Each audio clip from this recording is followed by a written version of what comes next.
Well, good morning, good afternoon, and good evening, world of YouTube. Here we are back again. I just want to thank everybody who's helped raise money in the last 2 days. I raised 180 days of the $2,500 needed. So do appreciate that.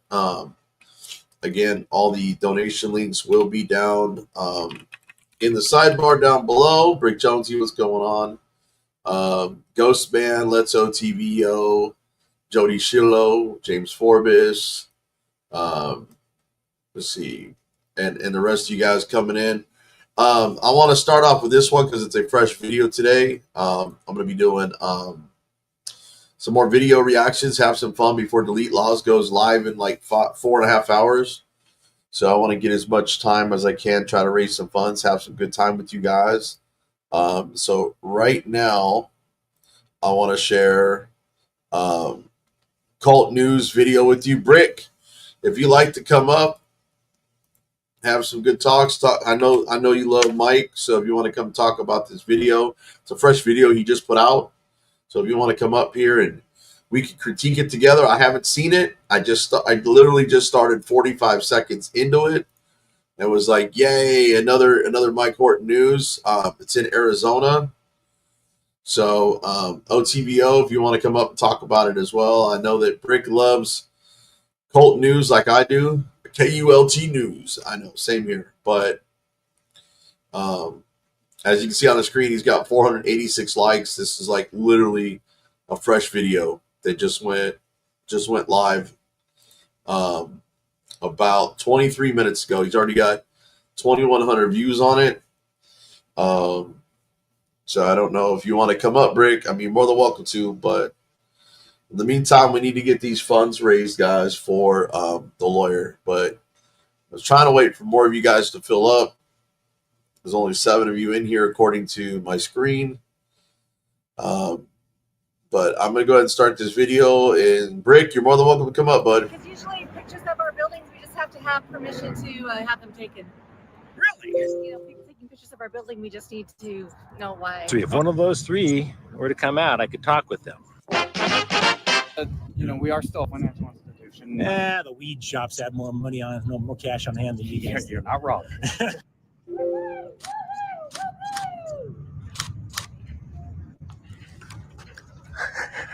It's astounding how often people call the police on a guy just walking down the sidewalk taking photos, and it's not just banks. It's Mike, you're 100% right.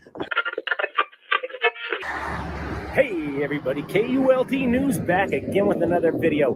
Today we're in Prescott Valley, Arizona. It's not Prescott Valley, it's Prescott Valley, Arizona.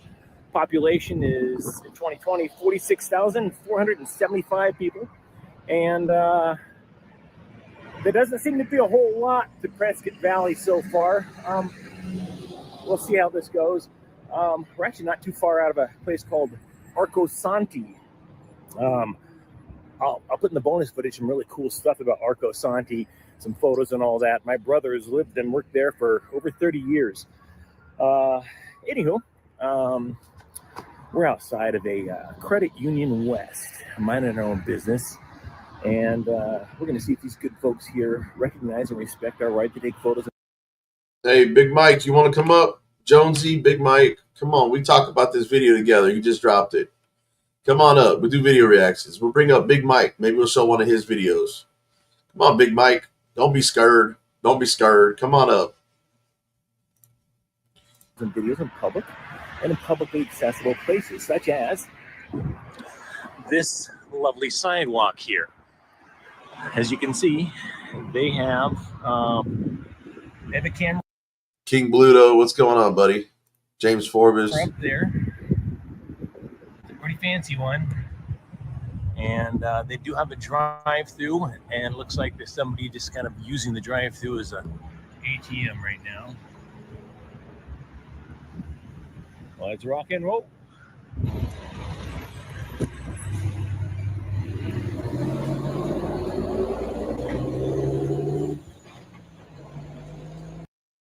Why not? We have to watch the Angry Vet eat on every one of his live streams, so why not? Come on up, Big Mike. Why not? All you can do is just make me hungry anyways, eat some food. Let's I'm sorry? Are you taking pictures of the credit union? Yes. Do you work for us? I do not. Are you guys hiring? Well, I'm just curious because usually, people taking pictures of our building, we just need to know why. Oh, because I'm a terrible artist. I actually, the other day I tried to come out here and I drew it, and then when I got home, I looked at it and I legitimately could not tell the difference between like the Credit Union West or the Burger King that I drew. So now I'm just out taking pictures instead of drawing them, and it's Okay, a lot easier. Because usually pictures of our buildings, we just have to have permission to have them taken. Really? So how does that work? So if anybody drive like when the Teslas drive by and they got all the cameras and all that, It's just a security thing. We just are wanting to know why. I mean, you just took one of me, so. Well, yeah, it's video actually right now. Yeah. So. I mean, I'll just let our security know that you're taking pictures. Yeah, I mean, I'm not like going inside or anything like that. I'm just out here on the sidewalk. Yeah. So yeah, I'll let our security department know. Yeah. All right. Tell them I said hello.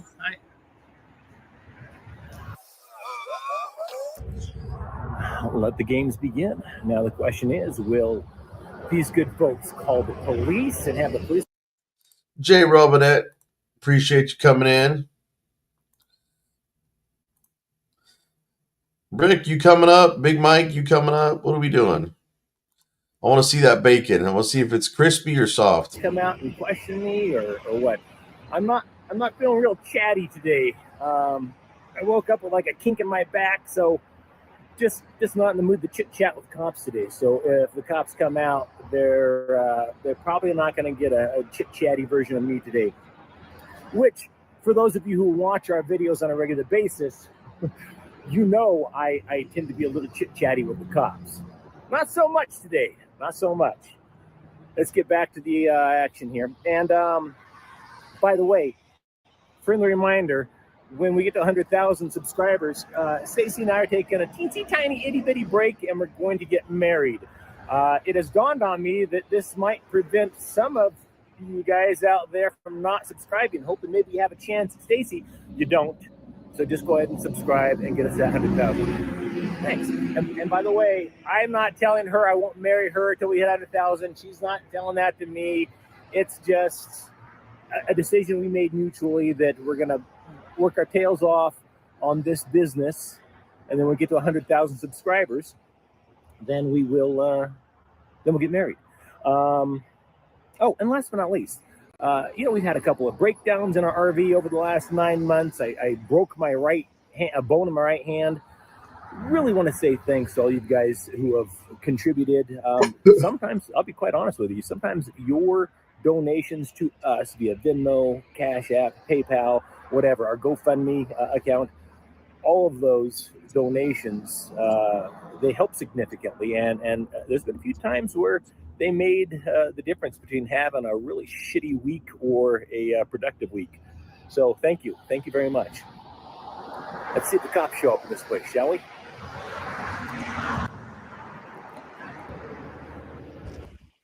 What's up, Big Mike? You done eating or what? The peer pressure was getting to me.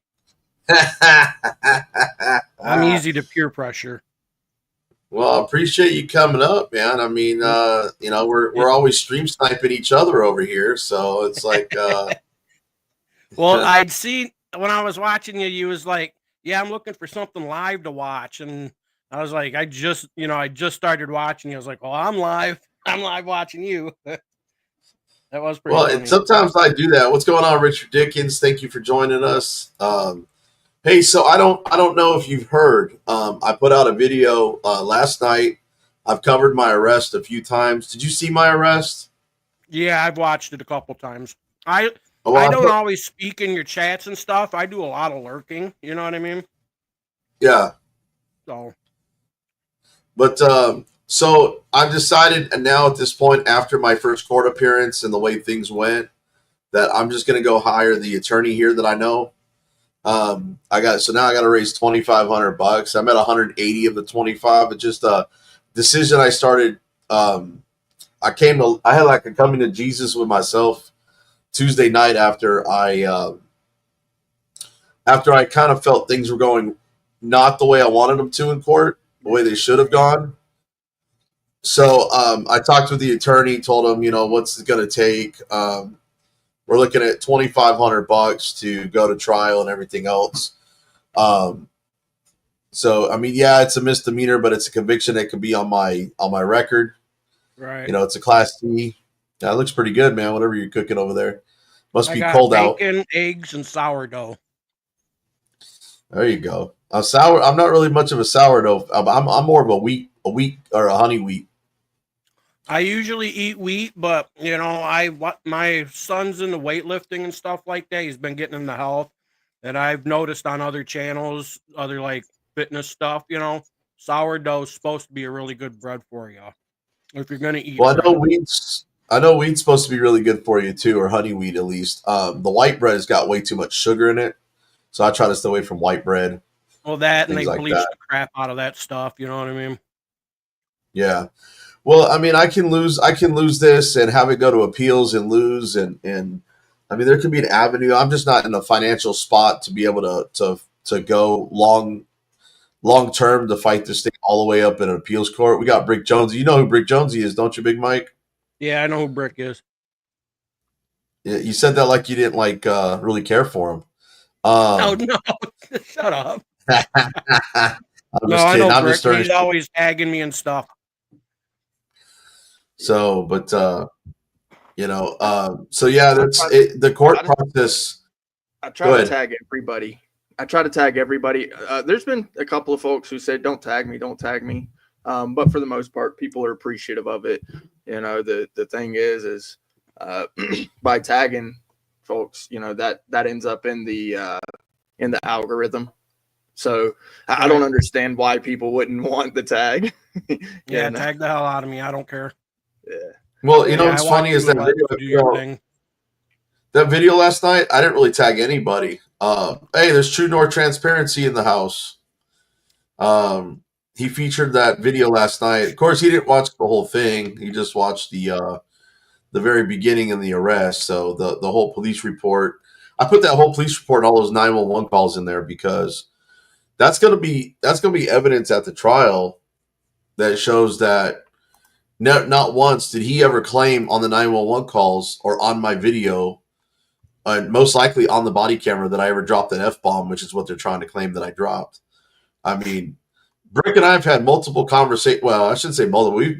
We've spent a lot of time on the phone. And Brick, how often do you ever hear me really swear, even talking? Nah, it's, bro. It's not even. Yeah, it's just not really part of your vocabulary, really. I mean, if it does happen, it's rare, and you're very calm in your demeanor. Things like that just don't occur. Well, the reason I'm going with the F-bomb, and everybody's like, well, the F-bomb's not illegal. No, but what they're trying to do is they're trying to make it seem like I was being abusive, I was being profane and vulgar by using that word in conjunction of what I did say, out of the context of how I said it, so they could sit there and try to get a disorderly conduct charge to stick. Yep. I mean, the question is, how many lies is too many? They're not supposed to lie on that paperwork. And a lawyer's trying to say that it's not used as evidence in court. It's used as a reference if they have to go back to court 2 years from now and try to recall it. But here's the problem with that report. That cop didn't see a single thing that happened. He didn't even see that other cop put those cuffs on me. So for him to sit there and of course the lawyer's stating that, well, the cop can lie to the other cop. He didn't have any reason to believe that cop was lying to him. But here's the thing. When we get that body cam footage, I guarantee you, and I'm 99.9% sure, it's going to show that person did never said that I said the F word. It's never going to show that I, as according to the police report, that I was cussing at him after I made the statement, that I was angry like he claims I was. And it's going to show all three of them conspiring to try to come up with a charge on how to get around the illegal arrest and how bad they messed up my hands with the handcuffs. They're trying to get out of a civil suit. That's exactly what it is. They want no liability. Law enforcement does. They're trained, paid manipulators and liars. When they say give them more training, it's more training to be a liar and a manipulator. That's what they do. Everything they train for is to circumvent and get around our rights. And when they can't figure out how to do that, they just stomp right through them. But here's the problem with that. Now we've got these body cameras that show the conspiracy to lie on legal documents and lie in court. Yeah. And ideally, once proving that stuff, that's supposed to be against the law for them. But here's the problem is you got to ask the teacher to punish themselves. Yeah. But here's the thing. Again, people don't realize if you start attacking these with complaints and criminal complaints, so not just a complaint to internal affairs, but a criminal complaint where the prosecutor or a judge has to swear out a warrant of a charge, just like I got that citation and have to show up as to court with a criminal complaint. It's once these cops start getting hit with criminal complaints and not just civil suits because they belong to unions. See, the thing is, a criminal complaint and a criminal act, you can't hide behind the union. You can hide within the union for disciplinary action. So once these criminal complaints are sworn out, these guys will eventually learn when they start getting jail time. Yeah, that's exactly what it's going to require. But of course, then you've going back to Big Mike's analogy of the teacher, that requires going to the headmaster, and then which would be the judge, and then the judges are going to have to go along with what you're saying, which it's rare. It's rare. And that almost never happens anymore. If you watch, like I watched the civil rights attorney video last night. Did you guys see his update? The officers that were involved for looking for that weed whacker, one of them was a state trooper, and they were buddies. You know what I mean? So all these people are cliques and buddies and friends, and there's supposed to be a separation of powers there. You know what I mean? And there's no separation. They've combined them like one big giant Megatron. Yep. Well, they're only buddies until somebody's getting ready to fry. Then they roll over on each other. That is true too. Oh yeah, they'll throw each other under the bus, but you got to get them there to do that first. Yep, and then it does require that massive public outcry as well. So yeah, there's a whole lot of nuance to it. I mean, it's got to happen a certain way, yes. But the fact is that if it doesn't happen that way, and you don't have all of these different things, the fact is too that all men are corrupted, even you and I, right? So we've all done something wrong. We're obviously working to a better future for ourselves. But when it comes to government actors specifically, they are the worst of the worst, in my opinion. Sometimes they're all right. Sometimes it's rare. Very rare, but eventually they get caught up in the system and they become corrupted even more so, or just looking the other way on things. And so, unfortunately, it does take, for certain instances, even all the way to the point of massive public outcry. But when it comes to like some things, sometimes you can get to the egg before you get to the massive public outcry, so. And in your case, I hope it works out. Well, in your situation with that trespass, and I know you can't comment on it, and I don't want you to comment on it. Yeah, I'm just going to use a hypothetical here. Since New Mexico doesn't have a qualified immunity law where they can hide behind, that would be what those cops did to you. Regardless if you decide you want to pursue a litigation on that, you could also have a sworn complaint out on all 5 of those officers, because what they did was they oppressed you and violated your rights. So it's not only a civil matter, and I'm sure that New Mexico has a state code for abuse of power or oppression, or you just have to look into the state, but they can't hide behind qualified immunity. They don't have to go before a judge and sit there and go, well, no, you get to keep your qualified immunity. No, you file a sworn complaint The only qualified immunity that would exist is the qualified immunity from the federal standard, which is from the Supreme Court. So it's not legislated, basically, is what the idea. No. What is. I'm saying is that qualified immunity only exists in a federal court. Right. So if you did a federal civil suit instead of a lower court, right, then, and it's a higher standard at that point too. So yes. Because state qualified immunity, when you get into the legislation and the backing of the court on that, yes, it is a much lower standard for qualified immunity. It's a pretty set standard because it's federal in the federal courts.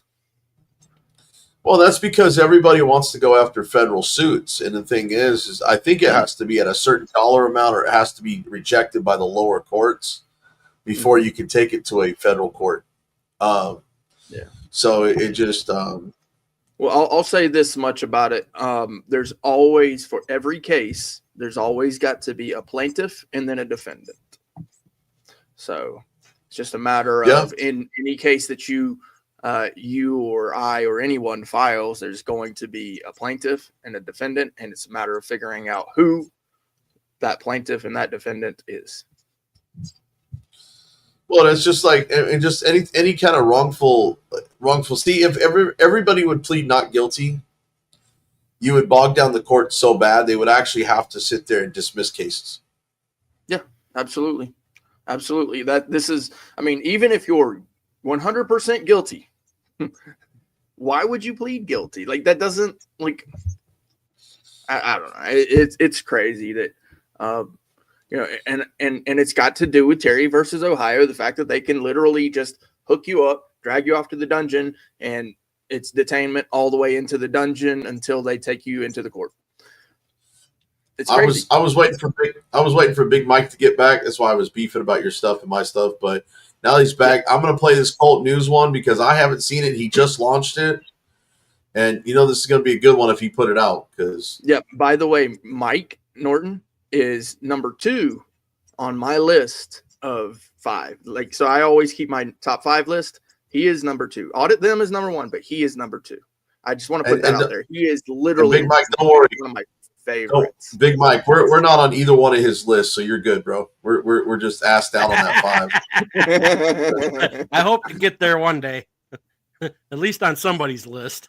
Yeah, as long as it's not his well, list. Well, you stay on my tag list. If you made the frauditor list like I did when I got arrested back in November, then welcome to the club, buddy. Oh yeah, I've been called a frauditor. Oh, has he hit you? Has he hit you? Oh, Hey, not man, him, no. I got less than 1,000 subs. I've already been called one. So don't feel bad. Most people get hit on their first. Most people get hit on their first trip out, but.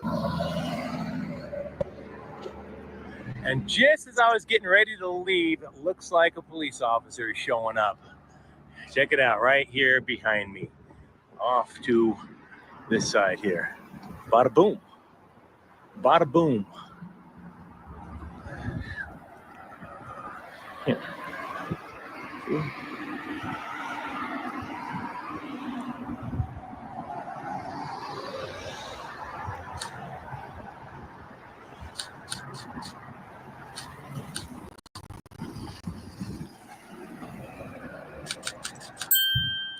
We're actually outside of a WAFAD bank here in Prescott Valley. We've had some interesting encounters with these guys in the past. So let's see if they've learned their lesson and spread the word to their other branches that recording in public isn't a crime.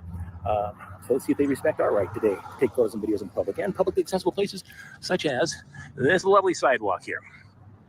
So let's rock and roll. This lovely sidewalk.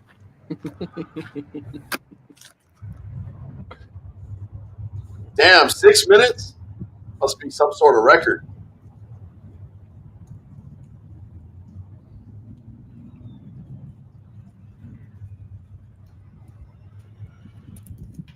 Hi dear, how are you? No complaints? I can't tell you no, but who are you with? Just Me, myself, and I, all three of us. Okay. Yeah, not really. I actually have a, hold on a second. I've got a very short list I was given of people I can talk to if anybody came. Greg, Peter, and Bobby. I'm guessing. I'm trying to find out what my list is. That's fine. Oh, got it. Are you manager by chance? No, but I can grab one. Well, I mean, I'm a personal banker, so. what's your first name? Elizabeth. Yeah, you're not on the list. So. Okay, let me go get Monique. Monique on the list. I have strict instructions to not tell people who might be on the list. But if Monique were to come out, I could definitely tell her if she's on the list. No worries.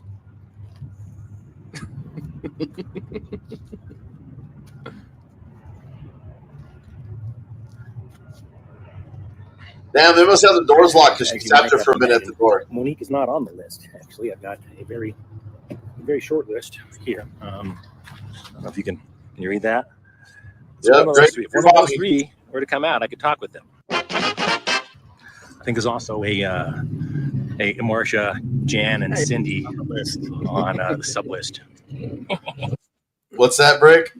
I said, hey, I'm not on the list. Neither's Big Mike. I'm definitely not on the list. I wouldn't put you on the list either. Yeah, I don't think I'll ever make anybody's list except for the trolls. They definitely don't like me, but they haven't had one day. You'll be on the list. Hey, I've already been on the troll channels, man. I mean, it just what's crazy is Wrangler didn't even put me on his channel, but he commented on my channel, like on my video, which is crazy. It's like, well, you know something. So you would think that maybe being that I'm doing the same thing, I would be on the list. I'm not on the list. I'm not even on my own list. So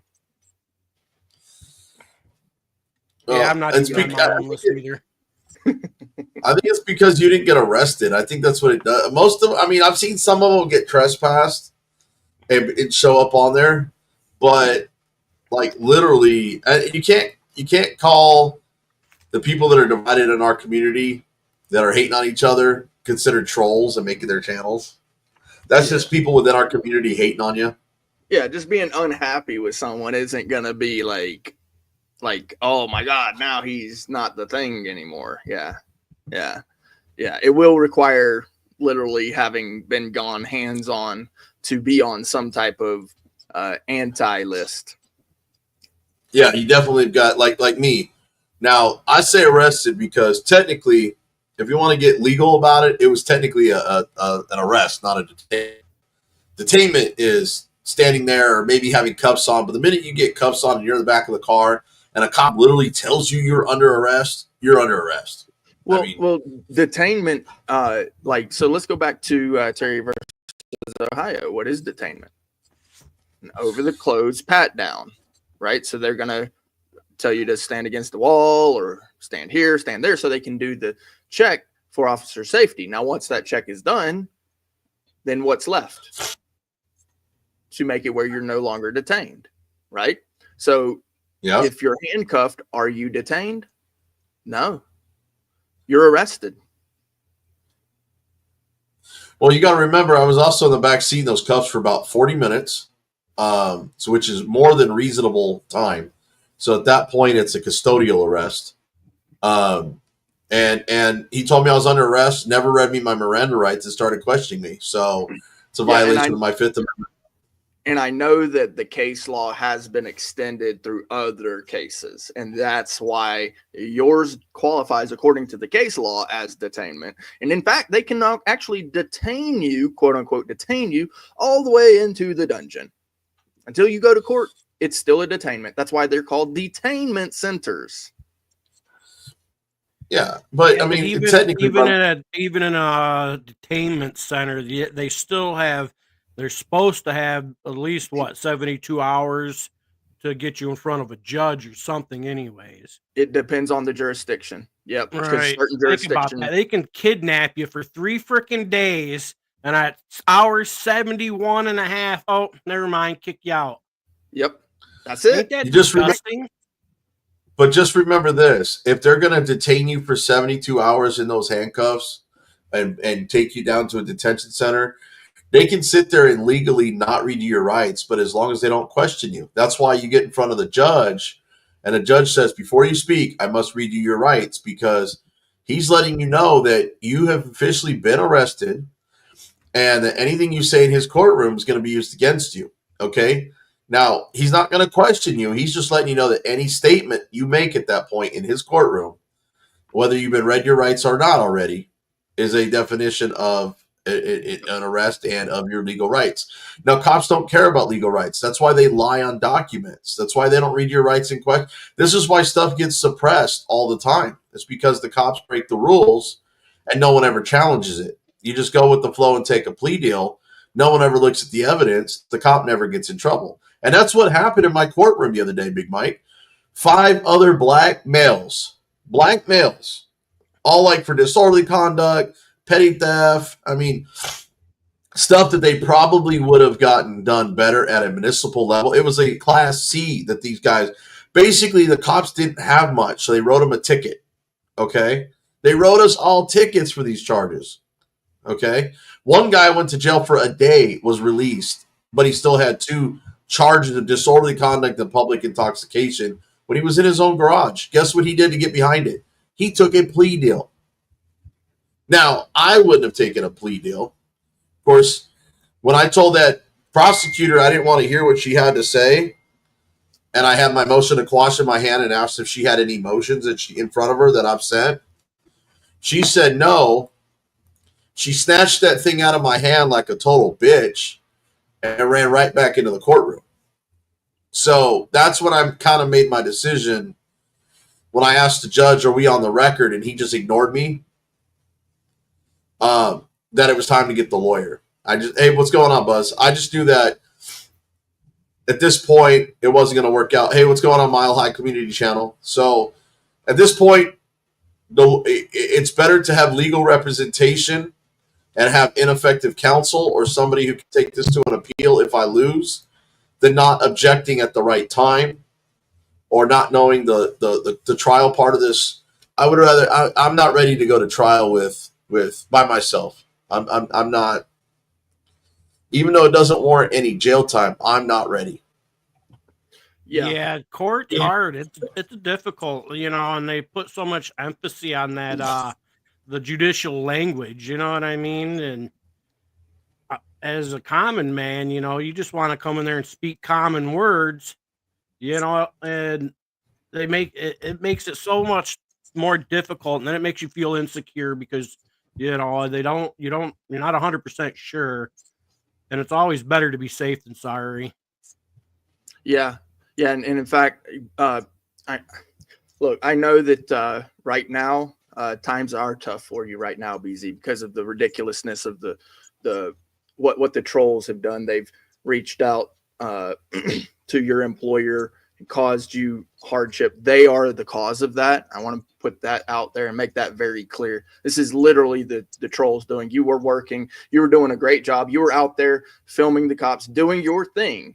And it was because of them that you are facing hardship right now. And it's unfortunate. And so I want to let you guys in the chat and anybody else who sees this, let you guys know that is literally the cause of this. BZ would have his $2,500. No problem right now. He was working. He was doing just fine. And the $2,500 that he needs for his attorney, he would already have that. He would actually already have it. He would have paid that and had an attorney. But unfortunately, because of the trolls, they did something nasty to him. They reached out to his employer, told lies, and now he has to ask. And it is unfortunate. But if you guys, I really want to put this plug out there. If you guys can afford it, 5, 10, 15, $20, something, anything helps. He's getting to that point where he can get it. He doesn't have much in that way. I think you said $180 right now. I updated the banner below the chat as I've raised $180 out of the 2,500. So that's just in the last. That's in the last 2 days after I talked to the attorney, because I think 2 days ago, I think the attorney even came into the chat. I had to mute it because we were on the phone talking for a few minutes.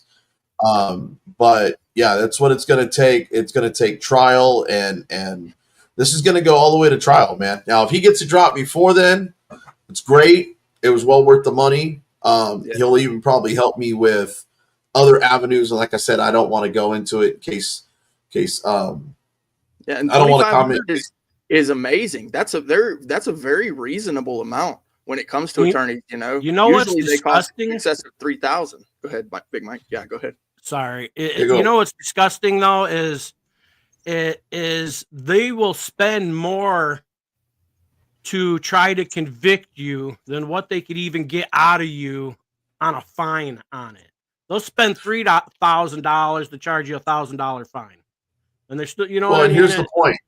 The whole I system could have is paid broken in general, and I think that's what people really need to understand.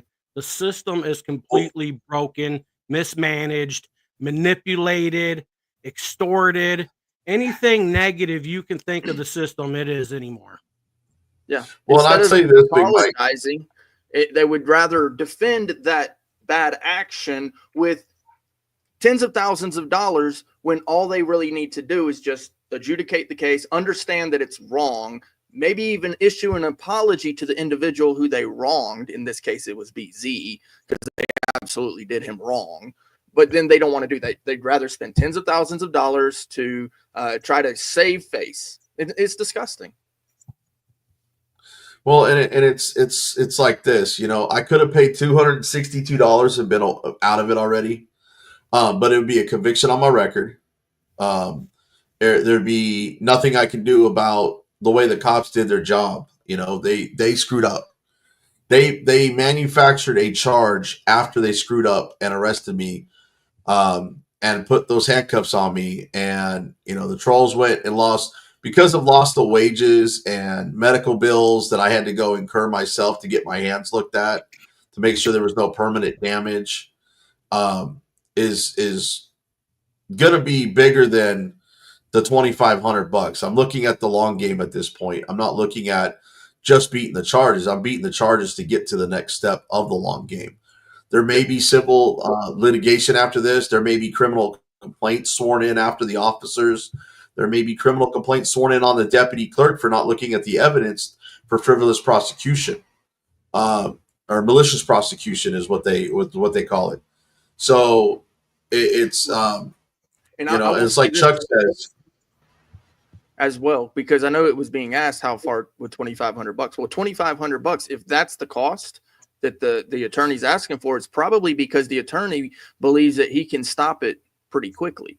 Right. So if it is the case that $2,500, you know, because yes, you are right. It doesn't, you know, it does usually cost more if you're taking these things all the way.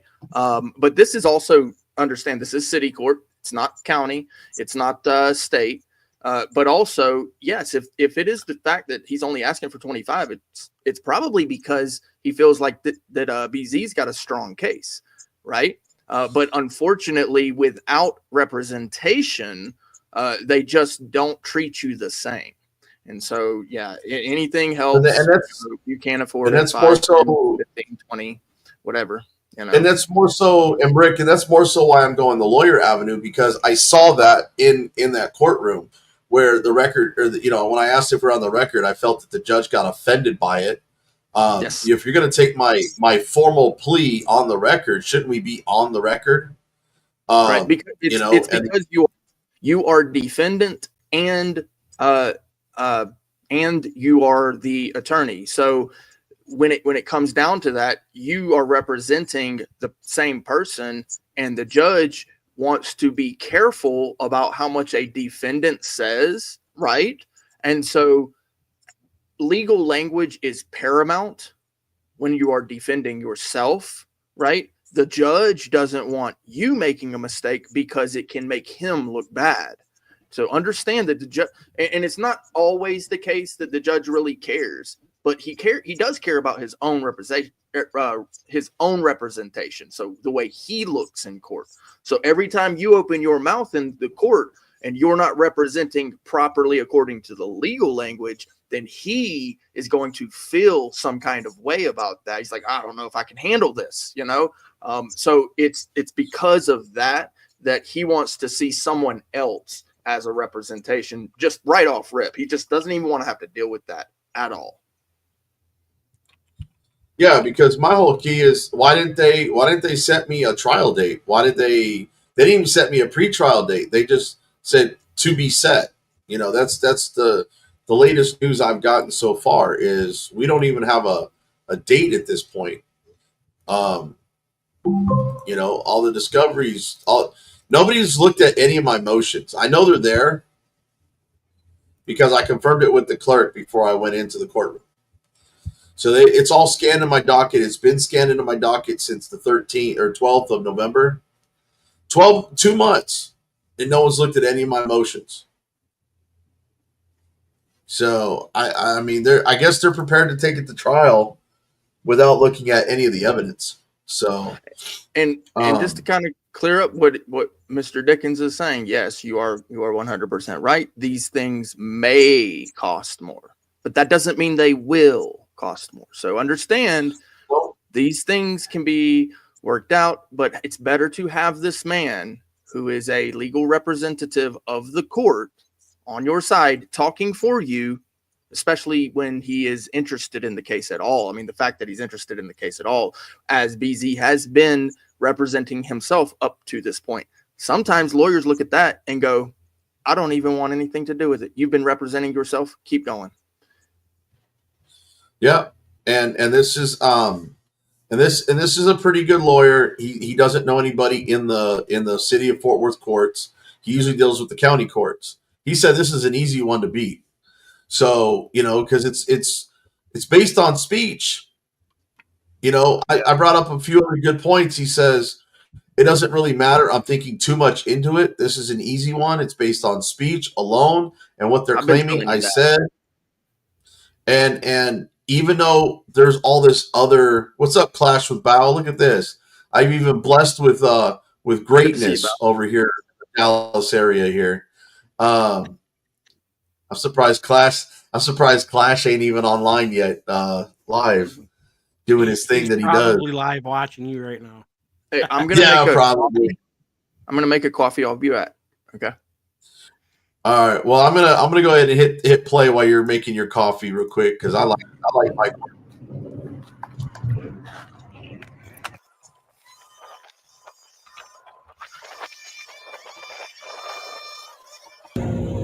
How you doing? I'm good. How are you? No complaints. So, it's kind of noisy. I know it's kind of noisy out here. Yeah. Anywho, how are you? I'm good. I'm Monique. Monique. I'm the assistant. I guess you got my curiosity. What's the 444 on your necklace for? It's an angel number. Oh, I did not know that. Oh, yeah. No, I've heard of angel number. Sure. So the angel number means my angel's with me, protecting me at all times. I dig it. Anyways, okay, so I do have a very short list, and just so people know, you are not on the list of people I can talk to about what I'm doing out here. I've got an assignment to come out here and get some footage, a little time lapse action, maybe a car pulling in or out. I mean, I'm not gonna be here all day, obviously, but I can't really get into any details of it, unfortunately. Okay, It's well, noisy out I'll there. have. Is there a number that we can call you at, or Not really. I mean, no, but I'll be here for a little bit. So I mean, if somebody else wanted to talk to me or something, I'd be happy to no, talk to he's them. out too. Oh, gotcha. For a little bit. Yeah, I can't get my number out because then you just Google it, know who I was, and then know who I work for, and then I would get in I trouble. guess I'm curious why you can't remember who you work for.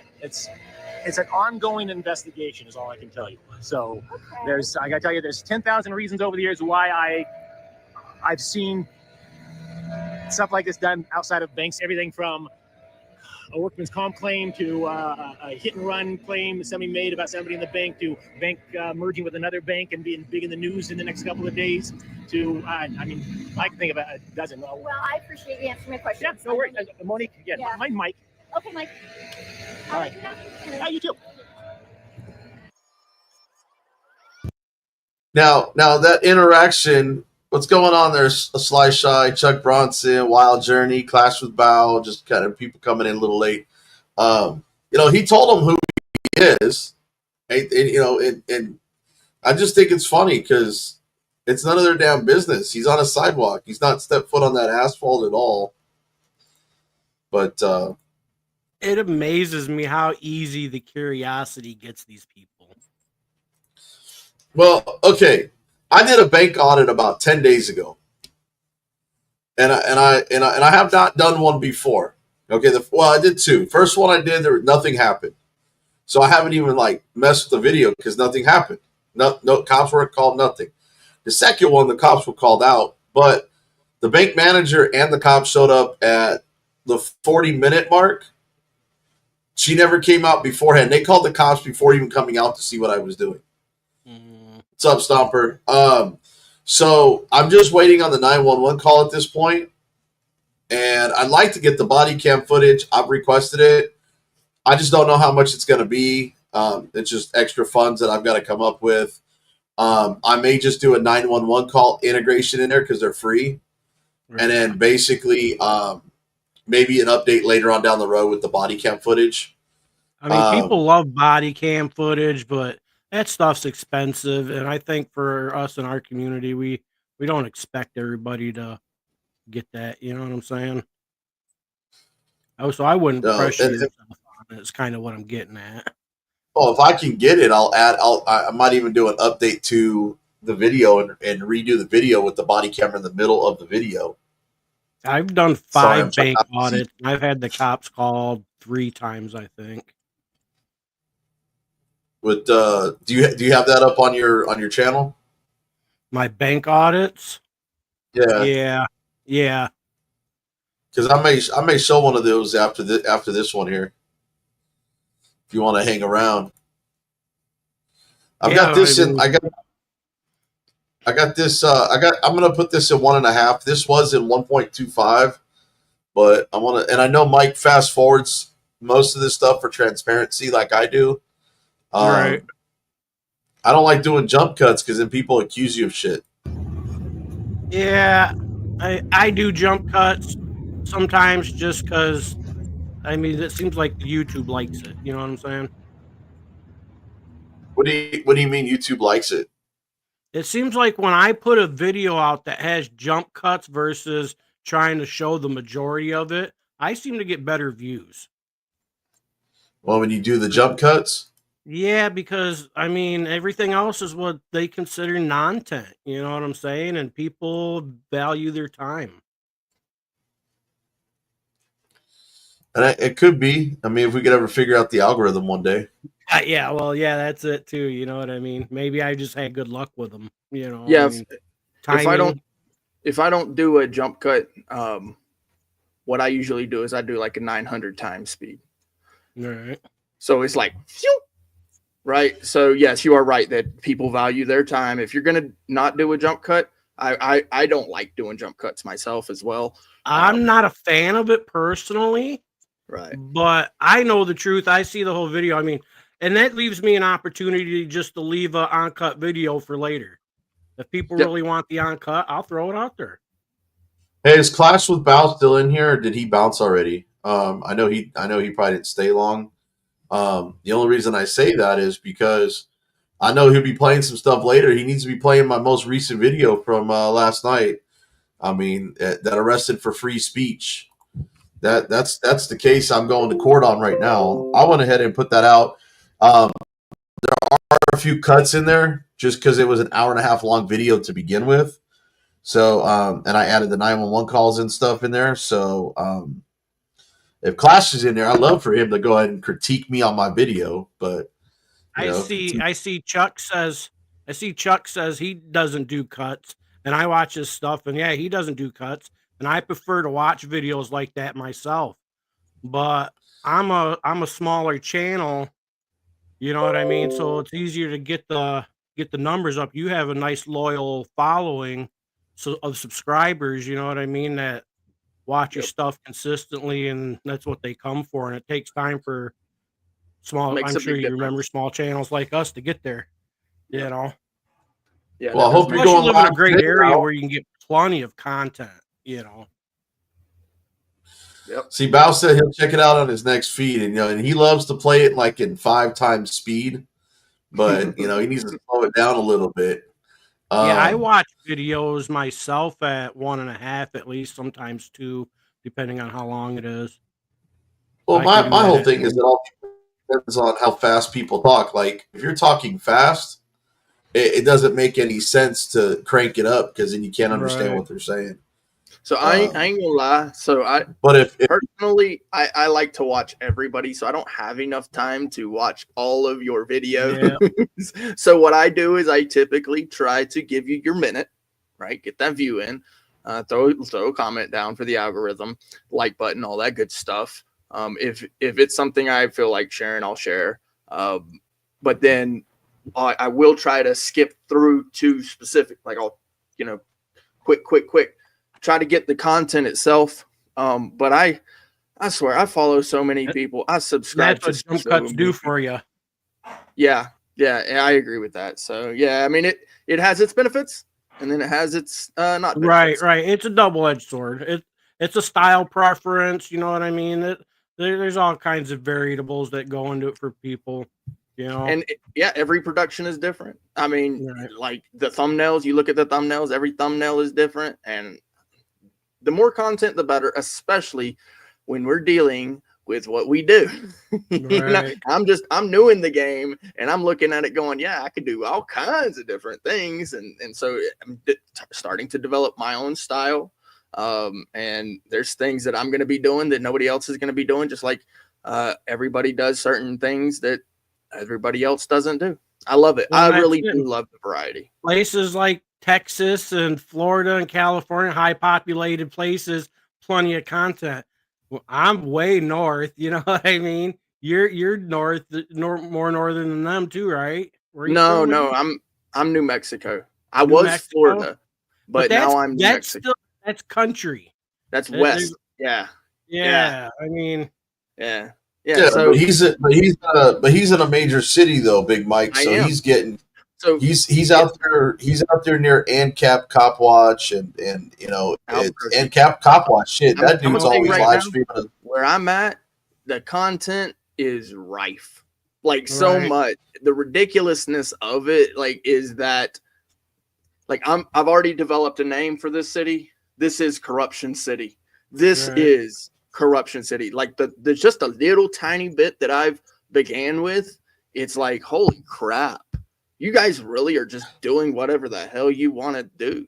Like just Yeah. do whatever the hell you want to do. Yeah, that's what Well, it is. they're doing whatever they want because they're not under federal oversight anymore. Yeah. They need to. It won't take long. And then you before got I forgot you've got For the Record in here that's in Albuquerque as well. Yes, sir. Yes, sir. So I've been telling Brick and Let's OTBO and NCAP Cop Watch and now the For the Record's in here. I'm telling you guys all need to go team up and do like a little mass audit with the four of you guys and really rage havoc on Albuquerque, man. I'm just saying. Numbers make a difference. Expose it I'm gonna all. tell you right now, we're already making names for ourselves. Myself and People love Let's, collabs too. yeah, we're already making names for ourselves. They already, I'm telling you right now, they know exactly who we are. It's ridiculous. And then you know a lot bro. of times, sometimes DMA comes down to Albuquerque because he's got family down there. So you know, Yeah. if it, like I said, if you guys can get that kind of heat, you guys can kind of get heat on it. It would. Richard, why do you want to know who the judge is, man? I don't want anybody to know who the judge is. I don't even know if I want to put that information out right now. Yeah, you don't want to, no, I because mean, then it's I don't Yeah, need I that shit wouldn't. circling the Trolls internet. will be all over it, sending all kinds of stupid stuff. Oh, and thank you for the record. Yes, I appreciate that. Now disconnected from desktop one. I it's not that I'm Playing from trying to make desktop a name one. for myself. Zero clap. It's not that I'm trying to make a name for myself. It's just that I have a very loud voice. So I appreciate that. Thank you, sir. Yeah, tend to get noticed. Well, let me get back to this real quick. Four corner, fist in the air. I think he's out there near one of those four corners, New Mexico somewhere. I think he's northeast of So that would be Albuquerque, reference to the Four Corner State, I would assume then. Yep. Yeah, it'd be like New Mexico, Colorado. What's the other? Is it Northwest I'm thinking of? Maybe North. Is it Wyoming. Northeast or Northwest? Wyoming is one. I can tell you right now by looking at the map. Hang on a second. I've always got to look at the map here. I can't ever remember four corners. He'll put a. Let's And see. I'll tell Four you too, corners. the little bit that I've been out here, the little bit that I've seen, I mean, it's absolutely beautiful country out here. Oh yeah, it's Arizona, Utah, Colorado, New Mexico. Beautiful country. I'm actually really enjoying it. Yep. So yeah, I mean, so For the Record would be south of me, I do believe. Is it south? what in Las Cruces? He said Farmington. Shiprock, New Mexico area. So Four Corners in Shiprock, New Mexico. I don't even know where that's at, man. Shiprock. No, it's north. Yeah, Farmington he's is northwest. Okay. Yeah, Oh, that is. Farmington. Yeah. Oh, okay. Yeah, Okay. it's west. So they're both out in that area. Yeah, they're northwest of you, dude. So cool.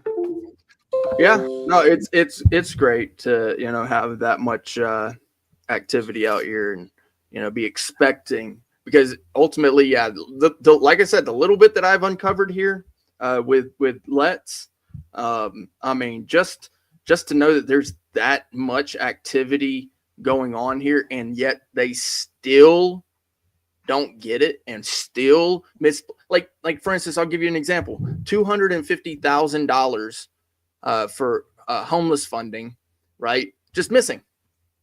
That's the first meeting I went to in Albuquerque. The first council meeting I went to was $250,000 is missing from the funding for the homeless programs. Just missing. Don't know where it went. That's insane. That's corruption. I mean, $250,000 just disappears.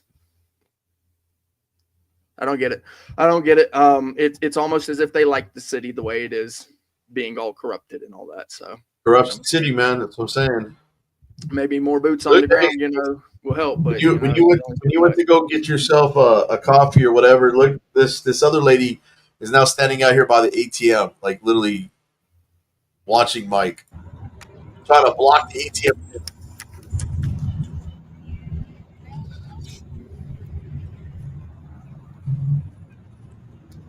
These people are funny. I think that guy at the ATM is more concerned with her standing there than anything. Hang on.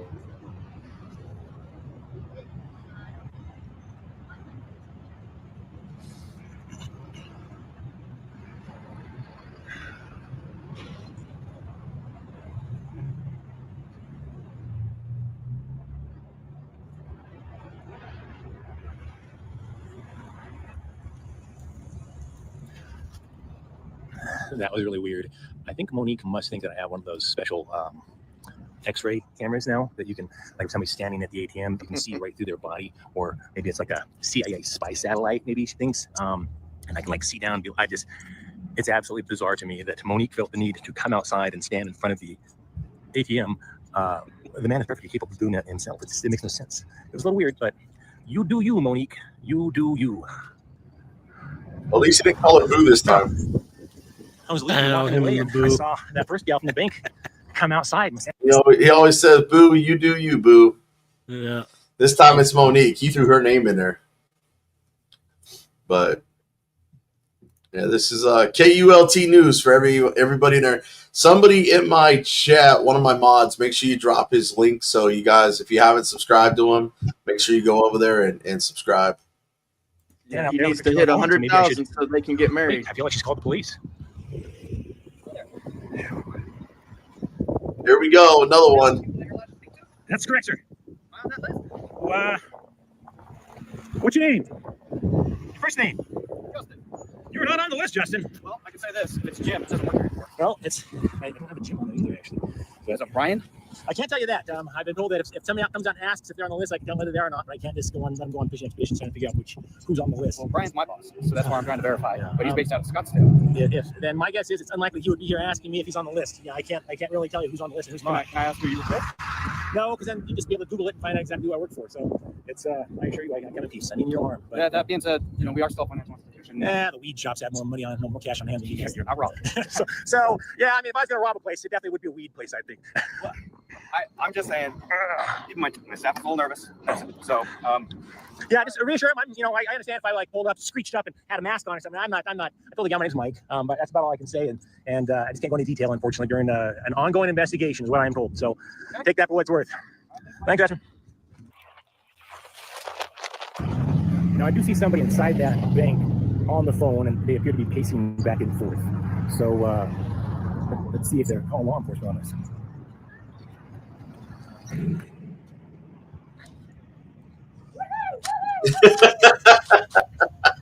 the heck?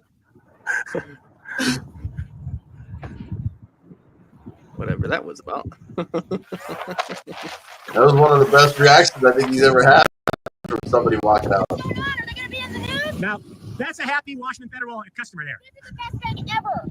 I have a lot of people say that. I've never heard anything bad about him. Yeah. So what are you doing? Are they going to be on the news? Or? I'm an independent journalist, so I just turn it over to my boss. I don't know what they do with it, honestly. Sometimes it's on the news, and there's 10,000. It's for digital media, so I get some shots, some time lapse stuff like that. Nothing terribly exciting. You're the best thing all day. I tell you, I've been sitting out falling asleep. I love it.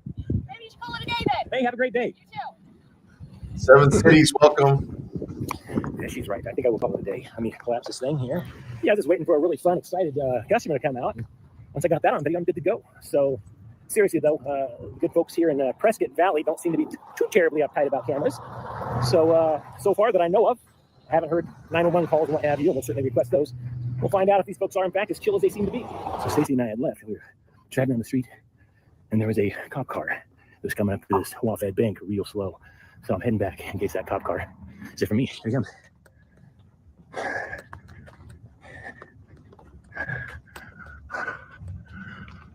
Again, if the cops are called and you haven't done anything wrong, or even if you have done something wrong, there should be no reason to run. It just makes things worse, at least I think, in my opinion. So I was arrested because I stayed. I think that's really what it was. Or POP, pissing off police. Yeah, I could tell you the reasons why I believe it is that you got arrested, but yeah, you pretty much laid out your case as much as I feel like you should really lay it out personally. Well, I mean, what was the reason you thought I got arrested? I think it's POP. Like it. You're pissing not off like police. it. No, you're not gonna like it. And I don't want to give anyone ammo, including the trolls.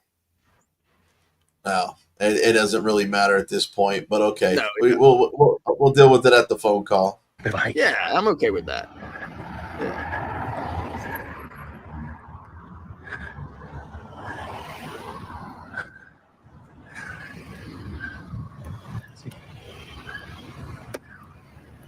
Damn. Jumped out of the car. How's it going? Great, how are you? No complaints? Hey, I'm Corporal Steve, West Valley PD. How are you? What's up, Purple? Very good. Nice to meet Mike, you. how are you? Nice to meet you, Mike. Hey, the bank called us. As you can imagine, I think they came up to you at one point and just asked what you were doing. Yeah, they actually come up here like 3 times today. Yeah. I did see you got recorded, get a little freaked out. That's probably all it is. Yeah, a little paranoid. I think we'd be a little more worried about them. I didn't borrow trillions or billions of dollars from them. They borrowed it from us, but whatever. Yeah, You get some good shots of the view, man. I am getting all sorts of great shots. You guys got fantastic weather here today. Yeah, you don't mind asking where do you drive up from? I do mind asking. I can't tell you where I'm from necessarily. No worries. So, yeah, in fact, my boss has kind of made it clear in the past. Don't really chit chat with law enforcement unless they've got a warrant or you're under arrest. So, Well, you're not under arrest. You're not being detained. All right. There's nothing wrong with what you're doing now. is this another officer? Or, Yeah, you just got hired on? oh yeah, just got hired on, huh? So let me ask you guys. So you're not officially an officer yet? No, I'm an Oh, you are an officer yet. So what do you do in a situation like this? When somebody calls somebody, if I'm out here walking outside or playing with a yo-yo or reading a book or whatever, and they call the police, which is no more illegal than taking photos, do you tell them? Does somebody go in there and say, he's not doing anything illegal? Yeah. Gotcha. I'm just curious as to how that works. I know I've been doing this for years. I travel all over the country and Is it journalism? Is it a side I really can't. I can't give any details. I really can't, unfortunately. But it's astounding how often people call the police on a guy just walking on the sidewalk taking photos. And it's not just things. It's Mike, you're 100% right. I don't want to waste any more of your time. Yeah. Do you have any questions? No, sir. You have a good one. Thank you. Once again, I'm Corporal Steve. If anything comes up, you're welcome to call it and ask for me. All right, we'll do. Thanks. Appreciate it. You guys be safe. It's fantastic. Oh, yeah, I talked to, I don't know what the first gal's name is. I forget. It was Justin and Monique, and there's another little gal in there. I was friendly with all of them. I just couldn't tell them anything. So, you bet. Hello. Hi guys, come on in. Yeah. Okay, so I want to say something before I play this body cam footage. My question is this: if you really believe somebody is casing a bank or casing a joint or whatever, why would you go out there and give them more information about who you are and what you do at the bank and all this other stuff and have police come out to talk to them? Why would you give them that information? Because you want to cut. I'm just amazed that these guys would walk out and give them their names as dumb as they are and then call the cops. I mean, yeah, and give him the boss's name and I mean, it just I know. it I was thinking that same it thing. I just was like, blows my mind yeah. away, dude, that these people are so dumb that they're gonna go out there and instead of just saying, well, what are you doing here? I'm not giving you my name. I'm not telling you anything about this bank because you might be trying to do something. In fact, I'm calling the police. Well, first off, why are you even approaching them if you think there's something maliciously going on? Yeah. You know, in their mind, somehow they think they're doing the right thing. In their minds, I mean, what kind of cracked out people are we hiring at banks nowadays? But the appearance of security, however, they are not even close. Okay, so let me ask you this: security is to secure something, right? Okay. Yeah. How is a camera, even if they have security cameras, going to secure a bank? All it's going to do is capture what may have happened on recording, which is the same thing you would do when a crime has already happened. You call the police. You don't call the police before a crime happens because they are not the thought police. You're not a fortune teller. You cannot foresee what somebody's doing or what somebody's actually thinking. No, this is the way it goes, don't you know? It's if I'm the teller, I come out and I ask you, hey, by the way, I was just wondering, are you going to rob this bank? Right. Yeah, I know. And you're going to answer honestly, of course. Don't you know that's the way it works? I mean, that's what they think. That's seriously what they think. They think they're going to come out there and be like, yeah, I'm like casing the joint. And they're protecting something valuable. And, I had a guy come out. He says, I'm calling the FBI. He says, dude, I'm too fat to rob this place. You know what? I think because I'm through a window or a vent. I mean, come on. You know what? I think what I'm going to do, Big Mike, whenever I have an opportunity to do so, the next time I have to deal with somebody, because of my size, I mean, we both are big guys. I mean, let's be truthful. I'm going to ask them. I know them. I'm going to ask them if the ventilation shaft through the vault would actually allow enough space for me to fit in it, just to see what they say. Because we all know I'm not going to be able to fit in it, but I'm not small enough. Because this crawl space is only going to be probably 3 feet by like 2 feet, but I'm not going to be able to. I'm not going to be able to fit in it. But it would just be funny just to ask them. Looking at common sense, this big guy right here in front of me, my crawl space, he's asking me how big the crawl space is and if he could fit in it. Then my next question may be, other than it being climate control, if I got locked in your vault, how much oxygen would I have before you guys were able to? How much time of oxygen would I have? Is it airtight? Yeah. It's and then does somebody have the combination or the key to open it in case I do get locked in there? I'm just curious.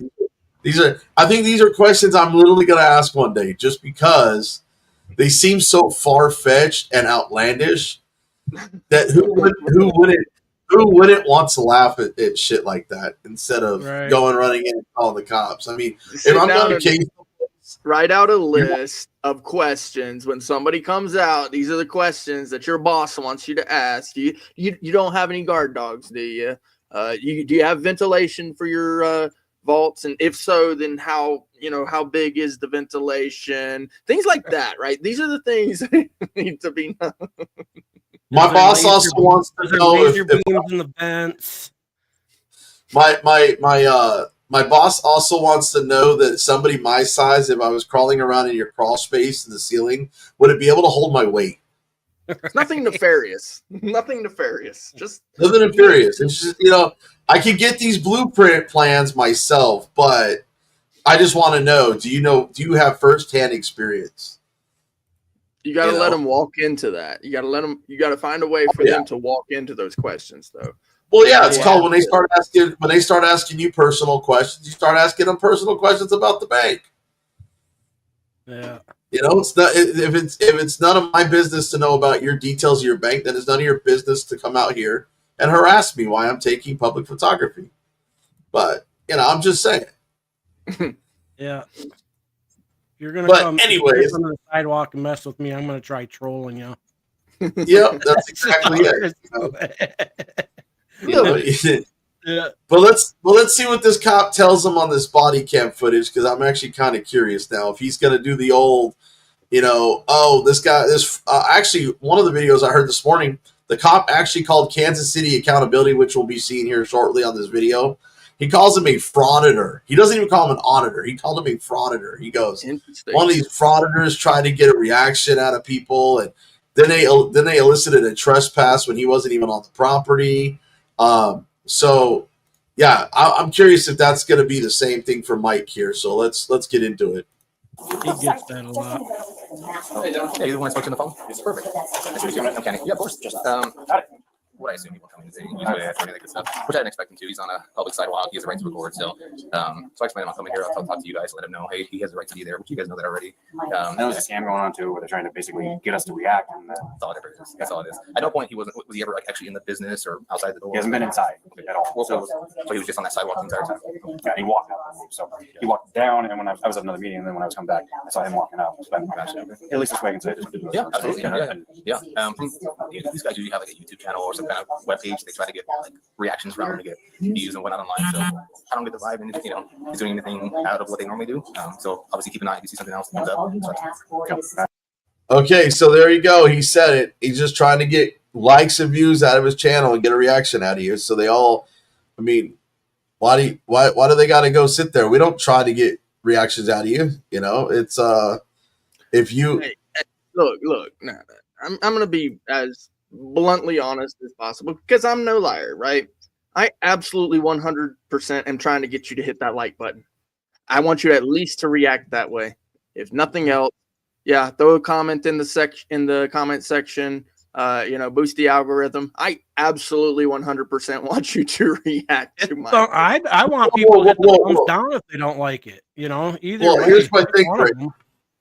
I never said that I didn't want them to come out and have a reaction. I never said that. I said I'm not trying. Okay, pointing a camera at a location is not trying. If I was out there doing cartwheels or stepping onto their property or doing something that really brought attention other than holding a camera out, then I would say I was trying to get a reaction. I think the camera is the modern. Absolutely. The camera is the modern equivalent of "I'm not touching you, I'm not touching you, I'm not touching you," and people just—it's like in the '90s, the skateboard, right? Right. The skateboard was that all of a sudden now you got people chasing you because you're skateboarding, and it's a public area, it's a park, it's whatever, right? So now you got people reacting to you, and you know what? Just for but also because that in the end game, and I'm being brutally honest with you, yeah, money is a part of the game.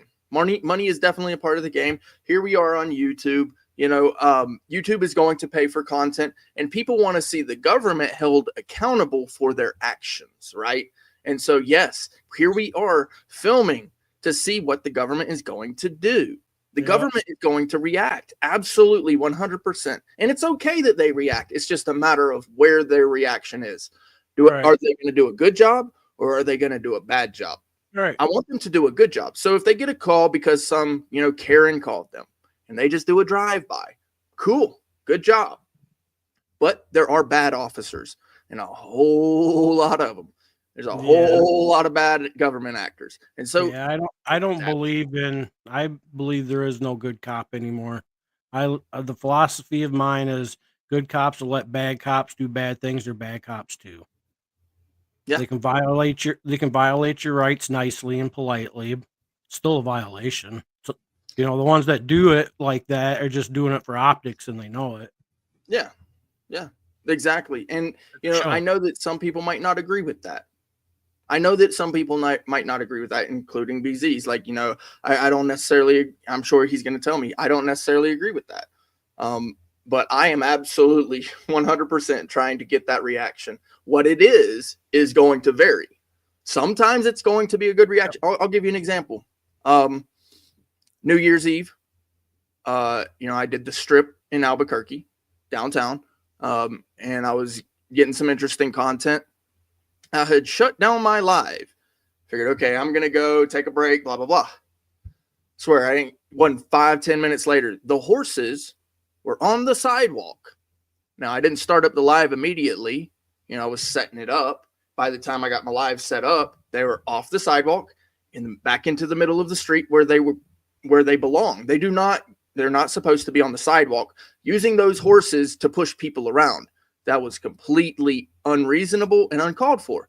So when I got my live started up, I had crossed the street and I was standing where those horses were on the sidewalk, facing towards those horses and talking about what they had just done. And they did not come back to the sidewalk. Now, at that moment in time, they were doing the right thing, right? So that reaction that I got of them now doing the right thing was because of the camera. Right. It was because of the camera. And so sometimes it works out. Sometimes they treat the people with respect because there's a camera. But sometimes they really just don't care. And what you capture is the disgusting corruption. Right. And it's the ones that really don't care is the ones we want to highlight. Yep, exactly. Put them out there into the ether. Yeah, if you can fake it to make it, so be it. Good for you. You know what I mean? But if you're going to be blunt about it with the I don't care and the whole 9 yards, you know what I mean? Like I say, you can't edit attitude and body language out of videos. So we see it. They don't get it. You know what I mean? Yeah. Yeah, that's exactly right. Because I would zoom in on the guy, you know, on the horse. That I'm assuming it was probably whoever was the lead man for the four horses, and it was whoever the lead man was. He kept looking at me, pointing at me, talking to the other guy next to him, saying, you know, that's the guy with the camera right there, looking at me, knowing exactly why I'm doing that, right? Because of what happened. Right. So, you know, it is what it is. The great thing about the First Amendment and free press and being able to do that is it gives us the ability to shame our public employees into doing the right things. That's what press is for. Yeah, that's exactly right. The word press itself. To press. Yeah. Yep, to press them, pressure them into doing the right things, the right to free press. Yep. Shame them. Yeah. And we can shame them with video these days. It makes it easier if more of us would do some shaming of them. Yeah, by the way, guys, there's a reason that the Angry Vet is hidden from my channel. Just want to let you guys know that. Just saying. Angry Vet. Yeah. I stay out of that stuff. I try to stay neutral. I don't know what's going on. But yeah, you do you, boo. I know he hasn't come after everybody in the community. Just saying. But looks like BZ's been having a little bit of technical difficulties. Maybe it's the internet's. There we go. Hang on a second. You can come through. I ordered an Ethernet cable for my computer because I've been running my computer on Wi-Fi. I have one of those USB plug-in Wi-Fi things for my computer. I ordered an Ethernet cable so I could get some better internet to my computer.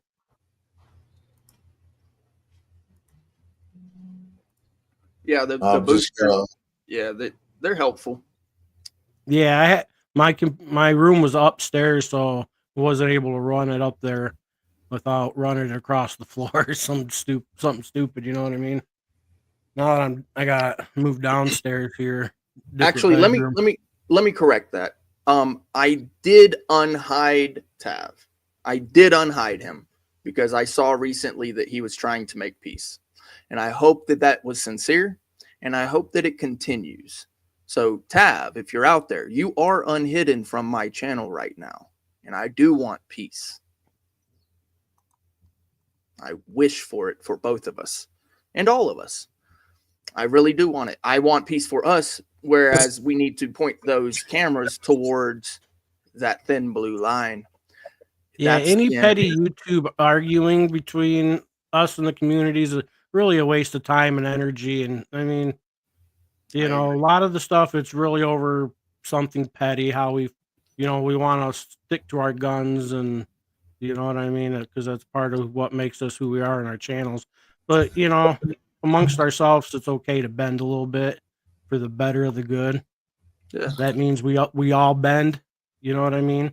The fact is, we're not all going to get along with every single person on the planet. It just doesn't work like that. And there are real tyrants out there. Right. Yeah. So, but I can appreciate what he does.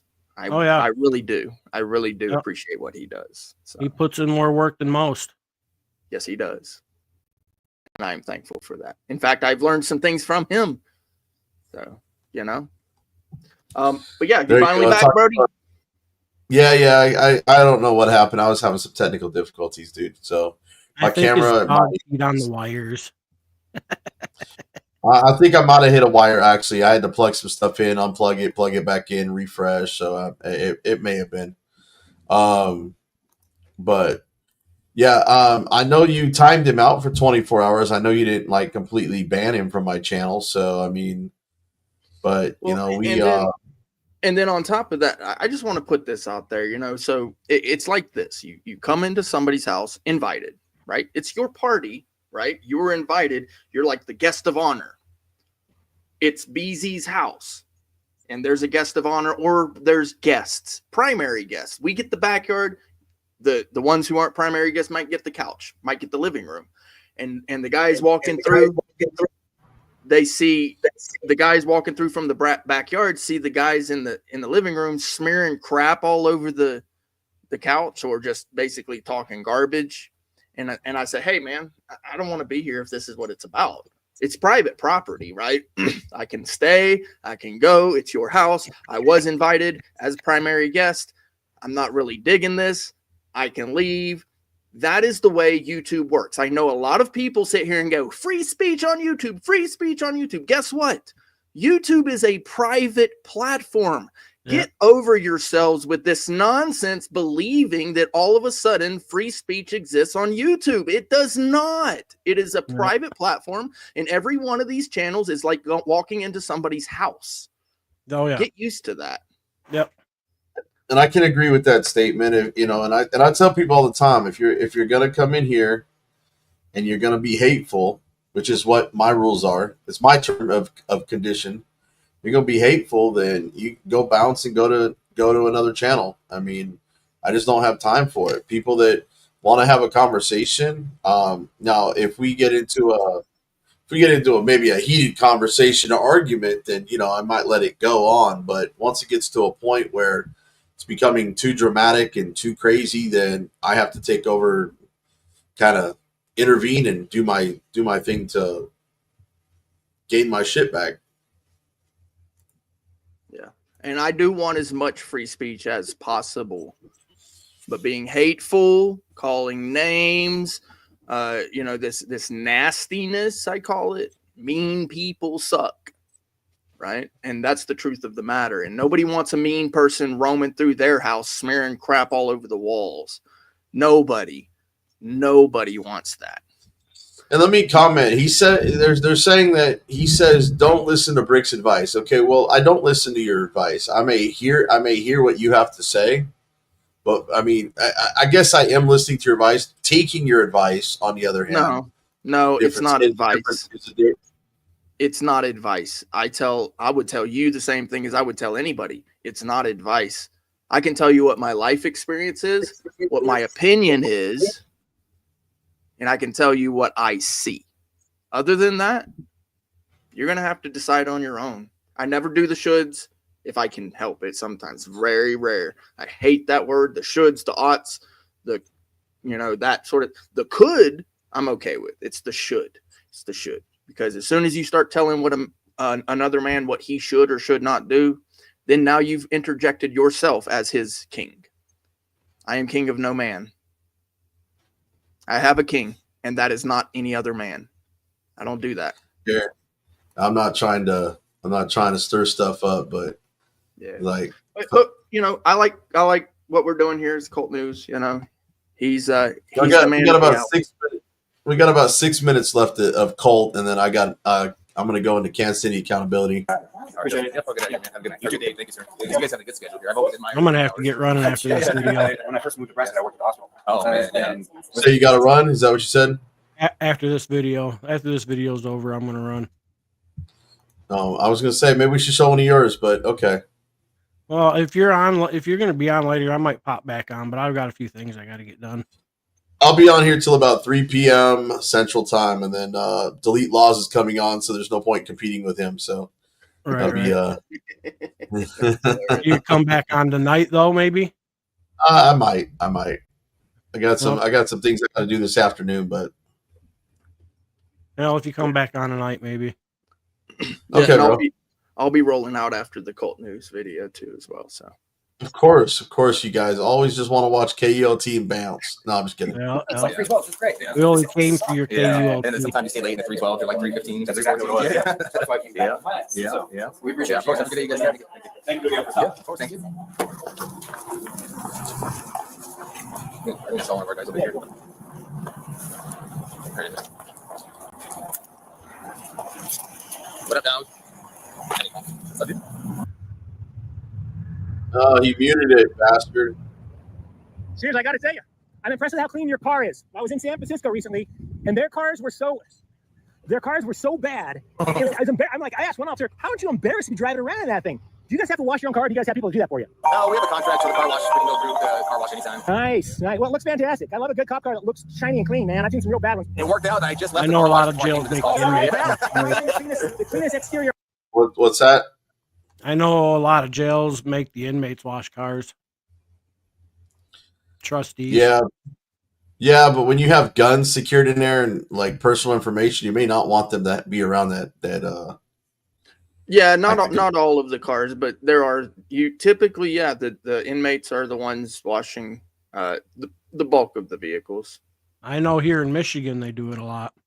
Yeah. Let me get right into this real quick. Your car, I've seen a long time. Good. Don't look inside. Yeah, have a good one.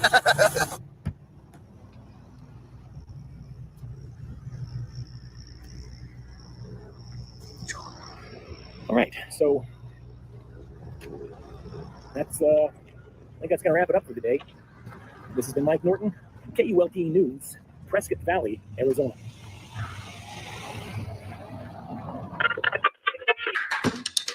Bonus.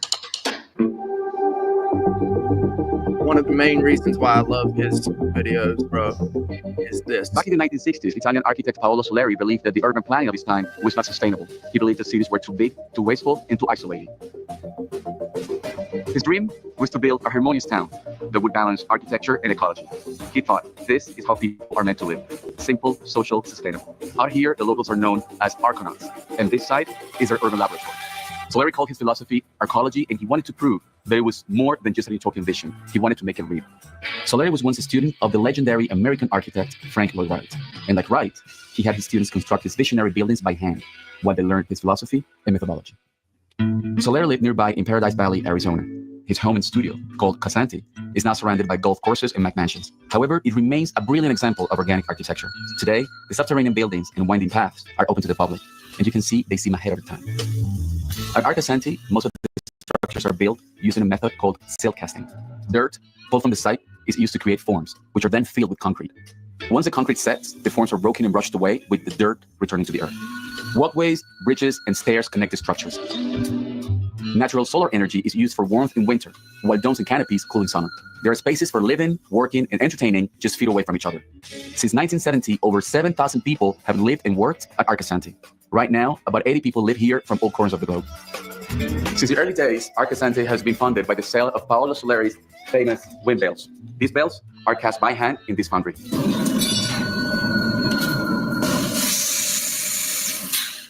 No new buildings have been dedicated since 1989, and Soleri passed away in 2013. But Arcasanti is still a laboratory where city living is explored. Plus, the foundation now has a couple of rooms available on Airbnb, and a music festival called Form Arcasanti is held here in the spring. This community was intended to be a prototype. Soleri thought that there will be many Arcasantis, and each new version would be an improvement. One has to accept the notion of failure, he said. The next step will be more promising than the last.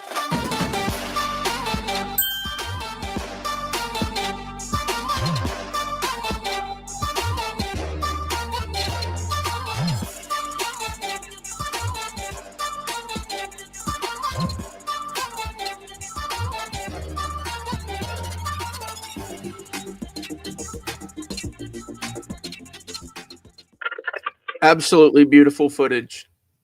very much appreciative of Mike. But yeah, I like watching his because it's like I said, you're the one that told me about KULT News probably 8 or 10 months ago because I was doing my videos that same way. I thought I was doing them differently than anybody else out there because I wasn't watching them. I wasn't watching other people do the same thing. I like putting the 911 calls in there. Have you watched Auditing Liberty? No. Let's see. I don't think I'm I'm not even subscribed. This person's brand new. His last 2 videos were sick. I haven't watched the one yet. Which one? This last one here? The one before that, you see the chick in the middle, the cop? The disgrace one? Yeah. I believe I'd have to go. I have to go to look at it on That's it's a 59-minute video. Okay, yep. I watched this one day before yesterday, and then he put out one like I don't know, real shortly after, and it was like after this. So I haven't seen the other one, and I tell you, if you ain't seen this guy, this one's 26 minutes after long. That video.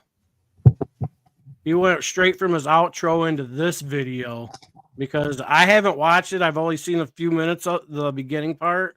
You know what I mean? And then I got busy and haven't been able to get to it and watch it. But if you ain't seen this guy's videos, you should check him out. He's a different one. I think you'll like him. Yeah, I'll check him out because what is he? Let's see what's he got here. Yeah, throw it in there. I can do it right here. If I got it. Okay, you got it. I already hit the enter button. It doesn't seem like he's got much. Is this him in the beard? He's got less than 5,000 right now, so that's he is pretty new, obviously. These last 2 videos, I've only seen the one. I haven't seen the newest one, but after seeing the first one and what it's leading to on the second one, sick. Awesome. He's got a lot of views on these right here. Yeah, but he gets some good numbers. He ain't got a lot of subscribers. Well, the thing is he only got. He's blown up in the last 4 months with these views, but I'm just curious why. He's not everybody's flavor. I think he's entertaining, and he exposes these pigs right here. It's only 60 videos. That's really good. Yeah, that's what I was looking at with 60 videos. Don't get me wrong. I love how he's doing. Hey, look at this. We got the Bad Badger over here. Let me put him up top here. He's out in Washington. Good morning. How's it going? All right. Big Mike, you know who Class with Bow is, right? Yeah, I'm one of his subscribers. Hey, Big Mike. Good morning to you. Good morning to you. I just like when Bow starts smoking up in the afternoon and just talking shit and watching everybody's video in fast. What is that? 2 times speed? Yeah, I watch it in 2 times sometimes just to save time. Sometimes, it's just a bunch of YouTube junk if you ask me, but yeah. How do you actually? Sometimes it actually sounds funnier when you do it. How can you take that in? Like it's just like all that. I've seen that. It's like I can't do it. Man, I can barely watch it in 1.25, much less 5. Bow's a fast thinker. You can tell his brain's constantly processing. He can handle the speed. Gotcha. Well, a lot of the go ahead. A lot of stuff that I do watch, like I said, it's mostly junk. It's not like I'm consuming a whole lot. It's not like I'm watching someone create a whole new element or anything like that. So it doesn't take much, absorbing or paying attention. Really, I half the time I'm like doing other stuff. In other words, you don't even remember what happened in the last video you watched. You're just on to the next one. Well, I can recall it if someone brings it up and asks me a question about it. Right. But I don't think I'll have a hard time recalling something. If it's a little bit longer back in time and it's lackluster, then I might not recall it. But I'm pretty sure if someone sparks a memory, I can probably recall the event. Oh yeah. Hey, how much bad weather did you get on that side of? Because you're over in that DFW area like I am, right? I stay indoors, so the weather doesn't really affect me. I pretty much stay indoors. I don't go outside. I think over here in Fort Worth, I think we got about 2, maybe 3 inches at most. I mean, but it's turning into pretty good slush pretty quick. I mean, it's not really hanging around. Well, cool, man. Since you're up here, Val, I guess I wouldn't mind asking you a question. When it comes to free speech, not in private, but in a public place, how do you feel about that? I mean, that seems to be the topic with a lot of people, because I am free speech absolute. Personally, I feel like you should be able to say anything and everything, all the way up until the point of lying and threatening. Personally, but that is kind of the. I already know that your rights and that sort of thing. But how do you feel about that? Do you believe it should be limited to some degree, like you shouldn't be able to threaten or lie and that sort of thing, or something else perhaps, or do you feel like it should be completely free, or you should be able to say anything and everything? Is there any way you can re-ask that in like one question? Yeah. Should it be free? I'm gonna go, guys, but I'm gonna be watching. All right. All right, Big Mike. Thanks for having me up, BZ. Bow. You have a great day, bud. Brett, have a good one. Nice talking to you. Everybody in the chat, thanks for stopping in. So in a public forum, should speech be completely free to say anything and everything, or should it be limited? Sure, man. I think people should say whatever they want. Awesome. I love it. You know what? I have not been subscribed to you, but you absolutely just earned my subscription. 100%, Brody. Thank you for answering that. That is the way I feel about it. Well, if it's free speech, then if it's limited, then it's not free. I mean, Yeah. let's just now. Why is it that you can be in private and lie and cuss out your kids, your wife, or whatever, and it not be against the law, but the minute you go out on a sidewalk and say go F yourself, the government wants to step in and lock you up? Yeah. No, I just wanted to know what your view of it is, and that's actually exactly what my view of it is. In private, it's a different thing, and I can't tell another man what to do in his castle. But when it comes to public, I don't believe that government should be able to come in and tell you what you can and can't say. So I appreciate that, man. Thank you. I don't know what you had on the menu next there, BZ, but yeah, I am going to head out as well. I appreciate you. I was gonna let Val comment on that real quick. It looked like you wanted to say something. Yeah, I was you had a question, BZ, and I thought I heard it right. I just wanted to make sure I heard what I heard. Is there any way you can repeat it? Just that. Well, it wasn't really a question. I was kind of making it. But let me ask you this question. No, I thought it was a question. I didn't mean to ask it as one. I just but I will throw this at you. It was very important what you asked, I believe, and that's why I'm kind of wanting to rehash it. Okay, if you're in your home, okay, and you can lie to your kids, lie to your wife. I'm just kind of elaborating a little bit more what Brick asked.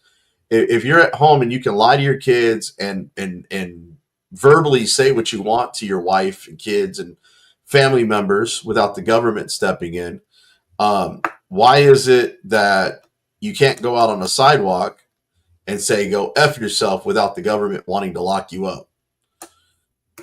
I mean, that should be to me, it's just government putting a limit on your speech, which goes against the First Amendment. So you're asking almost a rhetorical question. Yeah, it was kind of more. Yeah, it was definitely more rhetorical. And I thought it was, and that's why I brought it up, was because I thought it was a rhetorical question. And the reason I brought it back up is because I think there's just a little bit of cognitive distance going on as far as what's actually factually happening in reality for you and what you think and is perceiving what's happening. I'm not even saying that your perception and what you think is wrong. I'm just saying it might be different than what's factually actually happening. Yeah. Yeah, exactly. Because everybody's words are different, right? So we say things this a certain way, and then it's perceived in a different way. So we might hear something in somebody's house that we wouldn't say in our own house, but then it's their house. So what are we to say what they can and can't say in their house? Now we go out into public, and all of a sudden the idea changes. Well, no, it shouldn't, in my opinion, because we own that house as well. The public is owned here in this country by the people, so it's our house still. So yeah. And that's not that's not even really what I meant, BZ Watchdog. What I'm trying to say is fundamentally your rhetorical question that you pose is fundamentally flawed. And if you would just stop and think about what you're saying, you would realize that fundamentally is flawed. Are you getting me and Brick mixed up? No, Because I'm not even talking to Brick. I haven't said anything to him. Yeah, he was talking to you. okay. Now, what do you mean by where you think I'm getting something mixed up or wrong? Well, fundamentally, the first part of your question is flawed. That's not true, and you perceive it to be true. Therefore, you went to the next portion of your question. Okay, so you're saying as far as in like saying whatever you want to your wife and kids and family, is that what you're? Right. You said that you can do it. What you know, you can do whatever you want, and the reality of it is you can't, because I mean you can, I guess, but there is still consequences, regardless if it's government or whatever you want to define. You know, the consequences are just like when you go out and you say stuff to government, right? And they want to say whatever to put you in a cage and all that. Like, I get that you're saying that they interfered on your freedoms and they took your freedoms, but in reality, right, what I see is someone saying, hey, these people are damaging people, but let me go get damaged by them, but they're taking my freedom. So you're just kind of saying a couple of different things, and they're not all connecting. Yeah, it's a danger zone. No, I mean I always get that there's consequences, but again, it goes back to what Brick was saying about absolute speech and about lying and about this, and the government shouldn't have any control over the words you say that come out. I understand. But There's you just said it's also flawed, right? All you said all you said was, well, you know, Brick's opinion is this. It doesn't matter what Brick's opinion is. It's so irrelevant. I was just kind of agreeing with his opinion on what it's like this. I get if you that, make a but threat, it's irrelevant to what goes on in reality. oh, absolutely. There's definitely what irrelevant. actually happens in reality and what our opinion is are two different things. I'm not right, but you not just disagreeing try to make with it like there was a difference because you said, "Oh, well, then again, his opinion's blah blah blah," and that's all I'm saying. It's just fundamentally stuff being said. I'm not disagreeing with the perception and what things really are. I'm not delusional. I mean, I understand what reality is. I mean, I'm facing in that video that I was telling you about. You'll see it, and you're going to have probably a mix of people in your chat saying that was hate speech and that I'm a racist. I mean, hate speech is not illegal. Hate speech is also a perception of what you think and what the next person thinks is hate speech. And then if you take it all out of context, or whether you just take what you think you heard versus what was actually said. So, I mean, again, hate speech isn't illegal according to the Constitution and the case law. So, I mean, again, what are there consequences? Yeah, it's all because of perception. Now, if I say something that's so hateful that somebody punches me in the mouth, well, what's up, mommy?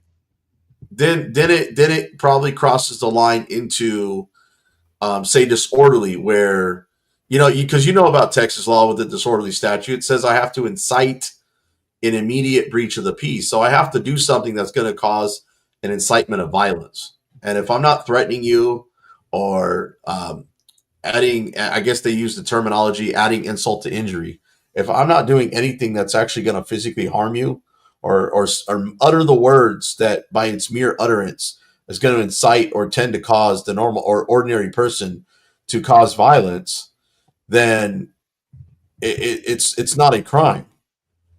But you can say how hateful you are of people and how bad you hate people, but hate speech is still protected. And again, it's just your perception of what you consider certain words to be considered hate speech, and that's just all I'm saying. I don't know how you would No, I what think your you understand opinion what is, I'm but saying. I know exactly what you're saying. I get it, man. I agree with you. I don't think anyone should lay hands on you for doing what you did, regardless of this, cursing at him, saying fuck, saying bitch, whatever the case may be. What I'm saying is you're not realizing what you're saying. Our opinion's irrelevant. You can have 1 billion people on YouTube agree with you, but in reality, you're fundraising for a lawyer to deal with this. Like, that's the reality. that I is the get our reality. opinion is different. Yeah. Yeah, and that's kind of when I first came up here, or actually about halfway when I was up here, and you said, well, this is the thing, and I said, well, I have my opinion on why you got arrested, and you said, well, what is that? And I said, well, I don't want to get into it, and you said, well, we'll talk about it on the phone maybe, and that sort of thing. There's the reality, and then there's what we Well, believe it is. So yeah, but if I'm Val right if Val's there bringing with it that. up, and he's probably going to bring it up later, we Yeah. might as well address the elephant in the room. Go on. Because I mean, Val's going to speak his mind, and he's going to tell Yeah. you what he thinks, and he's not going to hold back. So I'm glad that I was willing to put his view on it out there, but of course, then again, goes back to reality, right? What Bao's belief is versus what happened and what is occurring now is two different things. Like those things that are have happened and are happening now versus what Bao's view is a completely different thing. Now, I do want to say that again, going back to I appreciate what you do. I appreciate what Bao has done in the past. I mean, Bao has put his life on the line in the past, right? And here it is. I'm doing something similar. But when it comes to that appreciation and you do have people who care about you. And again, I want to go ahead and make sure to plug you. I'm happy to plug you, bro. And say, hey, you guys, if you guys can throw like, I don't know, 5, 10, 15, 20, something, anything helps, because that what happened to BZ, when you look at what happened, what happened was wrong. What happened to him was wrong. So it's very much appreciated by him. I know that 100%. It's very much appreciated by me because I consider BZ to be a friend, right? And the reality of that is that he does need assistance. He absolutely does. And so, unfortunately, when Bao was putting his life on the line, we didn't have such a big community.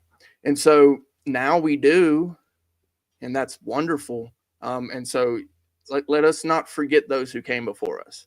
Thank you. Well, here's my feeling about it. Is some people might say that I was angry or their perception. I wasn't angry. I mean, I was a little concerned that this guy, was doing the thing. That's why I went live on the videos, because this guy was acting a fool. And anytime someone's getting aggressive with me or acting stupid, I pick up my phone and I go live, because ultimately, at the end of the day, that's going to be my proof of what truly transpired. I mean, even my perception of what happened, I had to go back and watch the video to know exactly what happened, because my mind and my perception was different. But if I really wanted to be hateful and I really wanted to be a dick to the guy and I really wanted to create a fight with the guy, I wouldn't have picked up my phone. I would have gotten in the guy's face. I know how to handle my own. I know how to fight. I could fight the guy if I wanted to, but it wasn't about fighting the guy. It was about the guy was doing me wrong. He was getting aggressive for no reason. He don't understand the laws here. And I picked up my phone and I responded. I didn't attack him. I only responded to what he was telling me, because he was calling me a racist from the beginning. Just because I questioned him or challenged him or told him that's not how we do things here, not knowing where he was from. So again, and it's all good. I've got people that have looked at the video. There's some people that think I screwed up, and there's some people that think that they agree with me. So before I go, because I'm gonna have to go, I just want to Yep. express again my appreciation for what you've done, BZ. You know, people might not agree with it. That's why when I go to talk about certain folks, including the Angry Vet or Direct D, who I don't agree with everything about, right? I don't agree with everything everybody says. There are some people in the quote unquote community who I feel like are absolute turds, but I do appreciate what they have done. And so for that reason, I continue to put myself into the positions where I'm at. So thank you again. I'm going to go ahead and head out. Thank you for having me up, BZ. Val, good to see you, brother, man. Keep doing what you're doing, man. Hold them accountable just like you hold us accountable. I don't know what you're talking about. Everything you've said have been gibberish. It sounds like a bunch of unsubstantiated claims, and I mean, I don't agree with any of it. That's fair. That's fair. I mean, do you ever stop and listen to the bullshit that comes out of your mouth? Absolutely. Sometimes. It's gibberish, man. Like, fuck. What the fuck are you even saying? Anyways, BZ Watchdog, man. You ever heard of the term the blind leading the blind? Yes. I feel like that's what's kind of happening to you, man. You're in a situation to where you got a bunch of people speaking a bunch of gibberish, trying to tell you what to do.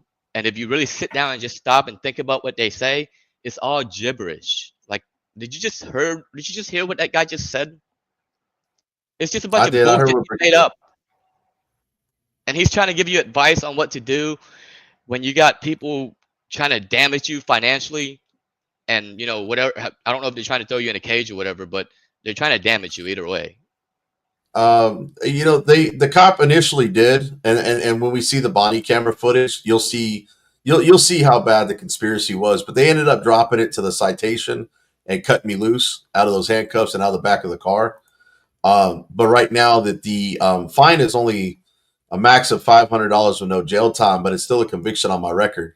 You know, I don't need that for somebody who was getting angry and trying to provoke and escalate me into whatever it is that his intentions were, or if he was just, like I said, I don't know the man's mindset on what he was thinking or how he was acting when he did it.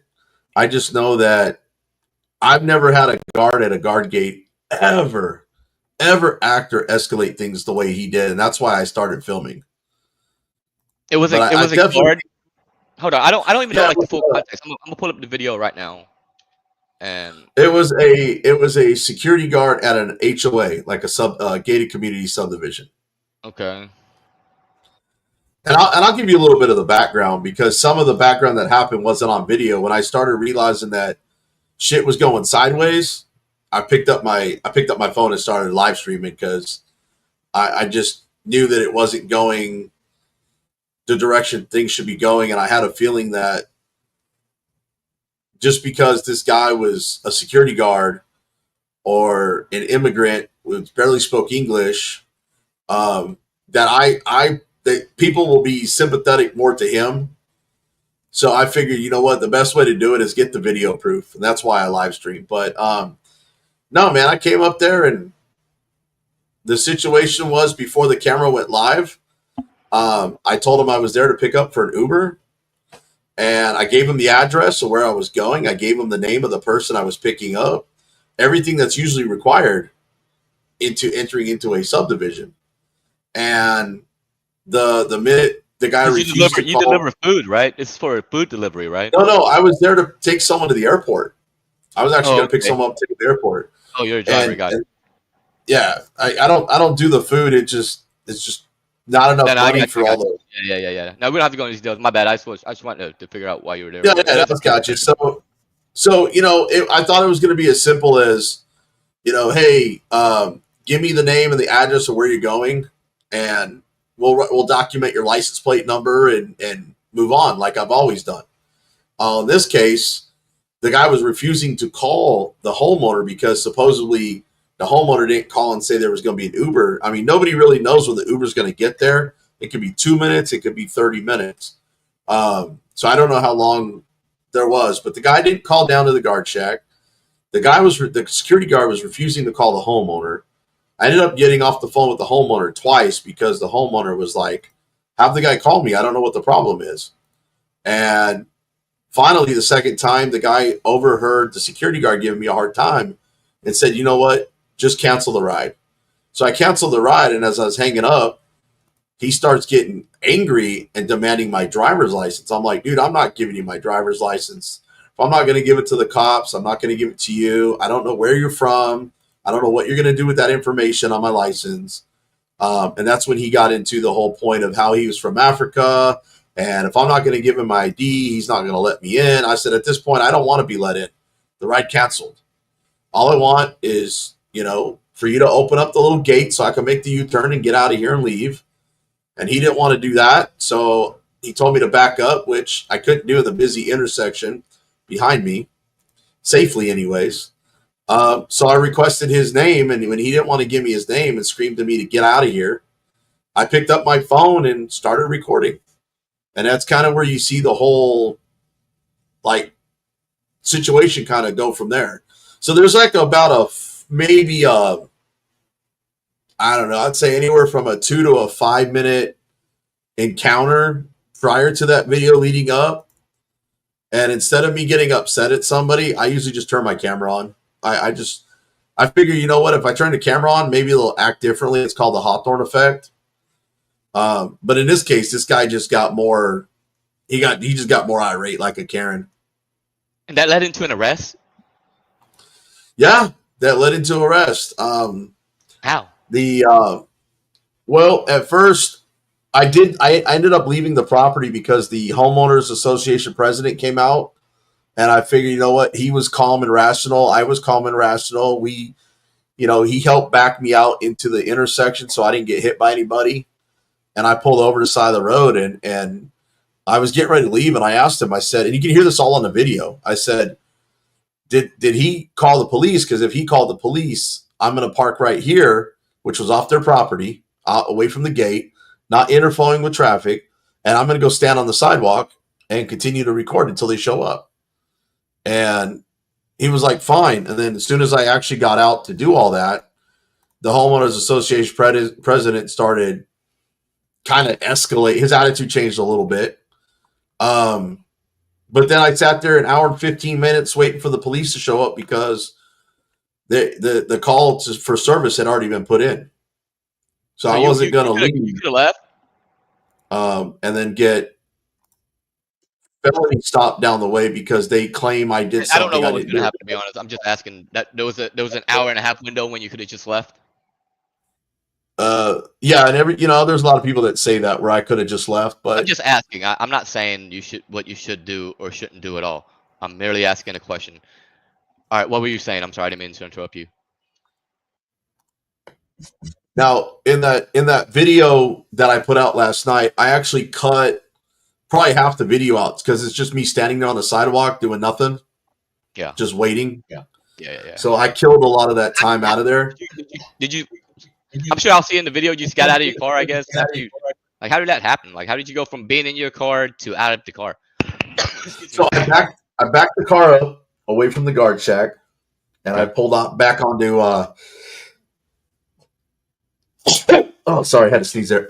So I pulled onto public right away and pulled over. Put my hazards on. Okay. I got out of the car. I walked across the street and got on the sidewalk and sat there and filmed them in the guard shack till the cops showed up. Okay. They were your content. They became your content. That whole ordeal became my content, and I had never been on a troll channel up until that point.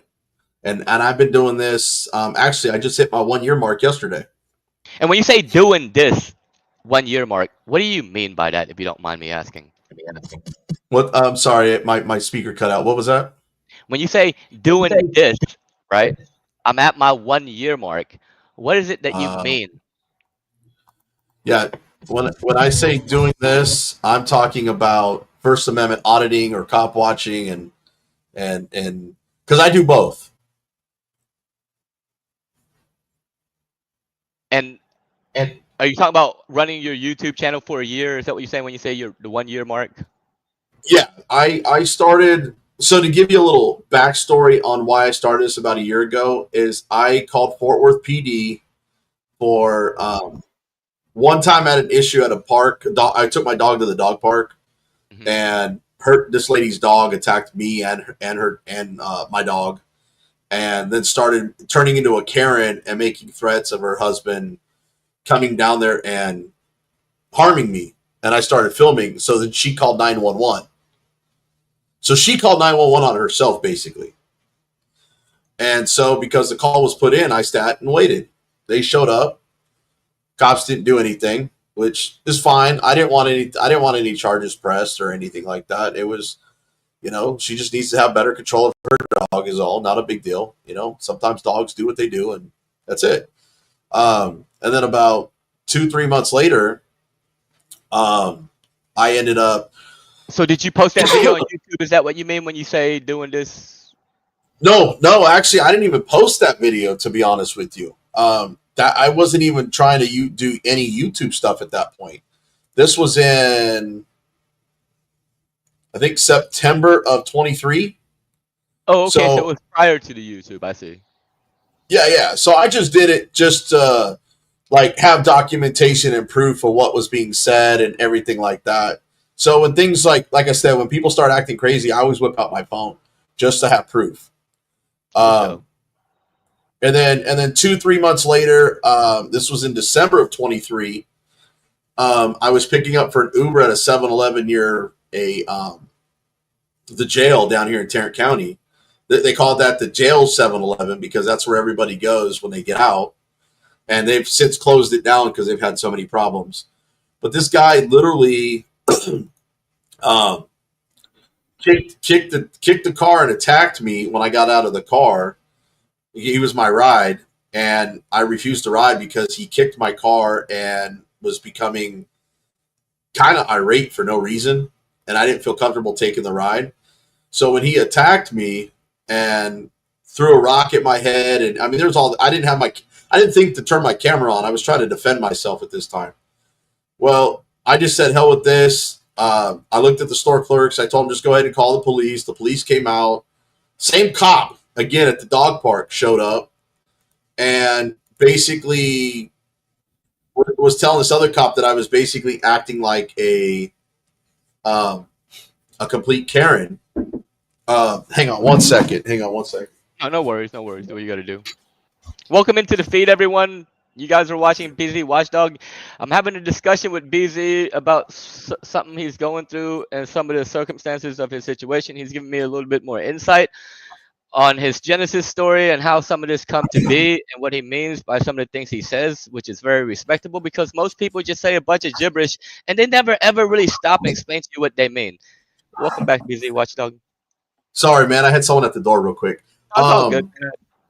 Go on. But anyway, so the cop tried to convert this whole thing about me being a Karen to his other cops because I thought they were going to actually do their investigation and like literally do their business. And actually, I was very pro-blue at the time, you know what I mean? Even though I had been wronged in 2016, I still figured not all cops were bad.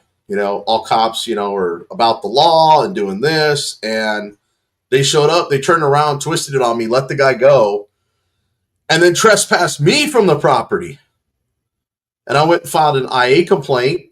It went nowhere. Again, they, investigated themselves, found no wrongdoing. And when I got word of it, I got pissed off enough to pick up my camera, start filming cops, start doing audits, learning the law, learning case law. And what do you mean by that? When you say learning the law, learning case law, what do you mean by that? Can you help me understand? Yeah, reading the Constitution and reading the state laws on, things like the statute of disorderly conduct, interference, trespassing, failure to identify, Terry versus Ohio case law on why cops have the authority and the power to be able to stop you based on reasonable articulable suspicion. Before that, it was just comply with whatever the cops tell you to do. I was basically one of those back to blue type sheeps. And after being wronged twice by the same cop and nothing going anywhere, I've learned how to now formally file complaints down in internal affairs and actually have them go somewhere. Right now, my current complaint's going all the way to the chief of police on 4 cops that tried to violate my rights after I caught excessive force on camera on somebody they were arresting back in, I believe it was September. I have that video on my channel called Cameras and Gloves. And as soon as I get the outcome of what they're going to do, then I'm going to see. And people keep saying just pay the fine and be done with it. No, it's a conviction on my record. You know, I just can't do that. I mean, I know you haven't seen the video yet, and you've only gotten some backstory of it. But as soon as people literally see how this is going to end up being on the outcome and the next steps I plan on taking against Fort Worth PD, I think that people will be impressed, and maybe they won't be sheeps like they have been. I'm sorry. Can you repeat that one more time? Yeah, as soon as I get this thing handled, whether it be a conviction and we go to appeals, or whether I get it dismissed, or there's going to be next steps. And people are like, oh, well, you're going to sue. Well, there may be litigation involved, but there's also grounds for criminal complaints on the officers as well. And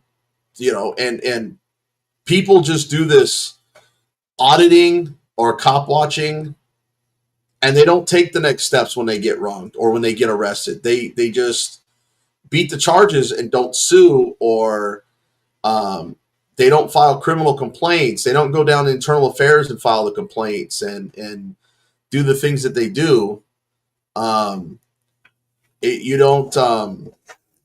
never going to make a difference. You're just going to keep running the same videos that everybody else does on YouTube. I'm about making some change. If I can make change at Fort Worth PD and the way our court systems are here, then I'm prepared to take it. I'm prepared to take it further. Okay, that seems fair. Are you said you have filed complaints?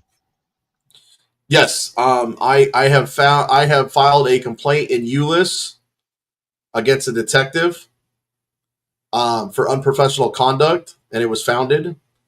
I have filed a complaint against a sergeant here in Fort Worth PD when I tried to serve a lawsuit on behalf of a federal lawsuit on behalf of Carolina and Fort Worth.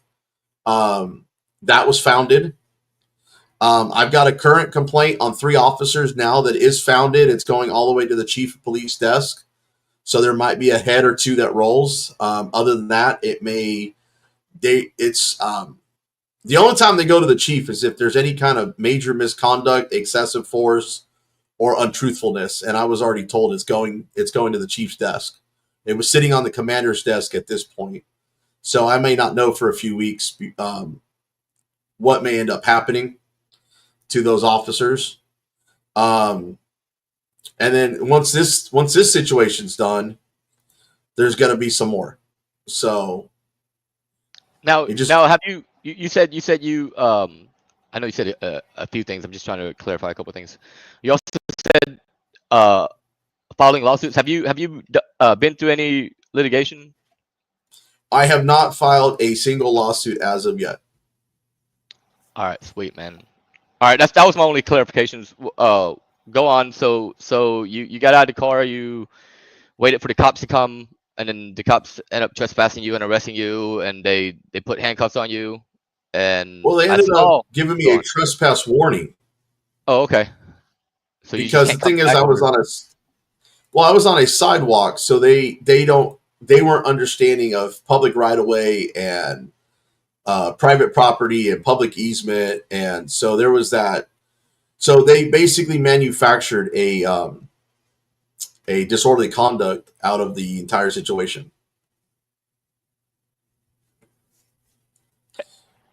You said you got charged as well? I got charged with disorderly conduct, but not with. They just give you a ticket, or they bring you to jail? They cuffed you and brought you to jail, right? They didn't just give you a ticket; they cuffed you and brought you to jail, right? Well, they cuffed me and stuffed me in the back of the car and said it was a detainment at first, but then the other cop that wrote the citation said I was under arrest and they were taking me to the jail. And then when the supervisor showed up, after talking with me and looking at my hands, because they messed up my hands from the handcuffs pretty bad, because I had medical on scene, they finally, I think the supervisor, I won't know till I see the body cam footage. I think the supervisor told him that, like, you could probably write a citation or just let him go, but there's no grounds for taking him to jail for a county charge.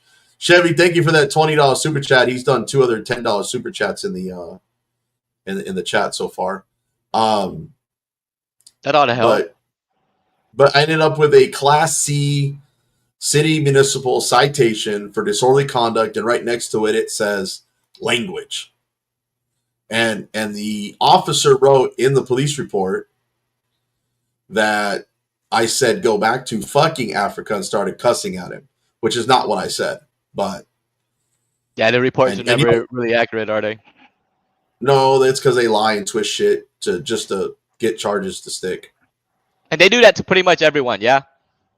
Yeah, I feel they do. I feel that it doesn't matter if you legitimately broke a law and were arrested for it. I have a feeling that they would try to lie in the police report and try to just add more charges on you just to get something to stick.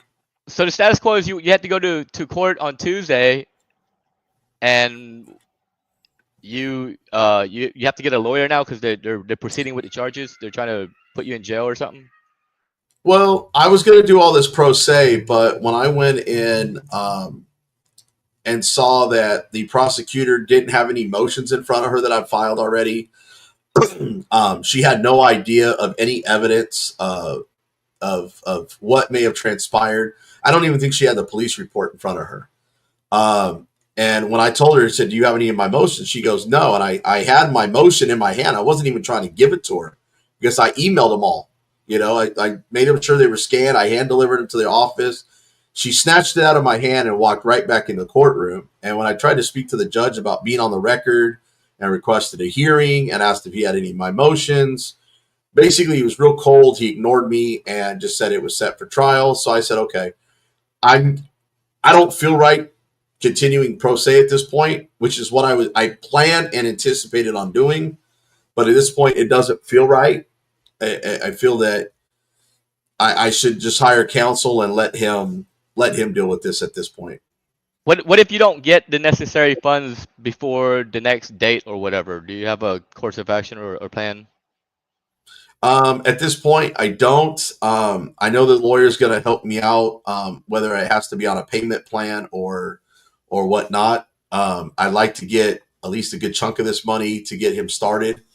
And like I said, this money is going to take it to trial. It's not going to be just, oh, let's get $2,500, and then if it goes to trial, get more money. $2,500 is going to take me through the trial. So, do you have the means to get this money outside of YouTube, or is it YouTube only? It's only YouTube right now because of the trolls. They literally called Uber and told them that I was involved in legal activities and that I'm a racist, and I said this and I said that, and they just kept bombarding Uber. That finally, after exhausting their investigation, and they basically just said at this point they just don't want any more calls. That they basically cut me loose. So that sucks. That happens, or that happened.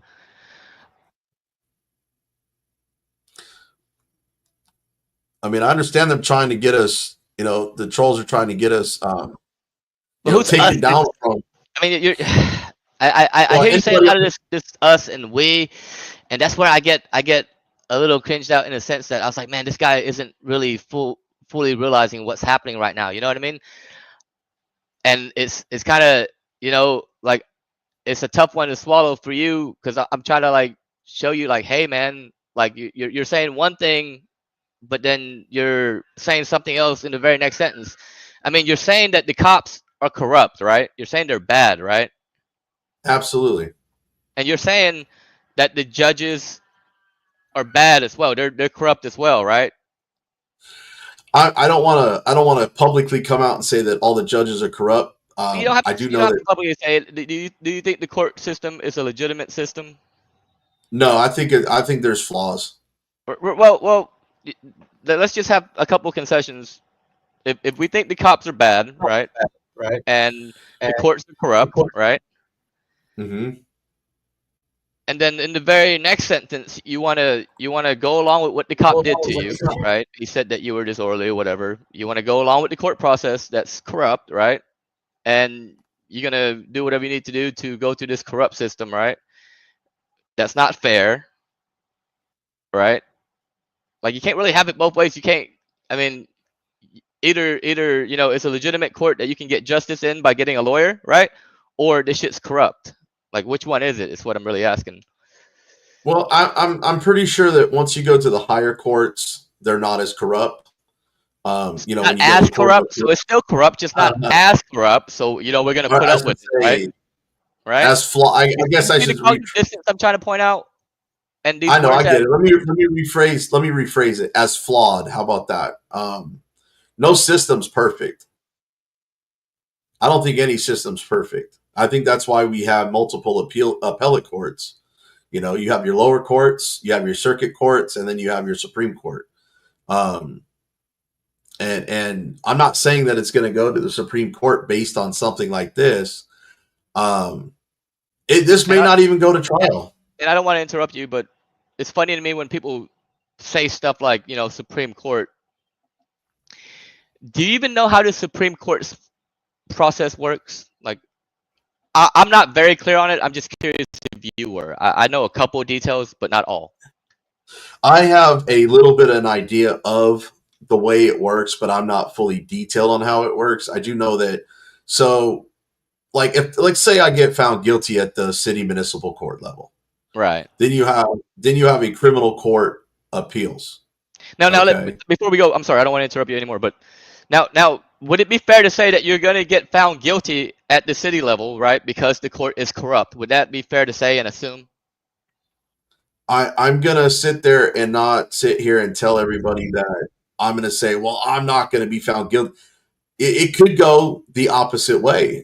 I could be very well found guilty. I saw that in Carolina and in Manuel Mata's case right here at the county level. It's when we say Carolina and Manuel, there's probably hundreds and thousands of other names that we can plug into that, and it would be the same, right? Yeah, absolutely. So it's fair to say that there's thousands and thousands and thousands of people that's gone before you that's gone through the same thing where the cops corrupt and they're lying, right? And they mix up and they give them false charges, right? So it's fair to say that this isn't anything special as far as their daily business, right? Yeah, I mean I'm sure there's a lot of other people that have been thrown to the fryer. I mean, I just didn't like the fact that we had 5 other people in my courtroom that were targeted, I think, because of color. There were 5 other black men in there, pretty much for disorderly and petty theft. And without a prosecutor looking at any motions, any evidence, they offered him plea deals that I didn't really think were really. Yeah, but you already covered this. You said the courts was corrupt. Now you're just giving me details of how they're corrupt. Well, we've already conceded that the court's corrupt. They don't care about all that. Of course, they're gonna not look at motions and do all this shit. We've already conceded that, right? Well, I'm saying the prosecutors. I wasn't even talking about the judge. Oh, so they're good. They're legit. No, I don't think that they're looking at anything. They're just trying to get that conviction, money, and move on. Right. No, I agree with you. I think that's how it works. I don't think there's any way to get justice, and even if you go through all this, right, busy watchdog, right, and you get the $2,500, right, for the lawyer, right, you pay the lawyer. How long do you think this will last? Like 2 months, 3 months?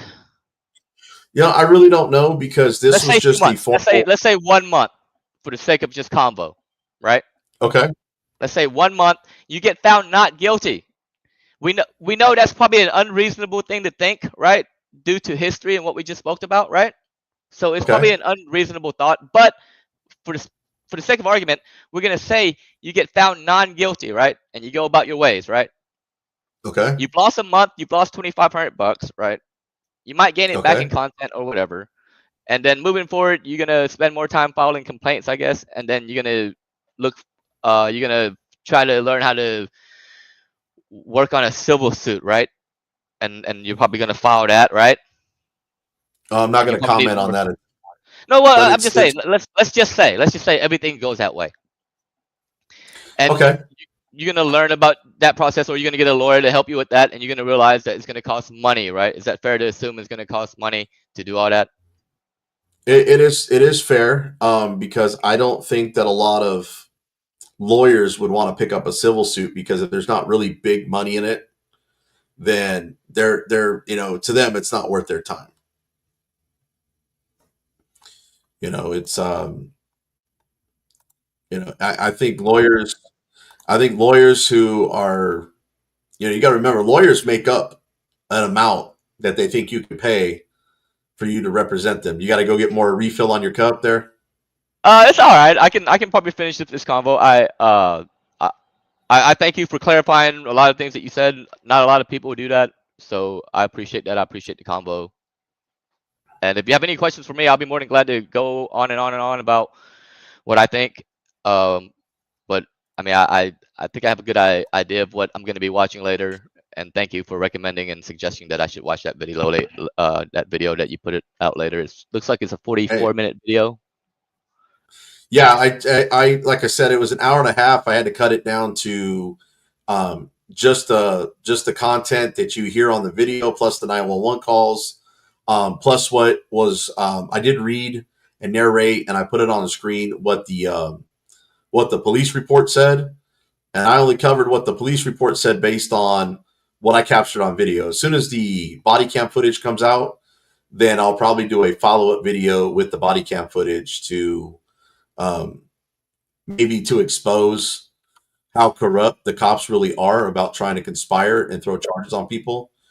Hey, look at this. We got Texas Gal Audits here. What's up?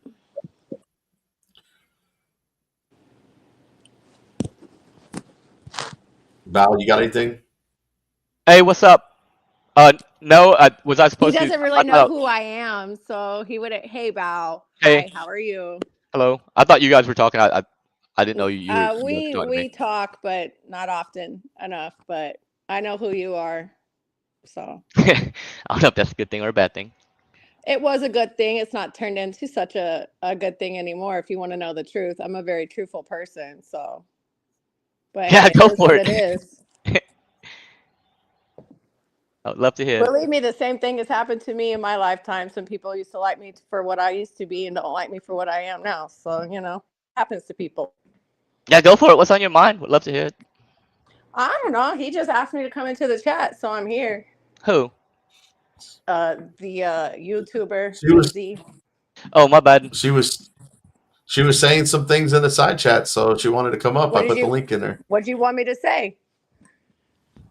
I don't know. Whatever's on your mind and how you I think feel. it's very strange that just like a month ago, maybe 2 weeks ago, within that range, 2 to 4 weeks, you didn't even know who Bio was. You thought he was an idiot. You didn't like what he had to say, and now you do some weird stuff and put him on your panel. He hasn't even seen this this thing you're going on for about a half an hour about. Why don't you show the video so he can actually like have an opinion instead of you just saying your opinions, and then let the idiot that you think he is make his opinions? Well, he asked the questions.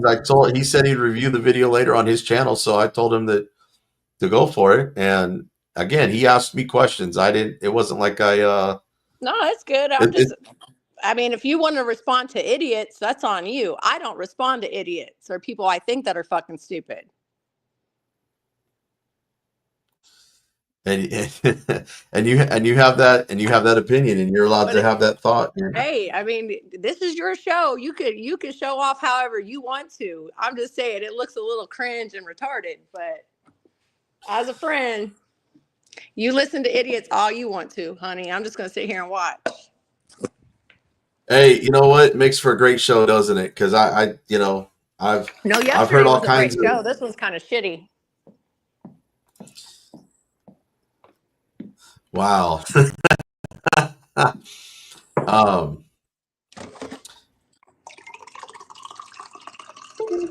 are you pouring? A cup of coffee? Maybe a hot cup of Joe, a little bit of whiskey. Hey, you do you, boo. You do you. It's how. Is it illegal? Oh yeah, I don't. No, you do. Well, then Hey, who gives a fuck? that's what I'm saying. I don't really, Okay, well, let's continue to listen to the idiot. I'm gonna presume that's me and go about spouting. I don't think you're an idiot. That was just his opinion. No. That's what I was going to comment on. I didn't think that you were saying that. I heard what you said. You said that his opinion, but I don't believe that he's opinionated. Made that opinion. Was it in the past or something? Like 2 weeks ago. 2 weeks ago. Very fresh. You have a clip? Very fresh. What are you had gonna to say, go Val? over there because you were DirectD was talking shit about you, so he went over to your live when you were live streaming DirecD, and he's like, "Oh, that guy sounds like an idiot." Well, him and I were on the phone together.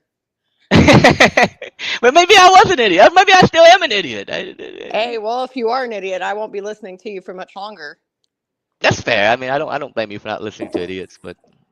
Well, you know what? I went over there. I think it was. I don't think it was 2 weeks ago. I think it was longer than that. When Oh, Ruff I can was. look it up exactly. But you don't. Do you think I'm an idiot, Texas gal? I mean. No, I think that sometimes you're wishy-washy. I think that sometimes you're a little lost. I think that you're an open-minded person, and that's why maybe you're a little lost. That you bring in way too many ideas and don't know how to take out the trash and bring in the good, and so you're a little confused. But that shows some signs of intelligence, some ADHD in you. So I think there's some intelligence. I just don't think you know how to arrange it correctly. Yeah, it's all like scramble. It's like Yeah, it's like goulash right now. Yeah, it's like fucking intelligence goo. Well, Val, see, like I don't even know a whole lot about you. There's people saying that you got some, and again, I don't go by hearsay. I want to see facts. But I think I've heard Christopher Facts Rupp on the internet say something about you picking up charges and some things about running from your charges, and I don't know. And out of Arizona. I mean, he's Who still are we warrants talking from about? my hometown I grew up in. Are we talking about Val? Or are we talking about Christopher Ruff? Yeah. Both, man. I don't give a fuck about Christopher. Are we talking about Christopher Ruff? I didn't think he was a part of this conversation, and I don't care to have him a part of the conversation. Val has warrants out of Tucson, Arizona, where I grew up from. Is that true, Val? Oh yeah, you didn't know that? I heard the rumor, he doesn't do his but research. He's such a good investigator. Well, I mean, you can't really know about everything about everyone on YouTube. It's social media. I mean. Yeah, but you should do a little bit of research before you put them on your page. Well, that's unfair to say. You don't have to really do a background check on someone just to have a convo on panel. That's unfair to say. Let me ask you this, Especially if Val, he's going to sit there and say what he said earlier. Well, people that are in the A1 shouldn't be running away from their charges because it doesn't help the A1 community. Well, what the hell did you do, Bao? Yeah, but fundamentally, that's a flawed statement, right? Like that's just a bunch of assumptuous things, right? That's what he just said on the panel. Yeah, I get that, but if me and you was to have a discussion about that comment, it's just a bunch of presumptions or a bunch of assumptions of anything, yeah. No, but I said shouldn't. I didn't say that's just my opinion. I'm not saying that you can't. I mean, like to assume that BZ Watchdog, anything that he does affect anyone that anyone else does, it's just a crazy presumption, right? Like. Oh, I know a lot about BZ, and he knows it. Right. So we're like to assume that because BZ did something that it affects anyone that has a camera that has a channel that says news now, whatever, right? It could. Like that's just a crazy assumption to make, right? Again, it could. I mean, these are assumptions and hypotheticals. Yeah, I think it's crazy that anyone that starts a YouTube channel that records a cop is automatically a part of a community that they made up in their own head somehow. Word. I think that all that just be crazy talk, man. That's why all that stuff that Brick Jones was saying, I was like, yo, you're just saying a bunch of gibberish, man. Like what the fuck are you even talking about? That part I agree with. But can't you honestly say that anybody that has a YouTube channel is considered a part of the 1A community? Like, you that's know, I can probably one say of the that most just ridiculous because things I've somebody ever is heard in my white, that entire they're life. not a part of my community. You see what I'm saying? Just because you're white, you're not a part of my community. Just because I'm white, no. If you don't act right and white, well, you're not that part of my community. You know what I'm saying? You a white crazy part of that community that I'm not involved with. Does that make sense? Just because you're a part of something doesn't mean you're a whole in it. There are still spaces in a function. Like, you're a part of the A1 community. I'm part of, I like my goddamn constitution and I want it to stand strong. So you're not saying you're part of the YouTube community, because I mean we still all have to abide by those terms of YouTube service, and we all have a community. platform. I'm just, when I say That's the a word community. community, I don't I mean, think it's a YouTube business. And within my YouTube business, yes, I have to abide up along some sort of policies and stuff like that. But that is not I'm not a part of a whole fucking community of 6 billion people with YouTube pages. No, I'm not. I'm part of a business that is a part of a YouTube. so let me give you like an analogy or a perception. So like, say Let's a hear it. housing community, a subdivision, okay? So you got So a we like subdivision. everybody. Now you're part of We like everybody you're within part of that the subdivision. Fuck out of here. anybody part of that subdivision that is part of the community of that subdivision doesn't mean that they have to participate or like what their neighbors do, but they're part of the community because they live there. Yeah, but And, what you were and that's saying how I use earlier, that word. what you were saying is if we are a part of this community, these are the things that we need to be doing. And they're not being done by the person that's on your panel. Well, as far as in the First Amendment and this cop watching and auditing, I guess you could say community, that I'm going to use that word lightly. There's a lot of problems within that, because either people are competing or people are hating on each other, or there's jealousy going on. Because Ooh, in any business that doesn't happen. Ooh, my goodness gracious. We I'm should not be. saying that. You know what? I think it's at this point, it's almost better to concede that there is a community, right? And figure out what, you know, if BZ Watchdog is right, and he's Okay. part of a 1A community, right? Okay. The question would be, is that what you're saying, BZ, or? I mean, I think anybody with a YouTube channel is 1A community, because they're voicing their opinion. They're saying what they want to say. Now, as far as in the true 1A holding cops and government accountability, that's a different community within the larger platform, I guess. And you're a But part of that, right? You're saying that community is there, and you're a part of that, right? Is that what you're saying? I feel that I'm part of that community. Now, I may not be tight with everybody. All right, regardless of your level, you feel like you're part of that community. We're going to concede that there's a 1A community. We're going to concede that you're part of that community without any arguments, right? Yes. My question would be, how did you get on that list? How did you become part of the community? When did that happen? I don't think it really started until really I started getting out there and actually making videos and putting them out, and people started subscribing, and other auditors started reaching out to me, and so you're saying there's multiple events that made that, not just one thing. All these things have to happen to be a part of that community. You have to get emails and all these criteria. It's not just one criteria. Yeah, it wasn't just because I one day I started a YouTube channel and here I am. It wasn't like that. All right. I mean, I guess I can see that being a belief system. I'm just curious. Well, if that's the case, right? Like, and if this was factual, right? And at some point, like, how many things do you have to check off the checklist to get into the community? Like, Word. Now that's a question right there. like, you have to get What audit you checks gotta do- off, or What you got to do to be a part of this community? Get arrested, I guess. I don't know, but so you don't even know at this point. Well, when I started, I figured I was going to be that exception and that different, where I was going to try to do stuff cleaner and different, and not just go out and scream at the cops and get arrested. That's what I sought out. Now, I've told other people that you can sit there and watch body language all you want. You can spout off the law all you want, and you can try to push it as much as you can and try to walk away without getting arrested. But there's going to be that day that comes, even in mine, that I can't control the mindset or the attitude of that one cop who's going to decide to go hands on. But that's going to be the one day that the cop screwed up.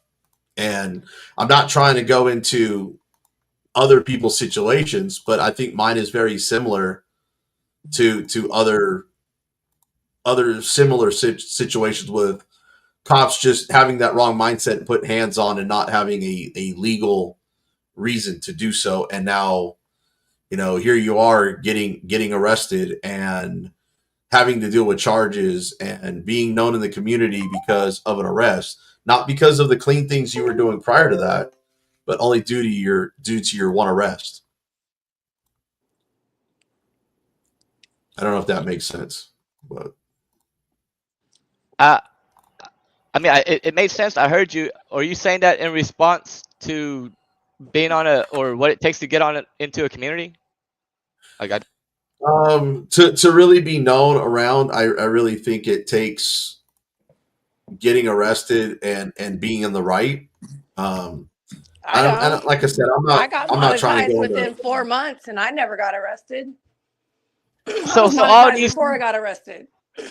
So all these criteria is just a bunch of vague stuff that really, if I was trying to get into this community and I asked you a question of what I got to do, you wouldn't really have a real answer for me. You'll just say a bunch of vague stuff.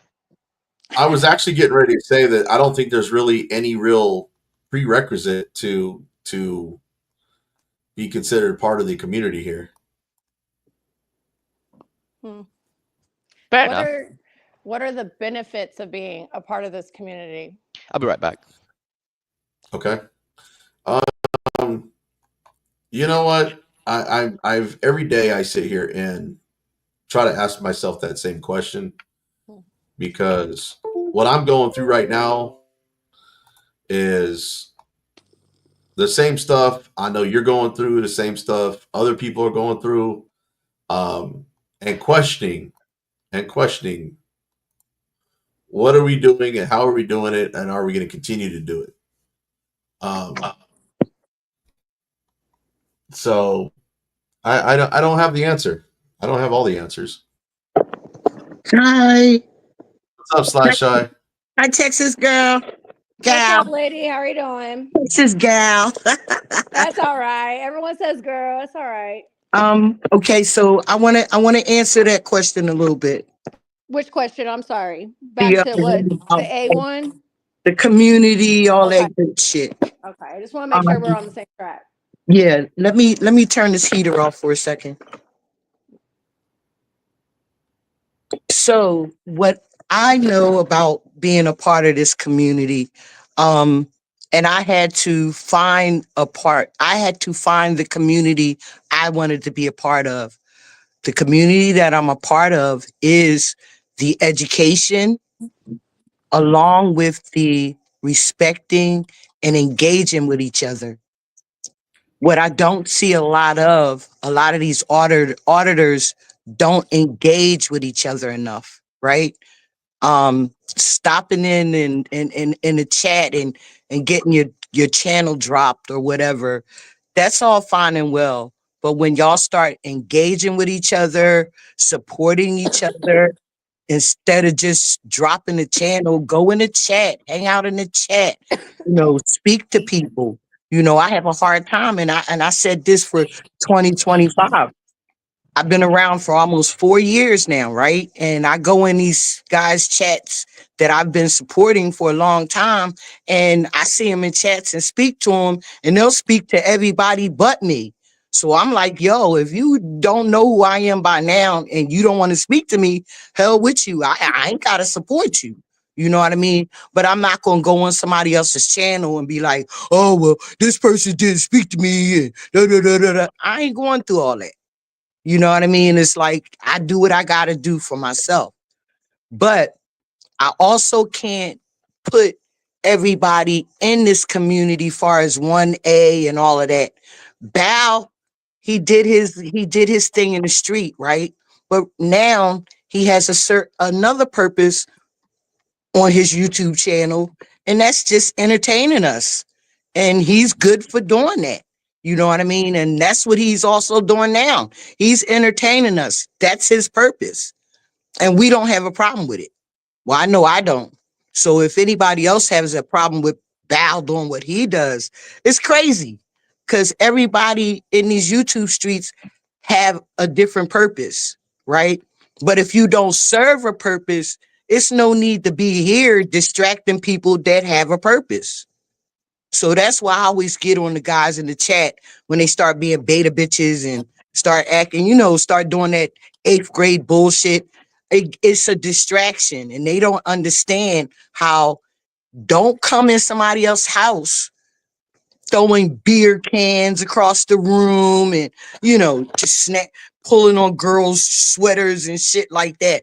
Like, be responsible. We can have fun, but when you see somebody's going through something or talking or trying to go over their case or, stuff like that, you just gotta know time, place, and manner. Responsible people, you shouldn't have to tell time, place, and manner. Even with freedom of speech, time, place, and manner. I'm not gonna come in this chat and start spewing a bunch of bullshit to people I don't know. It's time, place, and manner. You just gotta know how to conduct yourself, right? And everybody ain't a part of this community that people keeps talking about. Everybody ain't a part of it. And a lot of people ain't for it. You know what I mean? They bootlickers, they fake to hang out, but everybody ain't for it. But me, myself, I like to engage everywhere I go. Any chat I go in, any panel I go on, I want to engage. If you can't engage, I can't mess with you. I didn't realize sweater pulling was such an egregious act. But well, sometimes these beta boys bow. They be pulling each other's sweater. Not so much the girl sweater. I'm sorry, I don't even know why I said that. I was like, where were you you got your sweater pulled? Even though but you know who the people I've been talking about that be pulling each other's sweaters in these damn chats and shit. Hello. The chats be fun, man. I think the chats is great, man. I love it when people sweater pull and do that kind of stuff. Yeah, sometimes it is, right? But when you got channels like BZ, when BZ is going through what he's going through about his case and stuff like that, like you distract them with the bullshit. That's Well, you all. can't have it both ways, Slash Guy. I mean, when you say BZ, not you. Not saying no. distract them with the bullshit. I'm talking No, about. I'm not even talking about me either. Distracting. I'm keeping him on track because. Oh he no, gets not you distracted either. quite No, not often. you either. No, we're not talking about anyone here. I'm just saying, in general, you're saying, oh, he needs to basically, you're saying he needs to beware of the trolls, but you're speaking to someone who has already conceded that he lost his job because of the quote trolls, and he is the one putting his info out there. No one's making him do this, so you can't have it both ways. It is what it I've been is. telling him that for a long time. Like you really can't have For it both almost a ways. year now. Do you want the TTS or not? Shut this up. Okay, so that's what. Okay, time, place, and manner. He still ain't learned though. We're trying to teach him. But it's not really in your place to teach anyone either, Texas Gal. I'm just saying, like, these are the facts. And what's education about? What's education if I can't teach somebody? We lead by example. We lead by example. And by speaking, by teaching. I'm not saying you're not capable of doing it. There's a lot of ways to teach, not just examples. True. I'm just saying. I mean, I don't think BZ. I could be wrong, BZ. If I am, correct me. But I don't think BZ Watchdog does YouTube to get educated by people. I mean, is that true, BZ? Like, do you fucking listen to the chats to see what you're gonna do with your fucking life? No, I don't do that. No. Right. Do I try to learn something new every day? Absolutely. If I can learn something from somebody and take it and apply it, it works. Great. But if it doesn't work, I'm not gonna sit here and try to retain it and apply it if it doesn't work.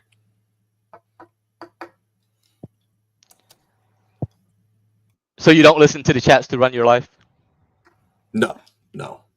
Right. So I mean, it's just I mean, you're just preaching to the choir. Slash, he understands the nature of social media. He said he lost The his thing is, job, I'm not and preaching have to, I'm not but have preaching. to. Wait, I'm not preaching to no damn body bow. I'm just voicing my opinion. That's all. I ain't preaching. nah, you were like, nah, you gotta watch out for the trolls and not listen to them. No, that's not what I said. My bad, I misheard you. The sweater threw me off. Now I will tell you. Now Chili did inspire me, I guess, because that comment up there, he did inspire me to pick up my phone and start filming, only because I had bad police encounters that I told you earlier with the same cop twice right here in Fort Worth. All right, what So you just said doesn't make sense, right? You just said Chili just inspired you because of an event that Chili has nothing to do with. that's right. Chili had nothing to do That with doesn't my make event. sense. You see how that doesn't make sense? Well, I mean, I see how you look at it. I'm just saying that if I'm just I pointing wouldn't out, have, like in your head, that makes sense somehow, and I'm just pointing out the same train of thought that's putting you in the position you're in now. And I'm glad you said that, right? When you said Chili inspired you, right? I well, think. he Go on. go I'm ahead. sorry. I think that's a very like, and I'm not hating on Chili. I don't have anything against Chili. I watch him on YouTube. This is just my opinion. I think people like Chili, right? It's bad for people like yourself, right? And what I mean by that is what's actually happening in reality right now, right? You went online, you found Chili, you went and fucking did what you got to do. Now you're facing cases or charges. At the same time, you watched Chili, right? Did the same thing, went through the same court system, a corrupt court system that just threw him in a cage. Mm-hmm. Yup. What? So you see the cognitive distance that's kind of going on, and you see why my opinion is that people like Chili is bad for people like you. Well, I don't agree with that because I'm not following Chili's style of doing things. I'm not saying you did. Yeah, he's not saying you are.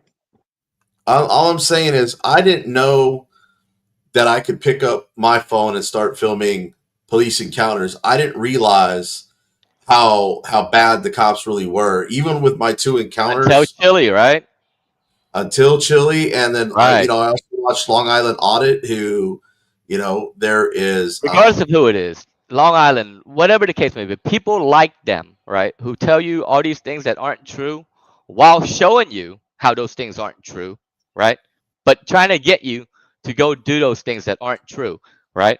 When you've been sitting here talking about, oh well, I need the 2,500 so I can get this lawyer, so I can play the long game, right? And all you're saying, like, I'm not, I mean, I could be wrong. Correct me if I'm wrong. All you're saying is that I want to win this case so I can sue him and get money, right? And the reason you got that thought into your head is because of people like Chili, right? But you really don't know what the processes are in order to get to the end goal, right? Which is money in a federal lawsuit, right? I'm not going to comment on litigation at this point. There's no good litigation. You're facing a speeding ticket or a trespassing ticket. You're not. No, there's you're no asking secrets about here. after the fact. I'm not going to comment. Right, but there's no after. secrets here. You've already said it. You're acting like it's a secret, and you're acting like saying it is going to hurt you somehow. When the reality of it is, none of that's true. Right? I may or may not. All I know is I'm looking at the long game, and that's all I'm going to tell you. Right, and all that means is you want to win the case, right? What can the long game possibly mean? You're gonna lose and do what? It's Pay the gonna fine cost and go you sit in money. jail?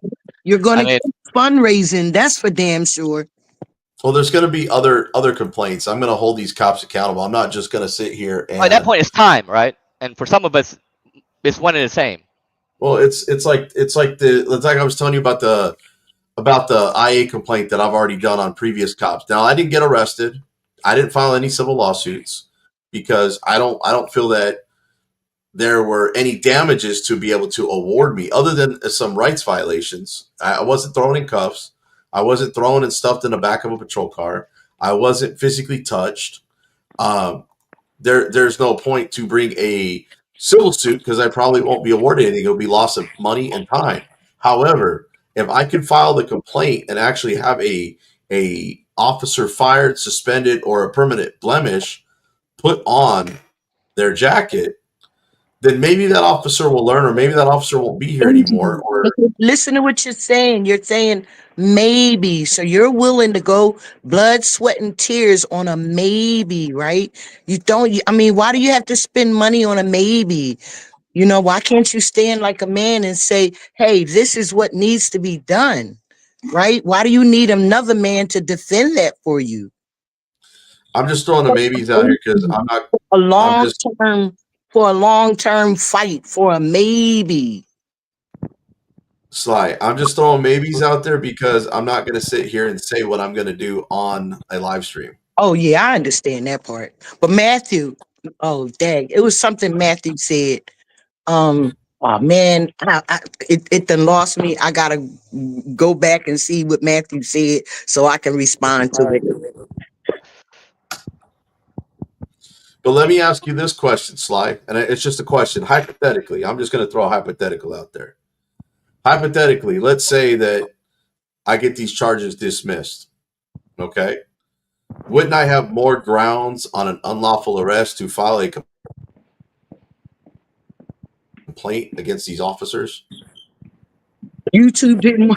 YouTube. That's fundamentally that's what you just asked was flawed. There's no such thing as more grounds or less grounds. There's either grounds or none. Right.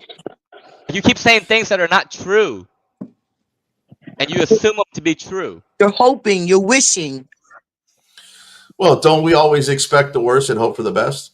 No. Not when it comes to the law. It's either black or white. Well, I don't believe that. I believe there's a lot of gray area in there. Where? Wait, what book? What? Please, hold up. Please tell me what book. I need more motherfucking shit for this conversation. The only reason I say it's gray, though, Sly, is because again, a lot of crimes or the law comes down to perception and how things are persuaded and argued. They misinterpret the law, right? When you go in, you should know the law and not let them interpret the law for you.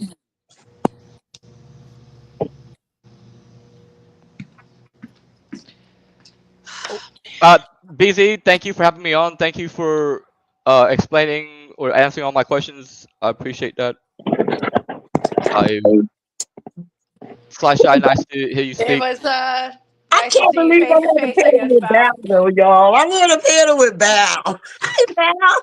Hey, Sly Shy, how are you? I feel like I'm a huge star or something. You are, man. Listen, You got me all blushing. The face is all red now. I used to watch your videos, man, and you know I love hanging out at your house and your chat. You are the bomb for whatever you do in these YouTube streets, man. We love you and we respect you. Yo, thank you, Sasha. I appreciate that. Texas Gal, it was nice talking to you and seeing you on panel.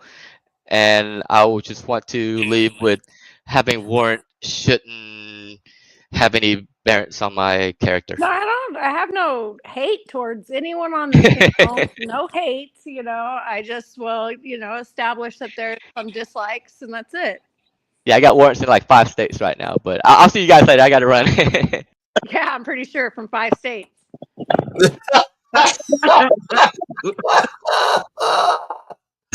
Wow. Texas girl, I think I'm sub to your channel, but I appreciate it. Right? Oh, that was funny. BZ, I really wasn't saying don't pay attention to the trolls. What I was saying is, like, sometime when you're doing whatever you're doing, they could come in your chat and start being distracted and get everybody in your chat caught up into their shit, right? And they're not paying attention to you and your show in your house. So that's what I mean by, like, you know, when Val said you can't have it both ways, sometimes you can control your chat and tell them, hey, yo, cut that shit out, or you don't have to be here. You know what I mean? Instead of letting the boys play and then say, oh, well, nah, you take control from the beginning if that's what you want. And then if you want them to play, you let them play. But I understand what Val said. You can't have it both ways. But sometimes you have to control your house.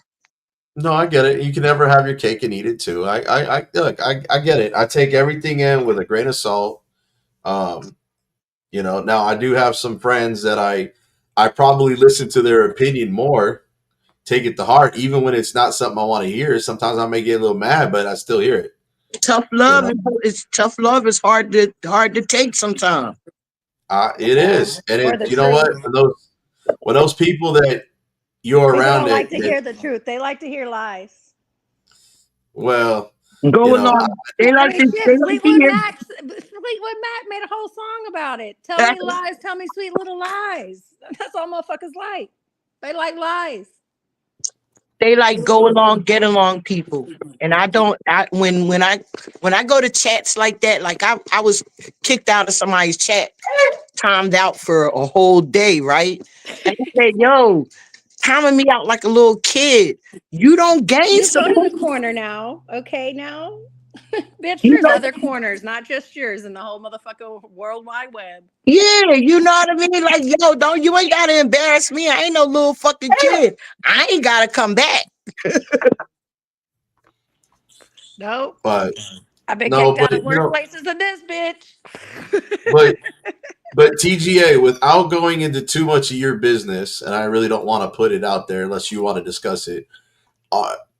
This can you honestly say that we have?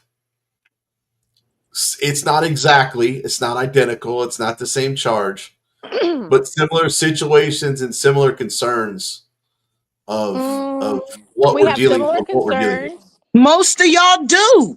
We have similar concerns. Y'all. I would say the situation, as far as bad policing, yes, but my situation is a little different because I was inside a building. You were not, so it is almost completely different. But what he's saying is all y'all all going through corrupted shit, Yes, right? Y'all and that's all what we're going here to through, sniff out. That's what right, A1 means, and I exactly. don't know if it has to have a community next to it, but that's all that each person and individual is trying to do on their YouTube, is trying to find Exactly. tyranny. They're trying to sniff it out, and they're trying to make sure that the corruption stops. There doesn't really have to be a community to do that. Does that make sense? Yeah, There and they doesn't. keep and everybody keeps saying the only community, and I'm gonna have to say this for me. Hi chat. I love my chat. I love listen. I love hanging out in the chats, right? Because I love engaging with everybody, right? That is so much more important to me than being on the panels. Me too. I'm not hardly Engaging ever with up on people. anyone's panel. I'm always in the chats. Yeah, engaging with the people and keeping everybody together, coming back. You know what I mean? Like we to see if I don't have shit to do and I'm in the crib and I see all these people all day long in different chats, it is so much fun. Yeah. Because it gives me something positive to look forward to. You know what I mean? Like seeing certain people. I They're just think that positive. not only in this genre though of A1, there's so many other types of YouTubers that keep calling things communities. I think the term is so loose. How about just the people who like to view, the people that are involved? You know what I'm saying? It doesn't have to be a community, because a We mean community means people. that I'm involved with everything that you're doing. Does that We make mean sense? people. I'm not a community with everybody. I'm not involved with what everyone's doing. I don't agree with what everyone's doing or how they go about things. But that's how they want to do it, and their perspective of their A1, finding their tyranny. You know what I'm saying? But that doesn't make me a community with them at all. Because somebody got a little disappointed because I said they said, well, Sly Shy, don't you love everybody? And I said what you said. Hell no. I don't agree with everybody. No, I don't love everybody. I appreciate the subs, but that don't mean I love you. You know what I mean? I appreciate you. I respect you. And I show you love, but that don't mean like, I gotta bow down to you cause you subbed to my channel. That's I crazy. used to have a store. I used to like some of my customers that came in. I used to hate some of my customers that came in, and I loved very few customers that came in. Does it make sense? But every single Yeah, one of them, even if I hated them, I appreciated them. exactly. And that's what I'm talking about. So, and that's how I feel about this community. Just because I hate you, don't I appreciate you're there. You know what I'm saying? And that you're doing something. That's how I felt when some idiot would come walking in my store. I'm like, man, this dude's gonna walk around for 3 hours. I don't know if he's stealing shit. Ask me 200 fucking questions and buy $30 worth of shit. You know what I'm saying? Aggravate the fuck out of me. But in respect, I have to take that $30, smile and grin, and let him walk out the door feeling like a happy customer. That's what you do with YouTube. That's I being get it. responsible. That's being But responsible. but as far as like, yeah, there are some people I'm like, I don't care. Like, oh, I'm an auditor and I support you. I don't really like what you're doing, so I don't care for your support. If you want to continue to support me, go ahead, but I'm gonna be truthful about it. Because we want to be transparent. But the difference is with this business and that business is two different things, right? This one is you're gonna take it or leave it. There's 6 billion people that can walk through my door through YouTube. In a little city, maybe 50,000. You got to be a little bit more careful. No, I'm going to be truthful. Don't like you, I don't like you. Take it or leave it. You can say the same thing to me. I don't care. Believe me, there's been a lot of people that don't like me on YouTube, things I've said on YouTube, things I've said to cops, whatever. That's their opinion. But we're here not as a community. We're just here to show what corruption is in any kind of form happening within the United States that does not coincide with the Constitution. Pretty simple. Well, wait, Texas, girl, wait. I'll put some brakes on it. I'll go to Midas. What's up? Listen, Linda, I got a community chat. If that's what you call it, but is it just like a forum? I Should mean, that just be a forum? no, the reason why I say community is because I've been like almost going on 4 years with a lot of these people. We've been Okay. hanging out for almost 4 years. So that's why I call So it community. You know I what I used to call that the church when I used to be a bartender. It wasn't my community, it was my church. But that's when you was working. I don't be in these But chats.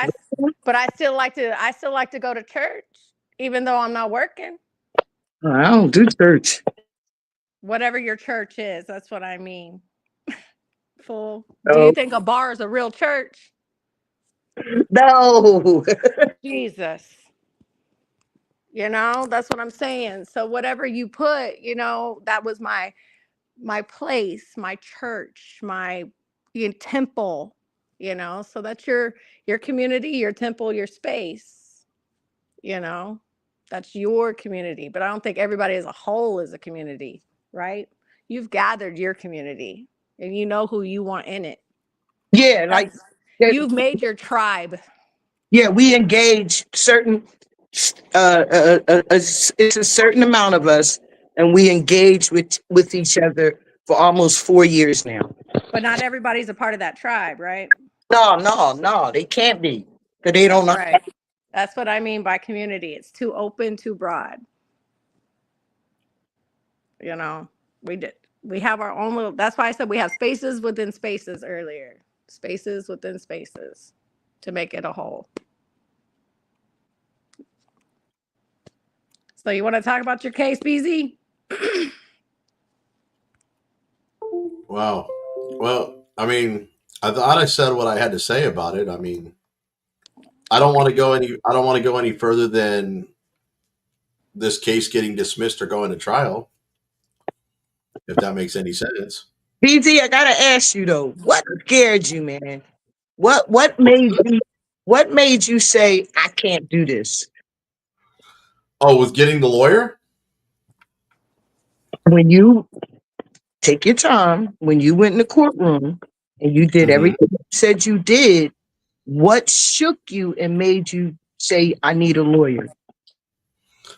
When I realized that the cards were the cards were stacked against me when I went in that courtroom.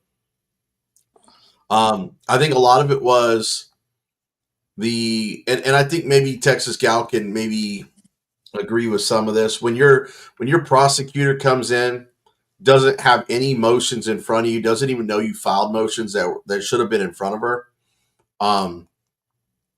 and literally is trying to hand you a plea deal without looking at any evidence.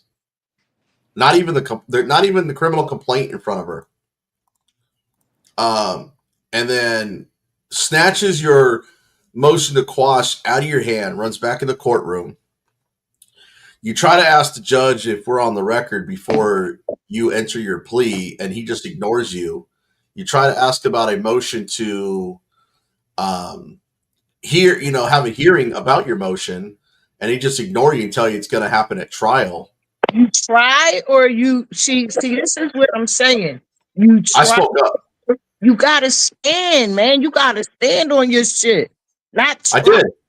I spoke up, is what I'm saying. I spoke up in front of the judge without pissing the judge off and getting railroaded some more. When I requested the motion to have for a hearing about my motion to quash, he said, no, we're going to do this at trial. Now, again, I had already asked about being on the record. The prosecutor wasn't in the room. To me, that was a shit show kangaroo court at that point. So, my whole thing is, if you're not going to get my formal plea on the record, you're not going to hear my motions on the record, then you're not doing what you're supposed to do. And at this point, I think it's time to let fight fire with fire, because they think they're going to run all over me because I'm pro se.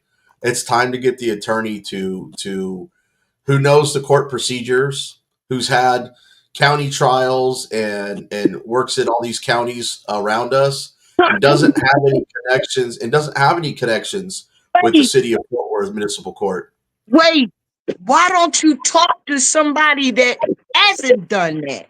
Why don't you talk to somebody that hasn't had to go get a lawyer, that knew how to stand up? Why don't you talk to those kind of people? Stop talking to people that say, I need another man to help me. Like, I mean, you can need another man to help you, but get somebody that's going to help keep your back straight. You know what I mean? Stop going to these people to say, oh, well, I'm going to have to get somebody else to help me. No, I mean, find people. There are people that know how to stand and do exactly what you did. Whatever say.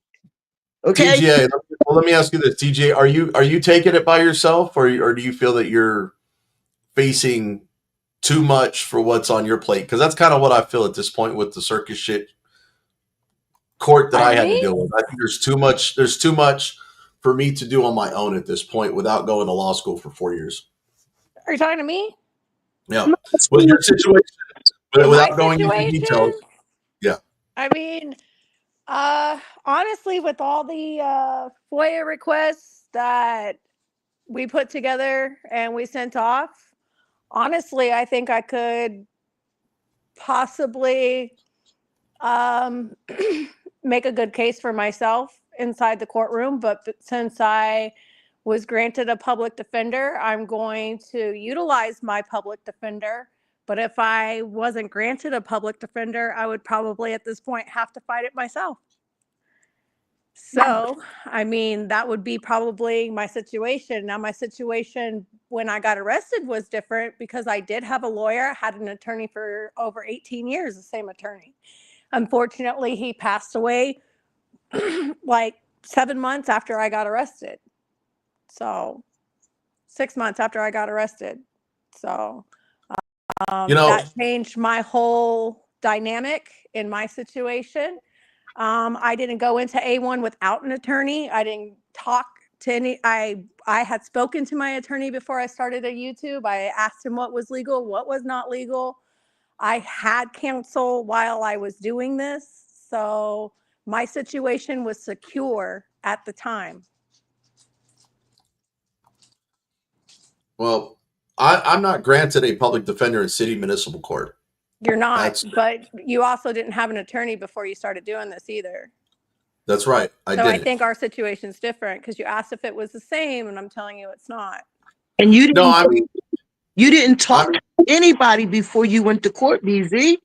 You didn't Well, talk to anybody that could help you far as you standing on your own. that's not true. That's not true. Who did you talk to? I have 3 lawyers that are friends that I've talked to, and they said, yeah, take it pro se. And when I talked to these 3 people, and after my situation in court and how it went, and how I was just disregarded for any of my motions and anything to look at, we've all agreed at this point it's better that I get And an attorney. they took advantage of you, right? They took advantage of you because you probably went and you once you got a little intimidated or a little shook a little bit, you probably put your head down a little bit, and they said, "Got him." Nope, I actually thought about pro se. I actually thought about the ride home, still pro se in it. It wasn't until hours after I took myself out of that situation to where I could literally sit here and think about it and talk to my 3 friends that have law degrees, all in Texas, and advise them of the situation. And they said, well, if they're not even going to have your motions, not even going to hear you, and just disregard you, then maybe it's time to hire an attorney. And so that's what I'm doing now. I don't know if the attorney that I want to hire has went ahead and filed for that he's going to represent me yet. It was something we were discussing. I'm trying to get the money together. He's willing to take this. He's willing to take this money in as we go along until the trial. So at this point, I don't even have a trial date. Do you know Cameron? I forget. Cameron. Brooke Cameron? No, Cameron's first name. People. What's his channel, dog? Somebody in the chat. Y'all know exactly who I'm talking about. The guy, the guy that gets off with no license, insurance, and all of that. Well, and I want to show you guys something in the chat. I keep getting people that are. You should do it on your own until you're in this chair, facing what I'm facing, just like Texas Gal. If you are not in her chair and facing what she's facing or what I'm facing, your words are just that, words. They're not advice, because until you've sat in this chair and you've done it and you're facing what you're facing. Not necessarily. People know how to stand on their own. They ain't got to sit in your chair to know how to stand up for themselves. Standing up for yourself and dealing with this, you don't get the same perks in that court. In Texas, you do not get your discovery as pro se. You get to view it probably once if you're lucky. That's why I say talk to somebody before you go through paying a lawyer. Talk to somebody that knows these things. Okay. Well, I have already made up my mind. You're beating a dead horse at this point. So I've already decided. This wasn't like today where I just came on YouTube and decided I was going to hire a lawyer. I've been doing fundraising this is my 3rd day of it. I've already made up my mind. 3rd day, but I did say it 2 days. I even said it before you went to court that maybe you should try to talk to Cameron and maybe get a little more suggestions. I did mention that quite a few times in the chat, but you're saying that, but I'm also looking at the long game. I really was thinking that same way, Sly, the day I went to court, and on the ride home, I was thinking that same thing for a couple of hours. I was thinking, stand on my ground, let me do this myself, and then I sat there and said, no. There's more on the line in the long game. I'm playing the short game. I'm not playing the long game, and I really need to stick to what I've told people. If you want to say I'm getting wishy-washy or I'm not saying what my opinion is, but I've always said play the long game, and I wasn't playing the long game. I was playing the short game. I'm talking about what other people say and feel. How do you feel? I feel I was focused on the short game, thinking I was going to beat it, and then I'll worry about the long game afterwards. I was worried about the next move, not looking at the next 12 moves like I normally do, and that's my own fault. Have you ever done this before? But have I done what before? Pro se, post se, whatever the hell it is. Talk to Lane. Shit, talk to Lane Matters. Oh, I'm sorry. I have done it on a traffic ticket. And guess what I ended up doing at the end? I ended up taking a plea deal because I was intimidated and threatened. See? Yeah.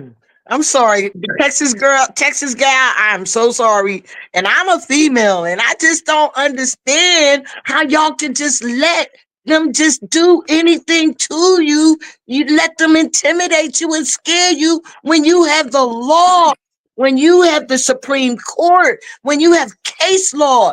You go in back in your shit. You stop. I'm sorry. What you don't understand is the courts don't care about it, and they know it's going to take money to appeal it. The problem is most people don't have the money to appeal their cases. Right, and that's why they ignored you, because they looked at you and probably thought you had a couple of bucks. That's why they ignored your shit. I don't think they really did. I think all they cared about was getting that $262 and that conviction out of me.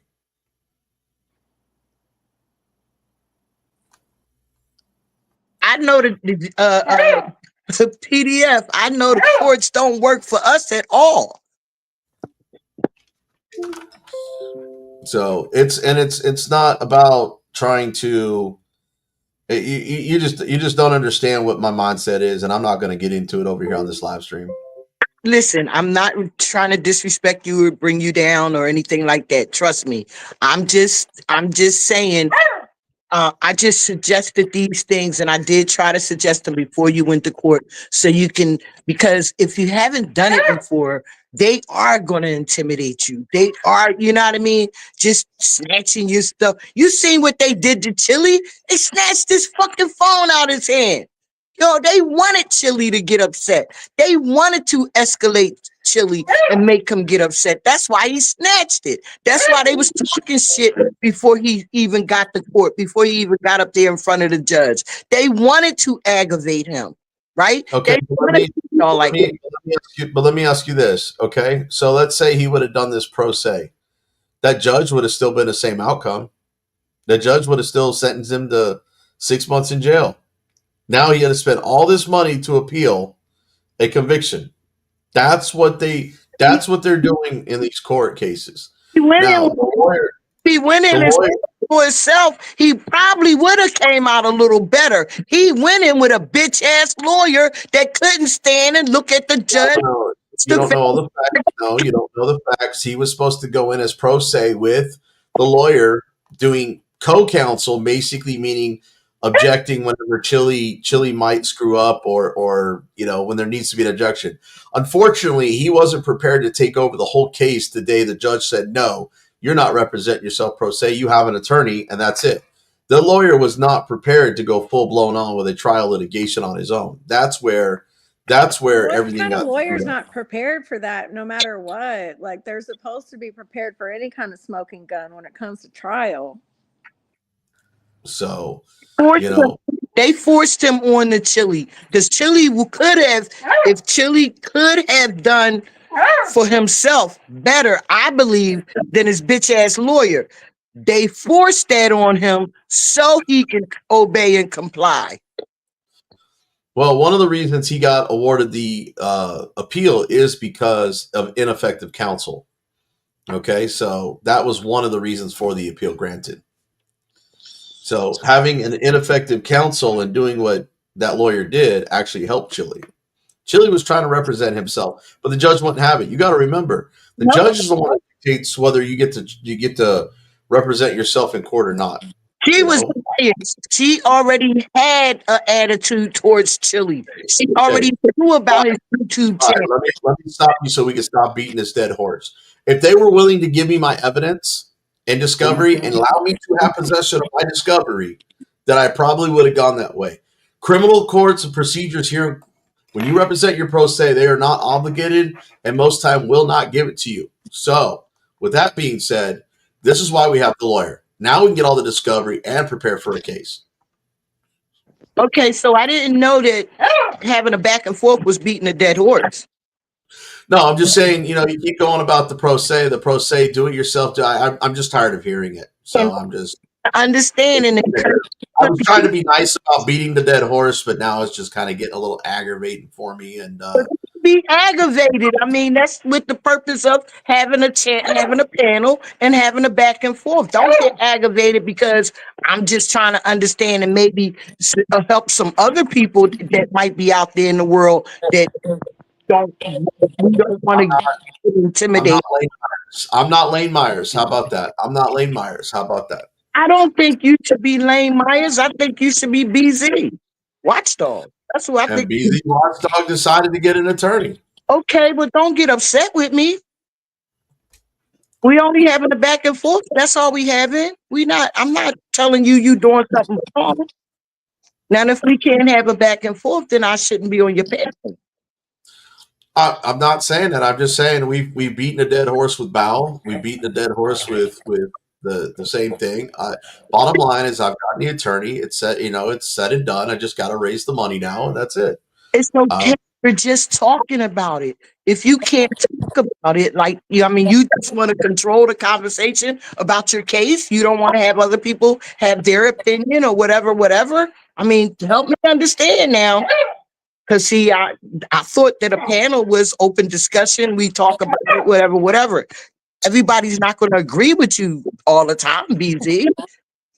I don't want anybody to agree with me and go with the flow. My whole thing is like I said, I thought I've explained myself a few times, so I figured the pressing of the same topic and the same question is just, to me, is beating a dead horse. We're not pressing, we're just talking. And if we can't talk about it, then that's what I say. That's what mature adults do. We discuss it. We have different opinions. We don't get frustrated and then want to shut down. That's the absolute truth. You know that as a woman. But Sly, I'm not. But Sly,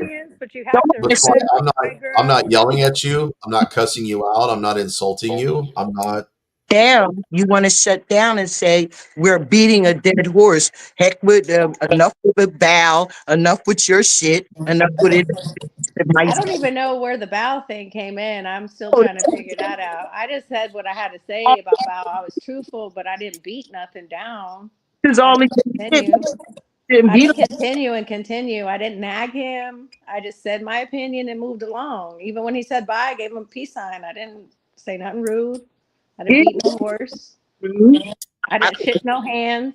Yeah, I thought we were just having a back and forth. I'm not trying to beat a dead horse, but if we can't have a back and forth and a discussion, a healthy discussion about, different, your situation, then I gotta go along, get along, girl. No, I didn't even say nothing about the attorney yet. I haven't said one opinion there. I only said my personal situation. I haven't said nothing about him having an attorney or not having an attorney. I haven't even spoken my opinion. Let's be real about it. Yeah, that's what it is. It's just my opinion, BZ. I'm not going to aggravate you or beat you with a I wasn't aggravated with you. I was just aggravated with the topic a little bit, just because it feels like I was looking at the chat too, Sly. So all the shit I'm getting in the chat from the same people that weren't saying the same thing yesterday and 2 days ago, because I know who's been saying what, and now it's like all of a sudden I'm watching opposite responses, and it just if you're gonna if you're gonna stick, like I've already said, I'm hiring one because I didn't get that right feeling in that courtroom. And again, I've told Brick, who just jumped on the panel here, I've told Texas Gal before. And we've all agreed you always go with your gut instinct, because your gut's usually the thing telling you that this is the right thing to do. And anytime I've ever gone against my gut, it's always backfired. So can I give you one bit of advice real quick?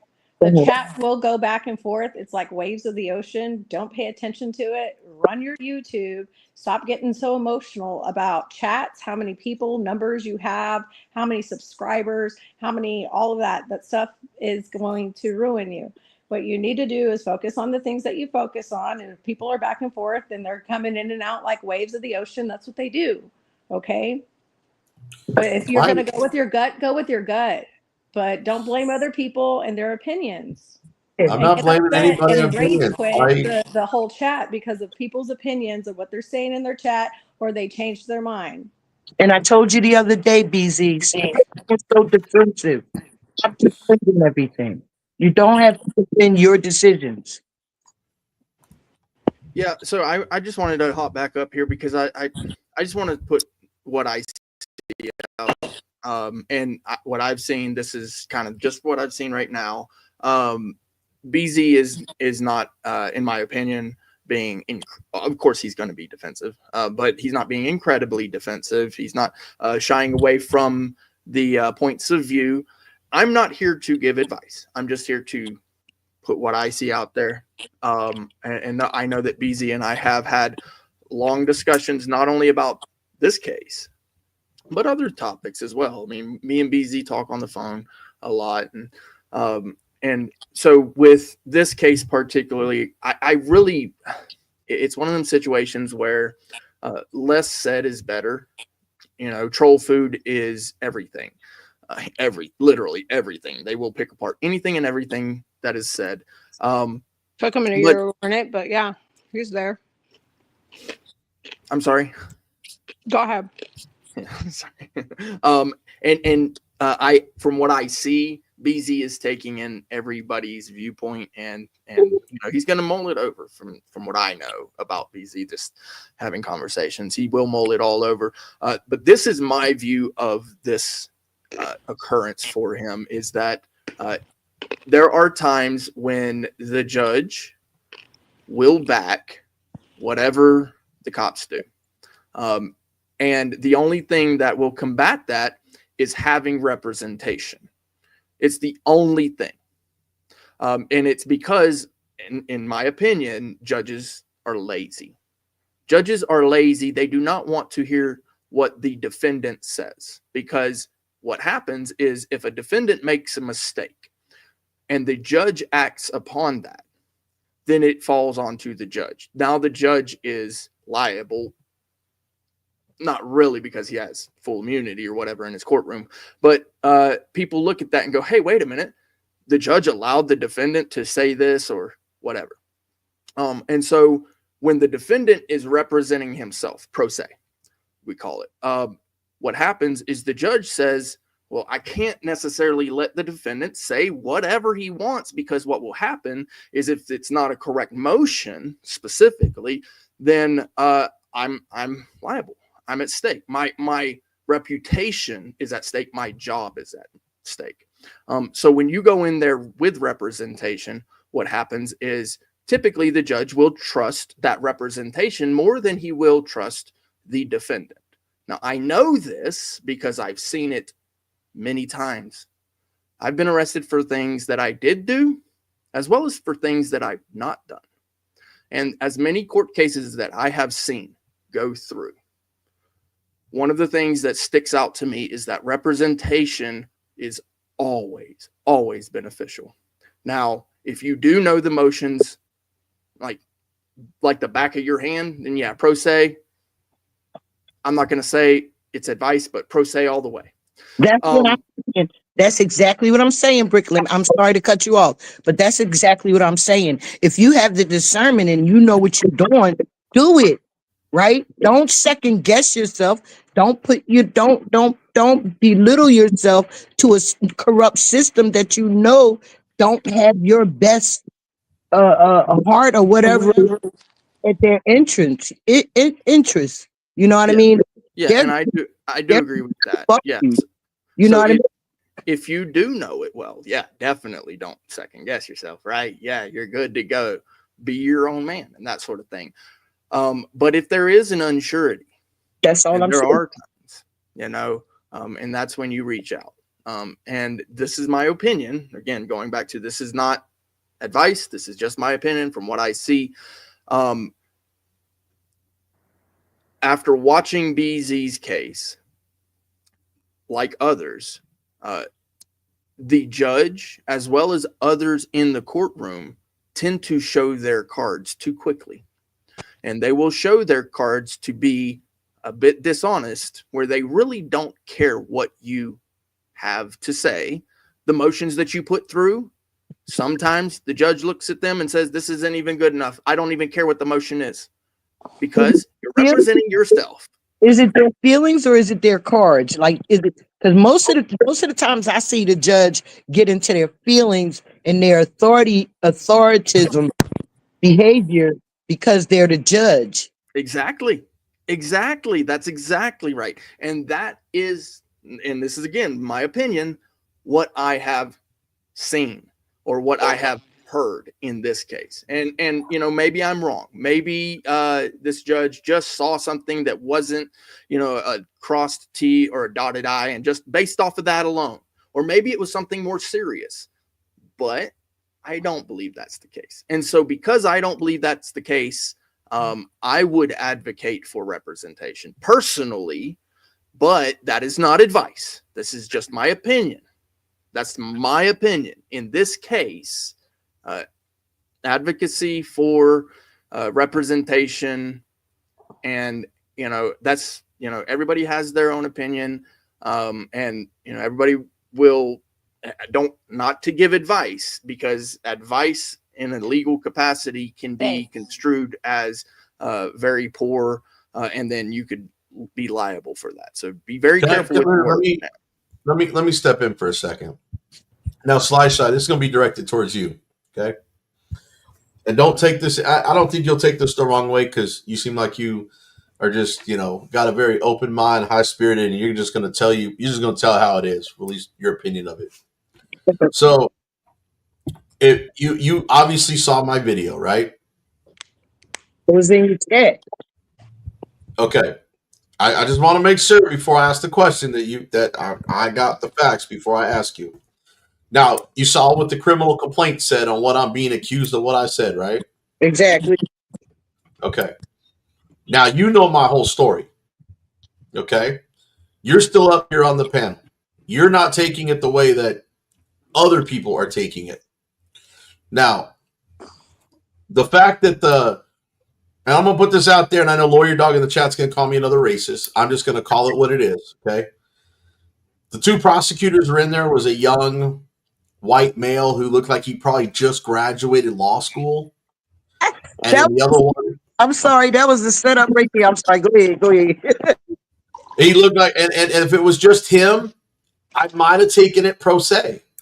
But now he looks like he's got an experienced black female in there that hasn't seen anything, and she snatched that motion to quash out of my hand like she saw the complaint and already saw what those words were and hasn't looked at anything else and has already got her mind made up. I'd had that shit thrown out for biased people. Oh, I'm sorry. Did I say that out loud? I'm sorry. and I get that, but when I sit there and ask the judge if we're on the record, when he asked me how I plead, and first thing I asked is if we're on the record, because the prosecutor had stepped out to offer somebody else another plea deal. Okay. And I get an attitude. And then I get the sidestep of how do you plea, and just avoid the question if we're on the record or not. Forgive me. I'm going to cut you off. Wait, I'm going to cut you off. I'm being funny. Everybody know I'm funny. So I'm going to cut you off. What did you say she did? What she do? Oh, she snatched that damn motion to quash. It wasn't even her. That was my motion. She already had one emailed to her. I didn't hand it to her. I just asked her with it sitting in front of me, because I had two motions. Motion for discovery, which we never even got to with her, and a motion to quash. And in my hands, I have both these motions. And I asked her if she got any of my motions. She said no. I said, so you didn't get my motion to quash. She turned around, saw me holding two sets of piece of papers in my hand, snatched one out of my hand and walked right back in the courtroom without saying another word to me. She said, because you ain't supposed to be asking no damn questions. What's wrong with you? We were outside. She was getting ready to make me a plea deal, and I wanted to sit there and ask her if she had any emotions in front of her. That was the only question I asked. So let me get this straight. She assaulted you? I felt that could probably be considered an assault. And you didn't, well, you couldn't have got it on camera, but they have cameras in that courthouse. She was mad you didn't take the plea deal, man. She assaulted you, bro. Yeah, she was mad you didn't take the plea deal. That's why she snatched that shit. You don't know they work together. When they offer you a plea, they already talked to the judge. They already know what they offering you. So she already knew. They already was biased from the gate. And then they have what's called case notes. And, and those are on postage. They're not on record. Right. All they seen was nigga go back. Look, you ain't even say this, but all they saw was nigga go back to Africa. That's all they saw. You ain't even say that, and it wasn't even written down. But all they saw was you told that African man, nigga go back to Africa. That's what they saw. And they can't be seen being okay with that. They can't be, even though they probably feel that way themselves. Exactly. Which is the crazy part about it. You're going to pay for that. Yeah. Yeah. So, but like I said, my view of it is that in this case, unfortunately, they have shown, and you're right, their feelings, and I call them their cards. It's the same thing, that they are going to ignore whatever the defendant says, because they don't want to look stupid. Regardless of what is the outcome, they just don't want to look stupid. They got to protect their new slave, man. You're washed out. Yeah. They got to have a new slave. And in my opinion, get people arrested. In my opinion, representation would be super helpful. That's my opinion. And I would advocate. But that's why I have said what I've said when I come up here last time. So I feel like whatever anybody wants to do for their own personal case is what they need to do. Yeah. Okay. Prepare for those things, especially if you're going to go out in the A1 community, you're going to get arrested. You're probably going to get in trouble. You probably should have a backup plan. The community is good for support, but I don't think that they're good for all of the support that may be needed to contain an attorney at this point. And that's what scares me. But I agree with if you feel like you need an attorney because you feel like they're going to do you dirty, get an attorney. I just hope that you can obtain this attorney through the community. Yeah, and that's the big thing. You depending on the community. I mean, not so much depending on them, but hoping that the community, for this community, whatever it is, will because let's be clear about this, right? The actions that police department took was not during some type of audit or cop watch. VZ was working, and they took action against him while he was working, not during a cop watch, not during an audit. He wasn't trying to rely on the community. What he was doing was absolutely 100% his job at the time. And then he pulled out his camera because he was being lied about. He was being accused of criminal activity that he committed. How about the money, Britt? I'm talking the money. Ask her for the money for the lawyer. That's all I'm talking about. Yeah, that's all we talking about. Well, Sly, do me a favor. You want to clear some things up in the chat, because see how worry about that.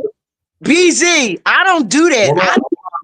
Hold on. No, you dropped the N-word is what people heard that you're alleging that I said. I know you didn't mean it that way. And I know you were talking about Keebler just Greg, whatever. Greg just straightened it out. If Keebler thinks that I said whatever, that's on them. No, what she was saying was that's how they viewed it. Yeah. that they threw in the N word in there because of what was already said. So now they throwing in extra, and they're like, oh, we can't be a part of that. He never said that extra N word. No, he never did. But the prosecution and the judge, in their mind, when they read that, they're throwing in an N word in there. But That's what she was saying. listen, Lord have mercy. Texas, I don't have time. Listen to me, Texas. I don't have time to babysit people's emotions in the chat. If they Right. don't understand and what I said, and if they're not listening and paying attention to what I said, and they get all in their little emotions about a word, and they're not really listening to what I'm saying, that's on them. I'm not gonna get all up in roars because somebody don't misunderstood what I said. That's You hurt my feelings, I but you understood hurt my what you feelings, said, and that's Fly. all. I'm sorry.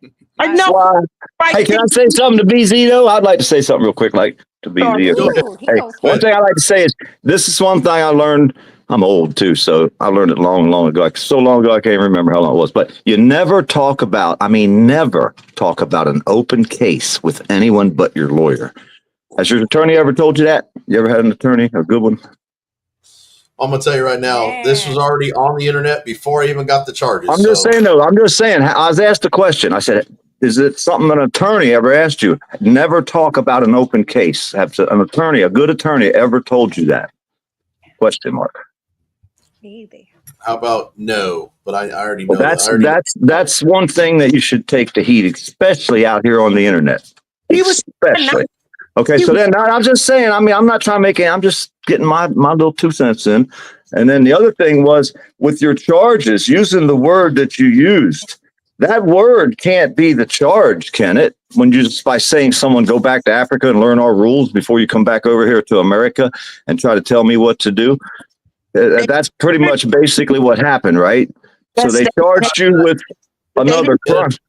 Huh? Well, in a nutshell, that's that you almost nailed exact verbiage that I used when I Right. I know. I've been watching you. That's what I'm saying. That's pretty much what happened. So then by using them words are what got you the charge that you got. Because you didn't want to leave or whatever. You was parked there and you wanted to make a turnaround or whatever, right? No. They didn't hear, his words were said. The African didn't hear him that way, and the cop didn't hear it that way. Then when he got to court, no one heard what he said because they didn't watch the video. So they didn't use them words to get the charge. Right. Okay, so now when you go to court, you're facing the actual charge itself. You're not facing anything else, right? The actual charge. They're claiming the charges that I used the words "go back to fucking Africa," quote unquote, and I never used the F-bomb. And what's that charge for you saying that? What's the actual charge? Disorderly conduct. And the meaning of disorderly conduct, what's the actual rule book say on your disorderly conduct in your state when you look up the law? Texas Penal Code 42.01 subsection A states that any kind of abusive, profane, vulgar, or indecent language by its mere utterance tends to incite an immediate breach of the peace. Well, how can they prove what incite immediate breach of the peace? What does that mean in your law book? See, you have to go with. Huh? Well, I know incite means inciting breach of the peace. Basically means anything to incite violence. Anything that would. So what would have had to have happened was that someone would have had to been incited. However, no violence was incited. Okay. Yeah, and then you have to go with what does the meaning of incite violence mean? So you have to go through every single one of these laws with that's why you have to have an attorney. They know how to speak the language. You know what I mean? Their language. But if you're going to do it yourself, when you're doing this, you have to go and nitpick through every single one of these things, man, because we've been watching 3 cases and we won the last 3 cases that we helped these guys with and doing these exact steps that I'm showing you. And we did this in traffic court. And one of them was a felony case, and they dropped the charges because once they charge you with something, and the law says this, and so it's saying, violence. Well, what does violence mean in your law, in your state? And then everything that it says, you have to nitpick it to the point and say, hey, now that's not me. That isn't what happened. So what you're saying is a basic lie. And once you prove they lied, you win. That's how it works in our system. That's the only way we can win. But that's my opinion. Of course, I'm not a lawyer. I'm a warrior. But go check out Blue Steel Audits, and you can watch these upcoming cases where we have internal affairs investigations started on multiple counties in Florida, Titusville, Blatchville County, Gainesville. And that's all we can do, man. We got to stand up against them. I'm happy you are. But if you can get a really good, sweet deal, like drop the charges and give them $20, might be better for you, take it. That's all I can tell you. Whatever's best for you, not for the rest of these people on YouTube, dude. Because, you know what I mean? If you go away for a month, they'll all forget you. You'll be gone. 2 days. That's true. Unless you're getting arrested, beat up, tased, maced, or Karen's involved, then they love you a long time, send you a bunch of money. But I do this all for free, so don't take my word for it. I'm not even commercialized. Don't tell them that. Don't tell them that, because you know that I make sure everybody know who everybody, what everybody, you know, I make sure. So don't tell him we gonna forget about him. If he do a month in jail, we got his back, okay? Well, maybe not us, but I'm talking about the majority of the people that are just here for the, the excitement. See, some people, this is their entertainment. We're just entertainment to them. We're like the weekend fucking comedy show, man. They can't wait to see us get arrested. That's why I tell everybody, don't get arrested. You can still file your lawsuit without an arrest to have to fight first. Back the fuck up. Just back up, man. Blue Steel 7199. Yes. Perfect. I'm going to throw your stuff in the Appreciate it, man. He needs some help down there in Gainesville, Florida. And now Florida, the East Coast over there, Daytona and them, they're going to stop putting in the records who they arrest. So they're fixing to arrest a lot of people, and they're not going to be no way we know who's getting arrested because they're taking that print out of the internet. They're not putting it on their page no more. That's a scary thought, y'all. When they do it in your state, think about it. Yeah, people start getting arrested. Think nobody's going to know who got arrested. Yeah, so I just came from Florida, Trying right? to probably I hide was in some. I was in Levy, right? I was in Levy. Yeah, that's crooked. Yep. Yeah. He was the former president for their sheriff's association, right? Yeah, that guy. Yeah, we got some of the most crooked down here in Florida that you ever seen, and Texas is just as bad. So Yeah. But so I don't know if I've seen you. Have I seen you in the chat somewhere? Are you in Chuck Bronson's chat? He's everywhere. Okay. Everybody should know. That's who you are. I'm a new guy. I don't know nothing. Hell yeah. No, I appreciate what you're doing over there. Hey, look, I just came from there and I know exactly what it is, man. And that's why I'm so happy I got the hell out of there. But of course, now I'm over here in New Mexico and I'm basically, it's everywhere. So yeah, it is, man. It's bad. Well, okay, so I've got 4 of you guys on the panel. Greg B just put that comment. What do you guys think about that comment?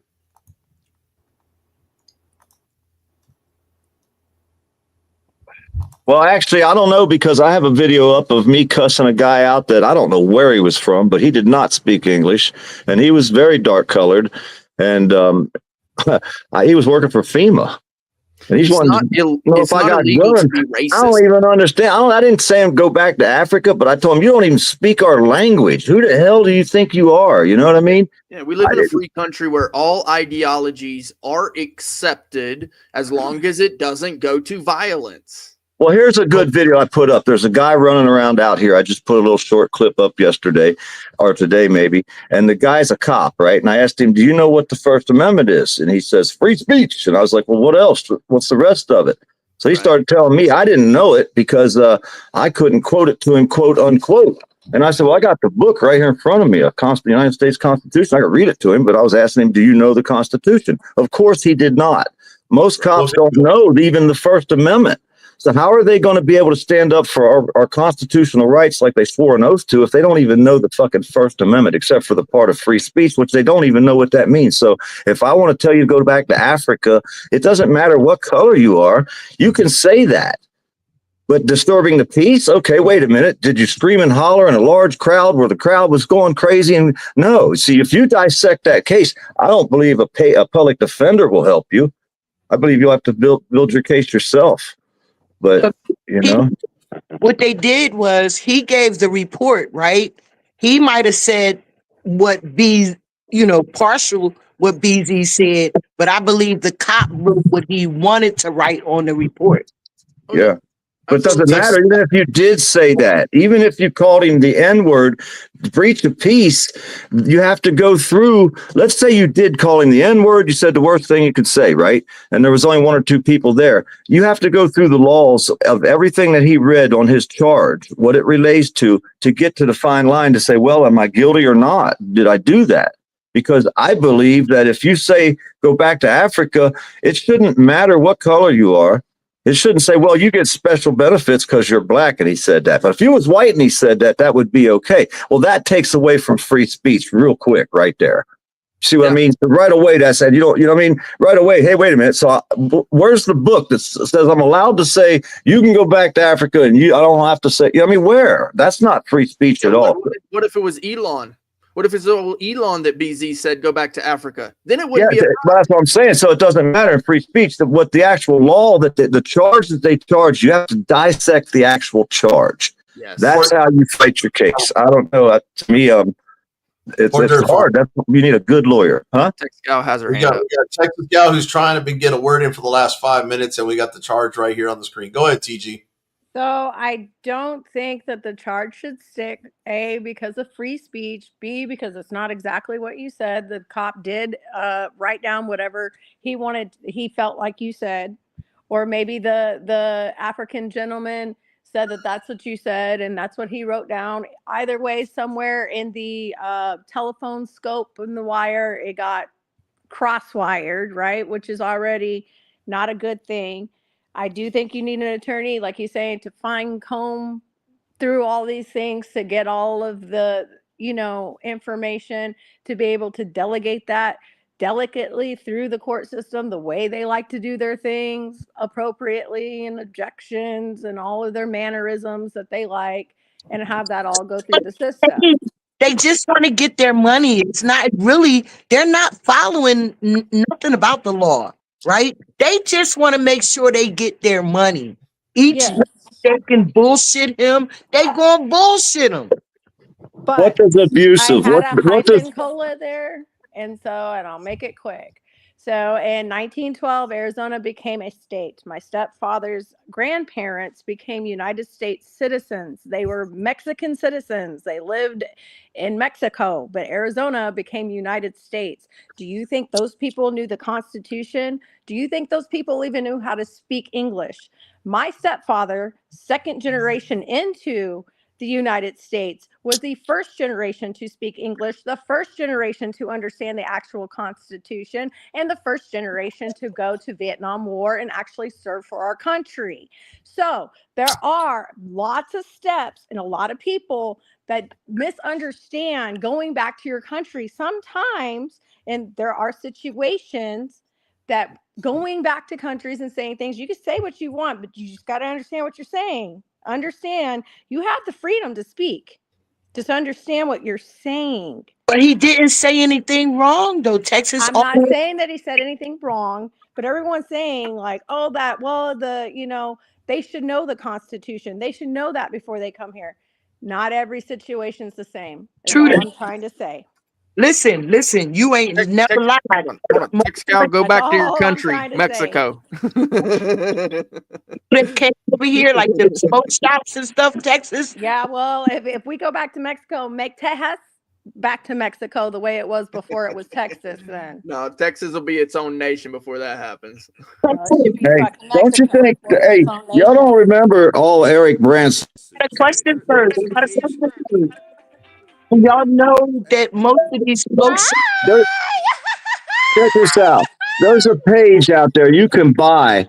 You can buy the lawsuits that Eric Brandt went through. Over 80 lawsuits. They're like $6 a piece. You can buy the actual lawsuit to fight these cases, these small cases that everybody's fighting now, these little small cases like this one, basically. Okay. I mean, but like I say, when you look at this case right now, you can say it says here vulgar or profane language.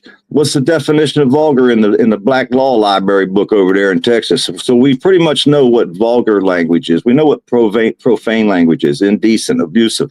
You have to bring up each one of them definitions, print them out to show what abusive means in the law lot. That's what the lawyers are going to do. That's what the people that work for the lawyers do. So they'd say everything in this charge doesn't fit what you've done.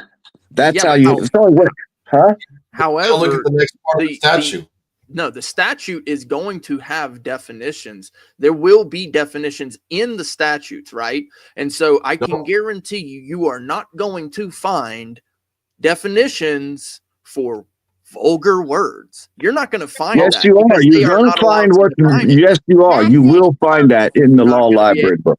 Derek, yes, not in the statutory definition. Maybe in the Black's Law, you'll find it in the law. In the statute. Guys, there's in the law library book shows everything. Black Law's dictionary. It has every single word in there. Guys, there's case law on every word that's up on that thing right there. Exactly. There's case law on every single word on there. Tell him, Sly. She knows. There's case law. So if you want to look up fuck, go to his case law about. And that's not a profane word. It's not profanity. You have to show it to me. Because you can look it up. Go to Texas Black Law Dictionary and look up any word you want. I'm not talking about black law. I'm talking about the statute. But see, that's what defines what the law he is charged with. They have to go under the law, the black law. They have to go under that. No. Yeah. If they're saying they're charging you for abusive language, not by black law. Otherwise, every single state would have the same law. Huh? Yeah, every state's different. That's why we're the United States. Law if you went by Black's law. But we got. Does this make sense? Does this make sense? Let me put it like this: if I'm charging you with abuse, right? There has to be a definition what abuse means in the statute.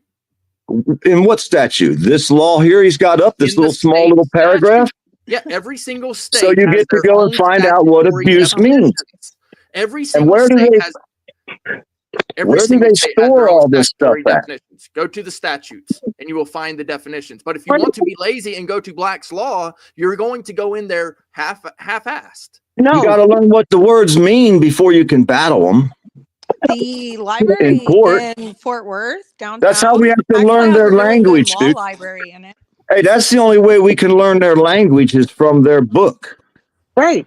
But Brick, so you're saying, so you believe that each state law is the supreme law? No. Right. So the supreme law takes things to case law. What is the supreme law of the land? See, and you got to fight state and federal too, because federal's got a different language. Law that I know of.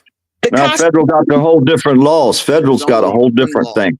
Well, federal law. It ain't the Constitution. The Constitution is an anti-law document. We have a Fourth Amendment. The federal law says a cop can go into your backyard if he's trying to prevent escape from a felon. A state law says they're not allowed to. The Constitution is a contract, not law. The Constitution is a contract for the government not to break the law. Right? And so what is the law? There's only one. It's our slave papers that keeps them what they're not allowed to do to us. It's only one. It's on the screen, guys. Each one of these words that he's charged with, right? There is a definition. What makes vulgar? What makes whatever you say guilty in court? Then, like Sly said, you have case law, which was somebody went to court and they used the word. So if you went out and find anybody that went to court in Texas that told somebody to go back to Africa, how many cases did they charge like that? That you could go to that exact case, looking it up under Texas law, every case that has anything to do with that. Did they win? Did they lose? If they won, what case files did they put up and say, hey, this is the case file we're going on? Prosecutor going to go over there with his case file and say, yeah, well, we won these cases saying this. That's how courts work. Is they don't just look at the law and say, well, this is the law. They don't do that. That's why I say the courts don't work the way people think they do out here. I know your rights, but you don't know how the law works, is how I tell people. Each state interprets the law the way they want it to so they can generate money by any means necessary. That's why they wrote it different. Things mean different shit. Like shit I get away with in Florida, you might not get away with in Pennsylvania or something. You know what I mean? Interpret the law differently. We got a 25-foot rule now in Florida. If the cop tells us to stay back, we got to be 25 feet away or they can write us a ticket. Chuck said, don't believe that shit. Chuck You said, gotta get a warning. believe that They shit. got to give you a warning first. Good. Hopefully Chuck will be the first one to get 3 tickets because I think the first 2 are misdemeanors and the third one's the felony. So in misdemeanors, you don't even get a jury. You have to go with whatever the judge says. He's trying to get the first case law out of Florida regarding the 25-foot rule. So he's trying. He don't have to get arrested to do that. You can file a suit against him without being arrested. I don't know why people think, well, they get more money. That's right. Never mind. I remember now. It's the money. They fought it in Arizona. They said it's a violation of your right. One of your rights. I don't know what it was, but they fought it in Arizona. They I tried know some of these roads ain't even 25 feet wide from sidewalk to sidewalk. You know, it's a single lane road. How are you going to walk past them? They just don't want you to witness them violating people's rights. And if you let them get away with it, if you keep obeying and complying, they gonna keep pushing your ass back. Yep. You keep obeying and complying. Yeah. Hey, like I say, with this case here, though, I would go out. My personal thing, he said, did knowingly use abuse. I would find out what determines abuse. I would find out in their law book, Texas, what determines indecent, what determines all these words, right? What determines them words? Have you looked that up yet? What determines profane? They don't. It's overly broad and not narrowly tailored. That's the problem in Texas. They don't say what words are considered. Now, if you guys look at this on the screen, scope of hate speech, let's call it hate speech. Let's call it what everybody says it is. The decision clarified that hate speech is protected unless it meets the criteria for incitement, making the U.S. one of the most speech-protective countries in the world. It goes to the incitement doctrine. So what's the definition of incitement? What would be a pure example of incitement? What case would be, and then you have to have a case file that would show excitement too. Brandenburg versus Ohio. And what did that say? See, that's what I mean. That's what you have to, then once you find a few of the cases that match your case, you save them cases because you're going to bring them case files up to prove your case, right? If you get a whole bunch of them, like say you had 40 of them that showed exactly what you did and the guy won. You said, well, I got a stack of case files over here showing what I did was not illegal. And the prosecutor's going to be over there with his stack of case files saying what you did was illegal. And then you have to bring both of them stacks in there and see whose cards are the best and wish your luck on the jury. I mean, that's pretty much all you can do. Easy. But you do get to go in and show your evidence first, don't you? Get in front of a judge and show what evidence you have to prove your case, like the prosecutor shows his and you show yours. Did you get to do that? Did they see the video? They haven't seen the video, and I don't even think they've seen the body cam footage. See, if they don't see the video, they don't know what you said. Right. Well, that's what I'm saying. Doesn't the judge have to decide whether this case is worthy to go to trial? It's, like a case. That's why I submitted my motion to quash. And then when he said that'll be heard at trial, I said, can we have a motion for a hearing based on my motion to quash? And he just ignored me and kept going through the process. That's what I was trying to tell you guys earlier, but you didn't want to listen to me when I was telling you that this judge does not want to hear BZ as a defendant. We don't care what he wants. Himself. Hey, at this point, you don't care what he wants. This is what you have to do. See what I mean? It's not what he wants. We don't give a shit what the judge wants. We don't give a shit what the public defender or the prosecutor wants. No, we don't. They're going to care what are you talking about? They're going to care with what. You got to care what the judge wants. No, they're going to care about what we do. When we start, what are we going to do? Stand there at the courthouse with our pitchforks and our axes? No, we're going to do exactly what I've been doing for a while out here now, and I have videos to prove it. But I'm trying to tell you guys. He has to suffer for that? No. Hey, the process is the punishment. Going through this system is the punishment. It's easy to plea bargain and pay a fine and walk away. That's the easy part. Fighting this system, the process is the punishment. If you can't handle that, then It's going to fucking cost you give up, man. $2,500. You're right. It's No, gonna cost. if you don't start going up and saying, hey, I want to file for this, I want to file for that, because some way, somehow, your evidence has to be given to you. Understand that I literally just got trespassed for asking for records. I've been trespassed from fucking 13 stores in one day that I ain't even been to yet. Yes, exactly. I've been trespassed more than anybody out here, probably. Never get our records. What are you talking about? I think I've been trespassed more than anybody. Does anybody want to admit that or tell this guy? No, it doesn't matter. The fact that you're getting trespassed and not getting records is the problem. And now you want him to represent himself? You only did that one time? No, I want him. Records. You can't get records by yourself. You really believe you're going to convince the judge by yourself? I'm telling you, Brick. Insanity. You know what insanity is? Or hey, I like to talk to you someday, BC, without somebody in the background. Listen. BC, I'd love to talk to you sometime. Insanity. Listen. You know? The definition I don't have of to listen, dude. I'm 62 goddamn years old. I've been to federal prison. I've seen more of this shit out here than you ever will. Results. You can't listen and talk at the same time, dude. No, you keep talking. You won't let nobody talk, dude. I'm trying to tell you something, but you won't listen. I came up here to express my opinion, and I let you talk. Yeah. Okay, I'm telling you facts. You're telling me opinions, dude. You're not. You're telling opinions. I'm telling facts. Of insanity. Go ahead, talk. Go ahead. Are literally the same two things. Okay, it's doing the same thing over and over again, expecting different results. That's what you're asking this man to do. No, I'm not. That's what you think I am, but you're wrong. You literally are asking him to do the same thing that he's been doing, knowing good and well that it's going to produce the same results. He hasn't done what I'm telling. He hasn't done what I'm trying to tell him to do. You ain't even let me tell him what I want to ask him. He's literally been doing this pro se the whole time. What are you talking about? He's done it wrong then. No, he hasn't. He has done it the right way. The all right, court well then y'all just and you don't keep doing see what that. you're doing. However, I do. How do you know what I see, dude? Hey, can I ask you how you know? What are you talking about? How do you know what I see?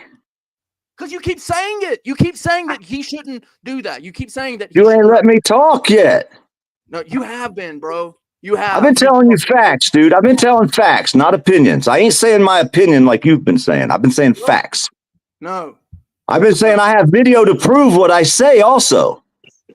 I have video to prove this. Great. So now, you've been doing the same thing and getting trespassed over and over again. This was years ago, dude. I've been out here a long time, son. I got a little more time than you, Brick. Okay, Pop. Okay, Dad. Yeah. Yes, I'm retired now, Pops. Call me Pop, son. You're as old as my fucking father. I've been here before you guys were even out here. I was out here battling these fucking cops and before you had a goddamn YouTube channel. I'm not your boy. I'm a grown-ass fucking 40-year-old boy, man. I said sit down and listen, boy. You might listen, you might learn something, son. How many times have you talked to this man about his case? How many times? This is literally the first time. Can we all take a deep breath for a second? That's all right, BZ. You got this, man. Y'all know what you're doing. I don't know nothing. That's right. Bro, I've never Can we all slow it down here for a second? Jesus. You're fucking up the vibe, Brick. For real. You're fucking. What are you talking about? I might be fucking up the vibe, but everybody was up here telling BZ that he should go pro se this whole time, and I'm sitting here telling you that the man does not want to do this. I did not. Nobody told him to go pro se, dude. You're making shit up as you go along, man. In the fucking chat, while people were lying about me, telling people, literally, Lawyer Dog was lying about me, telling people that I want.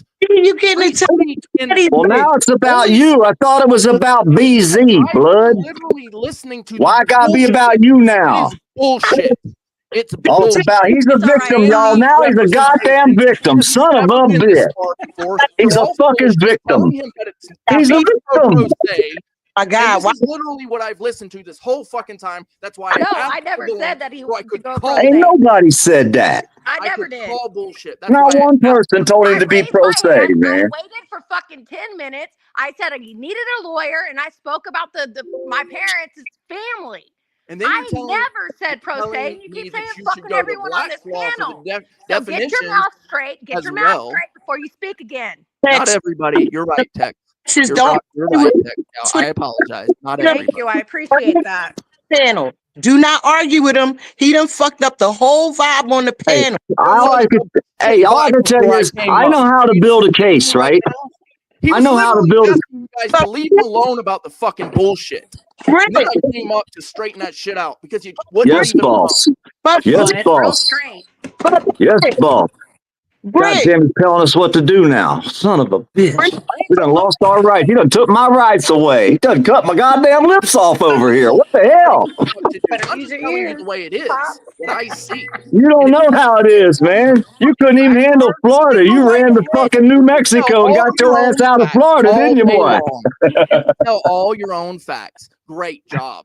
I'm over Now, all ass I in would like Florida. to He hear said, your fuck that shit. He like Bow. opinion. He like Bow. Bow ran from Florida too. He had a warrant for his arrest. He got the hell up out of here. States. Remember 5 states. He made sure that was the last Yeah. thing he Hey, I said. cut 5 that states. clip. Hey, y'all know I got that clip, right? Yeah, I did. I copied all that shit. Sorry about that, BZ. I commandeered your video a little bit, but you'll be all No, right. it's not good, man. When she said it, when he split, it's fucking hilarious. Hey, somebody else in this room might have got it too, though. I ain't gonna say no names, though, Keebler. I mean, It was great time. that was a good one, though. No, I'm just telling you, I know how to build a case, right? Most people don't know what happens when you walk into the court. What's the first thing you do when you walk into court with your lawyer the day of your trial?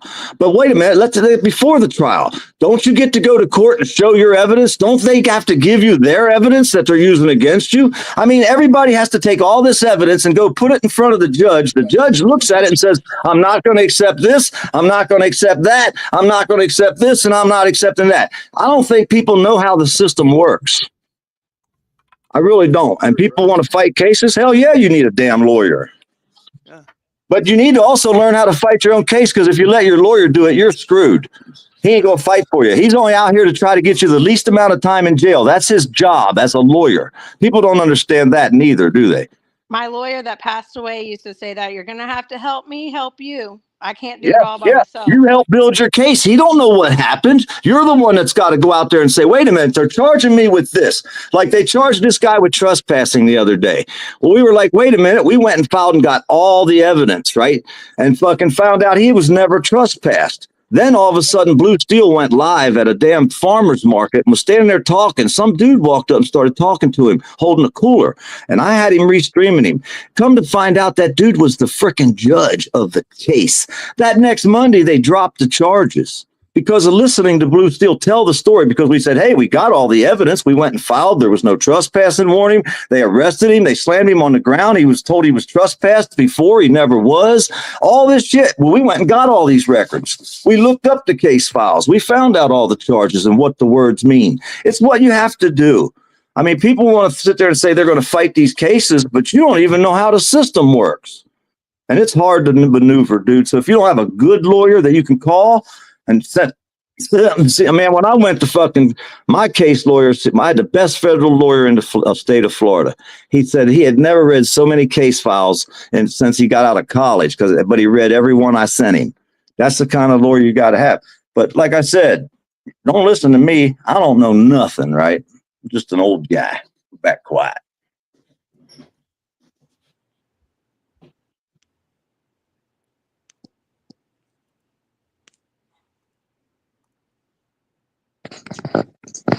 well, this is Sorry, I was just looking at chats. I don't keep up with that. So I was listening and reading at the same time. this is my opinion. It's just my opinion. A man's got to do what a man's got to do for himself.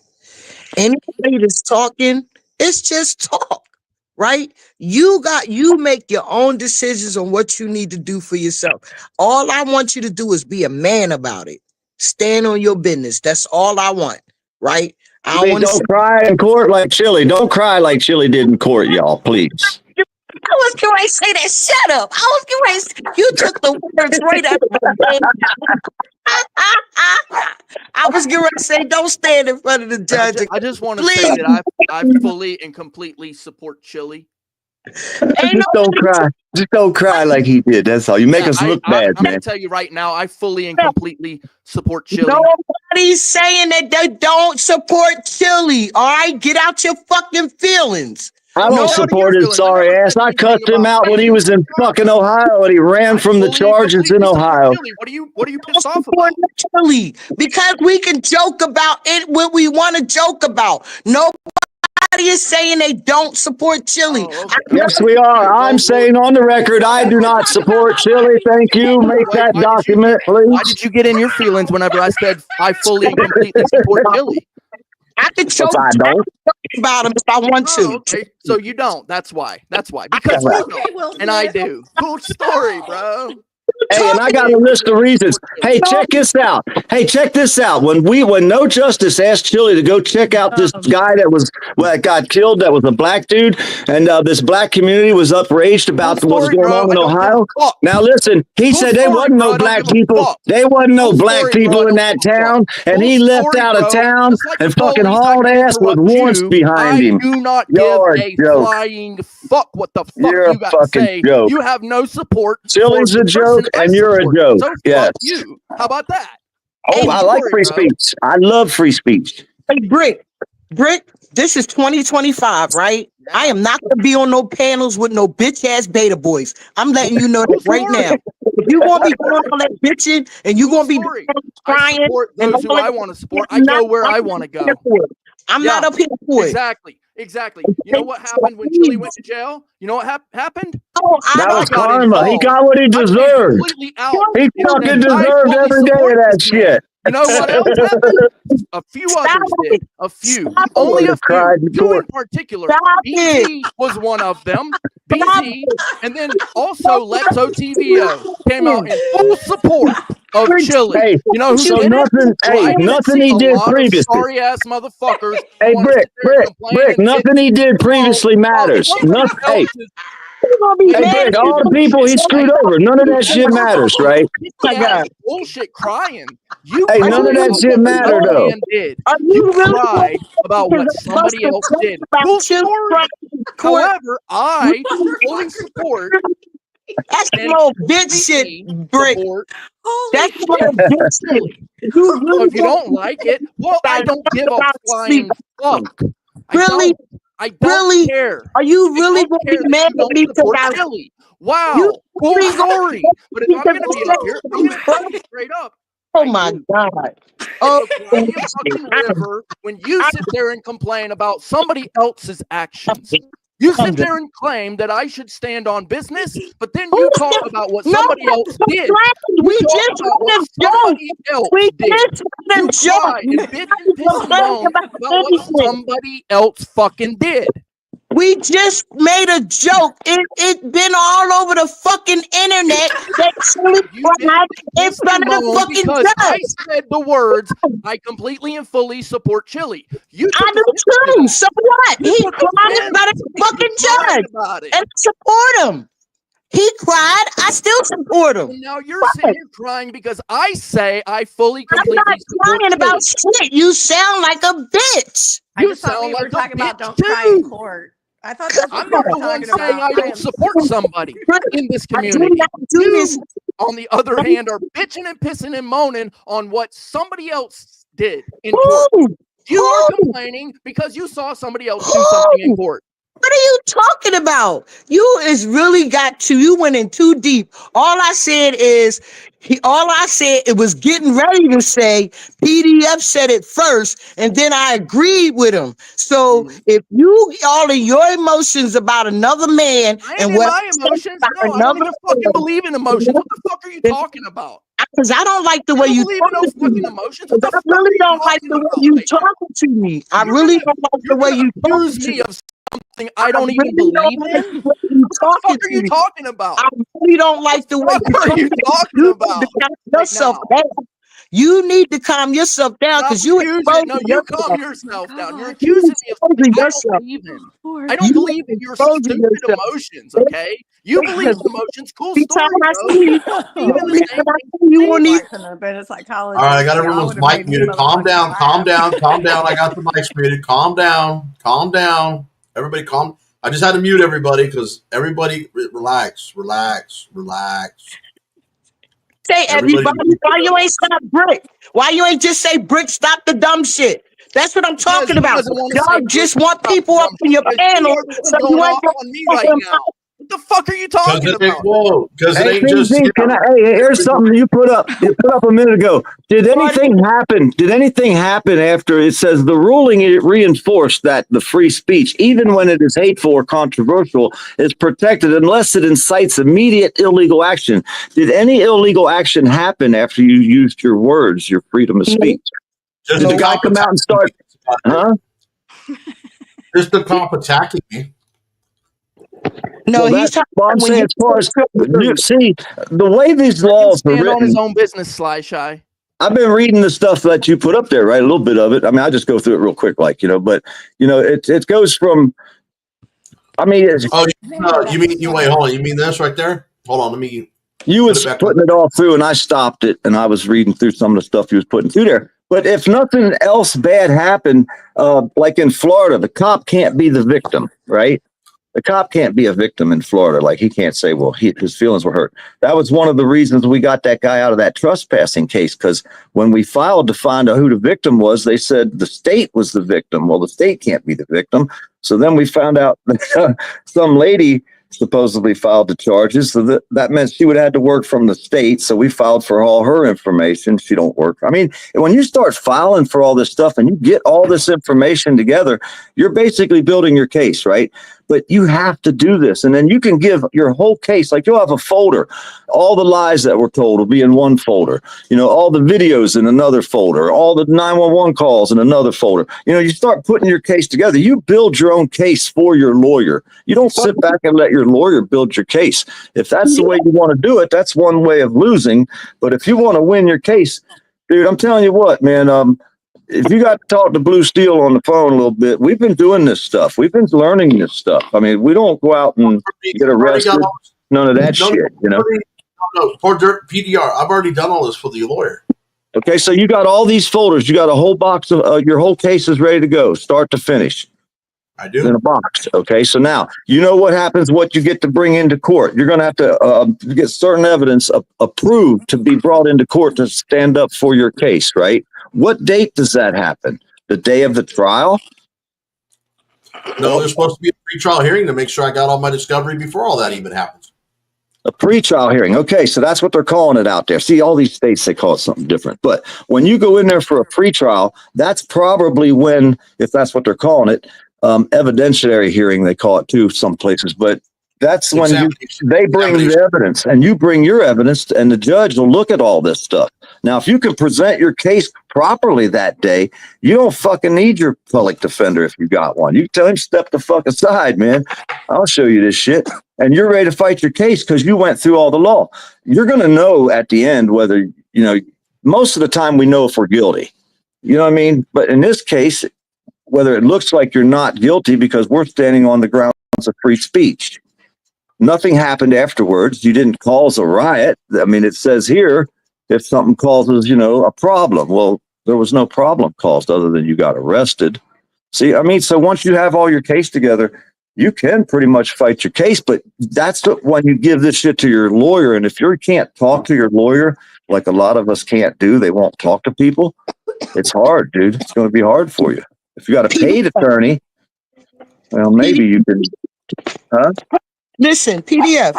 What the problem is they didn't see the video. If they see the video of the first encounter of what he said, well, that's what to be in front of the judge. You're going to try to get that video entered into evidence, right? For the hearing, for the trial. If you get to go to trial, whether it's in front of a judge or a jury, right? You would have to want to. But also at the same time, I'm pretty confident the prosecutor hasn't even seen the body cam footage or the witness statements or the motions. They haven't looked at anything. No, they won't. They'll try to get that shit kicked out. Remember, we got attacked. My buddy got spray painted in the face. Everybody thought it was me. It wasn't me. It was DC Accuracy. And we were the victims, and we still lost the case. They wouldn't let our video go into evidence for the jury to see. And plus, they put all the relatives of the guy that attacked us on the jury, so that didn't help a lot either. But either way, it's all crooked, dude. If you can't figure out how to get your evidence brought into the judge and show your case to the judge and know your case, that's your best way of winning in any of these cases. Because then the judge is going to say, hey, wait a minute. You guys, man, you don't have a case against this guy, and the judge ain't going to allow it. I'm gonna have to head out here. Before I go, I just want to say that I appreciate you having me up, and I hold absolutely no animosity towards anyone on this panel. You guys are definitely part of the 1A fam. So I hope always the best things for all of you. I would actually caution taking any legal advice from anyone, including myself, over the internet. Always do your research. And like I said, I appreciate you, BZ. Have a good one. Appreciate it, buddy. BZ, that's why I had Later. Hey, how many of us been out here and helped and watched Eric Brandt fight his 80 or 100 cases? Very few people out here probably was back here back then. How many? If you was here when Eric Brandt fought 100 cases, put a 1 in the chat. I bet you won't see very many. I could put 1 in there. I was here and I watched how this shit works. I've learned over the years. It's not about what our rights are. It's about how the law works. We all know our rights. Everybody says, I know my rights. But do you know how the law works? Because I say you don't. And that's why most people lose in court. That's my opinion, though. You know what I mean? I'm sticking to it, though. But I'm old. Like I say, I don't know nothing, right? I ain't never helped nobody. But remember Otto the Watchdog? They kidnapped his kids for 3.5 years and then dumped them back on his doorstep and said, oh, the person who filed the charges ain't around no more. So here's your kids back. No harm, no foul, right? He's from Lockwall. I'm only an hour away. Dude, was you around back then when we were battling in Texas? Back in the auto days with Eric and them? Was you around out here then? I've only been around for about 2 years, watching and listening to. Yeah, so you missed all that shit, dude. I only got involved about a year ago, but I know who Eric Brandt is. And I know of some of these lawsuits that have been won. A lot of them that have been thrown out, and like Keebler in the chat. Okay, she's dealing something similar in the city municipal court out in Bryan, I believe it is. They wouldn't give her any of the discovery evidence. They won't do it if you're pro se. Yeah, they don't do it here in Florida either. You got to have a lawyer. And they won't let you even take none of that out of their office. They'll let you come there and view the like a video file. They'll let you come view it in their office, but you're not allowed to take it with you. It's crazy, man. Listen, any way to keep you discouraged, that's what they're going to do. Their job is to generate money by any means necessary. Hi, Carl. Well, a lot of us have been out here and watched them over the years, and we know how crooked they are. So that's why we're kind of cautious about. Exactly. I mean, I've been telling everybody, don't get arrested. I don't know. 10 years I've been telling people, man, stop getting arrested. You're feeding the system. It doesn't even matter if you win the case. You still fed the monster. You got sponsoring money. You know what I mean? You're giving it money. You're feeding the system. But PDF, he was arrested unlawfully. It wasn't even a lawful arrest. That's why it happens out here. I'm about to say, there's always one step to back the fuck up. I'd take it if I were you from now on. I'm just saying, that's my opinion. Back the fuck up. I actually did back up when he told me to back up. I mean, start backing up. You remember? You don't remember Furry Potato then, do you? Remember the Furry Potato dog walk? Furry Potato walked them some bitches 3 blocks, man. She'd have them so far away, she just keep backing up. The dog walk. Chili backed up too. It's not. They don't. Chili didn't back up. Hell no, that Chili didn't back up. Oh, he took a step back. When he said step back, that's not backing up, but set up PDF. We ain't gonna get to another argument. Yes. I'll bring out all his past because I got the clips. I can tell you his whole life story, and it ain't good.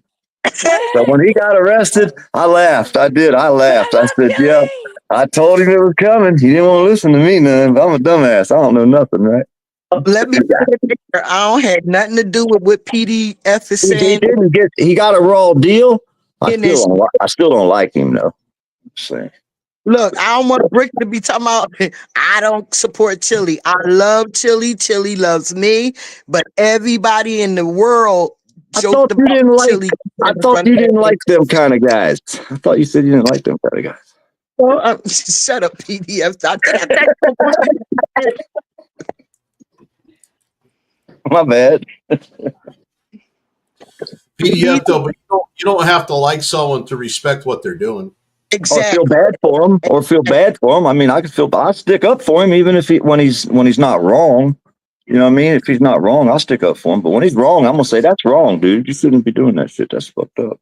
Well, and you know what? Yeah, like I'll tell you right now. When I watched that body cam footage, you know, when that cop told him to step back, he took a step back. The cop never said to take 10 steps back or move back 25 feet, but he did comply. He said take a step back. Okay, he took a step back.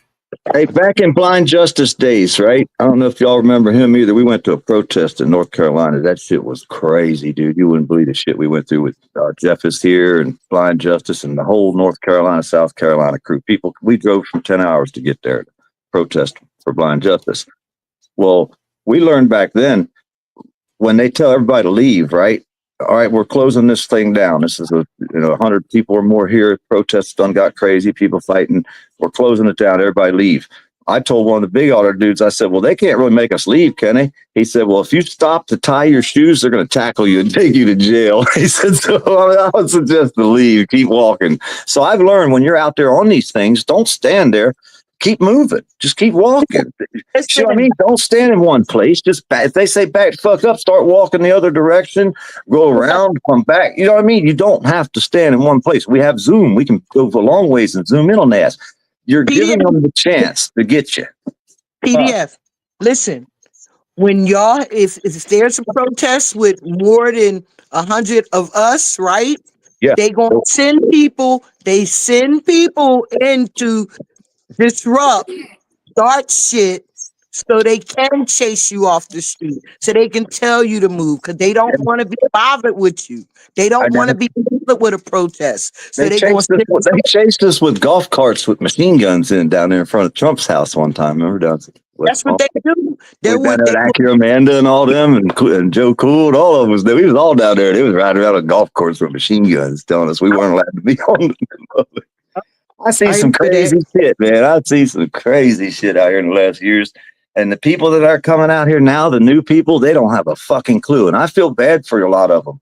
I really do, but they won't listen. You can't tell them nothing. You can't even show them no old clips. They don't want to see nothing to educate themselves. But So you know, how do you help? Most people got to find their own way, PDF. You know that. Yeah, but I try to throw them a bone. You know what I mean? That's all I try to do. Just try to throw them a bone. I'd rather someone cook me a plate than me make my meal myself.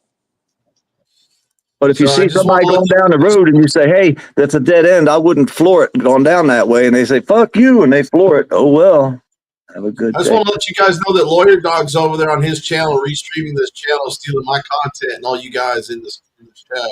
Lawyer Dog. While someone's live. Hey, but that's what's going to have to happen. If you tell me it's a hole in the middle of the block, don't go down there, and I floor it and go down there and fall in that hole, whose fault is it? I've still got to try to help you, don't I? Even if you get mad at me, you want to get mad at me, but no, can't nobody get, once you do your part and I still do my part, can't nobody blame you for that, and you can't blame yourself for it. I told the dumb bitch it's a hole in the middle of the street. I don't know why she would continue doing down there. That's not your fault. So you can't own it, carry it, or none of that. I told the dumb bitch it was a hole in the middle of the street. She went down there. Duh. As simple as that. People carry shit that they shouldn't have to carry. You know what I mean? Like Brick just got upset with he really was mad at you. He took it out on me, man. He mad at me, man. He took it out on He don't like me. He don't like me. I don't know why. And you know what? And in all fairness, PDR, you actually did poke that bear. You kept poking it because you know what you were doing. Yeah, I'm pretty good at it. I hate to admit, yes. Y'all know, yeah, but he fell for it though too. You see, he went for it. He was like a crooked cop. You should see me when I deal with the police. They don't like me either. But hey, seen Brick get like this before. Like a few days ago, I seen he was on the panel and he was spazzing out because of I don't know what was going on. But the 2025, I don't want to do that. I got a neighbor Yeah, but see, upstairs. I wasn't doing what he said I was doing. I wasn't Well, doing that. hold on. Can Let I me go finish? back to let me go back to last week. Can I In all just fairness, Can I was, just Can I just yeah, finish? sure. Cut me off and go ahead and interject. Go ahead. 2025. I done been through almost 4 years of this getting on the panels, arguing about dumb shit and people, getting into their little emotions and not even people, men getting into their little emotions and all that kind of stuff. I don't have time for it. If you can't control your emotions about what I said about somebody else, that's not my fault. And I'm not gonna be up here arguing with people and all of that kind of stuff. I'ma just be out, and then they gonna fuck it up for you, because then I'm not gonna want to come up on your panel. Well, see, what I'm trying to do was I was trying to go over the case and say, as well as for everybody else in the room, because he had a few people in here, including him, that if you're going to fight a case in court, you just don't hire a lawyer and let him fight it. It doesn't how it works. If it can work that way, but he don't know nothing. All he's going to be able to do is get the police report and what they're saying and their video or whatever and read it. And then he's going to look at you and say, you're guilty, dude. You know what I mean? So how's he going to know everything that you have to use in court to fight these guys? The lawyer knows what he can do, but you know what happened. And if you feed him all the information, he can put it together and build a case out of it. If you don't feed him all that information, how's he going to know anything unless he calls you up and says, hey, what happened? And then you try to tell him all that on the phone. But if you have case files show that somebody else used the same words you used and won in court, you see what I mean? That's what you want. And if you give your lawyer a dozen case files that show, and they're recent in recent history, not way back when, to show that someone else said the exact same words, well, he's got people that can look that stuff up. But you got time. It's your case. You could look that up. How many cases have you found where somebody won in court in Texas, in your neighborhood or anywhere in your area, hopefully close, that did the exact same thing? How many cases have you found? Have you found any, or have you looked? That's what I'm trying to get through to people. That's how you fight your cases. That's how you win in court. And then if you prove He is somebody good lied, about looking up stuff like that. He's helped me with my own personal case. yeah, So I can say he is really good about trying to dig and find what he can to help yep. others and himself. And it's a lot of work. It ain't easy to I find will them cases. outwardly say that Or as dirt a farmer. personal Yeah. character thing that he contains. He is very good about trying to dig and find everything that he possibly can. Here's my motion to quash based on case law in state. Right there. Yeah. Okay. So it even talks about Ross versus. I went a little bit more local with this because the courts aren't going to care about the Supreme Court. They want to know what's happening in their state and their state court. Yep. First, yeah. I mean, you could lose in state court. You could appeal to the higher court, the Supreme Texas State Court, and then lose there, and then appeal to the highest court in the land, and then win. But it might be 20 years down the road. Coggins versus State is going to be immediately my case right there. But what about if most states don't know most states don't follow the law? Now, what case are they going to use to go against that case? Have you looked at what the prosecutor? Case law right now, right? How about we go? I'm in Texas, so how about Coggins versus State of Texas? Talks about words, expressions, speech, everything that we're talking about. There you go. PDR, do you see that case law there? Did he call you Hold up. Did he call you poor dirt farmer? Did he call you PDR? R, I think he thinks, yeah. It looks like an R. I said PDR, not PDF.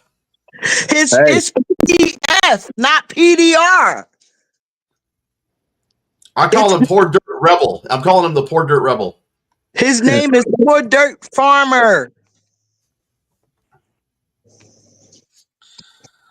See, that's what I mean. In Florida, I know a lot more about the Florida fighting words and all that down here. But like I said, this is all you can do. But now you have to get them to see this evidence somehow. How does that get brought into? And when you do go to court, is that a judge going to be determining, or do you get a jury on this kind of case. Okay, so in Texas, in municipal court, and go ahead, Texas gal, go ahead. I saw your hand up. No, this answer is important, but after that, what is this mod situation going on? I'm not listening. I don't know. I'm trying to figure it out while we've been Okay, talking, but all right. That was it. But your answer is so important. municipal court, you are actually allowed a trial by jury. Now I know in other states you are not allowed trial by jury, depending on, like in Chili's case, he didn't get a trial by jury because they were running. Stay on the fighting words. When determining alleged language, you stay on the fighting words. Talk about your case. No, the law. Talk about the law. If you read the law and familiar yourself with the law, your case will either fit or won't. You don't even have to talk about your case. You just bring the law. I was asked a question, so I tried to answer the question, but we got people trying to turn to another subject here. I'm because I'm sitting here and you got highlighted, and I'm trying to because you got the fighting words right there. So that means if you're saying that, would you be able to say that if I tell somebody to go back to Africa, that's automatic fighting words? I would say it's not. Everything that's in these laws that you wrote in that paper right there, you just wrote, I don't know what is the prosecutor going to write to try to fight that? And how do you get this into the Texas court? How do you get the judge to see that? The judge already has it. I've already got it scanned into my docket. The judge just hasn't decided to review it. The judge only saw what the police report was. So how do you get that action taking place? I don't even think the judge has seen the police report. I don't think I don't want to talk bad about the judge. I'm going to calm myself down for a second. Hang on. I think the judge didn't look at anything but the charge and just asked, how do I plead? Because he was probably up there playing solitaire. I don't think he was doing anything else because it didn't look like he cared about anything else. Ain't that the charge, though? That's what I'm saying. What he wrote on the paper is the charge, right? The criminal complaint is coming from the deputy clerk who filed the charge based on what the officer's police report said, based on what the other officer told him, based on what the complaint said. So this is all fifth hearsay on a sworn document. And how we all tell, hold on, Sly, let me finish. I'll let you finish. So when somebody tells their story, let's say PDF over here goes fishing and he catches this little itty bitty minnow, okay? By the time he tells this story to 6 different people who are now telling his story, he has caught freaking Moby Dick. He is now freaking Ahab over here. So that's all I'm saying is basically this he said, she said has blown to more than what was actually said with no proof. And nobody is even looking at any facts. They're just looking at case. There's no way this case could make it to court. You know that's what I said, right? I mean, just reading this little bit, I'm like, how the hell are they going to make this case go to court? And you got a video saying that you didn't say what the cop said you said. He said the fucking word, and you say you didn't say that, and you have a video proving what you say? Right. So that proves the cops lied on paper. No, hold on. Now, hold on. PDF, there's one other version of this that may be where the cop didn't lie.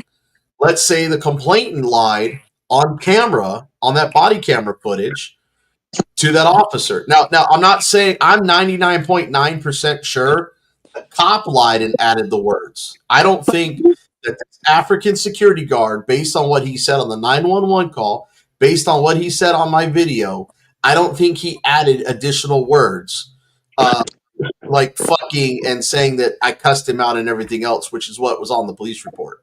I don't think he said though. I don't think he told that cop that. I think the cop went to the point of trying to, how bad my hands were messed up, how there was an illegal arrest done, trying to put whatever he can on paper to make these charges stick so there's no liability on the Fort Worth Police Department. And I did see your thumbs up over there, Texas gal. I don't know if you were raising your hand or whatnot. But Oh, no. I was listening. I'm digesting. okay. Like digesting Go ahead, the word. What I keep saying is they heard what they wanted to hear. They even whatever you said, Even if he repeated what you said, the cop heard what he wanted to hear. Is The there a cop, body cam? Is there a body cam of the cop questioning the witness? he ain't got, he don't have. There is body cam footage. I'm pretty sure whether he muted it or not, or I haven't seen it yet. Yes. See that I'll would definitely. See, all these things I would want to be requesting. I'd have a stack of things. I want the body cam. I want this. I want this. I want that. I want that. Okay. You Right. keep saying I would. I've already done all that. I'm trying to explain to you. Nobody has tried to go to the point of looking at my motions I have filed with the court and with the prosecutor's office back on November 12th when I hand delivered it on video and done all this. Dude, they could dick you around for 3 years or more. You know that, right? Well, they only have 24 months to prosecute me on this. Oh no, they could take longer if they want to. No. There's statute of limitations, bud. If they don't want to prosecute, they've got to drop it.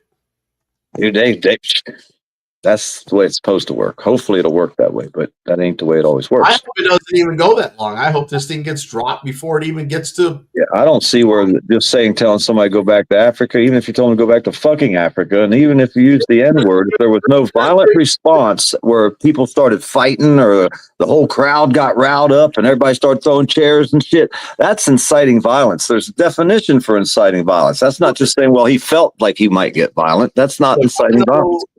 I know where Sly sits on this topic. I would like to see if it says it tends to an ordinary person incite violence. I would rather see if David New York would come up here. Would that piss him off? Would that piss him off to strike somebody in the face? I mean, I'll watch that man get pepper sprayed live on the live stream. He sprayed the guy back, and then he got arrested. Ordinary people now cry, go home and get in their closet than ordinary people now. That's what they would do.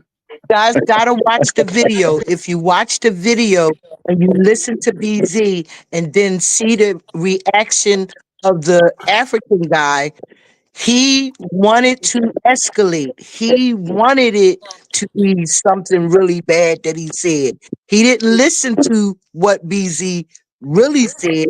He all he heard was go back to Africa. That's all he heard.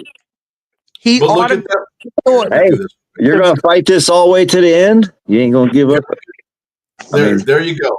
There you go. Right there. Poor dirt farmer. Look at right there at the very end. Yeah, he automatically thought merely arouse anger or resentment. Anything short of the use of fighting words does not constitute a violation of the statute. Exactly. Yeah. Oh, so they definitely don't want the judge to have to read this, huh? No, that's why he took the plea. What's that? That's why they was hoping you took the plea. Oh, absolutely. But I didn't even read this. But she didn't even read this motion to quash. Remember, I had a copy in my hand and asked her if she had gotten my motions, and she said no, and then turned around and ripped it right out of my hand and walked back into the courtroom. Yeah, they he was going to bend over and take it. Like the other 5 guys in the courtroom did, because they just wanted to be done with it. And then again, hey, when would this document be filed by a real attorney? If a real attorney was going to file a document, when would this document be filed? I filed it 4 days before my damn appearance. And look, if you had to go in there when you filed it, you went in there and had it stamped by the courts that they accepted it. The clerk got it. Yeah. I emailed it to the clerk. I verified because they printed it out from my docket because I had a printed copy from the clerk. I made sure it was in the docket, so they already had it. Yeah. Already emailed and delivered. Now check this out. Now it says that attorney's office on the day of filing with this court, so they got it emailed to them. I emailed and delivered it to them on the day of the filing with this court. Now, this shows right here that they received it. Okay. Now, this is where the judge should have reviewed it and signed it. Whether it was denied or it was granted. He could have denied or granted it right there on the spot. He didn't. He chose not to review it. Hold on.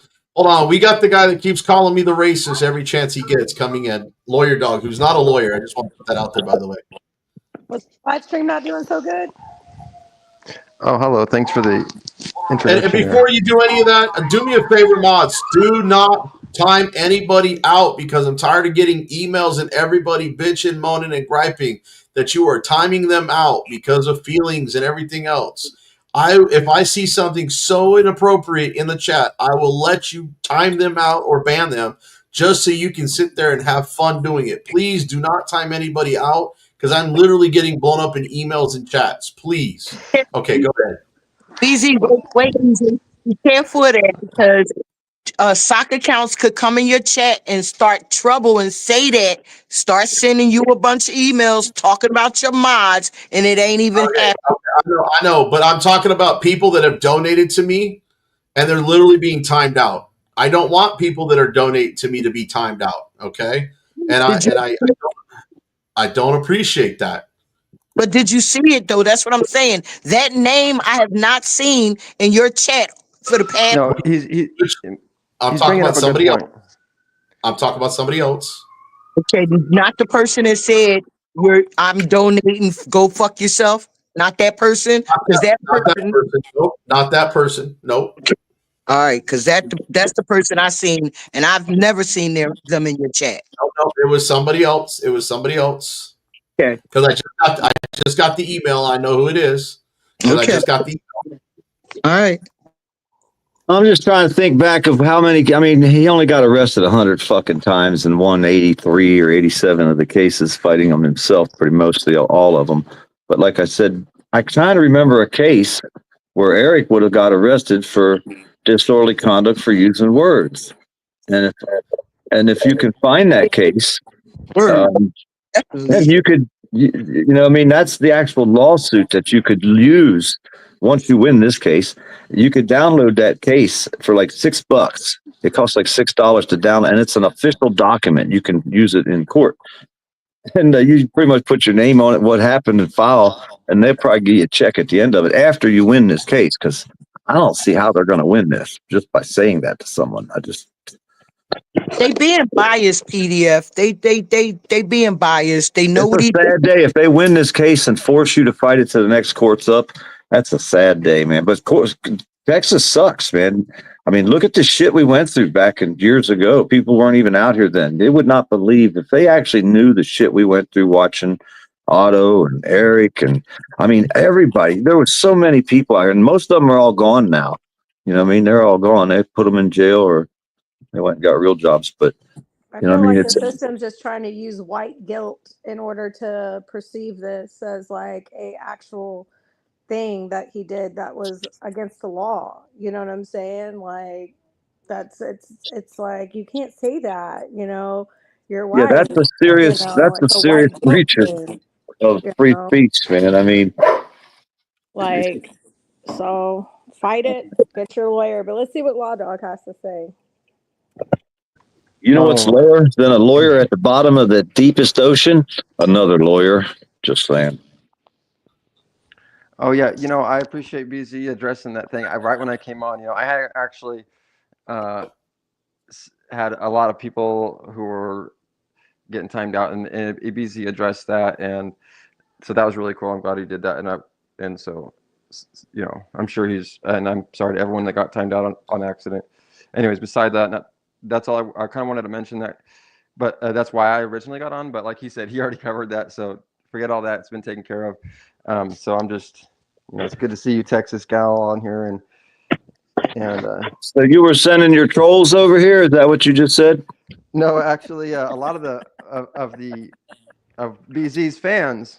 Oh, okay. You know, we were sent me over here, but it's cool because I should have came up earlier anyway, and it's good to see you, Poor Dirt Farmer. I've been listening to you for a while, and you've had some interesting insights. So, you know, I just try to help people with a little bit of knowledge from all the hard knocks that I've seen and felt. You know what I mean? I try to share them with everybody. Lawyer Dog, you like PDF?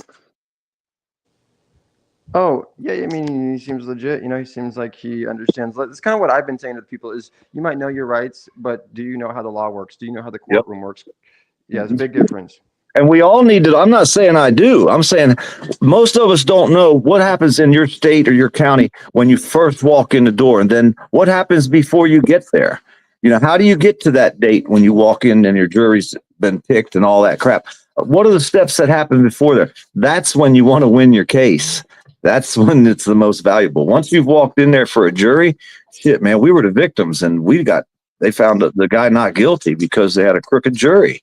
They didn't even accept our video into the court. The court would have showed the dude attacked us with a fucking, you know what I mean? It's like they wouldn't accept our video. They said it wasn't approved. Well, did you get did you get a voir dire or whatever your jury? You know, did you? The jury was all the guy's relatives. It was all his kinfolk was on the jury, 6 of them. But weren't you able to be a participant in the jury selection process? Hell no. The prosecutor did that, and he was related to the guy too. Well, there's only 7,000 people in the whole county, so you're not going to win. You know what I'm saying? Just like in Carolina's case, and she mentioned all her jurors were bad, and they were all liberals or something. And I'm thinking, well, I was now lawyer dog. I was in the courtroom when all that went down with the jury. But BZ, why wasn't she a participant in the jury selection process? Couldn't she have weeded out those people before? She was. So I don't know who told you she wasn't. Hey, a better question is, why didn't that lawyer file any motions? Because I'll tell you what, I've watched CJ out here for years. He files so many goddamn motions. He was like my lawyer. The shit never makes it to court. That's what I was saying. If you don't get it, you're trying to get it to not go to court. That paper he's showing, or he was showing, that paper could make it to where he don't even get to go to court. That's what you're going for. You got to file motions. Or dirt farmer, you got to have all the facts. You just can't sit here and pardon my French. I'm just gonna be blunt because I don't know how to sugarcoat shit.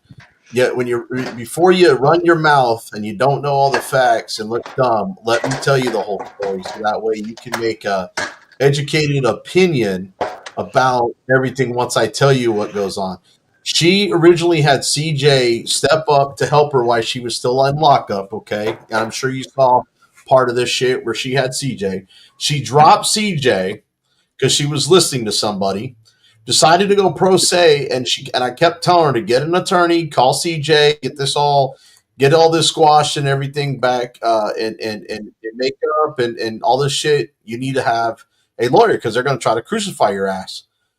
She said, no, I'm going to go pro se because I want to mess with the prosecutor, ha, ha, ha, like she always does. And, well, eventually they told her they were going to fry her. They wouldn't give her a discovery, and then she ended up with the attorney. Problem is, she got the attorney pretty much last minute. The attorney tried to do what he could in court, but then they turned around and brought the big dude down that tries unaliving trials just to deal with her interference and falsifying an alarm charge. I mean, they literally brought someone from the top to come fry her with her attorney.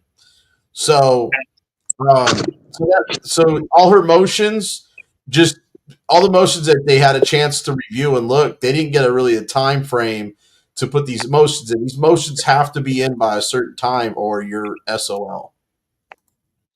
And so you're saying she fired CJ was the way I understand it, right? Fired CJ and prolonged this as a pro se and dicked around way longer than she should have. But wait, BZ. Lawyer. BZ, though, because I remember her doing a panel with somebody, and she said that she didn't she didn't fire him, but she had a friend that said he was going to help her. I don't remember her. I didn't know she was pro se. I did not know.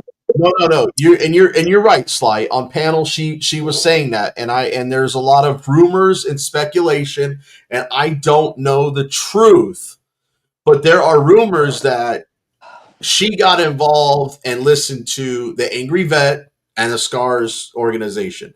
I don't know that for a fact, but there's a lot of rumors that she listened to him about going pro se, that they were going to help her. Right. So the major moral to the story is CJ files shitloads of motions, right? If your lawyer is not doing that, you're not, it's not working out good because that's the way you need to do it. I don't care how you do it, what the time period is, any of that. CJ, if she would have kept him as a lawyer, he'd have filed a shitload of motions. And okay, that, Porter, see what I'm saying? I agree with you, and I've already discussed that with this attorney, and he agrees with that strategy of the motion. Yeah. So this is why I'm confident in this attorney. Oh, so you were actually talking to your lawyer. He's not like the lady that snatched the paper out of your hand? No, he's definitely not going to be lazy. Ooh, see, now you're fucking changed the whole goddamn game plan over here. It's like, God damn. I thought you was, Everything PDF. You told him not to tell everything. that's the kind of public defenders we're battling down here, man. They showed up at this guy that got arrested for trespassing and resisting arrest, and the public defender walked into the room. Now, luckily, this guy called Blue Steel. Blue Steel went there with him, and Blue Steel standing there, and the public defender comes into the room with a plea bargain. She's never even opened the guy's folder yet, and she's already got a plea bargain. That's what I'm saying. They all do that. They don't have time to look at the evidence or the motions. Yeah. They want. You know what? Before I continue, she's got her hand raised, so I'll give her the floor. Thanks. I'm sorry. So yeah, that kind of happened in my situation with my That's right. public defender. But it was kind of a weird situation because they had filed for my court date June 29th. She did not receive any of the discovery until the day before that I was supposed to go in, but they had already slapped down a time served, and it was a criminal trespass. So she really didn't look at the discovery, just assuming that I would just take the time served and be done with it, like 70 to 80% of people do, and didn't really look at the case. Now, I can say my public defender personally, she is involved in my case. She really does think that I have a good stand. Anything can happen in court, but she says that, in her opinion, she has something to fight here. You know what I mean? Like, this is worth going forward. I can say, as my public defender, I think she's good at her job. She's probably the needle in the haystack, maybe I found, or got blessing, whatever you want to call it. But you have to know the law, like you're saying. You have to know what goes on in the courtroom in order to know a good attorney. Well, 6,000 cases were almost 6,000 cases went through the court system in Gainesville. 5,900. Only 520 actually went to court when I filed for that public record last week or week before. So out of almost 6,000 cases, only 520 went to court. You're looking at 9%. You're looking at, what is that? No, you're looking for, what is that about? Yeah, that's about 9%. That's what I'm saying, man. I'm going to email next week and find out how many cases won. You know what I mean? It's like, because how many lost and how many were thrown out? I mean, I have to ask all the questions exactly. Otherwise, they don't give me the answers I want. They just don't like according to the statistics of 2023, 83% of cases were won by hired attorneys, and 79% of cases were won by public defenders. So you only really got a 4% difference. So really what it comes down to is jury, judge, and how well they investigate and how much you investigate your own charges. Yeah, but 6,000 plea bargained and 520 went to court. Who cares when 79% of 520 is what you're saying, right? Most people just rather be done with it. I will tell you this. Let me go back to Carolina's case real quick too, and this is where I think she got the shaft going pro se. They literally dropped the evading and resisting charge, and they did not allow her to introduce evidence after he said you're under arrest of the excessive force of being dunked on her head. The officer was subpoenaed by her lawyer, but they wouldn't let him testify. So he was there. I encountered him in the courthouse. Mata encountered him in the courthouse the day before. I saw that shit, dude. I know Carolina. So, I've known her for years, but I've helped her get on a TV show back with the Rogue Nation days. I told them, y'all need to get Carolina up on there. They did. But because they fired Kruger literally days after her, like, I don't even think it was days, within days of her getting sentenced. And the lawyer did get her off of one of the charges. He got her off of falsifying a false alarm where she yelled, help, help, rape, fire, fire, fire. But the interference charge, he tried because the girls didn't have their body cameras on. Hey, was that a disorderly charge? What was that? Calling a false, whatever that was, using them words? Falsifying an alarm, it just. That's the charge they hit her with? Yeah. Okay. Yeah, it didn't cause no action, which is what the statute says. there was no action to cause. So I nobody wonder if that falls in the same class with the disturbing the peace charge. It does. If it could fall under disorderly conduct, because if it incite violence in a crowded movie theater, I yell fire, and you tend to create violence or trample somebody trying to get out of there, it could fall under disorderly conduct and disturbing the peace. What would you think about a guy who walks outside and sprays his flamethrower in the air for a few seconds, and some people say, "Hey, he tried to flamethrow me," and call the police and say, "Hey, he pointed it at us, and we felt the heat coming off of it, but the video shows he's pointing it down the street away from the car, not even nowhere near it, right?" Well, my thing is you gotta understand this. When they're gonna believe the caller because Well, they were called. that's the battle we're fighting. This guy been in court for 3 years, over 3 years, dude. He still ain't got his case yet heard, and he's been trying to get a trial for 3 years. We've been battling this case.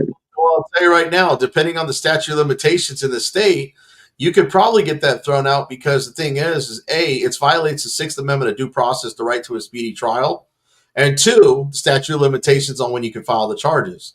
They keep calling them case managements. They'll tell you your case is going through case management, and then they'll matter. You have the right to due process. Dude, tell me about it. So it's supposed to be that way, right? That's supposed to be that way. How comes it ain't working that way? Well, because I think when you don't challenge it, you're like you said, just like you said, if you don't file your motions and you don't start speaking up about Hey, had a $10,000 lawyer. Had a $10,000 lawyer said, "You got a civil rights case, right?" He said, "We got this," and then the $10,000 ran out. So now he got a public defender that says, "We ain't got this." They got a video of you doing this, but the video's the body cam off of his tablet that he was showing them, and it hasn't even been verified, but he has the entire video. It's like, this shit is crazy what's going on in these courts. So when we think we have a chance in hell, once we walk through the courts, well, that's why they call the process the punishment, dude. You're going to suffer more fighting these people. I need to address something to the chat real quick. So I don't know who this iguana goddess is, but he's trying to come in here. So I am, just delete him from the channel altogether. So you want to come in here and shit on my channel after you just cried about not being blocked? Well, and it says fuck off donations for you know what? Fuck you. Go to someone else's chat and cause problems. You're now out of my chat. And the more of these laws we read and educate, I call it educate ourselves, but reading these laws, man, I like reading this stuff. You like watching any of the court cases? You know, they got a judge out there that's going over the cases and kicking the prosecutor in the ass every time he does wrong and all. Yeah, I watched Judge Fleischer. Yeah, they kicked me out of that room. I don't know why. They don't like me over there.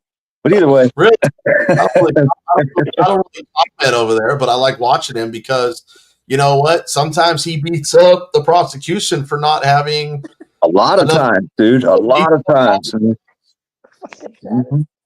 Hello? What do you laugh? Well, TGA, what are you laughing at? The chat. I'm sorry. The chat is retarded. Easy. Yeah. Can you hear me? Yeah, I can hear you. That's the one I was telling you that I've never seen in your chat before. No. I was in. That's not the one I was talking about that had donated and got kicked out of here. That one, I gave a stern warning before about coming in here crying and shitting on my channel, and mods not to time out or do whatever. And Iguana just wanted to come in here and shit on my channel, so I went in and personally not only timed them out, but I deleted them from the channel. Hey, what's up with y'all? What's up with Sly up there running around with a camera? Who the hell does she think she is, anyhow, y'all? Hello? Can I ever? Just don't tell her to go back to Pennsylvania. You might get timed out.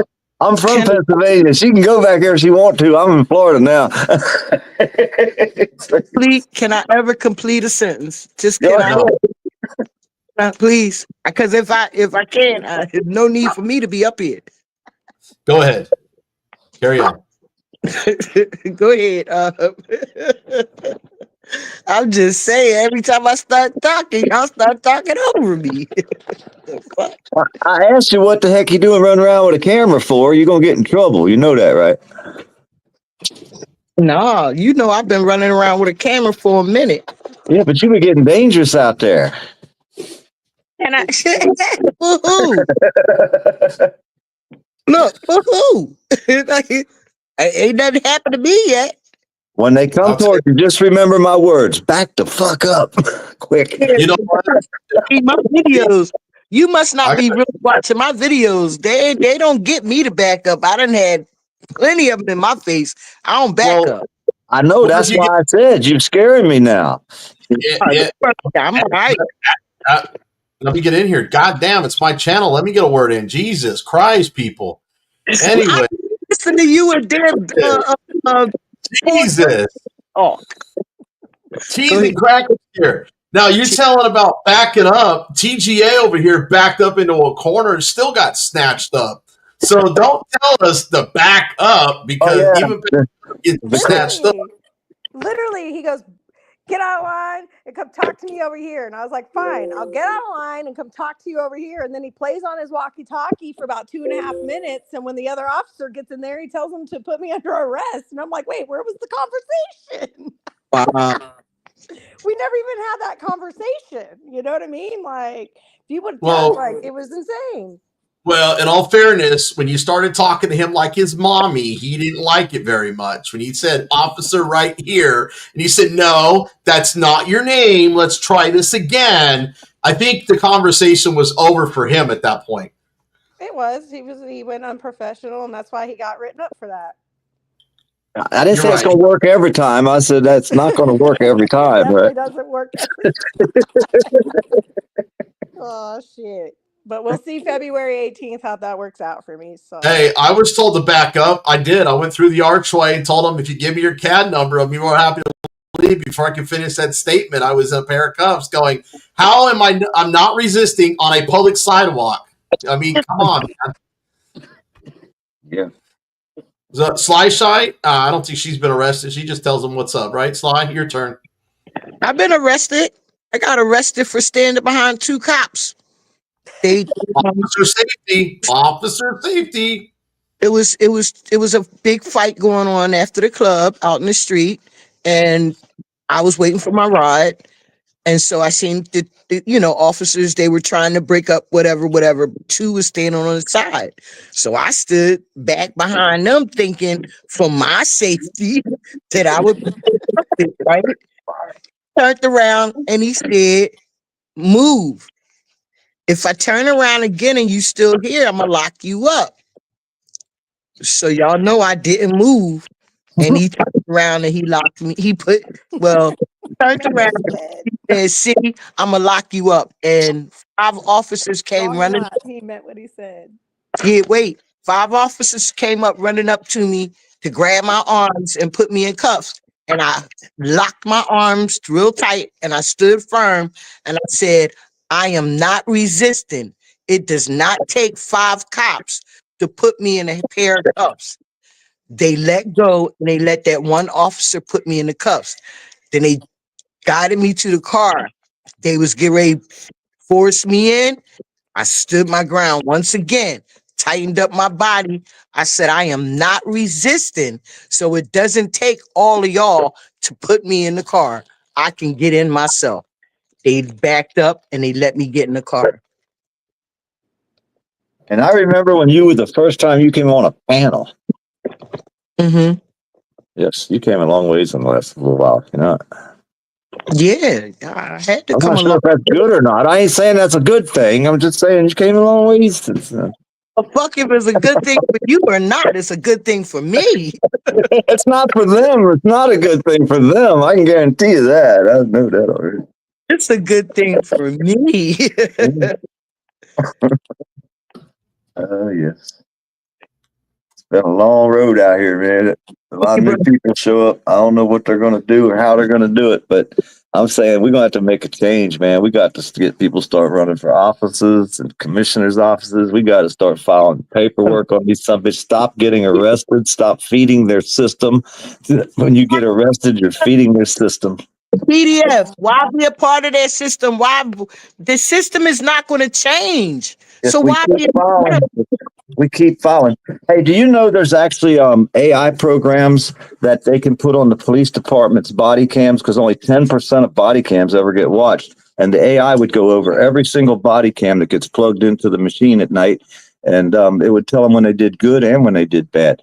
they could actually fix themselves just with that one AI program, which hopefully some police departments are using it already, though, is the best part. But, Fix themselves how? They don't huh? know them. So how do you think they're going to fix themselves? I don't know. Well, no, I know People, what he's saying. AI. It's just like the AI that YouTube has with its algorithm. Okay. Now Mhm. they can only base it on how they're responding or their language that's in front of them. And what he's saying is when he says 10%, it's not even 10%. Each cop every month is supposed to have a supervisor pull, at least it is in Fort Worth PD, pull 3 videos per month and randomly spot check those 3 body cam footages. Okay. So, and then they go accordingly to those. That's how one cop got busted for and got written up for threatening to tase a guy in his dick for like yeah. Officer Justice. I've had a run in with him. Carolina's had a run in with him. So he's not a he's a young snobbish rookie with an attitude problem. So he probably won't be on the department in the next 2 years. And yeah, Brownie, I hear you back there. Yeah, He's go sweet. let Brownie out. Go let, because your ass been sitting here for 4 hours. Go let Brownie out. 5 hours and 15 minutes. But yeah, while you guys are talking, be nice, be good to each other. I'm going to mute my mic and go take him out What for kind a of quick game is walk in the that? snow and ice. Well, I don't want no arguing among the chat and the panel, but I will be back. I don't pay attention to the damn chat. Yo. Yes, I have come a long way. And I am 2025. I am not starting this year off by being up on these panels, be arguing with nobody, calling no man, no bitch. I don't like that. Don't like that. So, Britt, I apologize for calling you a bitch because that is not what you are. And I apologize. you going to But still shoot people to bird all the time like you used to? Oh, no, well. I kind of chilled out. PDF. I don't get into all that drama Hey, you anymore. know what I said when I got after the first hurricane last year? I went through 4 hurricanes and a tornado. But Yeah, I said I'm not doing for the next 5 years what I did for the past 5 years. I'm not doing that. you was sharing bad weather, right? Wasn't you in North Carolina or Florida? I'm in Florida. This storms went right over our house. They destroyed us 3 times out of 4. Yeah, because I remember Chuck and What do you mean my mic is hot? Is it too loud or not loud enough? What's Rami say? My mic is hot. What's that mean? oh no. I got a phone. Nah, but You I've been thinking about them following. DMs or what? Hey, I've been following. I've been. No, that's just Yeah, PDFs now. hey, have you seen the Blue Steels videos? If you check them out, we've been getting these body cams. People have been contacting us and saying, "Hey, we got a raw deal over here." One guy, they pulled him over, said they smelled some tweed, and they decided to search him. So they got him out of the car, had him detained, and then they decided they were going to detain him a second time. So they put cuffs on him and took him around behind the car. And the law is that you're not allowed to move someone's clothes or arrange them in any way so where you could see their private parts, whether it's female or male, front or back. But they pulled this guy's pants down and out and commented about the tattoo that he had on his private, which read "property of Ashley." And but either way, you're not supposed to do that. Bad So bitch. so we were. So we went, and the guy talks about it curving to the right or something because something about. Never mind. You had to go watch the video, but either way, it's out there. So we got the body cam, and then we filed the complaint. We're like, "Hey, you guys ain't supposed to do this. What the hell?" So now that's under review. We filed a complaint against them for that.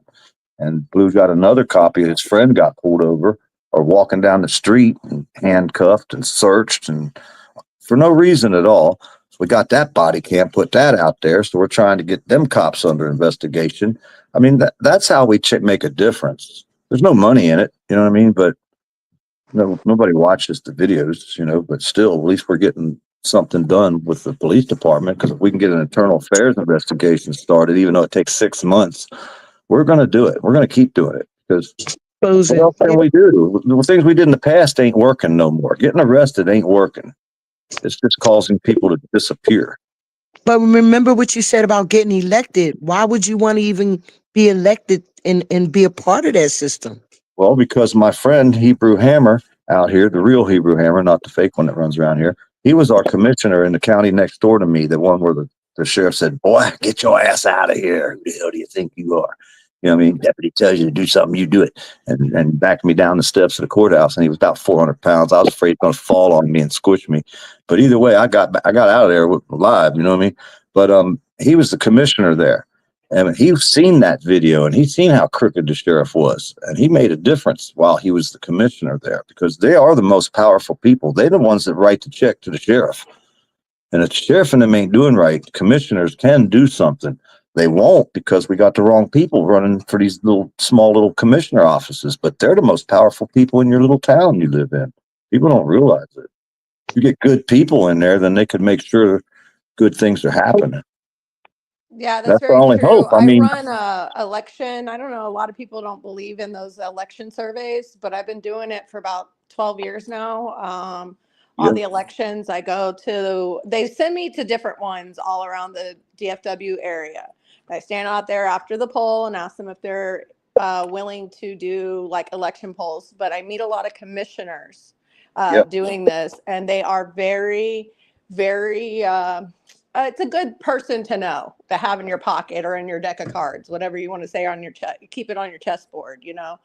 I recently met one that was in Glen Rose, and he won and has helped me kind of delegate through some of the things that personally through the case that I'm going through. You know what I'm saying? He's not in the same county, but he's helped me, and it's a good person to know for sure. Well, they're the most powerful people in your town if they're writing the sheriff the check. Like I said, Hebrew, his name's Murphy, and they tried to allocate $7 million or $6 million from the Gulf down there when it got the hurricane down there, and they were going to move it up into the town. They were going to take the money out of that account that the feds gave for the beach and put it up into town, put a new courthouse, a new police station. You know what I mean? And he stopped them from doing that. He said, "No, the federal government gave that money to go to the beach area. That's where it's going to stay." If he wasn't the commissioner, they would have allotted that money to go to the town, and the sheriff would have got to spend that money on a new courthouse, new, you know what I mean, new police station, all that good crap. So the commissioner, like I said, he's a good man. And then the next year, they got some other guy to win the election. So they threatened him and everything. You wouldn't believe the stuff he went through. He moved to Texas. He's out in Texas now. But he's a really good guy, man. I'll tell you what. And if we don't take over these seats, the people out there don't care about who's the commissioners in your towns, then you're going to get treated like we've been treated for the last 10 years or more. And it's going to get worse. It's not getting better. Getting arrested ain't helping. Makes a good YouTube video, good for clicks and views and a donation or two. But next week, when you're in trouble, all them people going to be behind you, and they're off to the next rodeo to see the next guy getting arrested, beat up, and tased. They don't care about what happened because you're going to take 2 years to get to court if you're lucky, another 2 years if you get a lawsuit, and everybody done forgot about you. And guess what? YouTube going to bury your channel, so you ain't even going to be relevant no more unless you get out there and get arrested again. That's the way this works. I mean, you don't have to believe me, but that's what I see. Somebody tell me I'm wrong, please. You're wrong, but you know, Makes no, I'm just sense. kidding. I only said you're wrong because you told me to tell you you're wrong. So I wish I would. Yeah. I mean, that's but just that's what I'm seeing. Does anybody see it any different? Is it? what's going on, Julie Holland? Welcome to the channel. Never seen you before, but welcome. I think you make good points, man. Ain't nobody forget Eric Brandt. What is you talking about? Eric Brandt is like the name, dude, in this industry. Don't get me wrong. When you hear Chili de Castro, you think Delete Raws, but anytime you start hearing about civil suits and one of the first people to pave the way, Eric Brandt's name comes up all the time. So nobody's forgot about Eric Brandt. In fact, isn't Eric locked up somewhere? Oh, PDF just said you get locked up. If people forget about your YouTube, get rid of your channel, da da da da da. Eric Brandt name still comes up, honey, often. All the time. Okay, but maybe because these people had big channels or were already famous. I talk But to small Chuck channels, Bronson small all the people. time. I talk to Chuck all the time, and we talk about Eric Brandt all the time and the craziness he used to do. Now, obviously, he's not producing content now, but his name is still. I got videos of Eric Brandt calling my house, talking to us.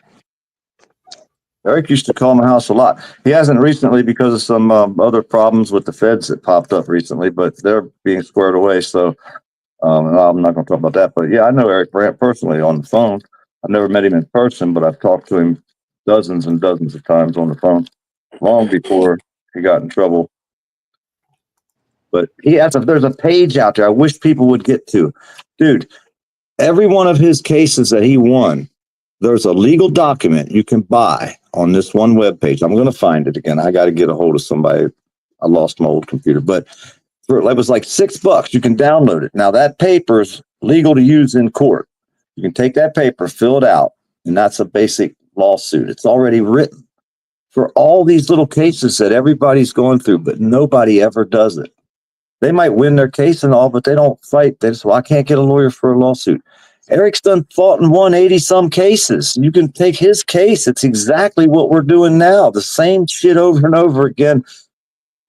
I've been trying to tell people that for years, but nobody, PDF. I'm not disagreeing you with statistically. If you look at the pro se civil litigation, you actually have a 70% chance of winning because the federal judges are more lenient with you because you are going pro se and don't know the whole case. Hiring a civil rights lawyer, they've only got about a 40% chance of winning. And these cases were like in Texas and Colorado. These cases that he fought, mostly Eric's cases. I know, but what I'm saying is pro se, the reason Eric Brandt won a lot more his lawsuits was because he went pro se.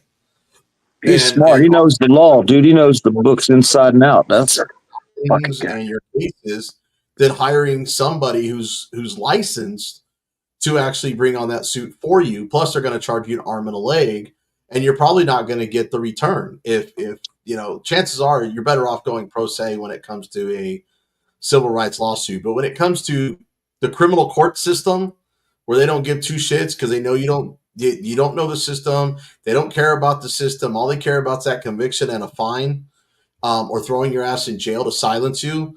That's where I feel you might need the attorney, unless you get really good. Yeah, you got to be smart, dude. Nobody's.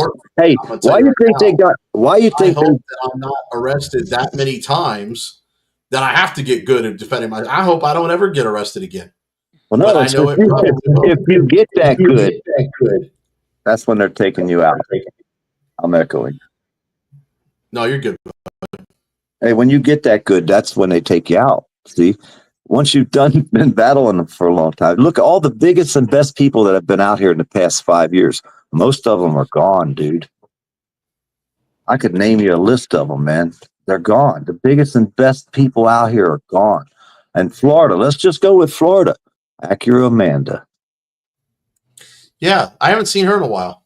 You won't neither. She's on Facebook though. She's riding around in boats and stuff. I say hi to her all the time. She was out here just the other day making a video. She's got a new video up just the other day. But Wasn't she at the Palooza? I don't think I've seen her there. Oh, okay. I thought she came to the Palooza. I didn't see her on the videos. I didn't go. I'm only 2 hours from there, but I didn't go because there's too many feds going to be there. I knew that. What's her story? Because I've heard of her, and then I subscribed to her a long time back, and I see she puts out maybe a video occasionally, but not. She might hang out with James Madison sometime. No, they went after her kids, man. When the trolls call the fucking people and they say, "Oh, we know this trolls calling in, but we still have to come check on your kids," and the government does that to her constantly because you got to pretty much hide from them. Because look at the one car she fucking got the tag number. They said that's a hidden agency. We're not allowed to tell you who that is. There's some really crooked shit she was involved in catching down there, and they didn't like her at all, and they tried to destroy her, and they going to keep trying. And if you do get a case, your best thing to do is disappear because you don't want to be out here. You see what I mean? Carolina's a good, for instance, as soon as she gets in trouble, she's right back out on YouTube. I think she should have been at the hospital filing for medical care. She should have been home and she should have said, "I've been suffering. I couldn't even turn the computer on." people do things strange to me, and then you think you have a lawsuit. This isn't how it works. So if you do get a lawsuit, you need to pretty much disappear and fight your case. Or if you get charged, you can't keep going out making videos. But suppose, but PDF. Suppose though it ain't about the lawsuit and the money. Suppose they just want to expose the tyrant. Because then I always say, then they're going to Eric Brandt your ass. You know, they're going to keep stacking up charges that are meaningless. It doesn't even matter if they win in court. They just want to charge you. And once you had, look at how he did Otto the Watchdog for years, and then they ended up stealing his kids.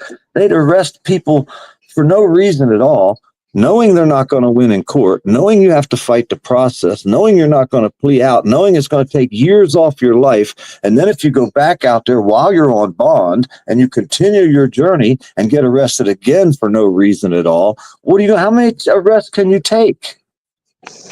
But that's what they want to discourage. That's what they want. That's what they want. That's why I said we got to stop getting arrested no matter what. Back 25-foot long Florida's great. I'm a long ways away. I got Zoom, buddy. I can stand 25 foot away. They can't catch me. I'll turn around and run from their ass. Fuck that. I'm old, but I can still run. All right, but that's you, right? I'm going to jail because I'm not going to play their game. Yo, you ain't got to play them games. All you got to do is put you in that cage, you do. They have to open the door. Listen, I had them in my face, yo. I had white shirts. I had females. I had them in my face. They gonna back up. If I'm the bigger the channel you get, the more influence you get. They're gonna wait, and then they'll take your ass out too. You don't see Joe Cool out there getting arrested, do you? I don't wish that on nobody, man. I don't wish. What'd you say about Joe Cool? What'd you say? You don't see him getting arrested, do you? Joe Cool sat in my living room. He's been to my house. Joe Cool almost got arrested and got me arrested just for sitting next to me at Carolina's court date because they were all acting crazy.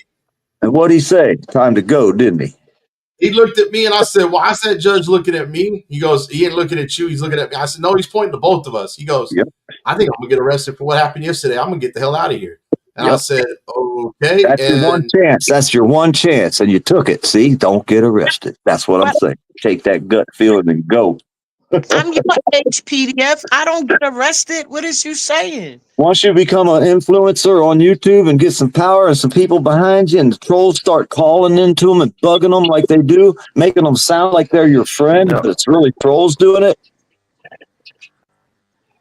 If you're gonna you guys don't even know the danger they cause these people. Most of these trolls are fucking cops that are sitting there in their fucking car on a They're fucking. not with me in my real life. They're not with me. The trolls on YouTube and the trolls on YouTube are cops in your neighborhood, probably at least one of them. And I know there's a Fed attached to every one of our pages.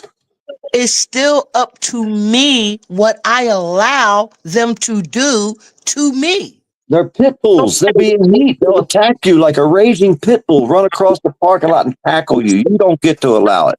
Scared? I'm not scared. I don't show no fear. I'm scared for you. I don't want you to get arrested. You know what I'm saying?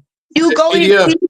Then you go ahead and be scared for me. But me, myself, I know how to stand up and stand for myself. And what's old Bal crying about? What's Bal crying about? Well, I don't know. Why don't you read that comment on the screen? I sure know a lot about calling on people. Calling what, who, why, and where, and when. Calling on. I think he's talking about how you know a lot about calling on people. I think you were talking about the trolls calling on, and I don't know, man.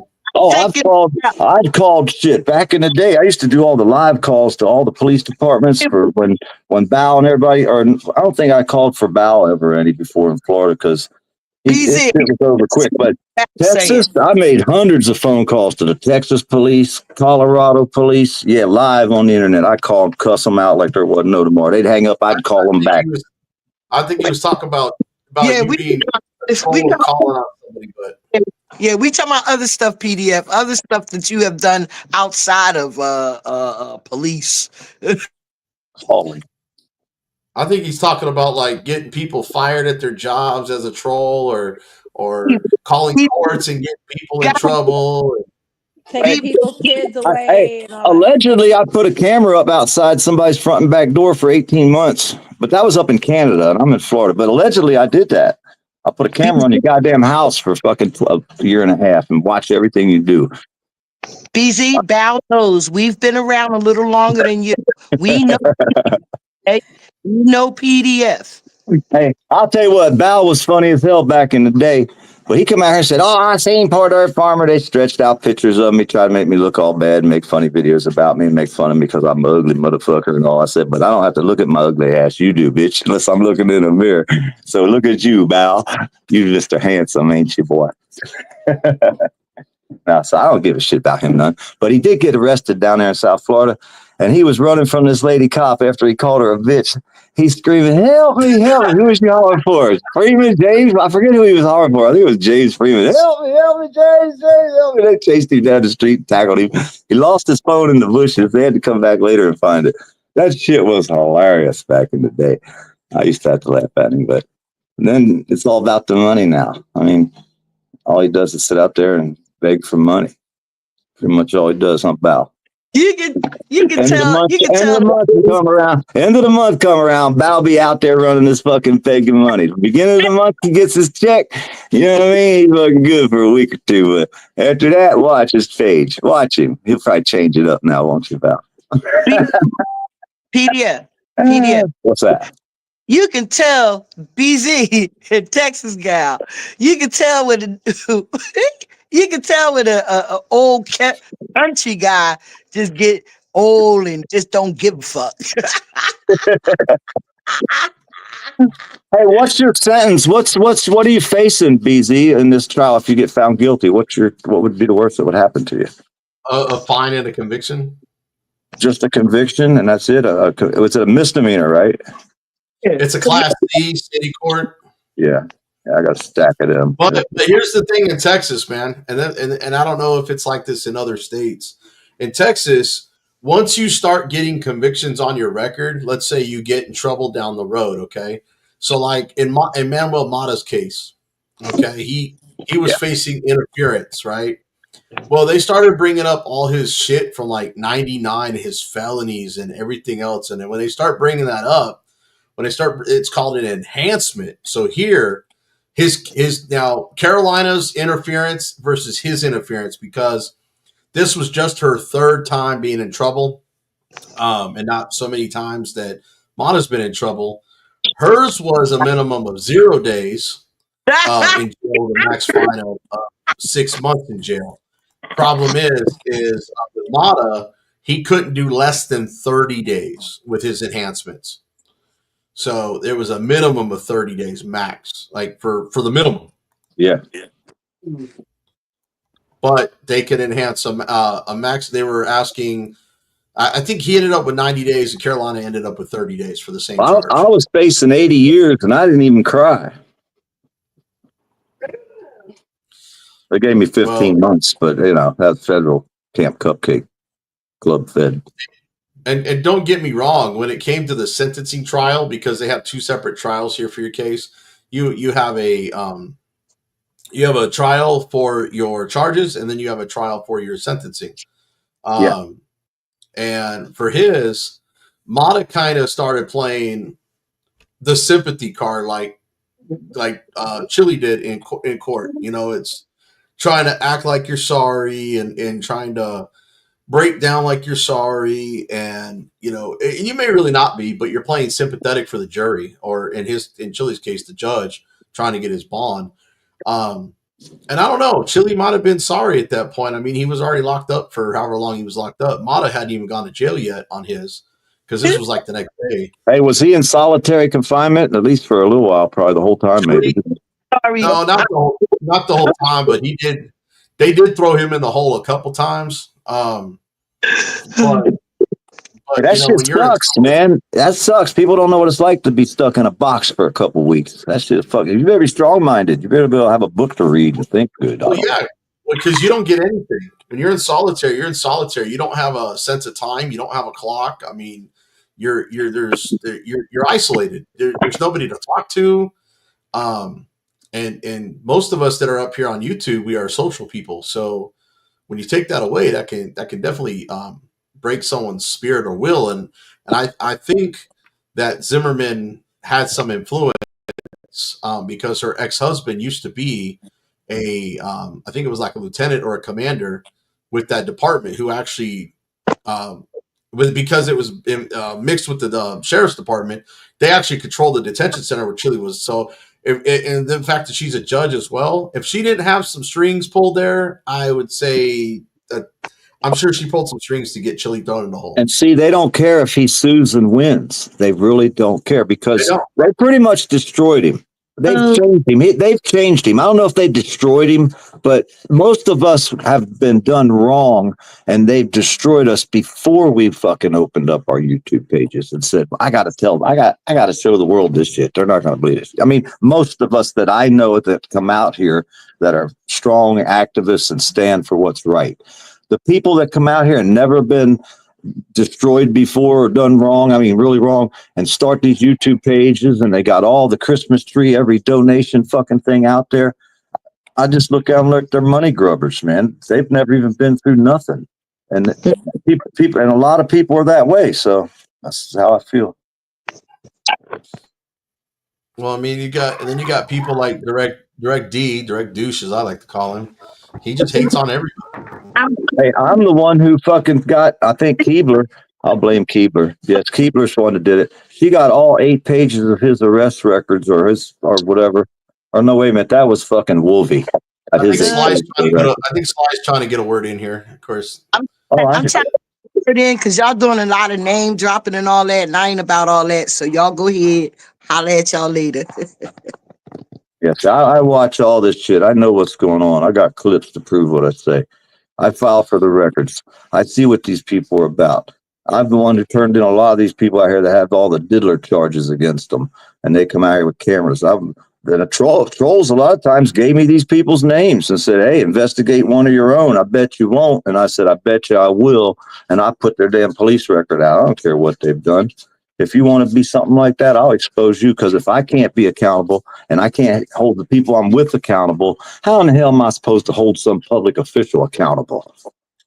You know, when you're out here stealing fruit and fucking doing it on camera and you got people backing you, you just stole a man's fruit. What the hell? I've said that same statement, that if you can't hold yourself accountable, you can't hold anyone else accountable. And I talk about those people that are out here in front of the camera, supposedly trying to hold the government accountable, but you ran from your warrants, and that's where I met with Christopher Ruff. You know, you ran from all your warrants and all your charges. Yeah, but see, some of these places are so crooked. What about the crooked places that you know you're not going to get a fair deal? Okay, well, that's like in Chili's case, he ran from there, and I definitely know that system. I can say I like Direct D, so I'm not going to be a part of the bashing part. So I just want to clear that up. Yeah, he attacked me. Hey, he attacked me. Last week. He attacked me. So after he attacked me, I said, I want to see what he's about. So I filed and got all of his arrest reports. And I filed and found out one of his reports is a hidden case. It's a hidden case. I don't know what's hidden in there. Why do they hide cases? I asked him, what's your hidden case about? He never would answer me. He cussed me out, called me every name in the book. Well, hey, man, if I'm going to have to be somebody that I'm going to support, I should know what all you've been arrested for and convicted of. I understand that. You know, so I'm not going to. But if he would have never attacked us, I would have never said 2 words to him. I was watching him up until he attacked me on his live stream for no reason. It says it's because I follow Chili and Michael Eline blindly. I don't follow anybody blindly, but okay, whatever. DC Accuracy put up his video with his link and everything, and then he sent DC Accuracy an email wanting money for putting up his video. My whole thing is, you know, and you mentioned the exception to the rule. You mentioned the exception to the rule, like running from a warrant where you feel like it's unsafe. Okay, so I'll give you an example. Chili with Ironton. He felt that Ironton was going to do him dirty and he wasn't going to make it out alive. I feel that with all that corruption that was going on and the way those people were literally tracking him down and making threats while he was on camera, and the cops were standing there doing absolutely nothing because they're all corrupt. I see why he left. But because of the Judge Zimmerman case, he had to get that warrant cleared up before he could be released on his appeal bond. Yeah, but do you remember how he got there? Do you remember how he got to Ohio? I don't know all the details and the full story. Okay, what about when he left Ohio? What about how he got to the next place and why? And what about how he got to the next place after that and why? People aren't looking at the whole picture. See, what he was doing was people were sending him emails, come help me.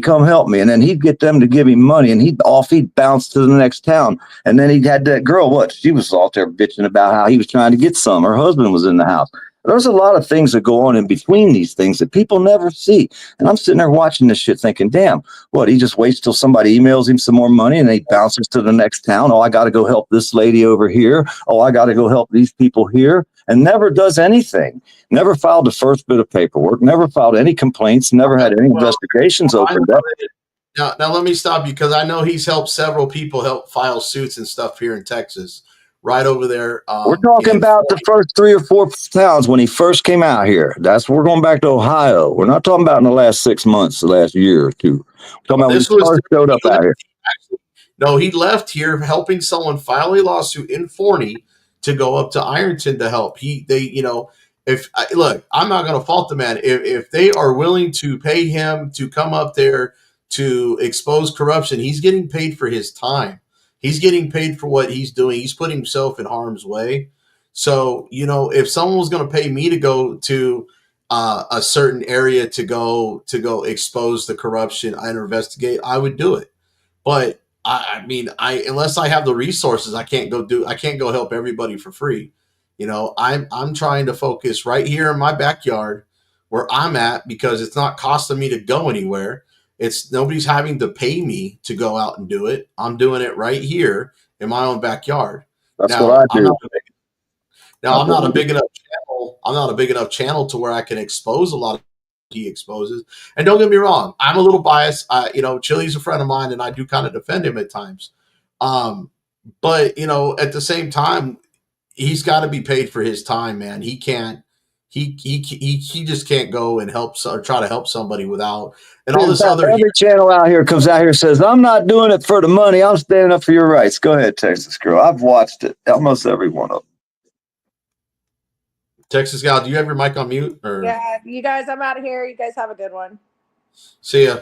All right, bye. I've watched this shit for years, dude. It's the same fucking game over and over again. It never changes. I could sit. It's like a gospel to me, man. Watching what happens, I could about tell you what every person's going to do before they do it. It's like I can read what's happening before it happens. I've been out here too long, I think. And like I said, when I got attacked by Direct D, just because he said I don't blindly follow anybody but myself.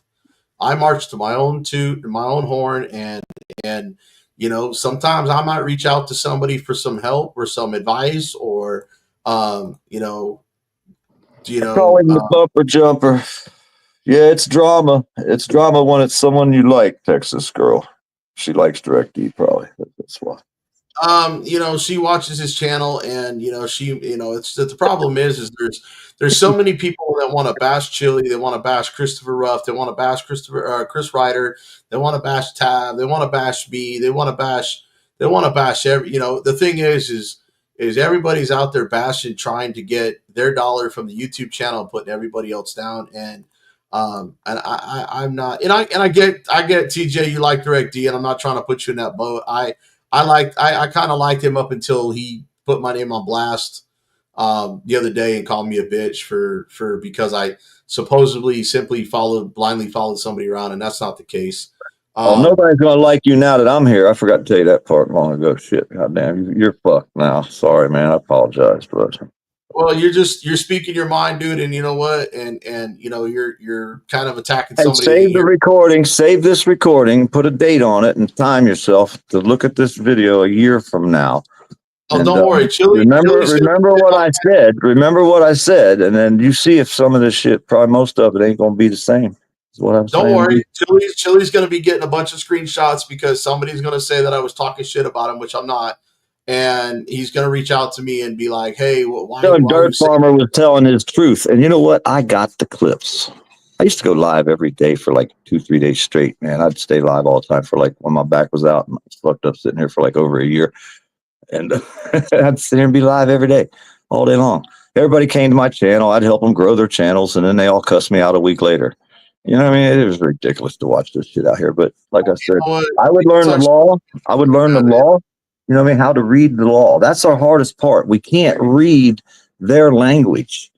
You see what I mean? We don't know when to put these cases, when to file these motions, to be able to tell the lawyer, hey, you got 90 days to file this motion. Here it is, and I expect you to do it. See what I mean? Because you know what you're doing is right, because you read the law. You understand the words in it. If we don't understand the words that are in these, and even Texas Girl said, every single word out there has a meaning. The word has a legal meaning. You know what I mean? Every single one. And if we don't know these words, we can't fight them in court. It's like playing chess without knowing where to move the pieces. Well, you got to remember too, man, there's a lot of people that go to law school, do 4 years in college, they do 4 years of law school, and they still don't know the whole procedure and you know, the whole process. You know, what do they have to do? They have to go read in my case, the Texas Criminal Code of Procedures. And I believe it's like, I'm trying to remember how many, I think it's like 400 pages or something. Or no, I'll take that back. It's 1,600 pages because I was looking at it myself. I was trying to go through it, and I was trying to do all this prior to my court appearance. So I was trying to get ready doing this pro se. But like I said, after my experience in that courtroom, that gut wrenching vibe I got, my gut instinct told me otherwise. You know what? Let's just go the other avenue. Let's play the long game. Don't be stubborn and so prideful to try to do this yourself. Leave it to the professional. I've been cussing my buddy out for 2 years. Man, you need to get a lawyer. I don't care if you got to sell everything you own, your car, your sneakers, whatever you got. You got to get a lawyer. I've been telling this boy for 2 years, man. I mean, So, you know, and that's what I'm doing. That's why I'm raising the funds. And you know what? Once you guys got to understand, PDR. But it's such a small case, though. You know, I mean, that's why it's hard for a lawyer to fight. You know what I mean? Hard. You know what? But that's how you look at it. But you got to look at it the bigger picture. If you've seen the actual video, if you've seen the police report, have you seen everything that I've laid out and shown everybody? Okay, especially that video I put out last night. Well, I finally showed the police report. Okay, and I read it out loud right before I show you the clip of what the narrative says. And there's other stuff on the police report that I haven't shown yet because I haven't gotten the body cam footage to confirm or deny whether or not it was said, or you know, or what was observed, or because right now the police report to me is just hearsay. But I am going to the point of exposing all of this, and I can't do this by myself. It's going to take, you know, everybody in the chat in the community to come together to help me to hire this attorney. And then at the same time, it's going to take the attorney to get this dismissed. And then at the same time, because I was looking at it, and you know what the lawyer told me? He goes, dude, you're overthinking this. It's not as difficult as you're making this out to be. That's how good that this lawyer thinks he's. See, I'm looking at it like it would set precedents, and it's not a good precedence for free speech if they win this. That's my major concern. That's why I asked you earlier if you're going to fight this to the end, because if they win this, that means the next person that says go back to Africa, they get arrested for hate speech or whatever they want to take our rights away, that we can't say. How many words are they going to take beyond that? You well, know that's what I mean? why No, that's why he thinks it's not going to fly anywhere, because we have case law that says Brandenburg versus Ohio. Okay, the Supreme Court, top of the food chain. Which now you got to look at lower court levels that led to that case. You got to look at lower court levels before that. You got to look at them in your state, in your jurisdiction, that are remotely close to the statute of what you're fighting. Now, you know, the thing is hate speech is still protected speech. It's only not protected when it's inciting violence or imminent lawless action. Okay, and that's why I say though, what is the level of incitement that would incite violence? What is an example of that level? And I'm saying that word isn't that at that level, huh? Well, the statute. Hold on, I need to make sure my speakers are working, dude, because it keeps cutting out on me. I mean, there's going to be a bunch of cases you could pick. Right? Well, it says that if I don't incite an immediate breach of the peace, and the way they explain it would be fighting words, I have to mere utterance of those words that would incite an immediate breach of the peace. The way they write that, it's so broad that the cops just say, "Oh, you breached the peace because you're being disorderly," and next thing you know, you're getting arrested. Right, but see, when they do that, am I wrong when I say if that was read that way to the courts, right? Then behind that they would have cases to prove what they're saying. That's case law, your case files. You know what I mean? What case would they have that would show that the person who was charged with, because every person is different, every case is different, but a person who was close to your case was charged and found guilty. See what I mean? And then on your side, you have to show a case that went through the court, as many as you can find, that would show that them person used that word and didn't incite violence. That's the only way to fight a case in court. Okay, but let me ask you this: let me guess, you're an older white man, right? Right. Okay. If I told you to go back to Africa, would that offend you? Would that cause you to want to fight me? Would that cause you to hit me? Would that cause you to make threats at me? I mean, no, that's why I said earlier. I mean, what? It's only certain people you're allowed to say certain words to now? Is that a new rule? If we say the wrong word to the wrong person, no, that wouldn't incite me. But you know what I mean? So I wouldn't. I mean, if you told Joe Cool Dad, he's a black man. I watched him on the video that day. I watch your channel sometimes. I'm riding around or doing whatever I'm doing, and I see what's going on out here. People think like that one guy. You don't know what's going on. Man, I know more about what's going on than half the people out here because I have a lot of time on my hands. You know what I mean? But no, the main thing is this case would set precedents. Yeah, you know and if I tell you to go, if I called you a fucking idiot, you don't know what you're talking about, you need to go back to fucking school. Okay?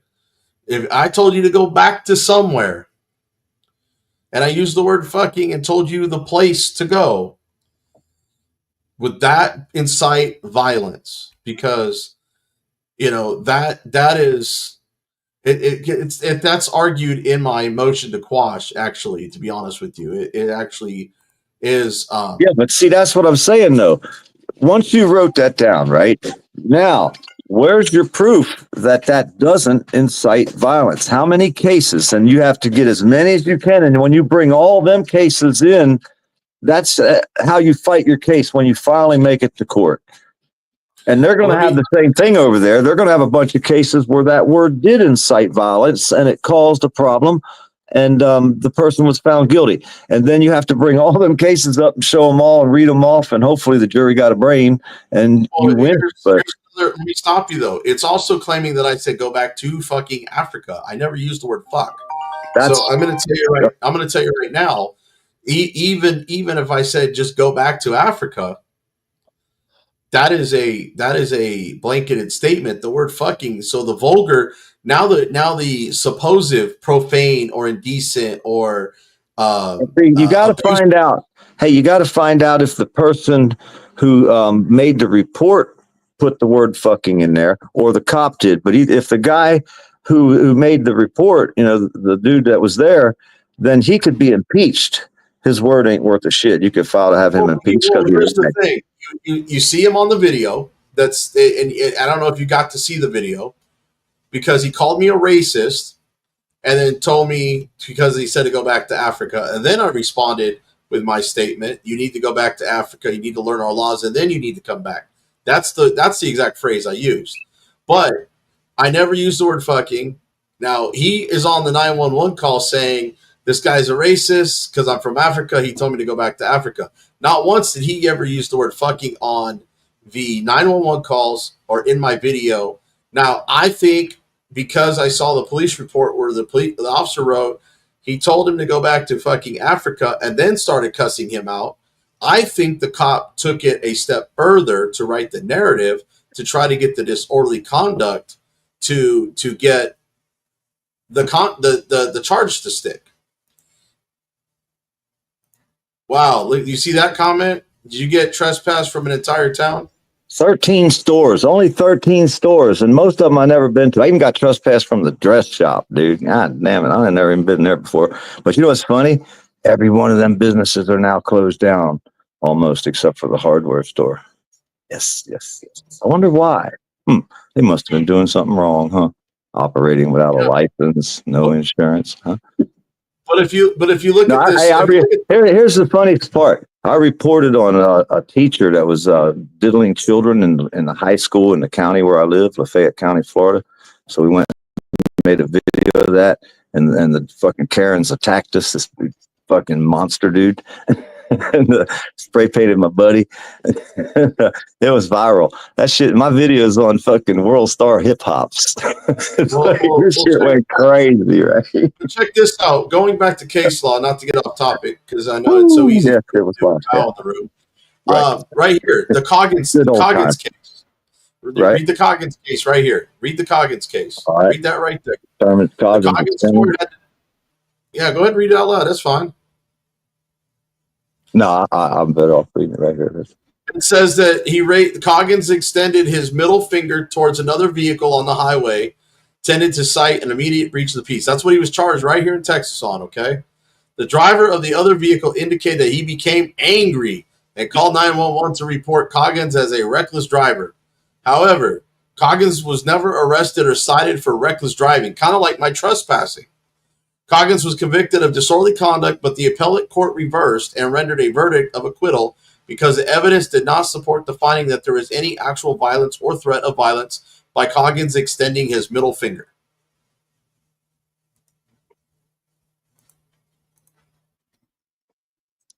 So basically, fighting words.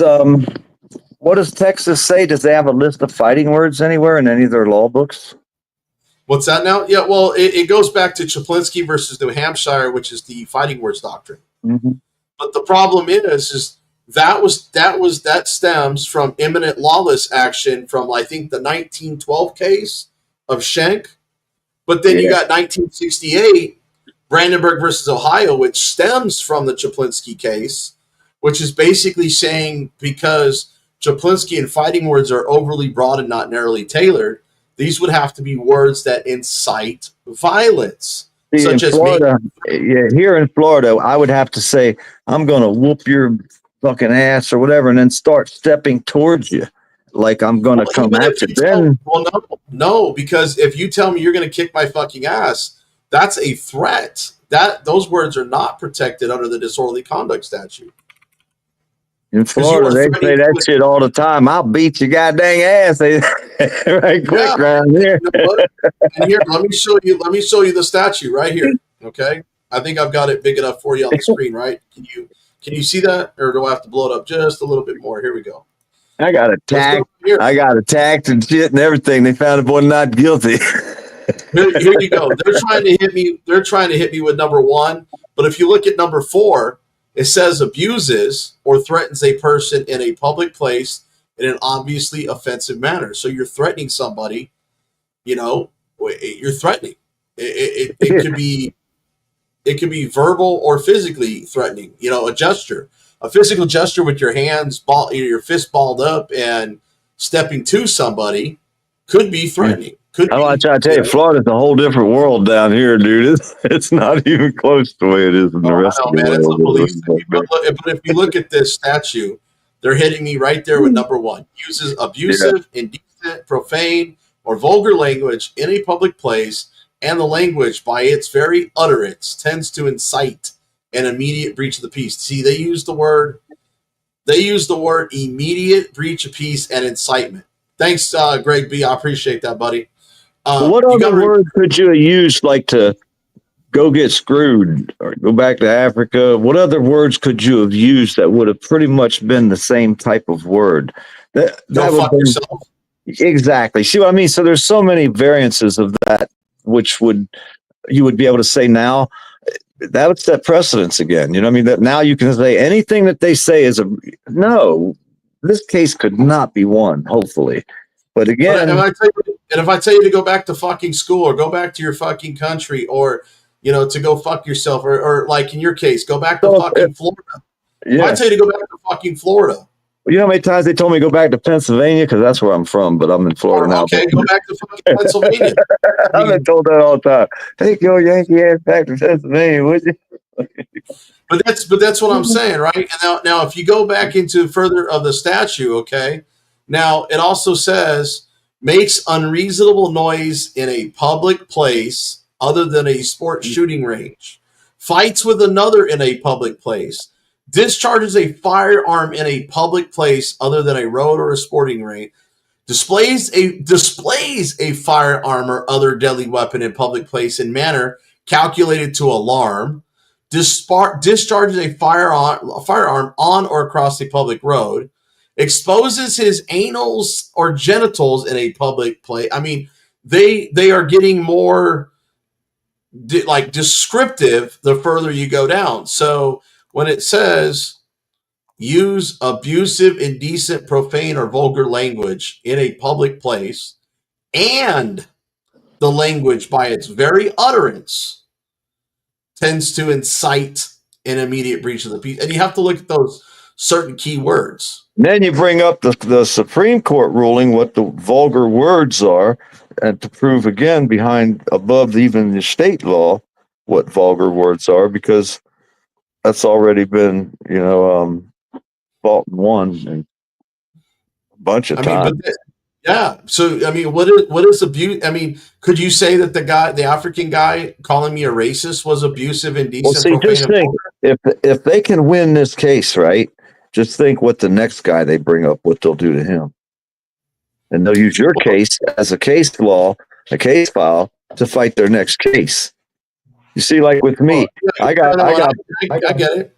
You see what I mean? I got busted growing over 100 plants, right? So I went to federal court and I got to use the words medical marijuana. So my case set precedence in federal court in the United States.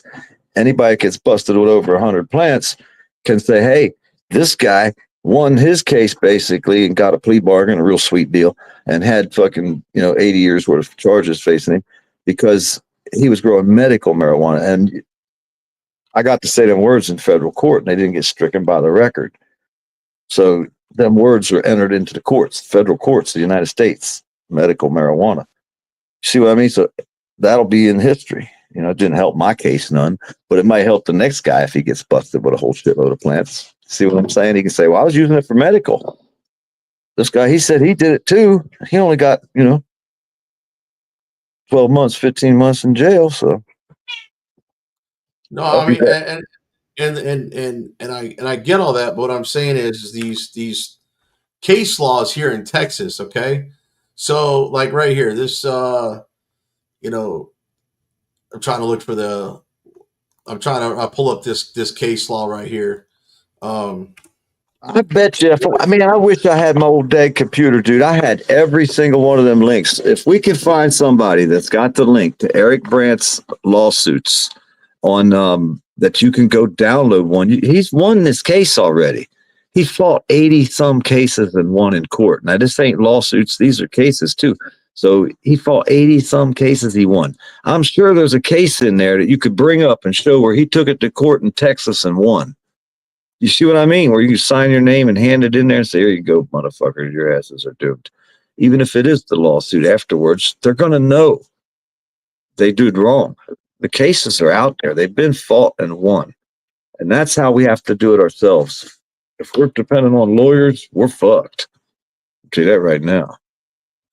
Well, in this case, the thing is, if this is going to be so easily won, I'd rather have a lawyer deal with it, address it. Yeah, you're good. You got a lawyer. You're lucky to have a lawyer. You're lucky, dude. Most people can't get one. That's what I'm saying. It's like this right here. Miles versus State. The appellant was convicted of unlawfully carrying a handgun and driving while intoxicated. The conviction arose after a tow truck driver made a citizen's arrest following a vehicular accident. The appellant contested the legality of the arrest, arguing that the evidence obtained should be suppressed because the tow truck driver violated traffic laws during the pursuit. The court held that the evidence was inadmissible, concluding that the traffic violations by a private citizen do not necessitate the exclusion of evidence under Texas law.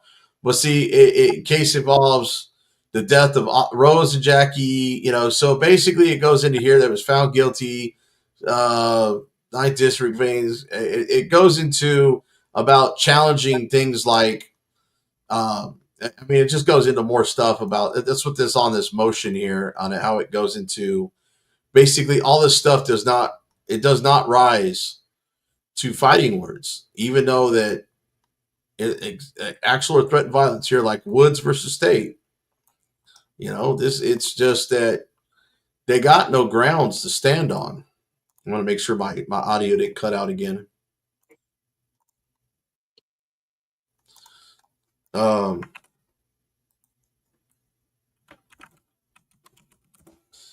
And that's why I keep looking at all these case laws. Are you still with me there? Or did you got quiet? Yeah, no, I was reading as well. Yeah, I was watching. So it's like, I'm probably limited out on my Chat GPT right here. I would probably have to pull up the case via Google. Oh, wait a second. Hold on. I just got a public information request in from Galveston. There we go. Let's see what this says.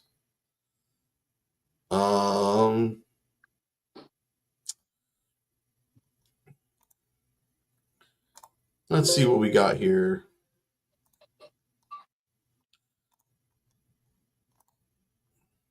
Woo! This guy's got some pages here. Hell, because there's 10, 15 years ago, there was videos out there on was it the Donahue show? You remember Donahue? That people were saying the same words to each other back and forth. I mean, there's a lot of cases that I don't see how they're going to fight this. They're just going to string you along as long as they can, cost you as much money as they can. Check this out. I was just asking for this Lieutenant Joe Caldwell that seems to be the goon squad of Galveston Police Department. I asked for all founded, not unfounded, but just all founded disciplinary records. They just sent me 36 pages of files here. Holy shit. Amazing what you get, ain't it? Well, I've got to forward this to Harvey because Harvey's been looking into this clown. And look, and recently, August 23rd of 2023, I don't know if you can see that on the screen. Let me try to blow this up a little bit more. This guy got a 14-day suspension.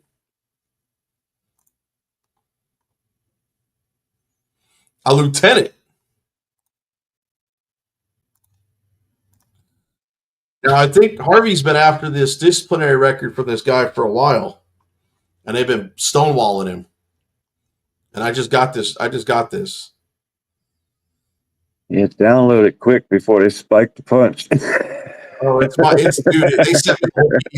dude, they sent me the whole PDF file, bro. I got it in my email, not even in the portal. They sent me the document. So it talks about our piece of vehicle. Okay, so this talks about his why he got it. Okay, so it's saying City of Galveston Civil Service Rules and Regulations, Chapter 7, cause for removal or suspension, conduct, prejudicial, okay, violation, okay, regulation of the fire department, okay, so we'll go down here real quick. Let's see. On Saturday, February 25th, 2023, at approximately 01:27 hours, Officer Bailey was traveling with limited visibility eastbound along the Officer Bailey attempted to maneuver to avoid the debris. During this time, pedestrians were located in the roadway on foot, traveling into lane 2. The action forced Officer Bailey to maneuver the listed patrol unit back towards lane 1 and had no option but to straddle the large piece of debris. One of the objects Officer Bailey traveled over was discovered to be the driver of a motor vehicle who had been ejected and laid in the road deceased. Wow. Oh, hell no. He drove over the guy.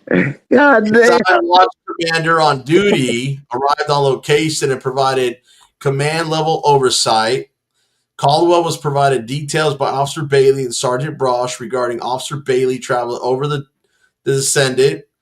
Lieutenant J. Caldwell instructed Sergeant G. Gaynor, that's another one that's been coming up in investigations of Harvey, to inspect the listed patrol unit due to possible contact with I'm guessing it keeps calling it descendant, but I'm guessing they mean deceased. But Sergeant B. Brosh also conducted a secondary inspection. Both listed sergeants observed no obvious indication or visible signs of damage and or evidence and determined the listed patrol unit had no evidentiary value.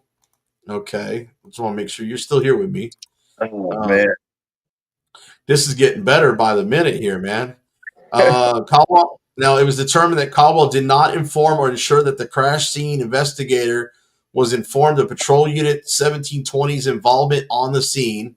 It was also determined that Caldwell did not ensure instructor have completed the required reporting per policy, as there is no documentation regarding the sergeant's inspections, determinations after learning of these details verbally. Oh, there's Revis. He got fired. Observed a group of motorcycles. So this was another one on Saturday, March 11. While patrolling, Officer Rivas observed a group of motorcycles driving recklessly around the eastbound block at 1200J. Westbound. Man, Harvey's going to love me for this. Harvey Freebird. This kind of stuff I like to do here. This is what I've been liking to do here. Like, getting these records and shit. 3-day suspension. Wonder if they good body cams. They got a dash cams that go with this information. That'd be kind of fun. Yeah, I'm thinking now Harvey can probably pull these dash cams now that he has dates on it. Yeah, I'm thinking that might be a good thing to try to file for. That would be fun. Oh man, I'm sending it to Harvey right now. You're gonna have to blur out running over the dead guy, though. I mean, that's not gonna go well. Oh hell no! Poor dude. Was he even? Oh man, poor guy. Hey, what do you expect from somebody that runs around and acts like they do? Especially in Texas, man. Yeah. Y'all got some rough ones out there. And one of y'all's came down here and got a job in Miami, one of the head Texas cops out there, and he got fired down here. He didn't last long down here either. They got rid of it. I got to send Harvey a quick text real quick and let him know to check his email. I think it's like Christmas for him, buddy. So I don't know how long it takes for him to answer it. To like go through his email, because a lot of times you don't check his phone or his emails. Check your email. Merry Christmas. Caldwell's disciplinary record. Go to his last video and leave a comment. Might get to him married too, you know. Your email. Yeah, I know, right? Put it on his channel and shit. Sometimes I have to do that. Sometimes I have to do that. I've done it myself. I've done it. I mean, but Selma Keebler says Brandt versus the city of Westminster. Guess that's one of the cases. I'm saying he probably fought a case almost exactly like this one. Now, which page is this? It's casetext.com. Is this the actual page, Keebler, that you go to get all these cases? No, case text is basically just the case law of probably about Eric Brandt with the city of Westminster. Yeah. It's just one case. It's well, just there one was case. A page. Like I say, there was a page out there that I forget what it had every one of his fucking cases that he won. And I guess it was the lawsuits. This has been how many years ago? Holy shit. So look, we're gonna do this real quick. So, Harvey Freebird. So we're you see it on the screen, right? Yeah. Let's go to his latest video, which I've already watched. I saw this when he did it live too. Check your email. Merry Christmas. 36-page Galveston PD Caldwell disciplinary records. They want all my information to download that email. I mean that case right there. They want me to pay for Have it. fun. So that's what I put. Check your email. Merry Christmas. 36-page Galveston PD Caldwell disciplinary records. Have fun. It's like opening let's see. Sorry, my sister just went live on Facebook. So opposite and adjacents and hypotenuses and we talked about it all today. All right. Oh, sorry, man. I'm gonna have to mute that for that. Yeah, because you figure, like even in these cases, if you get to prove your First Amendment was violated, then your Fourth Amendment was violated as well, because they took your paperwork, and then your freedom was taken away if he was arrested. So that's another violation. See what I mean? It adds up. That's why they don't want to let you win. You know what I mean? Well, let me put it this way. As far as I can see, they not only violated my First Amendment right, but they violated my 4th, my 5th, my 6th, my 8th, and my 14th. Yes, that's what they did to me too. I got away with it.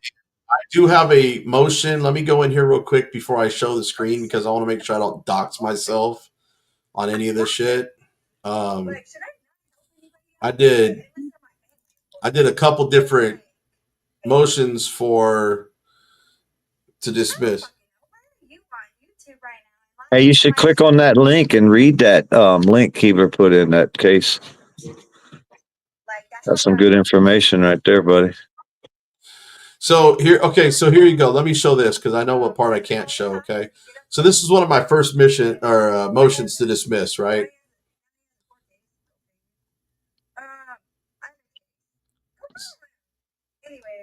So it shows. I'm sorry, I didn't mean to look at that one right there. So if you look, it talks about the ordinance fails to establish clear and narrow standards on distinguished unprotected speech, e.g., fighting words from protected. So I wrote this up, but it violates. Here's my argument on my first motion.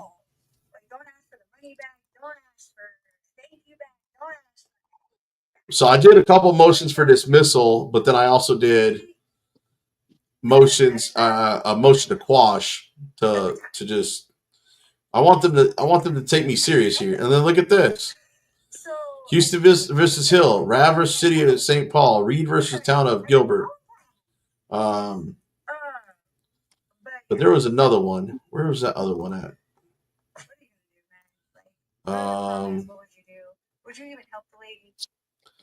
Where is my other motion that I filed?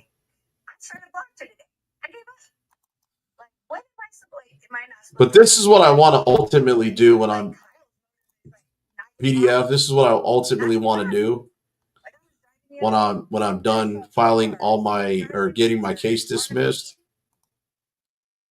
You see what that says, right? Yeah. That's Who's what I getting want on to the do. freeway? Somebody's getting on the freeway, dude. Who's getting on the freeway? Oh, it's my little sister, man. I didn't realize you could even hear that. I mean, I have it on my cell phone turned all the way down. Oh yeah, I can hear it talking. I can pick up everything. Jesus Christ, she's got one person watching her. I think it's me. So if you look at this, it literally talks about criminal complaint against Fort Worth police officer. This is me filing a criminal complaint once this is dismissed against the police officer for unlawful detainment, excessive use of force, and other related misconduct during the incident that occurred. It says it occurred on January 7th, 2020. It didn't actually occur on I have to change stuff. I'm still messing with the motion. Happened on November 23rd. November 3rd. So I've literally should actually have that changed right there. I don't know what I was thinking when I typed that up, but and then it talks about, man, I did it over here too. I don't know how I did that twice.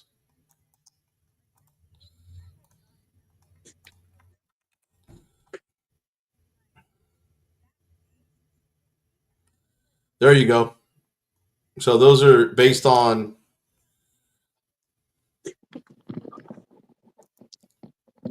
Chevy with a $10 super chat. So that's what I'm doing. Like I said, everybody's like, "Oh, you're gonna file a lawsuit. You're gonna." Okay, once this is all done, I might do a civil litigation, but I have some other steps before I can even think about that. There's some other things I'm working on. I plan on, just so you know, I'm planning on writing a book, how to take yourself from getting out there and filming cops and being an auditor all the way to winning a federal lawsuit and actually filing criminal complaints against cops and other government officials. So it's not just you're gonna learn this along the way. Yes. Yes, I'm not writing the book until I learn the most effective way. Like right now, I know the most effective way to get an officer written up. My first 2 complaints went absolutely nowhere. I had to learn after that. I had to learn where I was going. Mm-hmm. And now that I've figured it out, every single one of my complaints since have been founded. Mm-hmm. And this one's going to be. When you say you learned how to speak their language, Learn what? You cut out. you learned how to speak their language. No, actually, I learned how to do internal affairs job for them. What I do is I go through with my complaint. I have a stack of blank complaint forms here that I got from Fort Worth PD. And what I do is I take my complaint based on my video. I go back and review my video. I go through all their general orders. I look for every single policy violation. I write out my complaint, and every time there's a policy violation, I insert the policy violation and write what the policy violation is with the codes and everything. And then I continue on my narrative. And then every time, like I said, there's a policy violation, I insert policy violation. And then what I do is I go ahead and video me going down there. I video talking to the internal affairs guys, which a few of them have gotten to know me pretty well because of my complaints. They know that when I come down there, it's serious. You're in a big city. You have a big area around you. Fort Worth PD, buddy. I'm in Fort Worth. Yeah. Holy shit. So I go down there. They know who I am. I fill out the complaint. I've got it on recording. I take a copy of my complaint. I make them date and time stamp it, and I leave. And then I wait about 2-3 weeks, and I follow up. And I make calls after calls after calls. Some even, the other day, I did a live call to follow up on my complaint right here on a live. And they assured me that it's already gone all the way over there. It's already gone down the chain of command. It's already come back up to the chain of command and was sitting on the commander's desk at that point, waiting to go to the assistant, I think deputy or an assistant chief before it goes to the chief of police. And there's only 3 complaints that go to the chief of police. Serious misconduct, untruthfulness, and excessive force. Those 3 things go to the chief. Outside of that, that's basically an internal affairs complaint. Is that the same thing? That's what it is. We call it here internal affairs, and we go in front of the prosecutor, I guess, or the head internal affairs cop. You know what I mean? Well, if you go in front of the prosecutor, that's a criminal complaint. Yeah, we file criminal charges on cops. What we do. Yeah. Well, when there's a criminal complaint with this one, I don't know if there would be because I stood my ground. Yeah. I stood my ground. That's why people are telling me there's not even a lawsuit here. And if you think because I wasn't arrested or technically now they did threaten to throw me in the back of the car. And if you think there's something there, I want you to watch the video and you tell me if you think there's something there and I'll look at it. But somebody just put up a video of a case that happened in 2017. They put him in handcuffs and then they took him out of the handcuffs and he just sued them. Who just put that out? I don't think it was. I thought that was like Armageddon Press with that $9,800. No, it wasn't. It wasn't fucking Ascot Press. It was also any dude. I can't remember who put the video up. Somebody just put it up yesterday or the day before. This case finally went to court. It happened in 2017. The guy was standing there. They put him in handcuffs, had him behind the car. The chief showed up, said, "Take him out of the cuffs." And I forget what he just won. He just won a pretty good case, but I mean, it happened in 2017. Well, and that's the thing. If you don't see, and here's the thing: everybody thinks that, I'm just going to go down and file a federal lawsuit. Okay, well, it doesn't work that way. You got to sue the state first, don't you? Well, my plan, because this is a long process. This is why I say in the long game. My plan, hypothetically, if I was to do this, I would file an intent to sue with the city. They got 6 months to respond. Yeah, that's the way it is If here too. If they don't respond, then you have the right to sue letter to go actually pursue your lawsuit at that point, whether it be state level or federal case.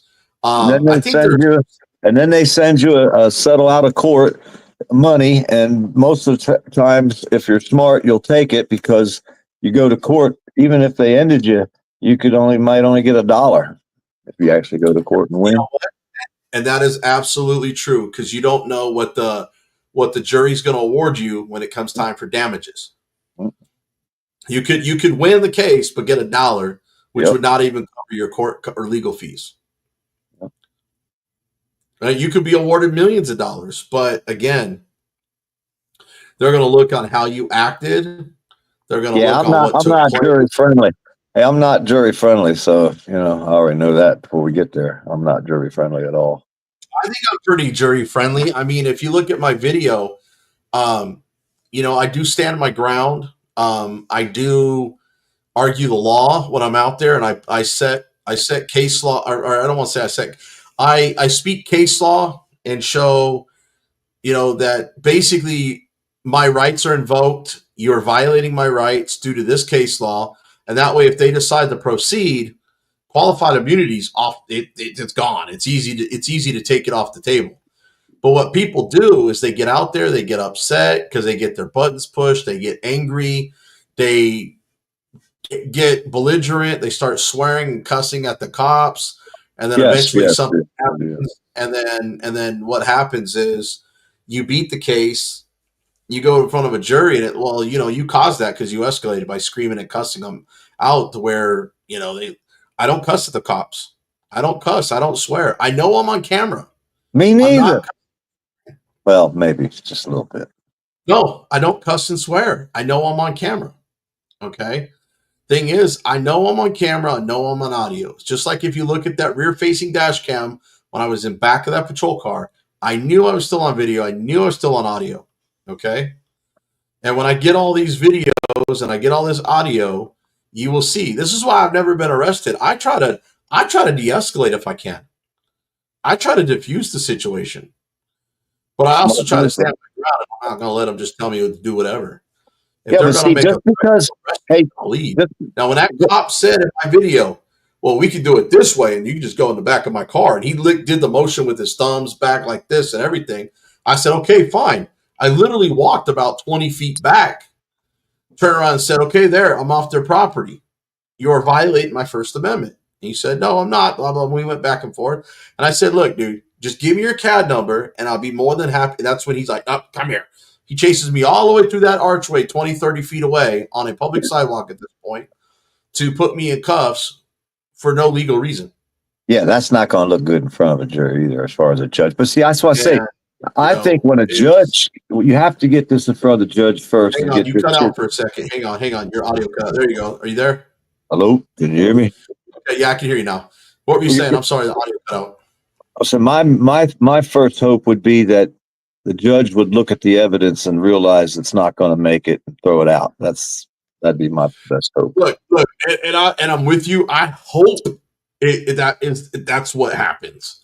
I'm hope we don't have to go through jury. I'm hoping we don't have to go through jury selection. I hope that we don't have to sit through a one-day trial, and then turn around and decide whatever route we go. I hope it doesn't be found guilty where I don't have to appeal this in appellate court. I hope it doesn't have to go all the way up to the Supreme Court just to rule and say this is stupid. Granted, I don't even think it'll win in the state level, to be honest with you. Hey, I asked a cop yesterday on a panel if he could tell me the First Amendment.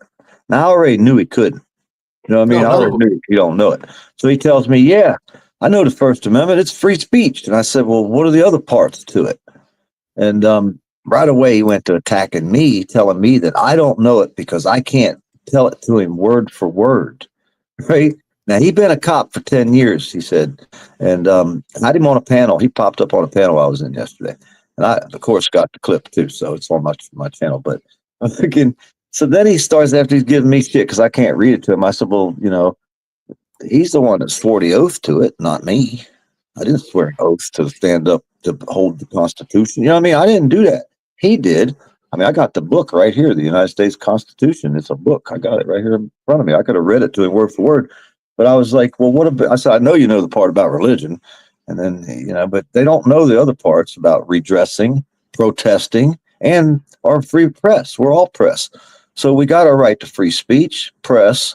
We can protest and redress, which is getting the information, going in there and telling them all about themselves and all that shit. But you were doing all that. You have to claim it, though. You just got to say, well, when I went to the sidewalk, that's when I began my First Amendment protesting.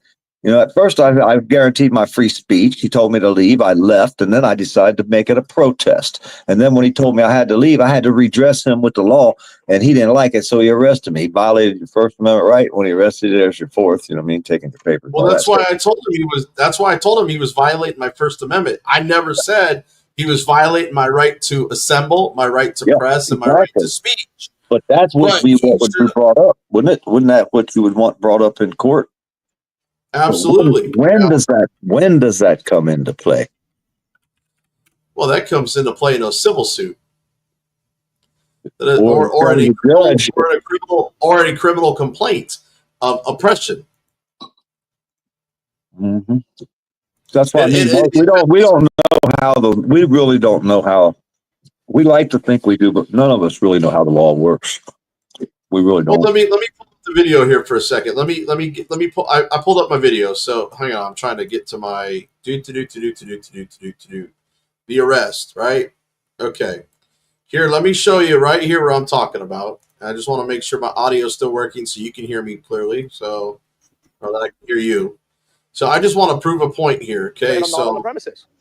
I'm not on the premise, sir. You see that no trespassing sign? Okay. So now he kept trying to tell me I was on private property, right? There's a no trespassing sign. I even zoom in on right there. Do you see that, right? Yeah. Uh-huh. Okay. So now, if you're on a sidewalk before that, and they're trying to claim that it's all their property, but they don't have a no trespassing sign, would you say that's probably a public easement up until that point?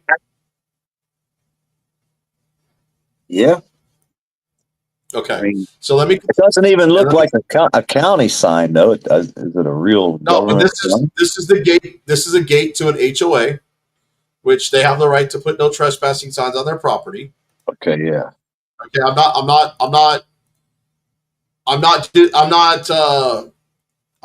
not fighting that. And the cop was on the other side of that. I'm not objecting to that. To the but fact the cop that they was on the other side. Hey, the cop was on the other side of that sign. Is that what you're saying? Yeah, I'm not objecting to it. I'm not objecting, but they say no trespassing, no unauthorized persons. So they even talk about people on the sidewalk. Okay, perfect. All right. So now we go a little bit further. No trespassing. I'm not no unauthorized persons. I'm on a public sidewalk.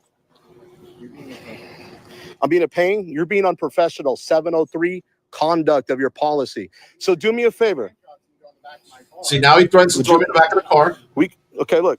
So now look. Now keep in mind, I was just in front of him, and I just walked about 20 feet to his right. Yeah. Okay. So now I'm supposedly through that archway where he's claiming his private property. So I tried to appease him, right? So here you go. Now I'm off the property, right? But you're violating my First Amendment. You are. What did I just tell you? I told you if you give me your CAD number, I told you. And here's where the arrest comes. Now look how far back I go. Give me your CAD number, sir. Don't turn this off. Sir, get your supervisor. Okay, I'm going in handcuffs. I'm live streaming. I'm not resisting. Now I'm going to tell you on the plat, okay, they own that. But where I'm standing right now on the plat, where my position is, right where he's putting those handcuffs on me, is an open space easement on their plat. And you got a record for that? Oh, I've got this thing right here, sworn by the Tarrant County Appraisal District. Yeah. Cool. And notarized. Hell yeah. See, that's what I'm talking about. A lot of people ain't doing this shit out here, man. They're just expecting a lawyer to do all this shit. If you build your own case and you can walk in and hand it to your lawyer, you made his job easy. You know what I mean? Look, I want to show you right there. I took that paper off the staple. It's notarized. That red seal, I don't know if you see that red seal because of my green screen here. There's a red seal down there, okay, at the bottom of the page. That's showing that this page is notarized, okay? Yeah. So this is technically evidence now in court because it's notarized by the Tarrant County Appraisal District. Here's the plat. I'm trying to get it to where my camera can pick it up.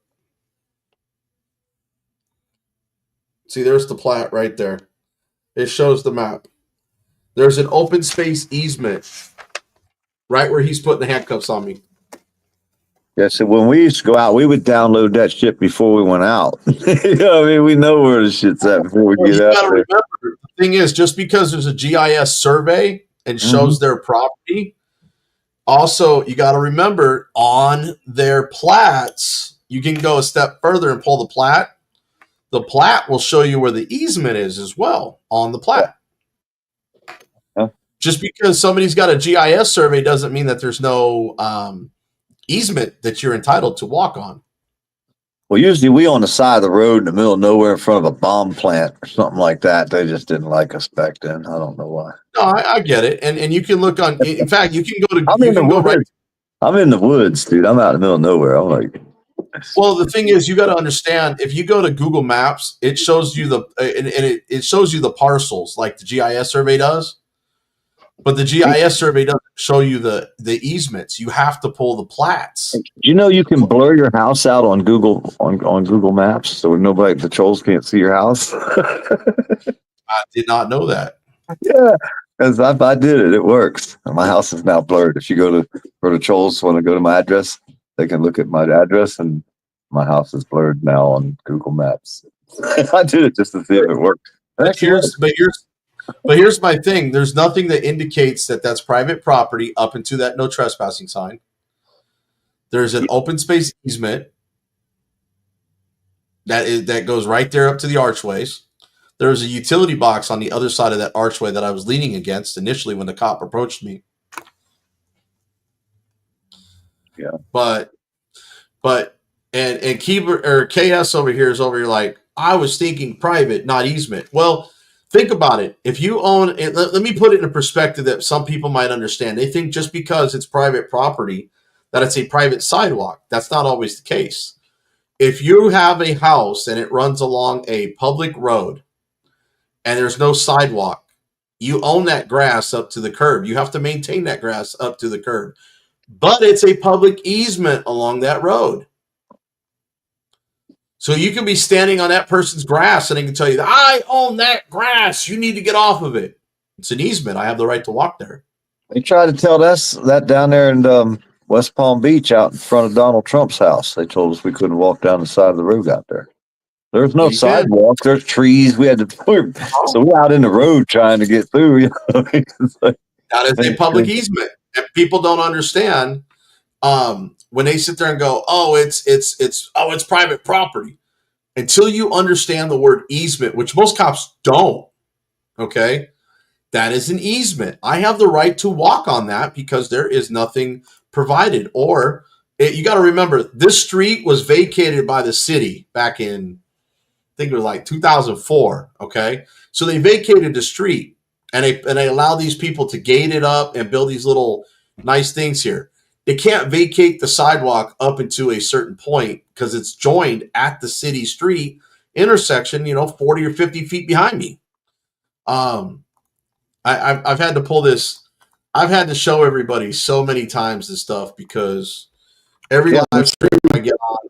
The arrest, though, would come from the point where he walked towards you, right? So if he arrests you for disorderly conduct, that would have to stem from the point where he was standing there telling you to back up and you didn't back up. That's where the arrest would come from. That wouldn't come from what you did previously, or he would have already arrested you for what you had done. That's my point. He was trying to tell me to leave. He's trying to tell me to leave a public sidewalk or private property as he's claiming. Now, if you look at this map, okay, and I'm sure you see the intersection here on Google Maps, right? Yeah. Okay. Now, let me show you this real quick. This street right here, this where that street sign is, right? That street sign is 100% city street. City of Fort Worth owns that. Now, on the plat, where that little line is where the bushes take place, right there, that line, it's trying to say that on the plat, they own it according to the street. So supposedly they vacated that portion of the street. Okay. Now, the city built that sidewalk before this ever became a subdivision. They can't just take that public right of way out. Hey, what else do you see on there that shows it's city-owned property? The fact that it's green signs and it doesn't say private road. How about the drainage ditch? Well, the drainage ditch is technically that. You got to remember that was built before the city vacated the street, because that was my point exactly. That's still Now, city however- property, though. If something Now, happened, however- the city would come in and tear it up, right? I know, but check this out. This is where I'm getting into my argument. That's why right here, you see all this open area right here? On the plat, it shows an open space easement. That tree, legally, that tree and these shrubs are not supposed to be there, according to the plat, because as an open space easement, nothing over 24 inches above the curb is supposed to be there. Because if you're going to make this right turn, you need to have that visibility. So this is an open space easement right here. He grabbed me right here, right there on that, right there, like right past where the second and third bush are right here. This is where he put the handcuffs on me. But if you look behind this archway, there's a green public utility box. So that has to be a utility easement or a public easement up to that box. Yeah. And here's another section. Hey, he told you to leave. You were trespassing, but he didn't arrest you for trespassing. That's right. See, when he came toward you, there was the crime that he arrested you for had already. No, this shit ain't gonna work, dude. Hey, now look, look at the grass. Two different colors of grass. There's a no trespassing sign right where that gate structure is, that little arm, and the grass point is different. If you notice, the landscape is different there. Yeah. Which means that any reasonable person would think that you weren't trespassing. Yep. Until you reach the no trespassing sign. Yeah, exactly. I never crossed that threshold. Never. As far as I got was that green utility box. I'm glad you're fighting it, dude. I'm glad you're taking it to battle. I'm really happy you got an attorney. You know what I mean? That's your best hope right there. And then you getting all the information and providing it to your attorney. Look at all this. Look at all these utility boxes right here on the corner and right here, that green. That's all city property, right? Oh yeah. What about across the street? Is that private property? Was that a church? No, this is all city right here. This is all city property we're looking at. All city property. What's that building though over there? And you know what the craziest thing is? Check this out. My car was parked where that truck is in front. I finally did leave. I parked over here on the city property and walked all the way across the street over here onto the sidewalk and stayed right here on this side of the arches till right before the cop showed up, because I was leaning against that utility box, thinking that I was safe. What was your intention? What was this place? What was your intentions? Okay, so here's the story. I mean, I don't want to get you to. No, it's an easy story. I came here on a business invite. I was here to conduct business. Yep. I was here to pick up a resident, a homeowner, for Uber. I was going to take him to the That's right. I remember now. Now I remember. Yeah. So it wasn't like I was just trying to gain access to the property, you know. And it says right here, visitors, stop here, visitors and homeowners or residents or whatever. So I was here to pick up, and the security guard escalated the whole thing. And so I backed up because homeowners, the president of the HOA helped me back up into this intersection. Now see where it says do not enter and this arm gate stays open? You want me to back up into this busy, wet intersection where cars are flying down here, cars are turning, and cars are flying out of this. You want me to back up and turn around where I could easily get hit on wet roadway when there is if you look over here. It's actually against the law to back up on a roadway, ain't it? Now see right here, there's a turnaround point right here before the black gate. Yeah. That's the sign to open the gate because I'm rejected access to the property so I can turn around. And I ended up backing up anyways because the homeowner stopped traffic. He was in the middle of this intersection, stopping traffic and stopping me to make sure I didn't get hit. I pulled up over here, and I pulled over here only because I said, if your security guard called the police, I'm going to stay and wait for him. He confirmed with the guard that the guard did in fact call the police. So I came over here back onto their supposed property on the sidewalk and waited for police to show up. Well, hey, your case is a major free speech case, I see, and like I said, and then we got the First Amendment, and the trespassing case here, and all that shit wrapped up into one big ball of wax, and they just write whatever charge they want. They don't care. Yep. Don't care Well, if they see, lose, they win. What do you think about that sidewalk? About where that second and third bush are right here, right about where almost about where the drain is. That's where he put the handcuffs on me. I stopped. And he never said I was detained. He never said I was under arrest. He just started manhandling me. And I realized at that point he was putting handcuffs on. So all of a sudden I stopped where I was in my tracks and said I was not resisting. I was not resisting. Oh, Texas gal said you can back up on a roadway in Texas. You can't in Florida. You ain't supposed to back up on. Well, you might be able to back up. You might be able to back up on a private roadway, but you can't back up into an intersection. Or on a highway or any road. They see you backing up down a highway and down a city street. And I'll tell you right now, you back up on a roadway, you're going to get pulled over. Yeah. I don't care if you got your hazards on or not. Yeah, and then you lost your job. You have damages, so there would be a major, an available. Oh, you didn't even see my $5,000 medical bill from when he put the handcuffs on backwards? Yeah. He placed them on my hand and not my wrist. He didn't double lock them. He forced them all the way down. And in 40 minutes and sitting in the back of the car that way, intense pain. It caused my hand to swell up. I couldn't feel my hand. I had to go to the hospital. $5,000 medical bill later. Yeah, you definitely suffered loss. See, now they're going to have to fight this all the way. What I feel like they usually have to try to fight it all the way just to stretch it out as long as they can.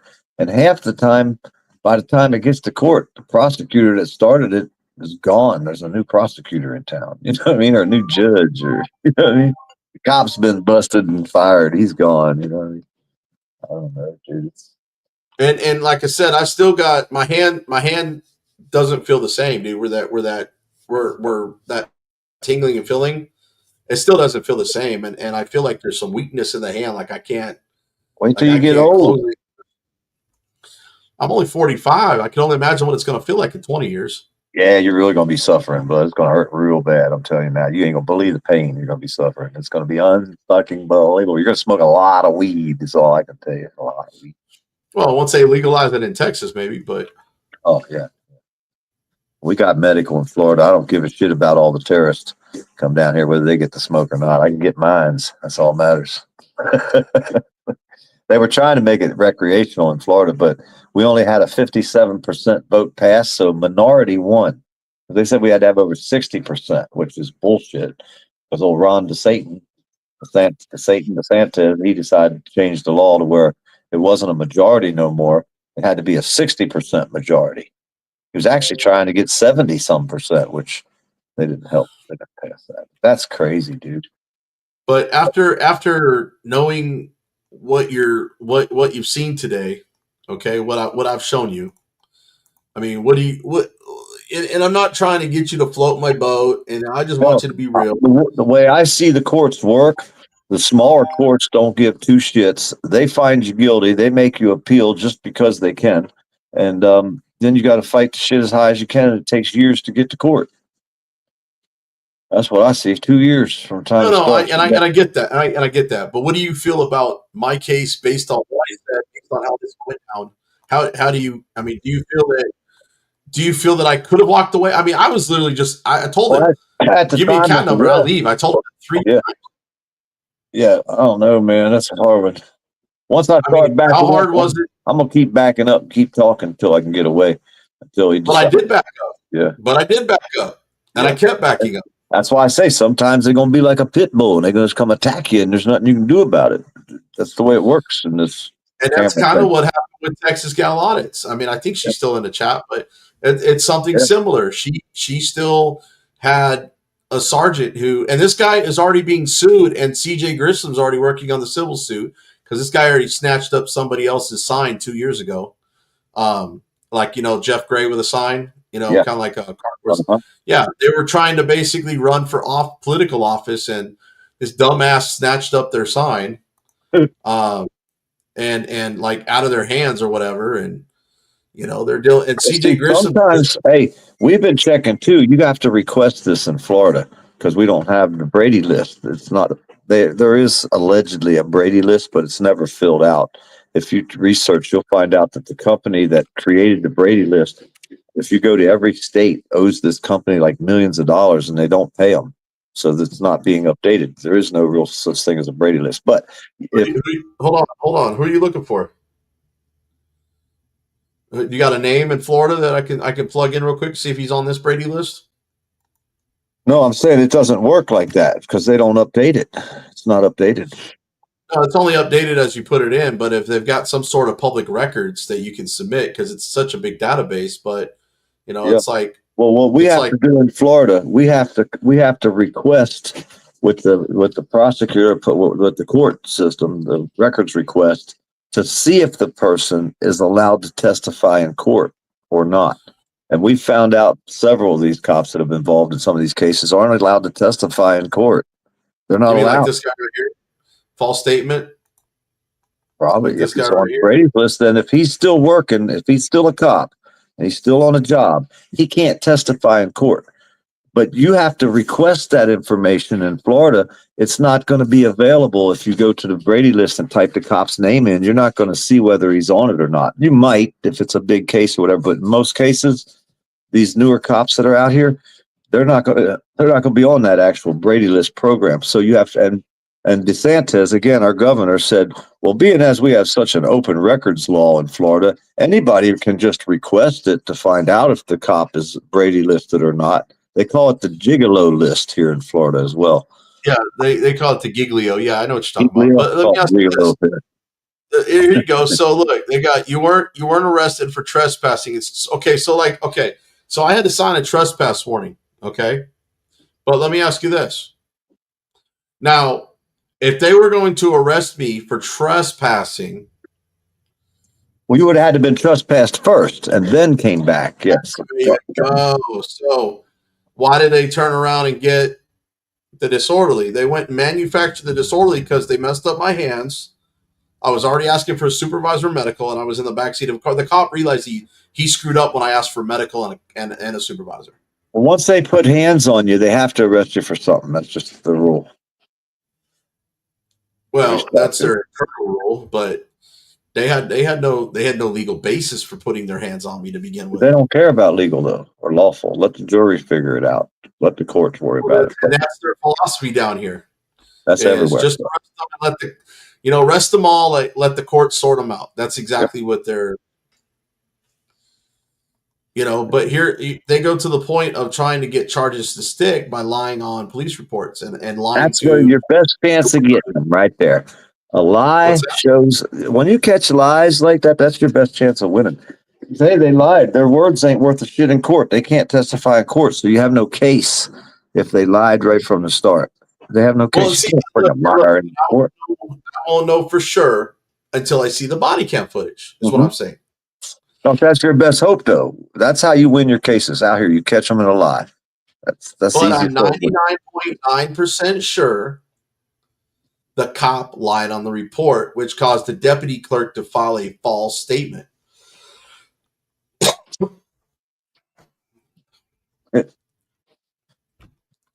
Man, it's getting crazier, blood.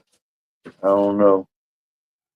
But what's even worse is you've got one officer telling another officer, and the other officer is the one filing the report and the citation, not the officer that put hands on. That makes me think he's not allowed to testify. I'm thinking that the other officer's covering for the other officer because he did an unlawful arrest and used excessive force. And by the arresting officer, if he's got to show up for court, the one that put his hands on me, now he's got to testify to the improper placement of handcuffs when he's on the stand.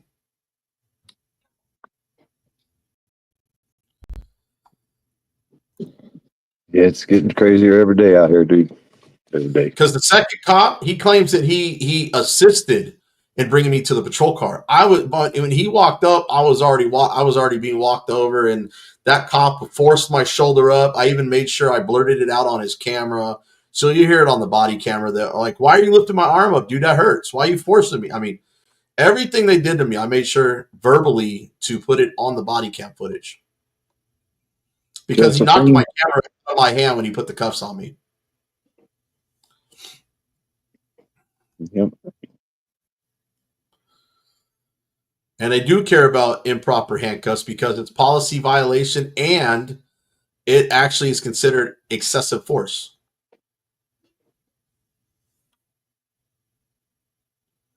That's why the supervisor had to show up on scene when I asked for medical.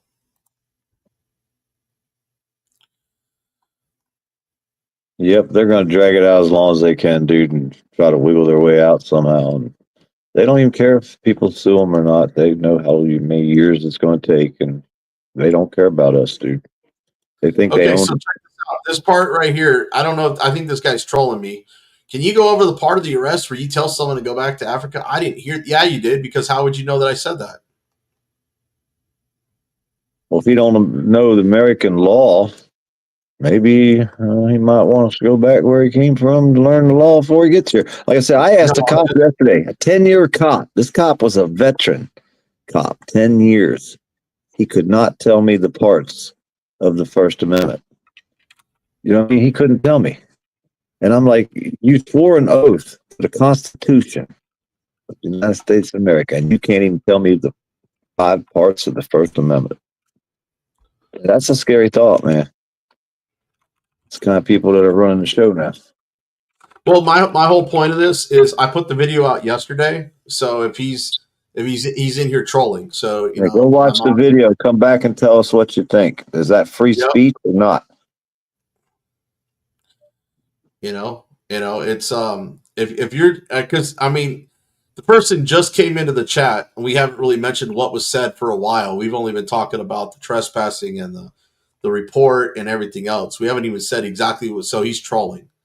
So you know, you go watch the video. Girl said, none of us know I mean, we might even know laws, but we don't know how they work. We don't know the language. It's you know what I mean. Well, the thing is, I'll tell you. Well, you got to remember, every state they're going to try to. You got to remember disorderly conduct. But think about this: disorderly conduct. They're trying to say by its mere utterance of words or threatening words. Okay, that constitutes inciting violence, or you know. So therefore, those words would not be protected. If you're in a crowded movie theater and you run in and yell fire and that's a false alarm. That could even be considered disorderly conduct because of your speech, if it incited panic or violence. You know, so there are some limitations on speech. Well, yeah, because if there was 10 black guys standing there and there's a white dude, and the white dude tells the black dude that he's arguing with to go back to Africa, that could incite violence, couldn't it? You'd have a whole group of people. Because I had, you know what I mean? So that's what I'm saying. Where does this come from, this charge in Texas that says what would cause and incite violence? You see what I mean? Would cause one person, not a group of people, like it tends to incite an immediate breach of the peace by an ordinary person. Okay, but here's the thing. You said 10. Well, I was there, and we weren't technically in a public place. We were on private property at a guard gate. Nobody heard us other than each other. I have it on video. So if the guy would have reached up and made him so mad that he reached up and popped me in the face, then at that point, my mere utterance of because words. then you two would have started fighting probably, or whatever. Then the cop might have been able to arrest you for causing the problem, because then it Yes. became a problem. But there was no problem. See, again, like I say, man, I'm glad you got an attorney. I'm glad you got all that information you've acquired. That's brilliance right there, because that's the only way we can battle these guys, man. It's You like got to sitting remember, down to play chess, man. Huh? You got to remember, I was planning on doing all this pro se. The only thing is when I went in that courtroom and when I started asking questions, and it were like legal questions, like, did you get my motions? Are we on the record? And when I started getting the just ignoring me and how I felt it was going to be one sided, that was my determining factor with my gut instinct telling me that I need to. And it's like John James says. You may never see the body cam. The DA may not use it in court. Well, the problem is they can't not use it in court because that person's statement is going to be on that body cam footage. Yeah, you'd be surprised, dude. They could say we ain't going to let the body cam in and just go with the witness's statement. You can go with the witness statement, then guess what? I've got my video saying that I've never said it. If they don't let you bring your video in. Well, then if they got to throw it out based on grounds that they're being biased about evidence. You know what they did to us? Hey, we were the victims. We were attacked for exposing a pedo teacher, right? Okay. We were attacked, mercilessly attacked. No, not really. It was pretty much a joke, but it was crazy, man. It was the Mayo, Florida pizza fucking incident. They tried to say we were auditing a pizza joint. Actually, we were exposing the teacher, and we did a story and walked all around the school telling on the teacher. Got her in trouble too. She quit her job and disappeared out of this town. But her cousin attacked us, right? We had a videos. There was 3 of us filming this guy. He's bugging out, man. He's attacking me, DC. He's running around trying to kick me, knock my phone out of my hand, all kinds of shit, right? All on video. Well, they wanted our phones at the end of the day after I said, well, I want to file charges on him. I want him arrested. You know what I mean? So he pushed this one female cop, shoved her. She about fell on her face. He came after me, attacked me again. The other 2, 3 cops grabbed him and drug him up the sidewalk. He's fighting them, wouldn't let them put handcuffs on him. They let him walk out the back door of the store and jump in a truck with the female cop that he just tried to face plant on the sidewalk. And they drove off in a truck. Man, this shit was crazy, right? Well, anyhow, when we went to court, they found him not guilty. They wouldn't let our videos into the court. They said they weren't verified. They were all live on the internet. How can it not be verified? It's on YouTube. Well, see, that's what I did though, man. What I did was I downloaded my video and put it on a flash drive. It's also still live on my channel, but I've got it unlisted. They wouldn't even accept it, dude. They wouldn't accept it. I know. And online and live, they may not because of the whole embedding and not being able to download or whatever the case is. However, I've downloaded it. They can also, if they wanted to, verify the authenticity of the video. Said it, if they wanted to. If the video is going to show you're not guilty, they're going to fight tooth and nail to not let it be accepted into the court. Yeah, but then that's where the lawyer fights and says that it needs to be entered and it exonerates me. Exactly. And that their video, especially if they don't want to bring their video, if they don't want to bring their body cam footage in, that's also damaging for their case. And if I was but your attorney, I would be wanting to tell my attorney, say, hey, are they going to bring that body cam in? When do they file to put that body cam into the case? Because then I'm telling you that this lawyer is very good. Yeah. Okay? So I'm saying we don't know that stuff. That's the kind of stuff I'm trying to learn.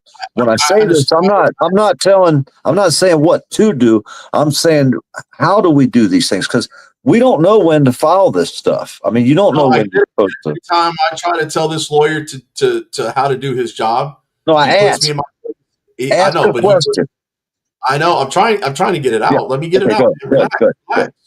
He tells me that's what I'm paying him to do. That's his job. Let him deal with it.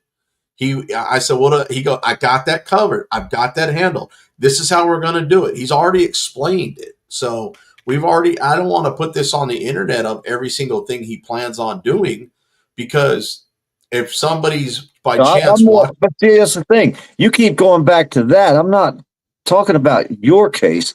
I'm talking about how the court system works. Like when we're using your case, the things that you file or want to file is basically just an example. I don't really want to, try to say with your cases.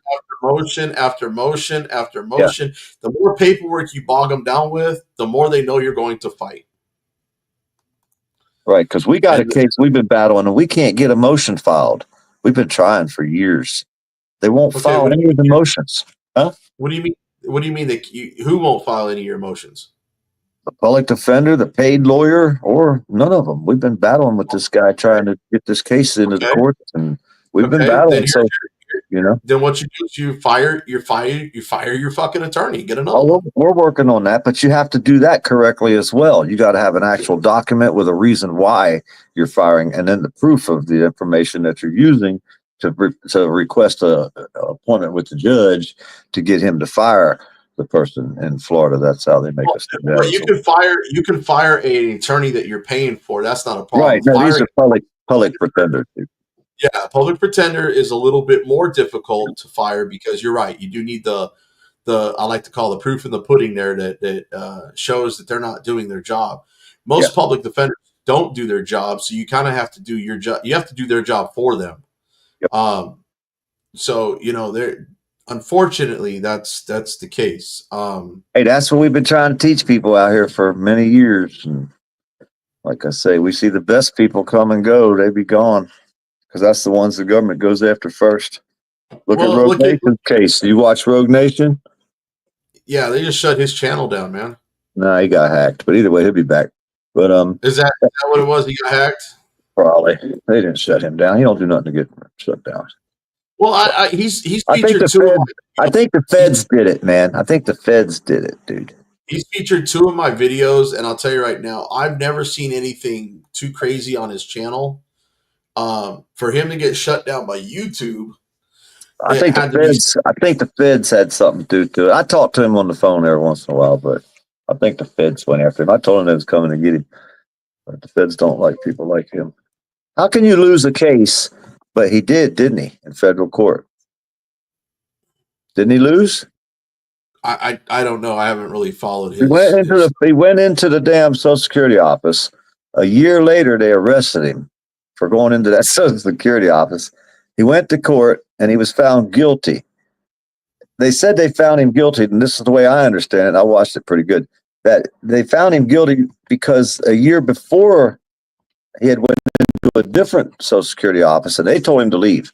So he should have already known he wasn't allowed in one.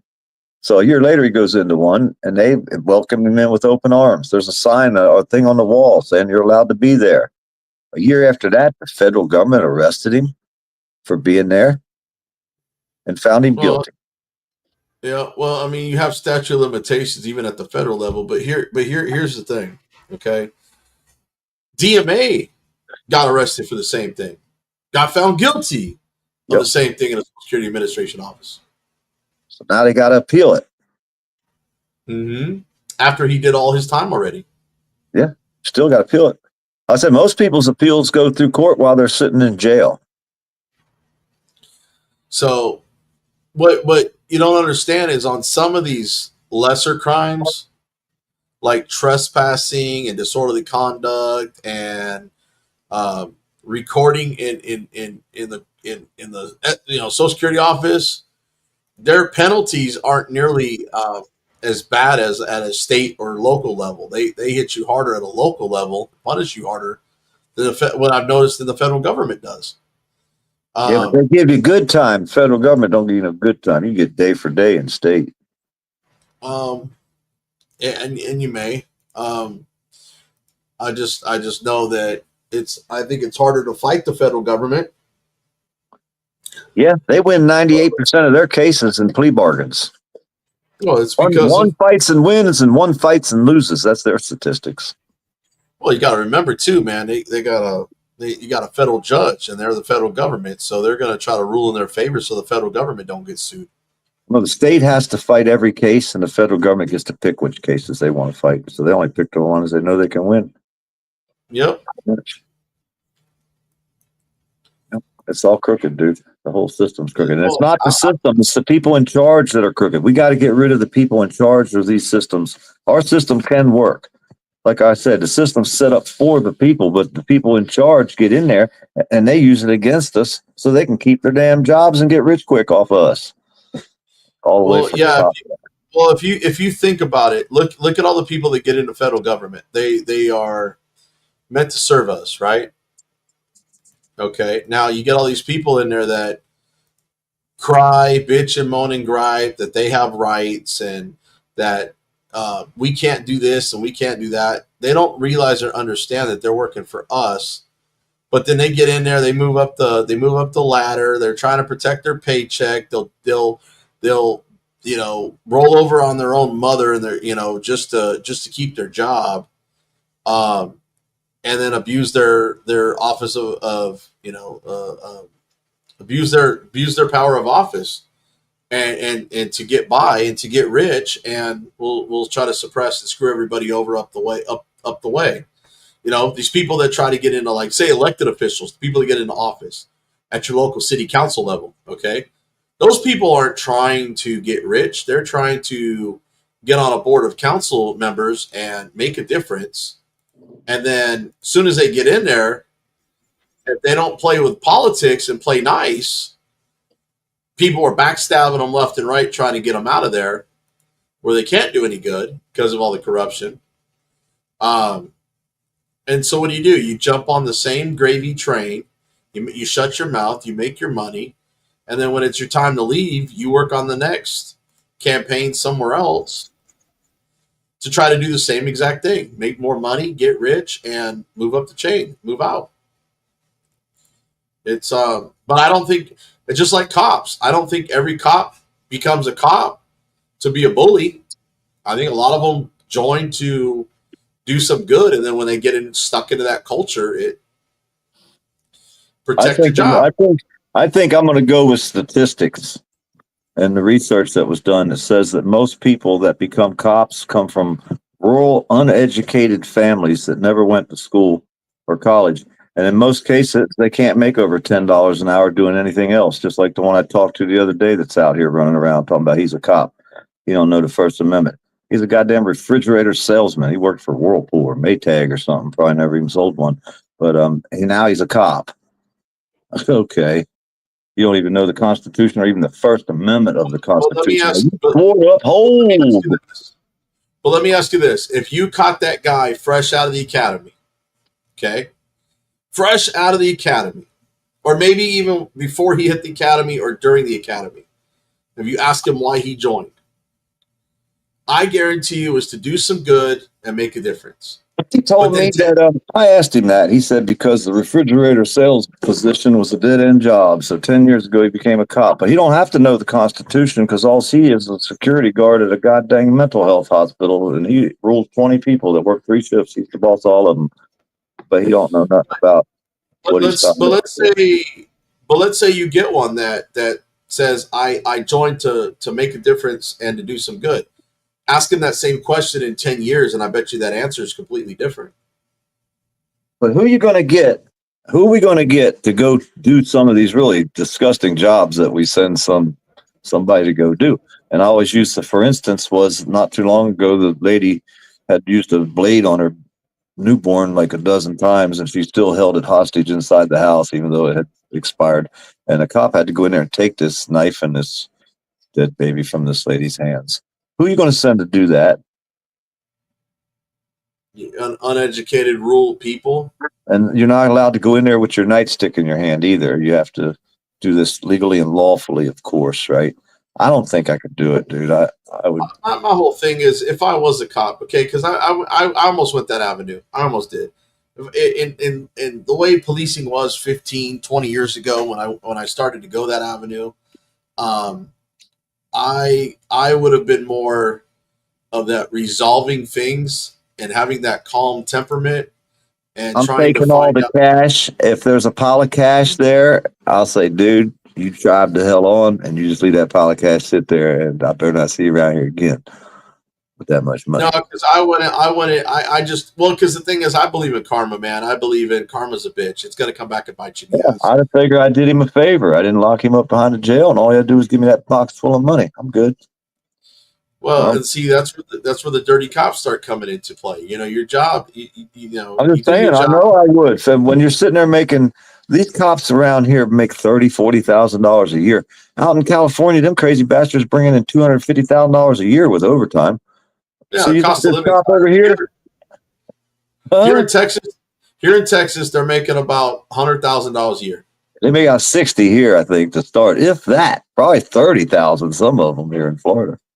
And here they also are able to moonlight second jobs. And in they New do security. Jersey, New Jersey, they're allowed to smoke weed after they get off work. The cops, they passed that law last year. Pretty cool, huh? So, and see, Texas Gal Audit said the same thing. Look, they're bringing about, and she's right here in the same DFW area as I am, and they bring about $100,000 a year in, plus all the side gigs that they do. Well, we only got like 7,000 people in the whole county. So how much do you need to make? Well, yeah, 7,000 people is a little different. I mean, you might be only making $40,000, $50,000 a Yeah, year. that's all they were. That's because that's all the tax dollars coming in, but you probably have like 10 cops. Yeah. They're all crooked, though, all of them. They don't know nothing. Well, yeah, they're just a group of thugs and gang that, you know, it's you got to remember, Chile says it the best way. Every department is a gang. It's just a different faction, like the Bloods, the Crips, and you know, MS-13 and all that other stuff. You know, they've got different factions, but they're all gangs. And there is a. They pretty much proved that. They pretty much proved that in Los Angeles with all the different gangs that the cops were involved. Tattoos, the cop gangs had. All that shit. Yeah, I mean, you can usually tell by the ones that have all the tattoos on.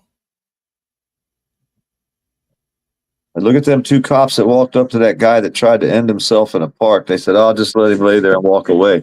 And if you listen to that guy, right before he was about to expire, he was gurgling, and I hate to say it, it's the same sound that Carolina was making that day.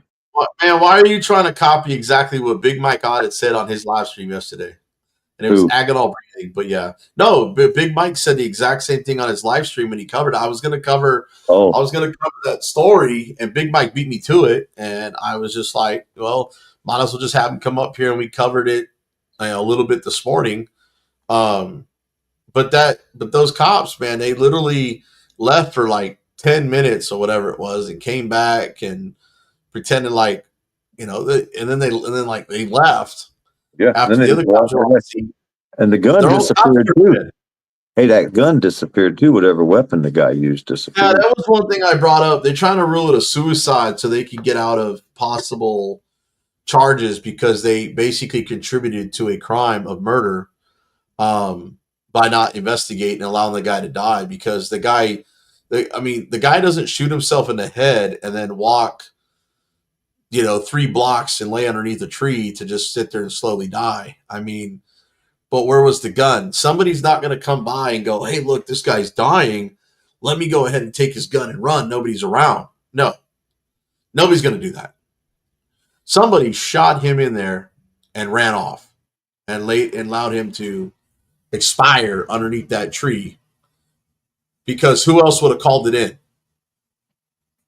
Only other thing would be the cop took the gun. No, it was too quick on the body cam footage. There was nothing being grabbed on there. Because that was my first thought too. That's why I looked at the body cam footage. Yeah, but they turned it off. The first cam video came out. He was walking. That's when they said, let's come back later. They turned the camera off, and then they turned it back on. When he turned it off, they could have easily walked over there and grabbed the gun. Well, they were walking away when they turned it off. They just turned it off and got back in their car and left. Because they were trying to cover up. Yeah, they didn't take the gun. They didn't take the gun. That was my first thought too. I mean, that'd be the only other thing if somebody else took it or the cop took it. That's the only. Well, there's 3 options. And you got to look at what's most probable. What's up, Dylan Shea? The first thing is somebody tried to unalive him and ran off. Okay. Second thing is that he tried to unalive himself, and then turned around and somebody came by and picked up the gun. Hang on, I got to answer this call. It's a local number. Hang on, I'll be right back. Hang on. Or he dropped the gun and staggered over there, and the gun was laying 100 yards in the park somewhere. And he fell down over there against the tree and ended it. Guess we'll never know, huh?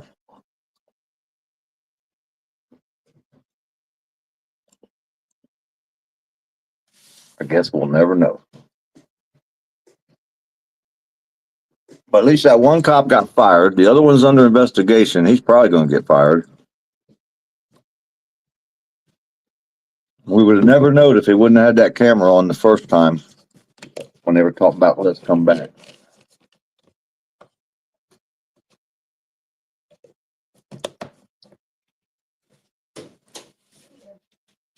Yeah, Dylan. No doubt about it.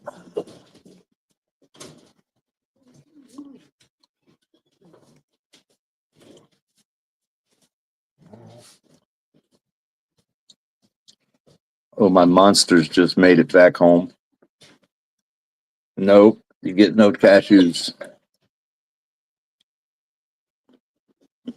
My chow hounds are here. Sorry, guys. I had somebody from the community asking me if I was going to go over to the. There's a meeting on the 4th and the 18th of February, so I've got other people trying to get me more active in the community. Well, all I want to say is don't get arrested between this and the end of it, or ever if you can help it. That's my only advice to give everybody. Well, I didn't anticipate on getting arrested, man. I tried to look. If you watch that whole video, you see that I literally I'm the one who said to the president of the HOA, can we compromise here? And because he didn't want to open the gate and they wanted me to back up, and he helped me back up. And then I'm over there on the sidewalk. The cops wanting to escalate. I walked back further away. I was asking for the CAD number and so I could leave several times. If they weren't going to arrest me, then fine, just give me the CAD number and I'll be more than happy to leave. There's no problem. I got no problem with that. But why did the officer escalate the whole thing? I mean, it just, again, the cop got butthurt. Yeah, The president of the I really don't see this making it to a trial. I mean, it might, but I doubt it. I really don't see it. I haven't seen it since the beginning. As far as April Rain, I want to thank you for the $50 cash out. And it just came through. She just showed up in the chat. So thank you very much. Here's one thing we always ask: is the juice worth the squeeze? And I don't think it is in this case. Squeeze. Well, let me get in here real quick because I really kind of do have to update because I don't know how much I get from the super chat. So I'm updating my little banner. You get about half. You get about half. Is that what I don't usually see it until it updates because it doesn't update right away. So I never know what that number total is. But I know that right now there I just updated it. So she put 50 in. So I'm at 275 right now, the 2,500. So I'm doing it on the banner. I'm keeping track of the total on the banner. So that way people can see that. I think YouTube keeps like 60%, and then you got to pay taxes on top of that too. I was told that they keep 40%. I mean 40%. I'm sorry, I said that backwards. I meant you get 60%, but you got to pay taxes on that too. Yeah, you're right. You got to pay taxes on it, which I think comes out to about probably about 40 or 50% somewhere. At least 30. Yeah. So I really don't. So you're better off doing it through PayPal or Cash App than you are the super chats. Super chats. Yeah, you're better off not doing it through super chat because you're just giving YouTube the money or StreamYard, whoever. Yeah, I think StreamYard has a link where it don't cost you no money you can use. Really? I didn't know anything about that. Yeah, they got a thing that you can collect money on with StreamYard instead of using super chats and not pay any fee at all. Pretty sure. Check into it. If you got a page, do you have a paid StreamYard? I haven't. I mean, I was paying for StreamYard, but then I realized after I did that special that they have what you call it? Sorry, I'm over here doing something else real quick. What are you looking at? Sorry, I'm working on something else over here. So yeah. Anyways, so what the hell is going on with this thing? Hang on, I'm sorry, man. I just made up 31 email addresses, and then I can go live on StreamYard every day. Whatever the date is, that's the email address I use to log in. So I don't have to pay for StreamYard. You know what I mean? Yeah. That way I didn't have to buy it. When it first came out, I was like, hell, I ain't paying for this shit. Well, I don't pay for it now. I mean, it's just I mean, Well, I they did limit it for you. because it was like 25 bucks or 29 bucks. But I didn't realize that on the free version you can do it on a what you call it. You can do it. You can stream on the free months. It says 20 hours of recording, but you can still stream. It just record. I think I only can get up to 6 people on the panel though on the Yeah. free version. Anything more than that, I gotta pay. And I think I've only had more than 6 people on the panel like once or twice. Oh, So they don't limit you no more. It only lets you stream like so many hours in 30 days or whatever. They don't do that no more. yeah, it's like 20 hours of recording or something like that. So if you're going to record your stuff, they're only going to allow you to record for 20 hours. Because I'll tell you right now, as long as I go on these live streams, I've already gone over my 20 hours a month. Oh, okay. Well, But back yeah, then they didn't. They didn't let us do that, so we had to make up a new email every day to log in. now Restream has a cap because it booted me yesterday. Uh-huh. But Restream seems to be more mobile friendly with overlays than StreamYard. But StreamYard's, I think, better for the desktop, like when I'm presenting stuff. Yeah. So, I mean, it's just... There's so many different ways of doing it. It's unbelievable. Nowadays, there's bunches of ways. But hey, like I say, man, I'm glad you're going to fight it because if they can win a case like that, they didn't offer you no plea bargain, huh, on that? They were going to, but I didn't even want to hear it. I just asked her straight up, like, "Did you get my motion?" Look, let me be for real. This is how it went down. I don't like to lie. I don't like to embellish. I like to just tell you exactly how it went down. So they called my name. I was second in the courtroom out of the 5. I think 6 of us there were. It was 6 or 5. I believe there were 6 of us there, but it could be 5. I could have maybe miscounted one person. So the first person goes out. They're out there for, I don't know, 3-4 minutes. Makes the deal. They come back in. They call my name. I go out there and I tell the lady, I go, before she even says a word to me, I said, "Did you get any of my motions?" She's like, "No." I said, "So," and I'm like this with my motions in my hand. So you didn't get my motion for discovery or my motion to quash. And she just snatched that thing out of my hand and walked right back into the courtroom. And that was it. That was our conversation. What'd she do when she got in there? Did you get to see or what? She said basically, because I followed her right in, she's like, "Judge, there's no plea bargain on this," and like grabbed the next one and walked right back out while I sat and waited up where the defendant sat, waiting for, I guess, like the little clerk to come over and have me fill out some paperwork and sign. Before I think I went on the record, or I was trying to go on the record first and ask the judge, "Are we on the record?" Man, Greg B, you said why? Look, I'm not trying to knock you, Greg B, but I always want to know why.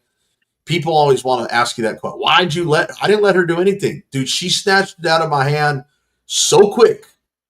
Yeah, you didn't even see it coming. Look, Texas gal, like right there. Some bitches be fast. And I ain't lying. Yeah. I just snatched that out of my hand. I didn't even see her hand coming for it. Your eyes are probably big as fucking saucers talking about what the hell? Bro, I am quick with reflexes to pull shit away because that's my training.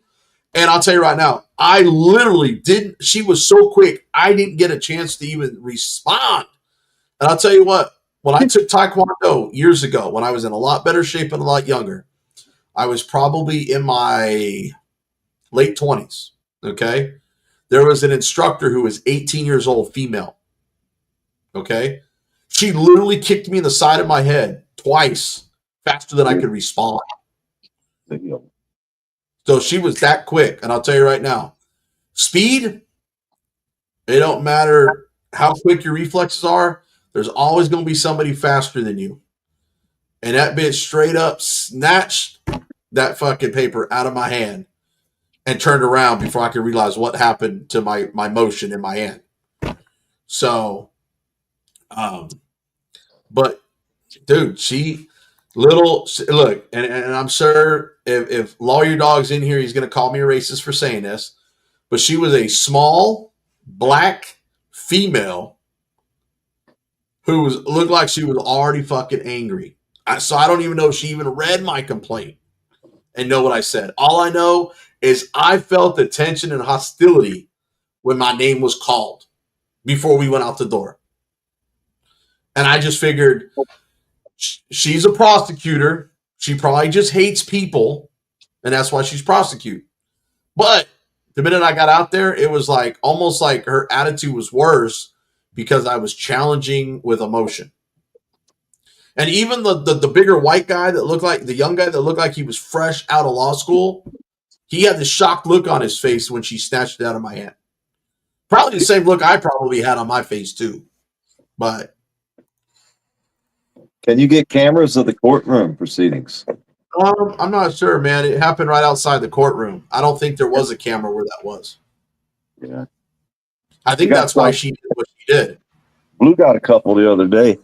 We got from courtroom that he's got. I think I would have to go back over to that courtroom and I would have to look at all the angles to see what the cameras are. The only problem is I don't have the funds for body cam footage. No, you go for that. You go for the security camera. Like that's all they ever want to do is charge for body cam footage.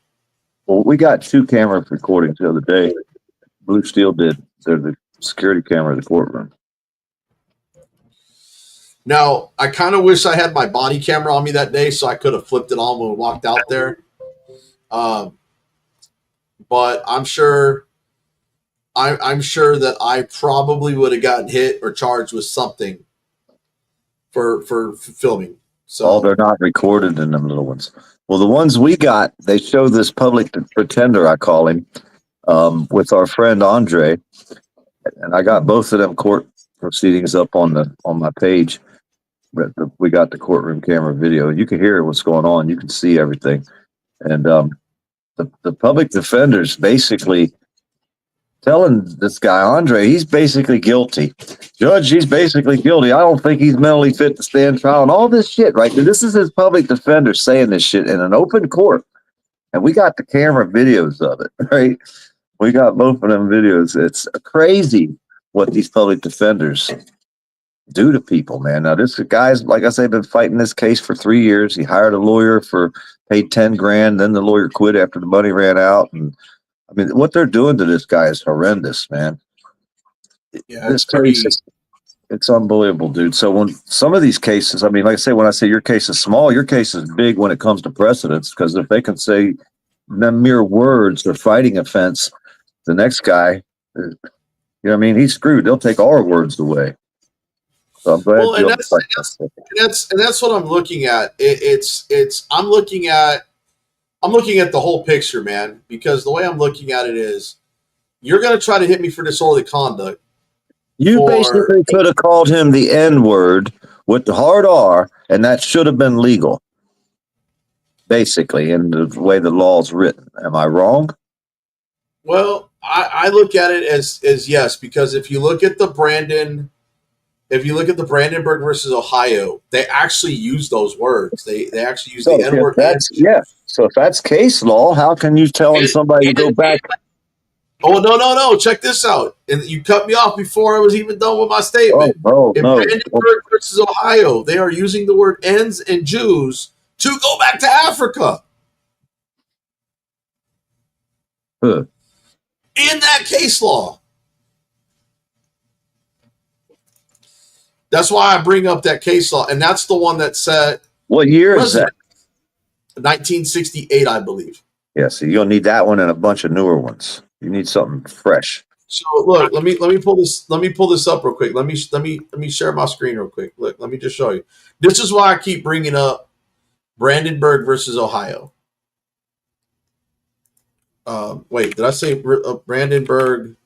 Yeah, Brandenburg versus Ohio. Okay. So let me view this tab real quick. All right. Let me just give a quick little overlay. Let me go to Wikipedia here just to give you kind of a brief. I know this isn't like 100% accurate, but look, it talks about the court that held that the government cannot punish. Here, let me pull that down real quick.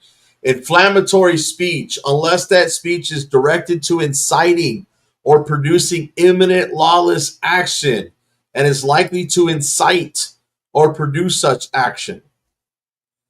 So, and then it goes Whitney versus California. This is the one right here that I think this is the one in 1919 that started with the whole thing. But look at this background of Brandenburg.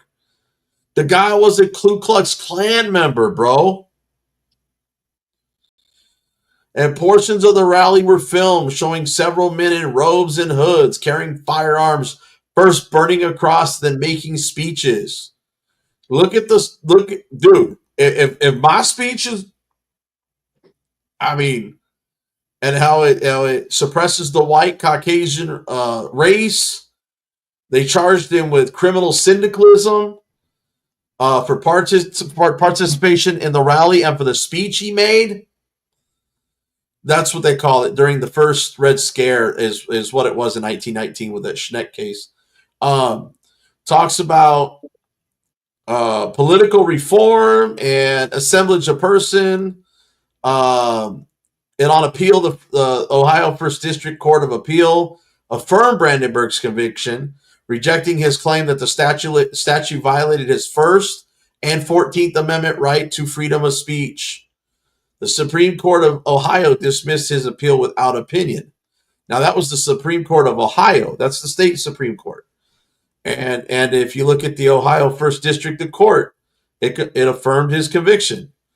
Now, if you go down here, the Supreme Court reversed Brandenburg's conviction, holding that the government cannot constitutionally punish abstract advocacy of force or law violation. Okay? So it talks about that there must be the earlier draft had originally been prepared by Justice A. Fortas before he was forced to resign in the midst of an ethics scandal, and it would have included a modified version of the clear and present danger test. That's what they're basing disorderly conduct on, is a clear and present danger test. So if you look at these other case laws that stem from it or that reach into it, it talks about, I mean, look at it. I mean, they got case law written on it, dude. Yeah. And that's the ones you want to bring up. And that goes into your folder, that goes into your case to say, hey, look, I'm allowed to say that. I can say worse than that. But they call this the Brandenburg test. Look at the Brandenburg test. Look at 3 distinct elements of the test that require intent to speak, imminence of lawlessness, and likelihood of lawlessness. I intended to speak, but where's the imminence of lawlessness and the likelihood of lawlessness? There isn't one. Nope. They can't meet. They can't meet it. And then you talk about here, it goes into, the imminence element was a departure from earlier rulings. Brandenburg did not explicitly overrule the bad tendency test, but it appears that after Brandenburg, the test is de facto overruled. The Brandenburg test effectively made the time element of the clear and present danger test more defined and more rigorous.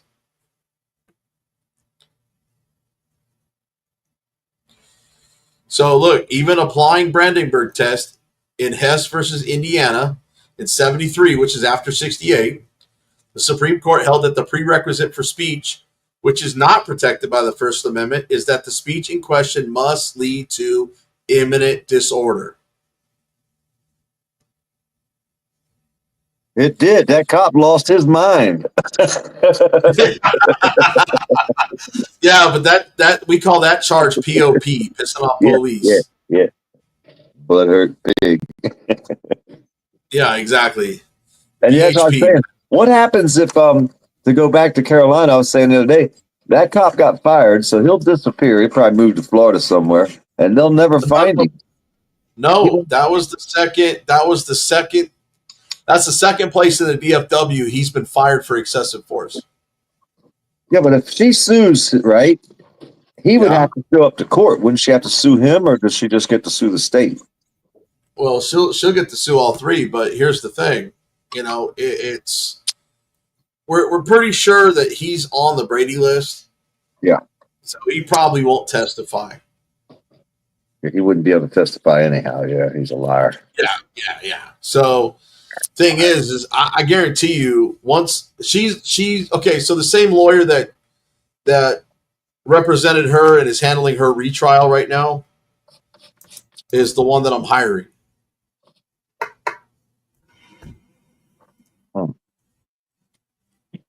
Now, like I any lawyer is better than none. If he'll listen, then you can talk to him. I mean, here's the thing.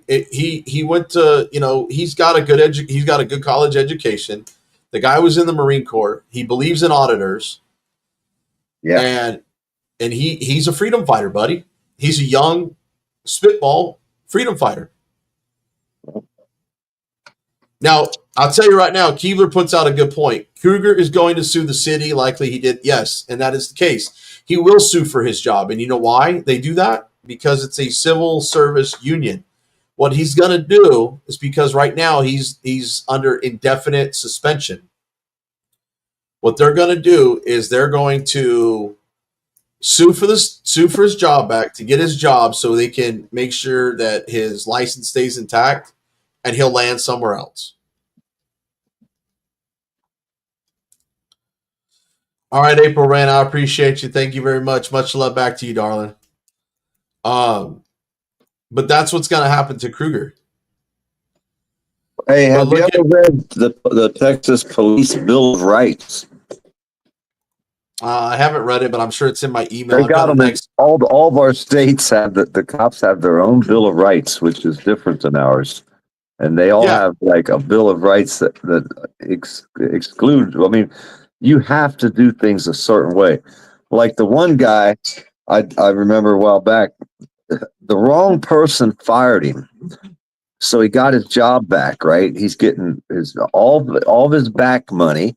He's getting all of his retirement money with raises and all that and all his vacation pay. But he did 20 years as a ped. And he fought, and the police union got him his fucking job back. The cop said, the chief of the main cop said, I'm not taking him back. So he gets to sit home and get checks from the government for the rest of his life. Must be nice. That's how hard they fight for these bastards, dude. That's how hard they fight for these cops. Look, how do you feel about that question? I'm going to tell you right now, before you answer that question, the next question is Keebler talks about Carolina really needs to file. I've been telling her that she needs to file a criminal complaint sworn out on Kruger for that vicious attack. But that'll help her civil case. That'll help her retrial. That'll help keeping him from getting his job back and going somewhere else. Is there a difference between filing a complaint and filing charges? No. In Texas, we call it a criminal complaint. That's not an internal affairs complaint. That is a criminal complaint. Same thing that I got. It's called a complaint. It's a criminal complaint. When I went into the one that he slapped me around the sidewalk for filming a county jail, the front of the sidewalk, and I went in there. They tried to get me to file a complaint, and I said, no, I want to file charges. I want official charges. When you file a criminal complaint, like here in Texas, okay, you type up your criminal complaint along with because it's obviously got to be a sworn statement, okay, and you walk it right into the prosecutor. You walk it right into the judge. Yeah, see, I had to do that. All I had to do was meet with the internal affairs guy under video, and I recorded all that too. And I filed my official complaint with them.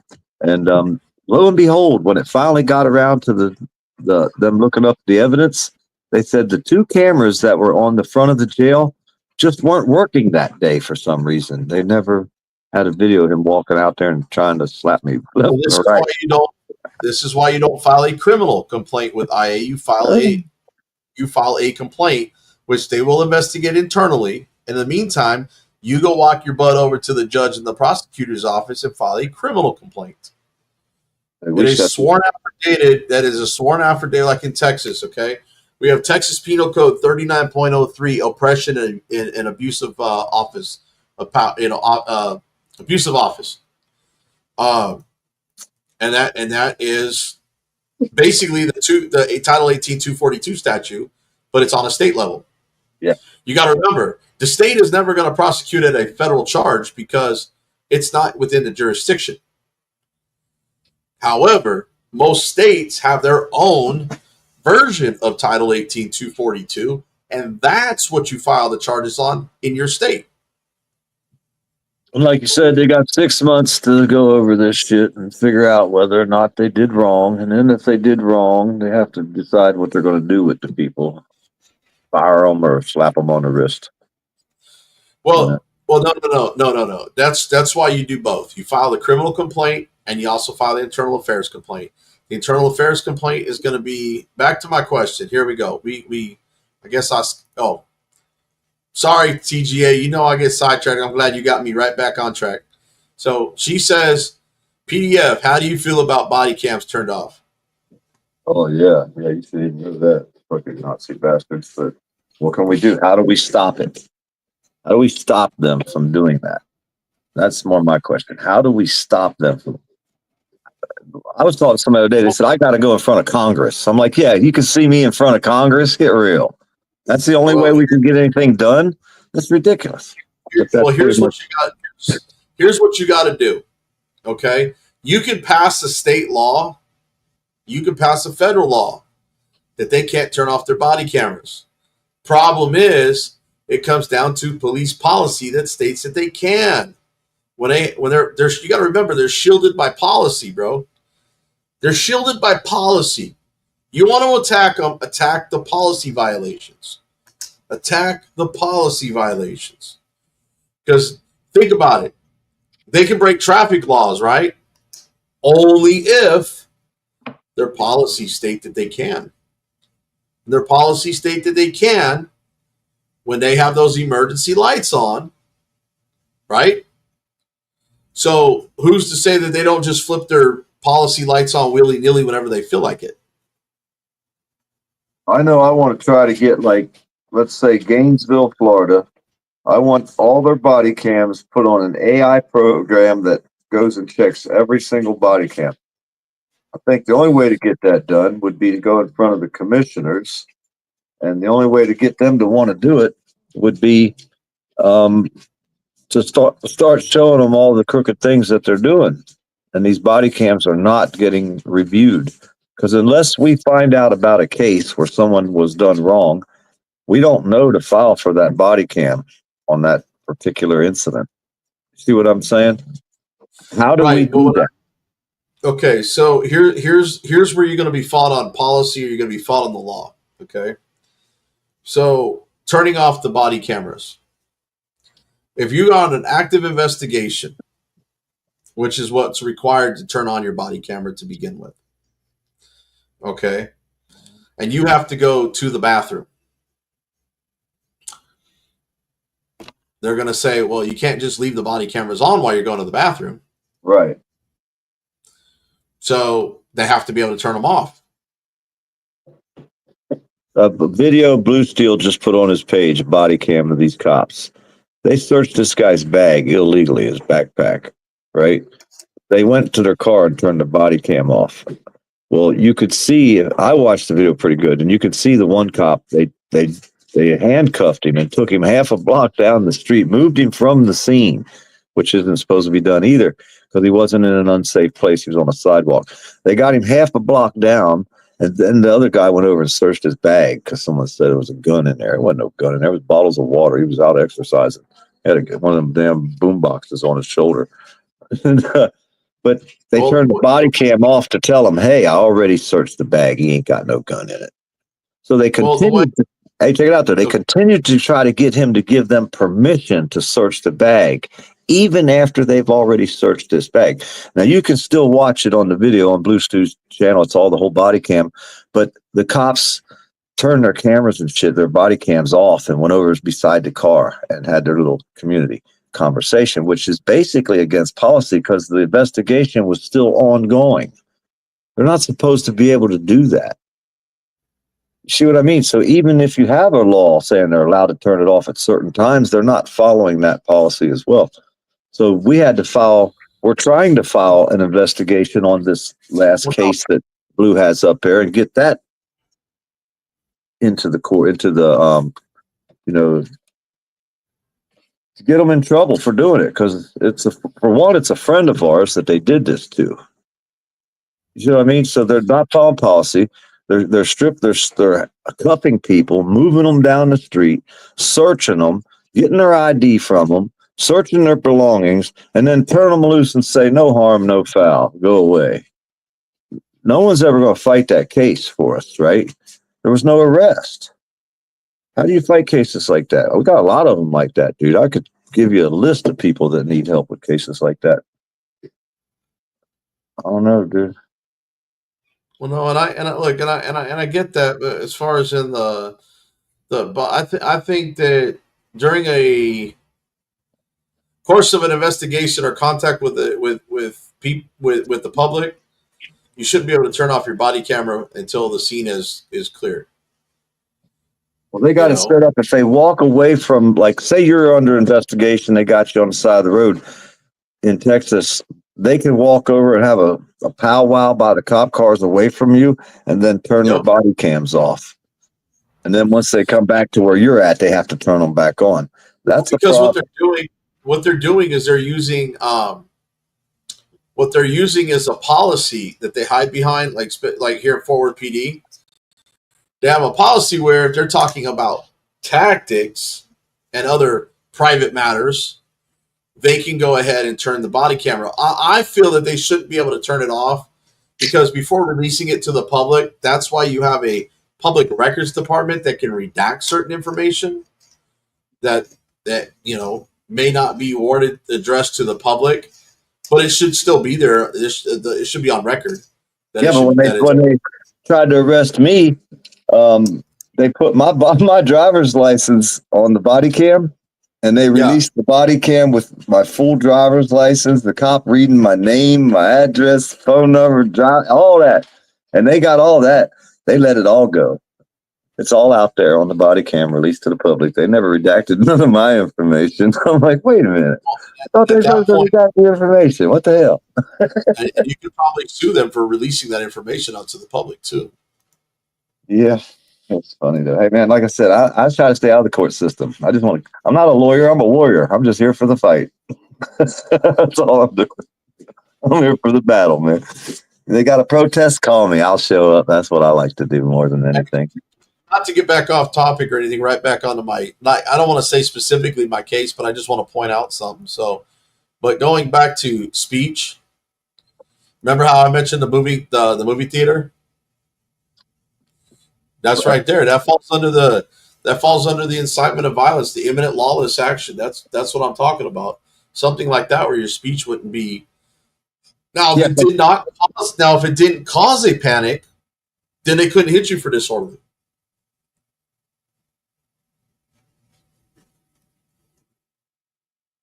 Well, no, because you would have to look at it in a different way. You would probably have to look at it like you walked in there, you started to scream fire, the cop tackled you to the ground and arrested you, and then everybody in the audience didn't run out of the room. He told everybody, it's okay, he's just in it, y'all sit down, don't worry about it, or everybody turned their head and looked, and then everybody went back to the movie. It still didn't cause a problem, but if he wouldn't have been arrested, it would have been, which gives them the right to arrest the person at that point. See, it's when do you have a right to arrest someone for a certain charge? I'm going to arrest you for trespassing. I'm going to give you a trespassing warning. It gets you for disorderly conduct because you didn't walk away. You asked a question. for a CAD number. And that's enough right there to say, oh, now I'm taking my power to arrest you back and I'm going to arrest. It doesn't even make sense, dude. What the shit they do to us out here, and they get away with it. There's nothing you can do but fight the case. You're in the machine. But that's what I mean. This is still under Brandenburg versus Ohio. This is where they're talking about using this example about, the classic case of where speech is not protected and where it is, where it is protected. If I came into a movie theater and I yelled fire and it did not cause a panic, it's not disorderly conduct. But if I come in and do the same thing and it resorts people to start climbing and knocking where people are getting hurt, then it is disorderly conduct. Or in this case, speech, unprotected speech. Let's see, that all depends how you interpret it as well. They would interpret it like, no, we have a power to arrest if you do that because of. It doesn't matter whether it happened or not. You know what I'm saying? So you would have to have done it. You know what I'm saying?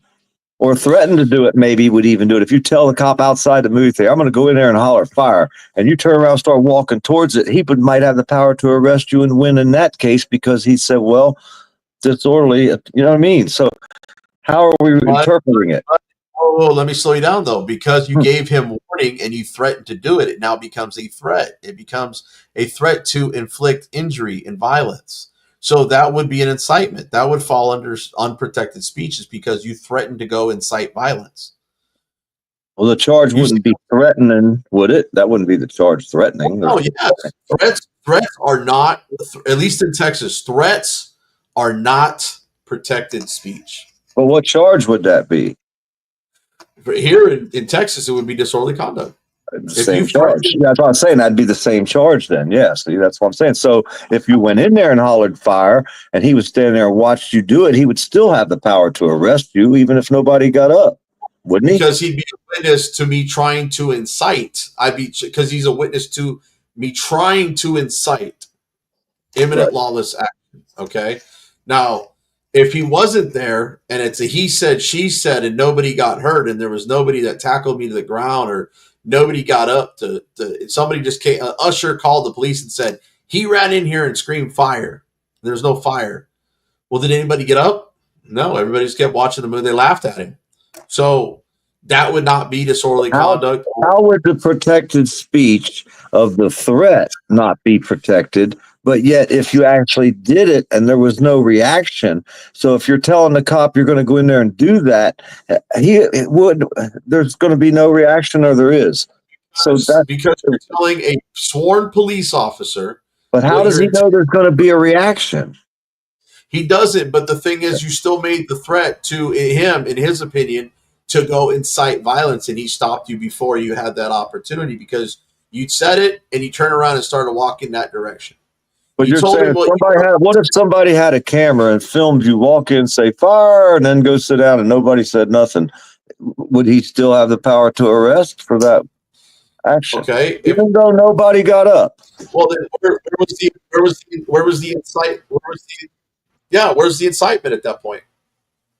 Again, the officer. A lot of times the conduct that they can hit you with for unprotected speech is when the officer observes it. Now, I'm not saying you're going to be found guilty in court. Right. Yeah. That would have they would be easier and less harder pressed to be able to convict you because they can prove that your intent. Again, it goes back to knowledge or intent. You tell a cop you intended to go scream fire you intended to go incite violence. So they could probably get that to stick. Whether you actually did it and actually got it to stick is a whole nother game in court. What if there was nobody in the movie theater and you told the cop, I'm going to go in there and holler fire, and the cop don't even know if there's anybody in there and there's not one soul in the movie theater? No, so I'm saying the intent goes a long ways. It's not the actual action. Yeah. Yes. Your intent is a lot of because you're intending to incite violence. You're intending. That's all it takes is to incite violence. So that's what he's saying. What was your intention? Your intention was to tell someone to go back to their country and learn our laws before you come over here to this country and try to spout our laws to us or our rights or whatever. That would be more your intent, allegedly. Yes. Would you say? That was my intent. Was it my knowledge of my intent? See, there was no knowledge of any kind of abusive, profane, or indecent language. I thought I was actually keeping it fairly clean. There was no intent to cause any kind of action that this man would try to fight me.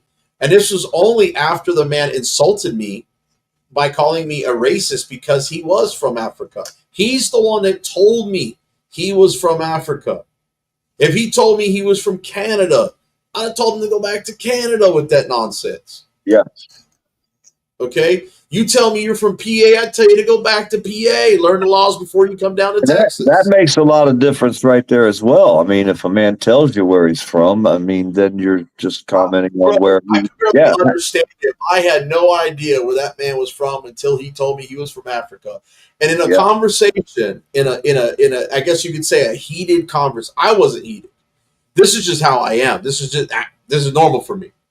I'm not heated right now. Like the way I'm talking, I'm not angry. I'm not upset. This is just the way I talk. I'm high strung. Okay, this is how I am. Okay, it's just like a New Yorker. Fuck you. Forget about it. You know, that's normal for them. That's not them being angry. They might seem like an asshole, but then again, it's a perception. Look how these people are down. Look how these people act down here in Florida. They got a Florida man. They ain't got no Texas man, do they? They got a Florida man. Type it in. Look up Florida man. You'll be shocked. Yeah, but what I'm saying is this. Okay, I was merely telling the guy that you can't. You know, if I'm not going to give you my ID because I don't give it to the cops unless I'm breaking a law. Read what Peace Dynamics said. You know, then I'm not. Then tell me your name, and I need to follow. When I asked for his name so I could file a complaint, or ask for his supervisor, that's when he became irate. And I said, I don't know where you're from, brother, but we don't do things like that here. I'm from Africa. You are racist, and that's where that whole racist. You're from. That's when I responded. Every time he brought it up, I said, you need to go back to Africa. You need to learn the laws, and then you need to come back. Did he work for a security guard? Did he have a security guard patch on? He worked for Securitas, the big security company. Yeah. Yes. And there might be a litigation there against the security guard company. Hey, they got problems of their own, I'm sure, if you started researching them. We've always found problems with the security company. Between them and Allied Universal, there's always freaking yeah, no doubt, man. Dude, I mean, it just I think the cop was trying to cover his ass and his partner's ass because of what happened and because we're dealing with an immigrant.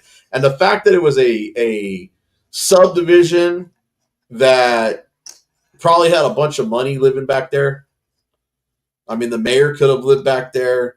Who knows? And being as he's already in trouble, what's the thought? He said, oh, shit, this guy's going to file a complaint on me. I better cover my ass quick. I'll arrest him for something. Well, the thing is, the first guy got pissed off and made a mistake. The second cop is the one that covered for the first cop.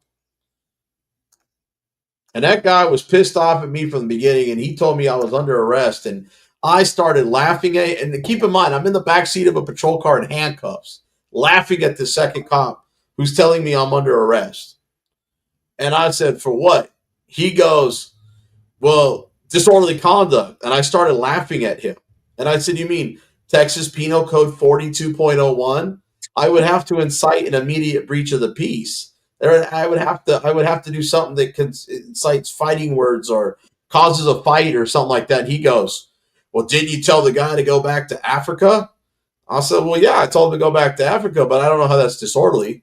He's like, well, there you go. You're under arrest. Shut the door. Well, now guess what he just did?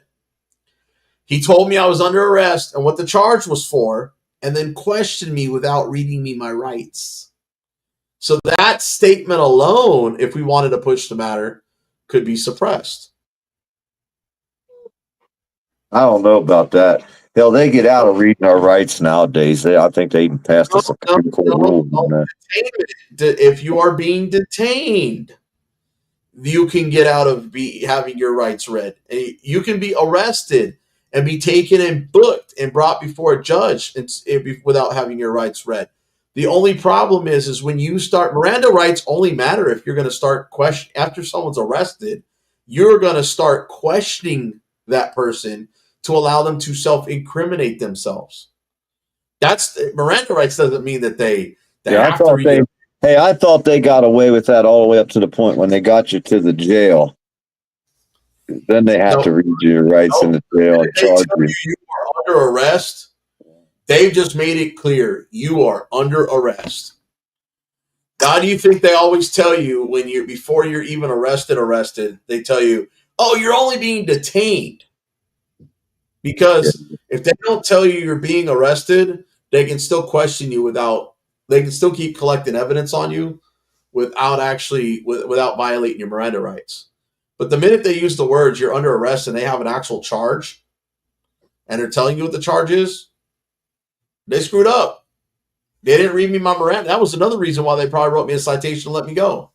You got to remember, there's a lot of reasons that they went from telling me I was going to county on a Class B misdemeanor and dropping it to a Class C citation. Yeah. Why wouldn't the cop just go ahead and stick with the Class B? That's a higher charge for him, county court. They knew they fucked up, huh? Uh-huh. What better way to handle it at city court where it's a conviction, no jail time, and a fine? Make you go away like most people do.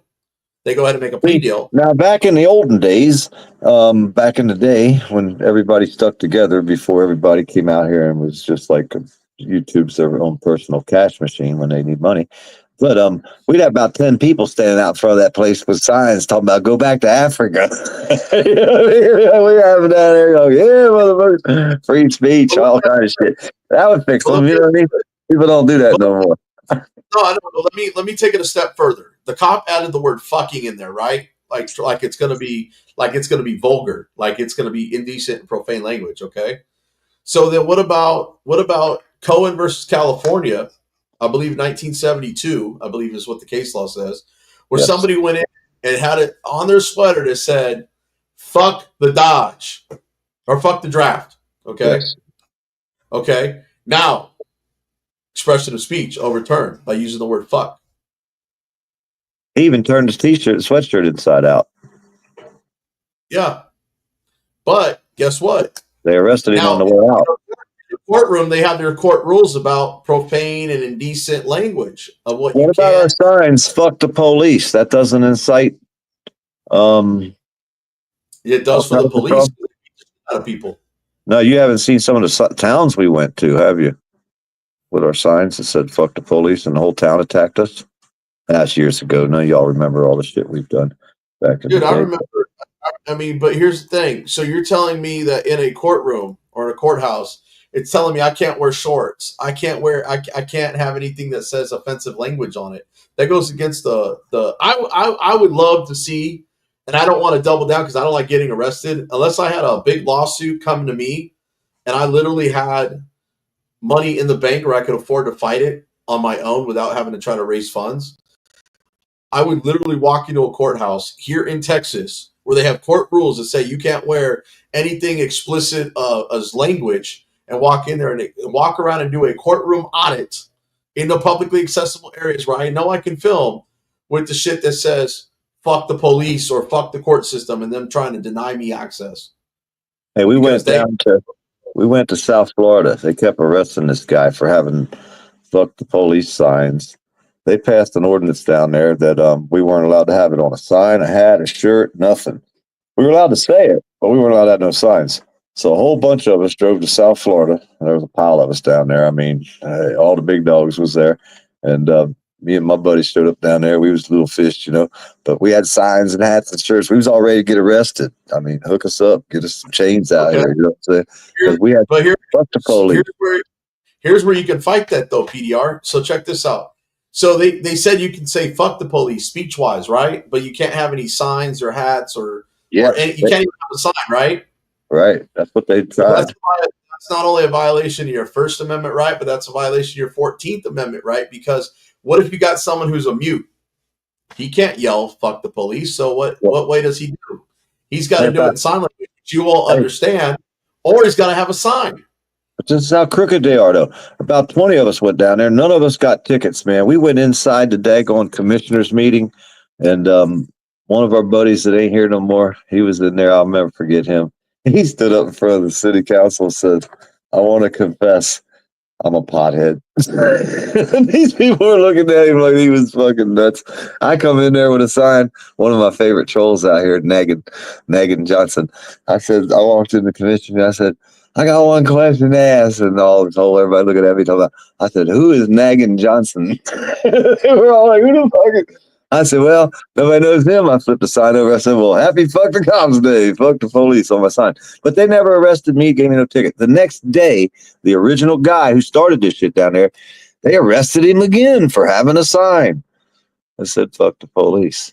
Now, how crooked can you get? Hey, hold on. Let me ask you, TGA. Can I tell your story, or can I talk about your ordeal, your trespass? I'm just asking her because she's dealing with a case. Her trial's in February. Okay. So she said I can. So basically, it's like with her. She goes into a publicly accessible area where the post office people told her or told other people that were concerned about her filming that it was okay, that it was her right. Okay. She'd been in there before filming, and they clarified all that. Okay. The postmaster, the supervisor, tells her that she can film and tells the staff she can film. But yet, the person that had an issue walked outside, called the police, didn't leave their name, didn't leave their phone number, told them that the post office wanted them out of there. So basically a soft swatting. I like to call that as a swatting. Okay, you said arm men anonymously to go get someone that ain't doing anything wrong, and you claim all this shit, and that other people want them to leave. Well, if they wanted to leave, why didn't they call themselves? But anyways, all right. So they show up, you bring this big-ass sergeant who's already being sued for a violation of civil rights from grabbing somebody's sign out of their hand, goes into this post office, and the first thing he does is approaches her. Now, she's not saying anything. She's in line, waiting to conduct business, okay? And tells her, like hello, and she's like, yes, sir, like, can I help you? Like, yeah, they called us. Well, why did they call it? First off, the post office didn't call. Anonymous person did, okay? Calls her out of line, which she, resists a little bit about getting out of line, but she finally complies.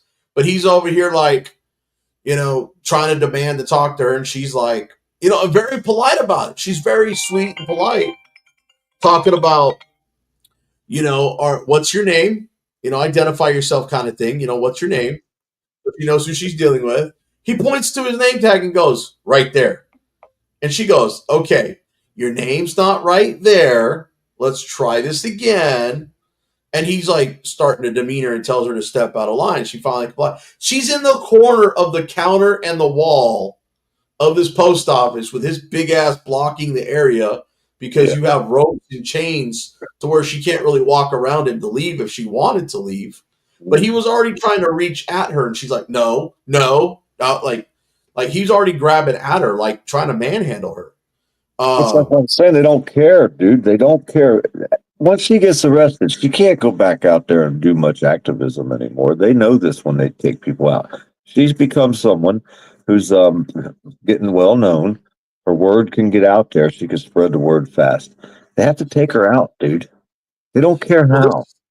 I know this is in one small town of the Dallas area. So as long as I feel that as long as she stays out of there, I feel that because her going to the mayor and her going to the chief of police and filing a complaint, and it ended up resulting in this guy getting a 2-day suspension because I have his disciplinary records. Look, this guy has been like literally already gotten a 2-day suspension, and her trial hasn't even started. Okay, so he's already been in trouble. Now, he didn't get in trouble for arresting her. He got in trouble for not filling out the trespass thing that they require internally.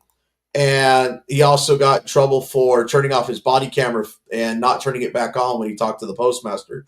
Thankfully, the other officer who was instructed to arrest her went back in there with the course of her talking to him, went back in there with his body camera on and caught most of the conversation. So he got basically written up for his conduct of not identifying himself properly, Who not filling calls out. that? How did that come about? How did they decide to bring charges or reprimand the cop? Well, so she filed a complaint on him regarding the trespass and her right to film at the post office, right? So that's before she even been to trial. See, that's what I'm saying. We can actually file complaints on them. You don't have to wait till the end of the trial. A lot of people. No, I'm not saying that. Look, she got lucky with her complaint. I think the assistant chief at the time, who's now a chief of police somewhere else, and the chief of police that was the lieutenant before, I don't think they like this sergeant because I've seen his disciplinary record. The man gets in trouble, the bad supervisor. He gets in trouble all the time. I don't think they like him, and I think that's why they founded the complaints. And she didn't even know that he turned off the body camera. She didn't know that when she filed the complaint. She was more concerned. Hey, I've been seeing a lot of cops have been changing, though. You know what I mean? Have anybody noticed a lot of the cops saying, "Nah, he has a right to be here"? I mean, well, the reason is they don't want to become YouTube famous for being that punk and then having it go viral. Or do they want to go by the law? Could they be wanting to go by the law? It very well could be, but you got to remember, what do they I hide don't behind? believe it. I don't believe it, but I'm asking the question. I asked the hard question. I don't believe it. I get it, man, and we're having a conversation. I don't think you're trying to be a dick or anything. I'm just saying, I hate the fucking cop. You can tell everyone I can't stand it. Let me ask you this. If you got a freshly promoted chief of police who was promoted within and had to deal with this knucklehead for the last, 15 years you worked there, and he's just a shitty supervisor, and you couldn't think about it at the time, but now that you're chief, you can do something about it. Have it investigated.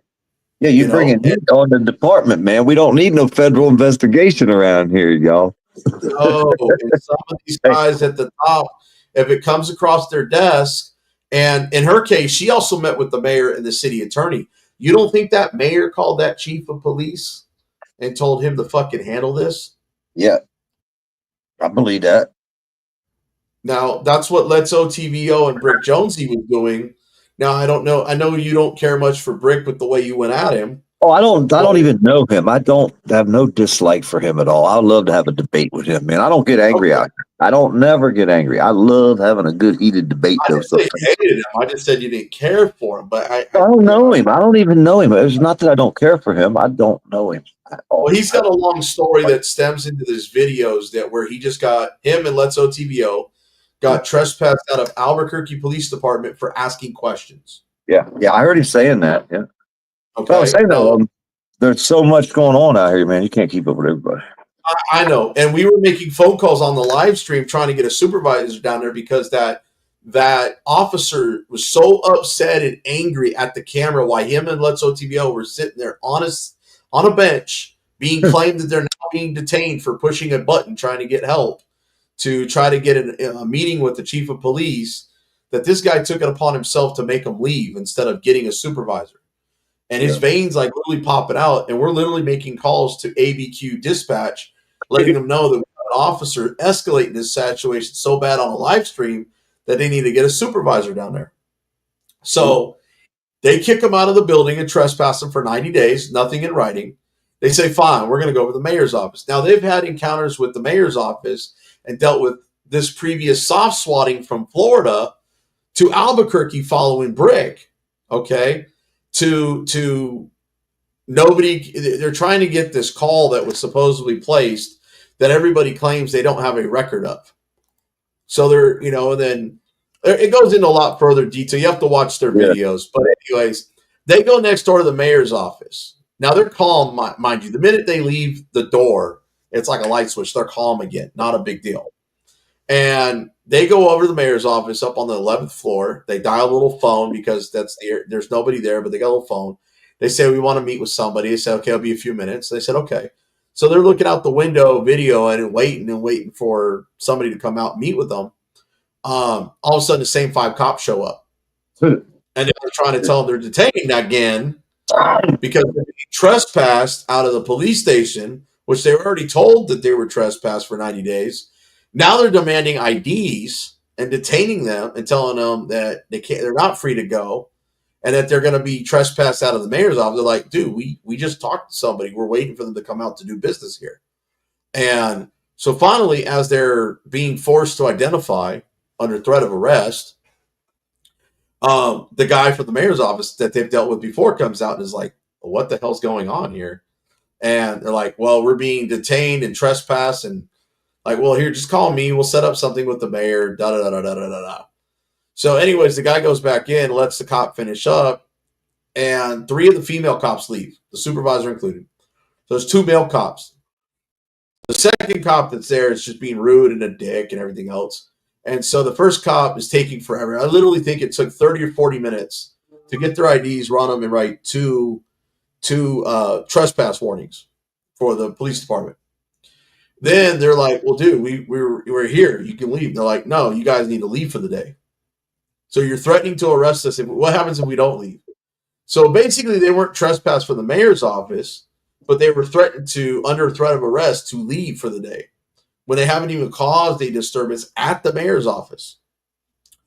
So they left, and they were going to get in the elevator with these guys. They said, we don't feel comfortable with you in our elevator. Take the next elevator. So they took the next elevator.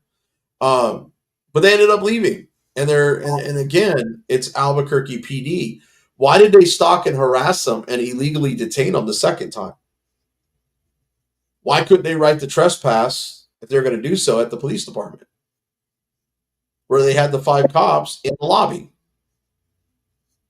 And they actually weren't even really trespassed from the lobby, were they? Were they told to leave or they're going to be arrested? Trespassed for 90 days. Now, I don't even know how you could be trespassed. They were trying to say he was being disorderly. Well, if you're going to trespass him, shouldn't you charge him with disorderly conduct so you have a reason to trespass him from a public place? I mean, they can make up whatever they want to do to us, man. They think they own us. Pretty much. Yeah, that's okay. But that goes back to my case with Texas Gal Audits. It clearly states on their poster 7 that you can only be trespassed from restricted areas unless you break the rules of regulations of poster 7, like disorderly conduct. She would have to do something that would warrant to become disorderly to be trespassed. And I had an old lady at a post office one time, and I was there for a news story. You know, I don't usually just do the audit thing. I like to make a story out of it. Wait, it's like a news story. No matter where you go, there's a news story. Like if I lived near you, I could go out there to that place and stand out there on the road and film that guard booth with a tripod and do a news story about how you was, you know, and then have 2 or 3 people, maybe one on every corner doing a news story. You know what I mean? But you're there for a news story, you know. So, but the place I was at, they had a painting, and it was a whole bunch of slaves, ex-slaves. They were free slaves, I guess, in this painting that the people of this town didn't like. And they told me about it. So I went up there and made a video. But this old lady, she wanted to take me outside the back of the post office and whoop my damn ass, she said. She's about 70 years old, 70-year-old lady. And that was a threat of that was a threat of violence, wasn't it? What's funny, and you know what's funny is every time and every single time that I have a cop threaten to throw me in the back of a patrol car or threaten to put handcuffs on me, I always tell them, you are threatening me with violence. That is Chaplinsky versus New Hampshire. Those are fighting words, sir. You are threatening me with violence.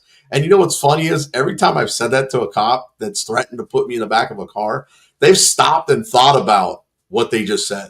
It stops them in their tracks. The Supreme Court ruling of Chaplinsky versus New Hampshire establishes the fighting words doctrine. You are threatening me with violence. I'm going to throw you. Yes. You are threatening me with violence. Don't throw me, please, man. Well, you got to remember, that is the fighting words doctrine. Now, don't get me wrong. You got Brandenburg versus Ohio, which creates the incitement clause, but he's inciting violence because he's making a threat. And if you look at disorderly conduct, it sits there and says to incite an immediate breach of the peace, which is basically fighting words. And then if you go into the other categories, everything it talks about is literally something to do with some sort of violence or creating violence, like displaying a firearm, fighting, threatening somebody. Those are all those categories of disorderly conduct in the state statute. So that's where that comes from. It comes from those case laws, and that's Yeah, how the because state. you never said for anybody you were going to do anything to anybody. You told someone else what to do. You told him to do something. Basically. I understand that. You understand that. But obviously, the cop who was angry did not and has not read the statute or case law. Yes, I haven't been out here for a while, dude. I got fucking destroyed a year ago with the first hurricane, and then the second, then the third destroyed us, or the second, I don't know, 4 of them and a tornado we got hit this year. So I ain't done a whole lot. You know what I mean? Well, I missed a lot of shit going on out here. That's what I'm saying. I didn't see. But you know where I learned that? You know where I learned that case law of Chaplinsky versus New Hampshire? Chili's trifold. Yeah. Okay. Now, don't get me wrong. You also have Brandenburg versus Ohio, which stems from Chaplinsky about the imminent lawless and the incitement. Basically, there has to be an incitement of violence. Just because the fighting words doctrine is so overly broad and not narrowly tailored, that's why they went to the incitement clause. Or they call it, let me see what they actually call it now. It's the I want to have the proper terminology here. There you go. The Brandenburg test, the imminent lawless action. That's what it is. So it is the Brandenburg test, also called the imminent lawless action. I basically got arrested for they didn't take me to jail, but they charged me with assault with a deadly weapon. But well, depending on what state it's in, if you displayed a firearm, okay, so if you had one tucked in your waistband and I had you a lifted cigarette it in my hand. Blood had a cigarette in my hand. Okay. Well, I don't know how that would incite Well, violence. this dude went over and tried to shoot the bird at me and stuck his finger right up in my face. So my reaction is to raise my hand to block his hand. I thought he was going to hit me in the face, right? I had a cigarette in my hand, and he said that I put my cigarette out on his hand. That's what he said. He charged Okay, it me. doesn't matter though. How did he get close enough for you to put your cigarette on his hand? Oh He wait, he walked right up to me. I was standing there talking to somebody. I know that I was being facetious here. I'm saying that's because he walked up to you and got close enough for you to put your cigarette in his hand because you were blocking his hand, thinking he was striking you or trying to strike you. Yes. What he did was an assault. When he walked up to you, see, that's where the imminent lawless action and disorderly conduct come into play, because he intimidated you by walking over and putting his hand in your face. You didn't know if he was going to strike you or not. That again, look at the Brandenburg test. Okay, imminence of lawlessness and likelihood of lawlessness, which means fighting. Mm-hmm. And if he said any other words that would indicate that he may or possibly may hit you with his conduct of walking up to you and putting his hand in your face, well, then that would meet all 3 criterias of the Brandenburg test. Well, he said, you burnt me with your cigarette. I said, well, stick your hand in my face and I'll burn you again, you dumbass. He went and got the police and had me tried to get me charged. Well, and if you look at our disorderly conduct statute back here, okay? So I pointed this one out right here. Abuses or threatens a person in a public place in an obviously offensive manner. Now, we could say that he was threatening you because of the way his offensive manner was by walking up to you and putting his hand in your face, right? Could we maybe for the sake of this say that? Yeah. Like, okay. So it doesn't have to be a verbal threat. It just says threatens a person. You could threat by, again, displaying a firearm or other deadly weapon in a public place in a manner to calculate alarm, okay? But let's go back to 4, what I was showing you here, right? I don't want to get off topic here for a second. But for subsection B right here, because this goes back to A4, which is what I was highlighting, it is in defense to prosecution under subsection A4 that the actor had significant provocation for his abuse or threatening conduct, which means that, let's say that they thought you were being abusive and threatening for putting your cigarette out on his hand. Well, you were provoked with the way he put his hand in your face to begin with. Yeah, but the prosecutor took his side. I get it, but your defense in Texas, again, the laws are written different in every state. Yeah. In Texas, your defense to that would be the fact that you were provoked based on his abusive or threatening conduct. Now, it doesn't say speech. It says threatening conduct. Yes. That would be him walking up to you and putting his hand in your face. Mm-hmm. So that is right there under subsection B there. It is showing that that's where this comes into place.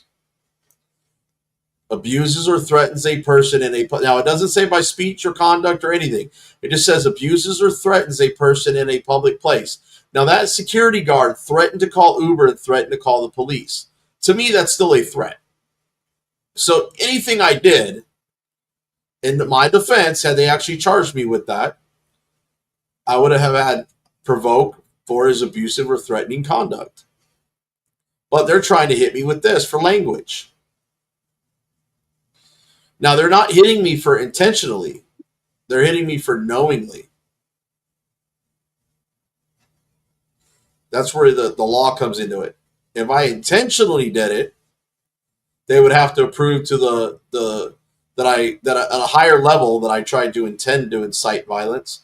At this point, they're trying to say that I knowingly tried to incite violence. Well, see, for it to be racist, you would have. Now, I don't know if I'll word this right, but wouldn't you had intentionally had just looked at the man and said, "Well, he's a black man, so I'm going to say he's from Africa." That would be an intentional type of racist type remark that might be perceived to say that. But he told you he was from Africa. I know. Yep, he told me he's from Africa. I mean, so that changes it a lot to me as far as. Let me stop you there. But let me stop you there. Even hate speech, okay? Let's say I said the worst hateful things to somebody about their race or their sex or their origin or their creed, okay? Let's say it's hate speech because that's technically what everybody wants to call it because everybody's walking on it. Perceived. That's why I said it might be perceived that way, but perceiving it that way is like it doesn't even count, you know? Let me finish, though. Let's say it is hate speech. Let's say it is. Yeah. Let's go to the extreme that it is. Hate speech is still protected under the Constitution. Yeah, because you could have said a lot worse, is what I'm saying, and it still would have been protected. There's a lot worse that's been said to someone that still went to court and was protected under free speech. What are them worst things? Have you found anything really bad, a case file in Texas? I told you right here, Brandenburg versus Ohio. You keep asking recent. I'm saying recent, man. You got these old cases. Okay, but this is the president since then. Look at but that. I'm talking about recent. Recent is what you want. Okay, forget about recent, because if nothing's knocked this case down, if nothing has knocked this case law still stands. So if somebody can say these words that are highlighted, because I don't want to say them, but my point is, you speech advocate. Hold on. Look at the next line, because this was included in the same KKK leader's speech. Okay, and advocated for the forced expulsion of African Americans to Africa and Jewish Americans to Israel, and was still at the Supreme Court ruling found to be protected speech, then what is wrong with what I said? But no, that's what I was just saying, though. I said you could, in a case of law, if I'm not a lawyer, but I would be picturing it. I would want to picture it like this. You would bring that case up, right? That's an old case. That sets standard. That sets precedence for everything forward. And then you would say, even in this case, Your Honor, it was upheld in this case, which is a recent case, like whatever recent case you can find that would show that someone said a lot worse and won their case. You know what I mean? That's all I'm trying to do. I'm not trying to fight your case. I'm not trying to tell you how to fight your case. You got a lawyer. But that's what I'm saying as far as building a case. This is the kind of stuff that you do. You know what I mean? You find the old case file like that. That's set precedence. Now, you say, even last year, Your Honor, even you ruled, Your Honor, if you can find one that he ruled on, would even be better. You see how I'm saying? That's what I'm trying to get to. That's how I would like to build my case if I would. Well, that's how I had to build my case when I was fighting my case. But You see what I'm saying? You have the old case, and then they say it was even upheld in this year and this year and this year, and as many cases as you can find. You say it was upheld again and again and again and again. Here you go. Here you go. No, I'm just saying though. That's how I try to get everybody to think when they're fighting these cases. Remember, you're asking for newer cases, right? How about one right here in Texas? Yeah, see, that's what I'm saying. That's what you want right there. That's the gold for your case. This If is you not find my motion to quash. This is why I know about this. This is right here in Texas. Look, now this is saying Texas Penal Code A-2, which is covering obscene gestures. Okay. So again, a jury found that he intentionally or knowingly made an offensive gesture by raising his middle finger in a public place, which tends to incite an immediate breach of the peace. Okay, that's what A2 is, gesture. Mine's for language. Okay. So with now, I just want to make sure my speakers are working here. There we go. Okay. So now we go further into it. In his first 3 points of error, appellant contends that his conviction should be overturned because the statute is unconstitutional. Facially unconstitutional by impermissibly restricting protected free speech, void for vagueness and overbreadth, and unconstitutional as applied by punishing protected free speech. Now, doesn't that sound like my saying go back to Africa the same thing? So now this is how it came to play, okay? Now, on October 25th of 01, the appellant was driving in the left lane south on Colorado Street, U.S. Highway 183 in Lockhart, which isn't very far. This is between here and Austin. Appellant's vehicle was a white car with spotlights on the side and handcuffs hanging from the rearview mirror. Appellant came upon another vehicle in the left lane that was traveling more slowly.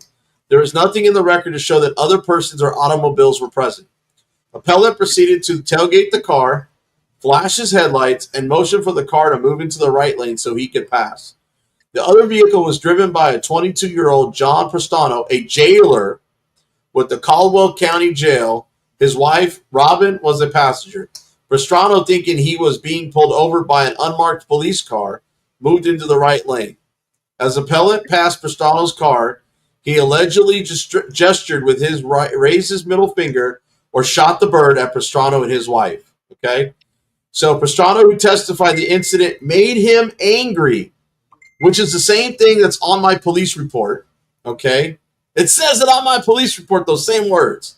The incident made him angry. He called 911 and made a report of reckless driving. Well, this guy called 911 on me as well and said this guy was refusing to leave and that he's a racist. He told me to go back to Africa because I'm from Africa. Pretty much the same thing, right? So officer, shut up, Chuck. Yes, this is a 24-hour live stream, buddy.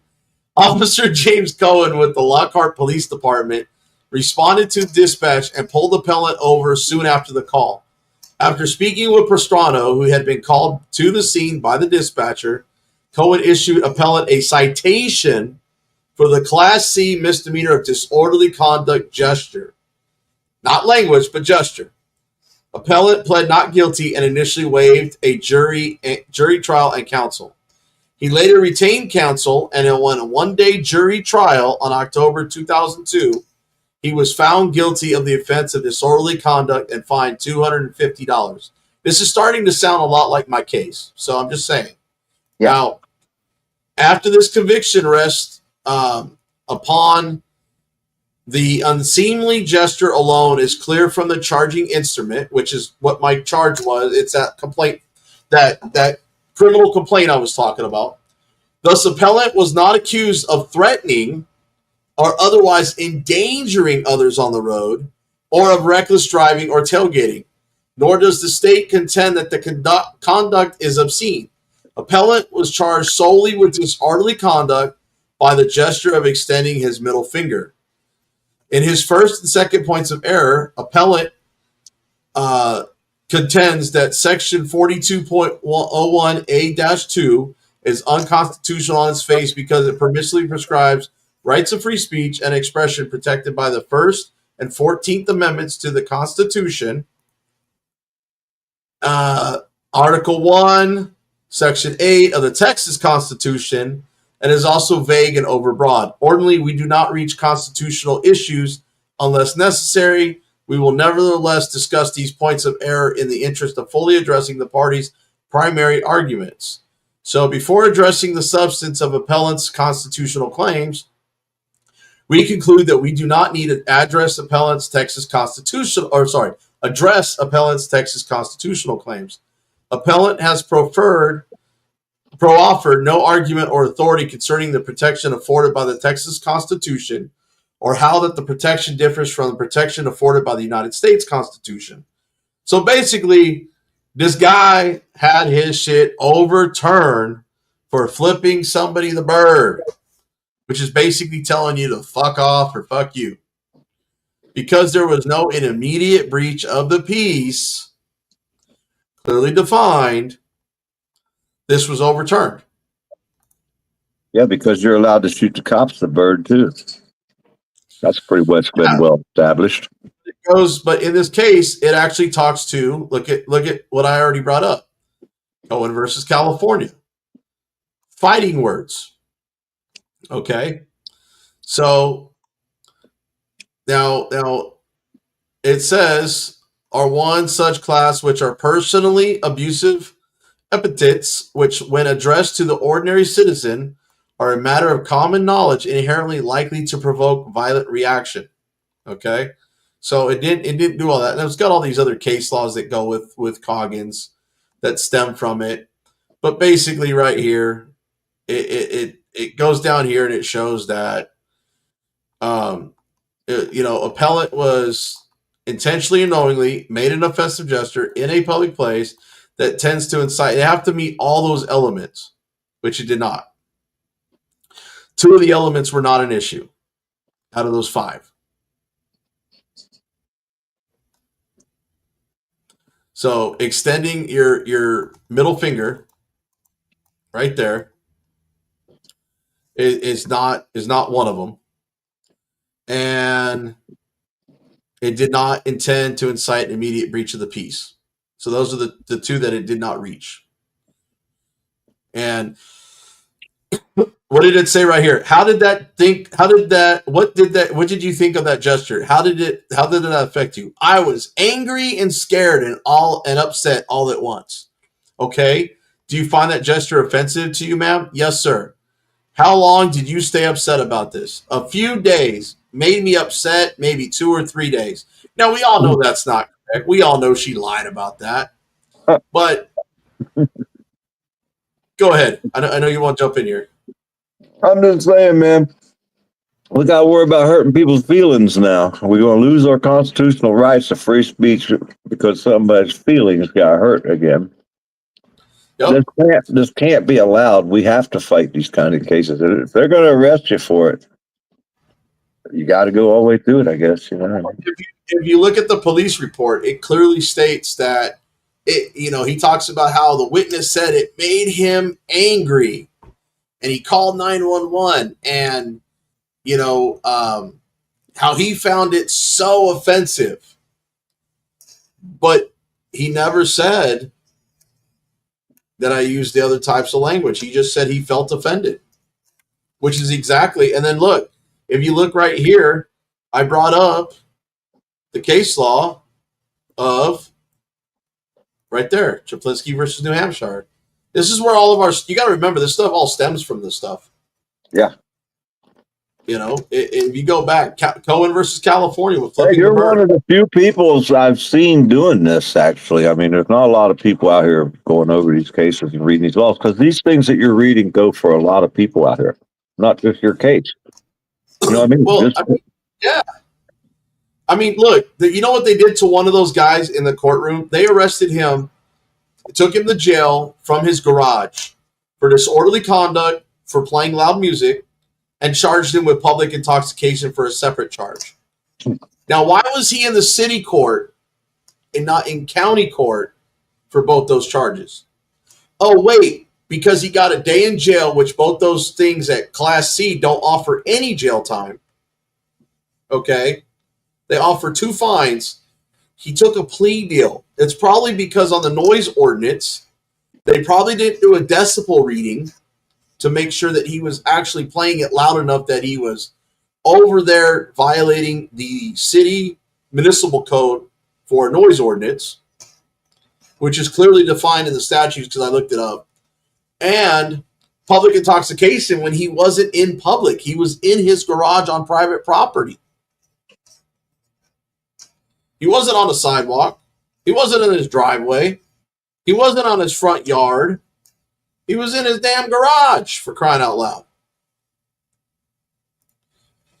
So where in America, PDF, are you not able to live and own your own property, sit and play music and drink a beer in your garage? Well, if you look up the law, like in Florida, they said noise, the decimal of legal noise is about the sound of a refrigerator running, which is not very loud. Well, yeah, it depends on if you got a really old refrigerator or not. Yeah, I guess on my refrigerator probably passed. Hopefully FEMA gonna buy me a new one. Waiting on FEMA check now. but you know, it's they have to have a certain decibel. You know, if someone complains that but if you look it up and you see the decibels of sound, if they would have checked the decibels, I mean, we got a new law in Florida again. If they can hear our stereo so far from our car, we can get in trouble. well, and well, you got to okay, but here's a different thing. Here. Okay, let me interject, and I'm going to play devil's advocate for a second. Okay, you got to remember when you're playing it from your car. Where are you when you're in your car playing that music? Yeah, driving down the road. You're on a public roadway. Yeah, you're in public. I'm talking about on private property in your own home. I mean, how loud is the music that really disturbs your neighbors? That's why I live in the woods and I don't have any neighbors. Well, except for the bear that lives in the woods. Yeah. Or out here on the dirt road if he wants to, I guess. Wherever he wants to. But you do see what I'm saying here. You know, it's they literally got the guy probably on a wrongful arrest. He pleaded out. To cover and save face, what do? They offer him a plea deal. Yep. Because they wrongfully arrested him. Public intoxication here never goes to a city jail. Never goes to a city jail. The only time I ever see them taking someone to a city jail is when they screw up. Unless it's like a ticket. Unless it's like a speeding ticket or a parking ticket or something. It's how the law works. It's how they work it. Like I said, it's not really our system. I think our system would work if we had good people that stood up for it. But again, remember this part. Hebrew said it. The cops, the government is a reflection of the people. So if the government's really sorry, that means the people are really sorry, doesn't it? If it's a reflection, if that's the way it works. Well, yes and no.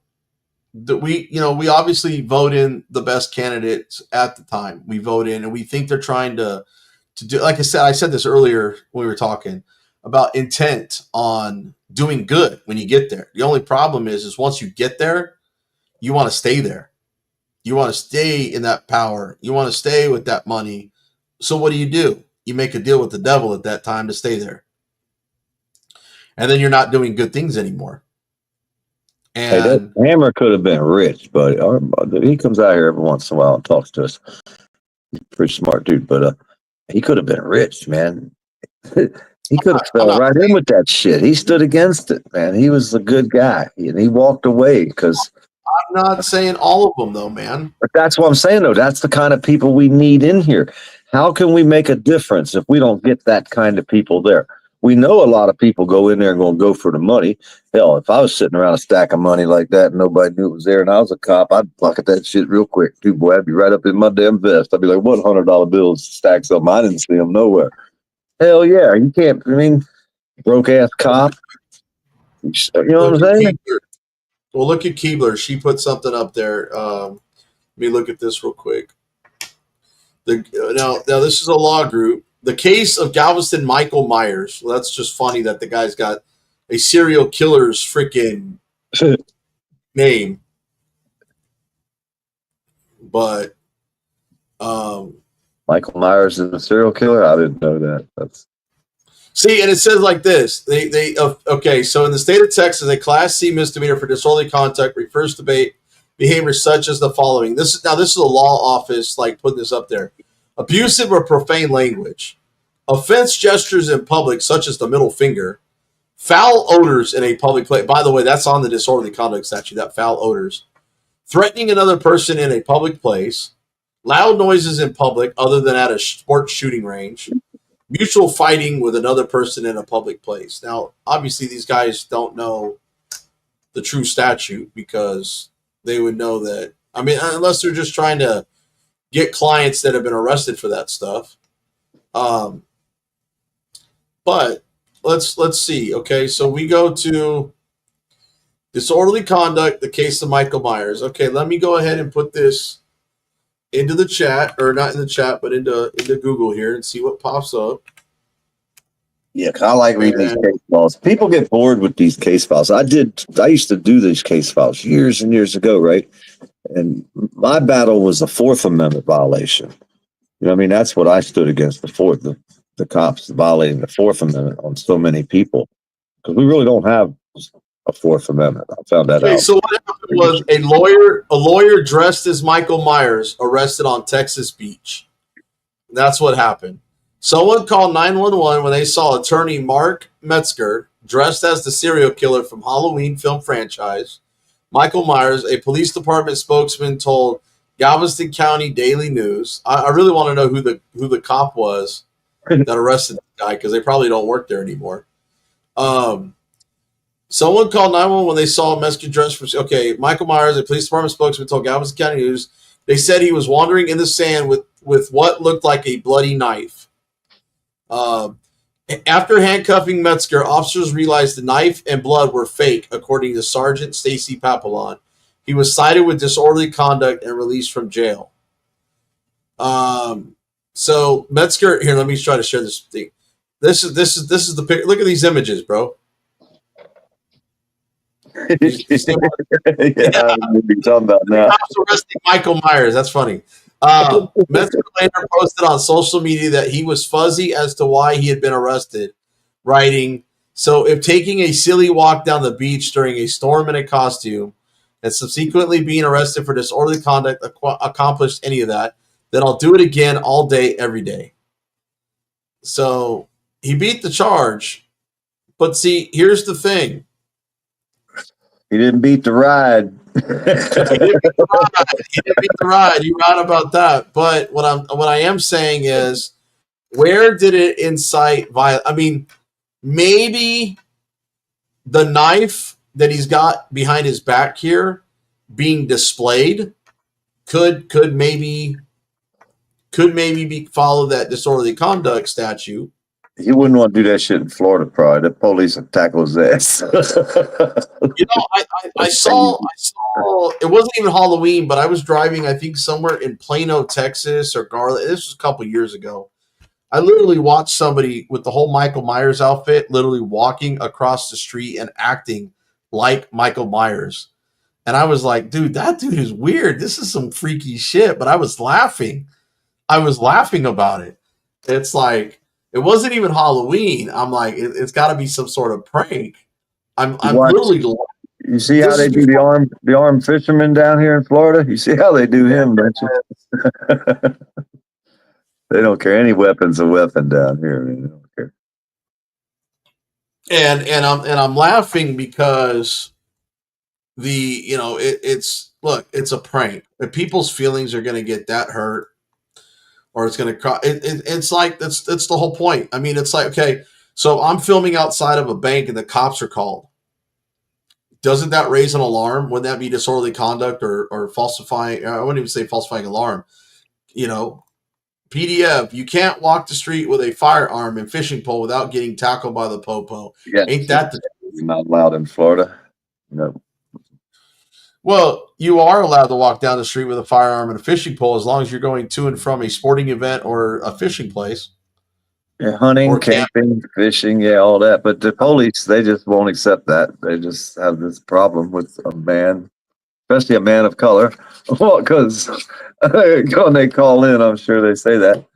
But there's a guy with a machine gun or something. Who knows what they always say. Well, and you know what's funny is if I look, I'm not gonna lie. When I see somebody walking with a firearm or a rifle strapped around them, okay, I'm watching them. I'm looking at them. I'm watching the body language. I'm watching how they're conducting themselves. I'm trying to see if their state of mind is in where it should be. Yeah. Do And they I'm look like trying they tweaking or not? Are they tweaking out or what? Yeah. I'm trying to determine, are they just exercising their rights and walking down the street and protect and just keeping their protection obviously open carry, because they're not trying to hide anything. I would be more concerned if somebody's trying to hide something. You know what I mean? And when I was a kid, I remember walking through the city with my rifle.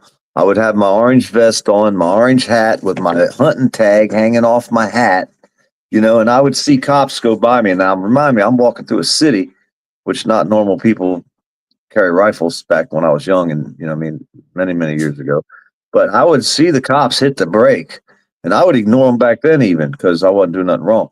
And I'd just keep walking and then they would let off the brake and go on with it, you know, because I guess they would look and see I had a tag on my hat and all that. You know what I mean, so yeah. Even back in the day, they would look at you funny if they seen you carrying a gun, but they didn't stop and jump out and say, "Hey." Now they do it. Well, you got to remember too. Back in the day, we also didn't have all these school shootings that we have nowadays. Yeah, the cop shot the dude in the leg the other day trying to take his gun from him. Did you see that? He was legally carrying it. Huh? I was here. I was here in Florida. I'm pretty sure I was here in Florida. There's so many cases. Yeah, the guy had a gun legally, so they got him out of the car, I guess, and they were going to take the gun from him. And the female cop tried to pull the gun out of the holster and shot him in the leg with his own gun. And she wasn't even supposed to be taking his gun from him. But for her safety, I guess, for this traffic ticket that she had to write him, she was going to take his gun. Shot him in the leg doing it. I'm like, what the hell? Well, I'm gonna tell you that I'm all for people open carrying. Okay. This guy was concealed carrying. I think he was a concealed carry guy, but he had a concealed carry license. I think it's more of a deterrent for crime. Yeah, I believe that. I think if you see a gun, it's like, well, shit, maybe I shouldn't probably try to commit a crime. But what if a cop runs in the door and you just took out the guy who was like this dude in the picture and you were still standing there with the smoking gun in your hand and the cop runs in the door, he's going to end you because you got a gun. So how are they going to know the difference? That's why they don't like people to have guns, I think. Because cops are fucking crazy. Yeah, no, I get it, but I'm still for everybody open carrying, because my whole thing is at least you know somebody's armed. Okay? Me not knowing that somebody's armed is more nerve-wracking because I don't know what that person can do if that person's carrying. I don't know. But if I know you're carrying a gun, you're most likely not going to be breaking the law because you're not being suspicious about it. You're being obvious that you have a firearm. You know, most people who break the law are not carrying their firearm on their hip. I'm glad I live in a different world than everybody else now. 5 Speed. What's going on? 5 Speed. This is the first time I've seen him in here. Greetings, buddy. That's my friend, 5 Speed. Friend of mine. Good friend of mine. Yeah, he's a warrior. So that's all I'm saying. I would rather have someone carry. I feel safe for somebody carrying, obviously walking down the street, than I would concealed. I mean, look at your cowboy days, bro. Let's go back to the days of Tombstone, Arizona. Okay, you called somebody out. Y'all went out in the street. Y'all shot at each other. You know, last man standing wins. I mean, bottom line. Yeah, that ain't good. Think about how much more crime. Think about how much lower crime was, though. You knew someone was carrying. That's a bully tactic. That's a bully mentality type thing. Because the strongest guy wins. The guy with the most friends or whatever wins. No. But what I'm saying is, if we're all walking down the street, Tombstone, Arizona, in the 1900s, early 1900s, late 1800s, and we're walking down there, you are less likely to commit a crime. Of course, back then there were a lot less laws written into place, but you were less likely to offend somebody. You were less likely to commit a criminal act because you knew that all these other people would take laws into their own hand. That's why you had one marshal, one cop. You didn't look at it. Tell them I'm coming and hell's coming with me. I always love that line with Kurt Russell Wider. But no, I mean, think about it. Oh, man, itch, I'm about to sneeze again. But think about it, man. Everybody policed themselves. We didn't need enforcers. We didn't need lawmakers to come in the middle and tell us what we could do and what we could say and what we can't do and what we can't say. Our parents were supposed to do that back in the day. We lost the family. Right. That's right. And now these cops always bitch about how they're social workers and how they're having to do parents' jobs. And I'm sorry, but that's the job you signed up for. You know? Well, that's what that cop told me yesterday on the panel. Nobody ever talks about the good things cops do. I said, that's their job. What do you mean? I mean, nobody pats me on the back if I fix your air conditioning system and tells me I did a great job and all that. They're like, here's your money. Now get out of here. Tell me and show me a cop that's actually doing their job by not arresting, malicious prosecution, lying on police reports, backing up other cops when they do wrong. You show me a good cop that doesn't do all that. Tell me a cop that doesn't know a cop that's doing that. Well, that's what I'm saying. If they know they're doing bad, they should be reporting them. If they know a cop's doing that and they're not doing anything about it because they know they can't or they'll lose their job, they fall right into that culture I was talking about. Yep. I guess that shit pissed me off yesterday, that cop. I don't know if he's even a cop now because somebody left me a comment in the chat yesterday on that video I unlocked today of that cop saying that he didn't know. He basically tried to put me down. Same mentality as a cop, though. As soon as I asked him a question, and then he's going to put me down because I can't read the First Amendment to him word for word. So he tells me I don't know it because I can't read it word for word. When I got it in a book right here, if I wanted to read it word for word, I could have. Then he comes out and said, well, you don't have it memorized. Dude, you don't even know it. And you're a fucking cop. You fucking signed an oath swearing to stand up for the Constitution of the United States. And you don't even know the First Amendment or but one part of it, barely. They don't even understand free speech. In your case, proves it. If free speech, if we have it, you're allowed to tell somebody to go back to the country where he's from after he told you where he was from, especially. You see what I mean? If you got the First Amendment, first thing is the way it starts out first is it says Congress shall pass no law. That's how it starts out. Okay, abridging the freedom of religion, speech, press, petition, and assembly. And then there's like one more last line on top of that, but it's basically saying that Congress shall pass no law. Okay, so that means your speech is absolutely protected, even if you can argue that point because case law would still infringe on that. Would you consider your speech not popular?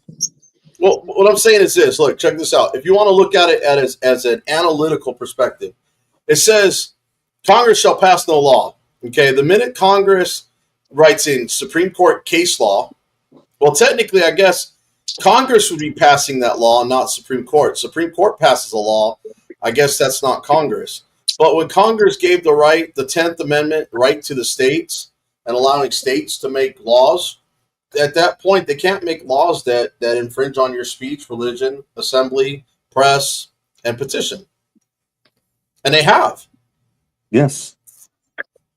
So if you wanted to, you could go like in Texas, you could go look at every law that's on the books that infringes on your speech, your petition, your religion, your press, and your assembly, and actually contest those if you wanted to. The only problem is, like you said earlier, we've put all these idiots in the power to pass all these laws that infringe on those same rights that says that Congress shall pass no law to infringe on those rights. And you can't never get a straight answer. I mean, I'm watching a video today where that the governor Newsom out there in California told a lady, "I'm on the phone right now with the president." That was his exact words. And then not 60 seconds later, he said, "Why?" She tells him to let us hear him. Let us hear him. Let us hear you talk to him. He said, "Well, I can't get a hold of him. I ain't got no signal. I've been trying to get a hold of him."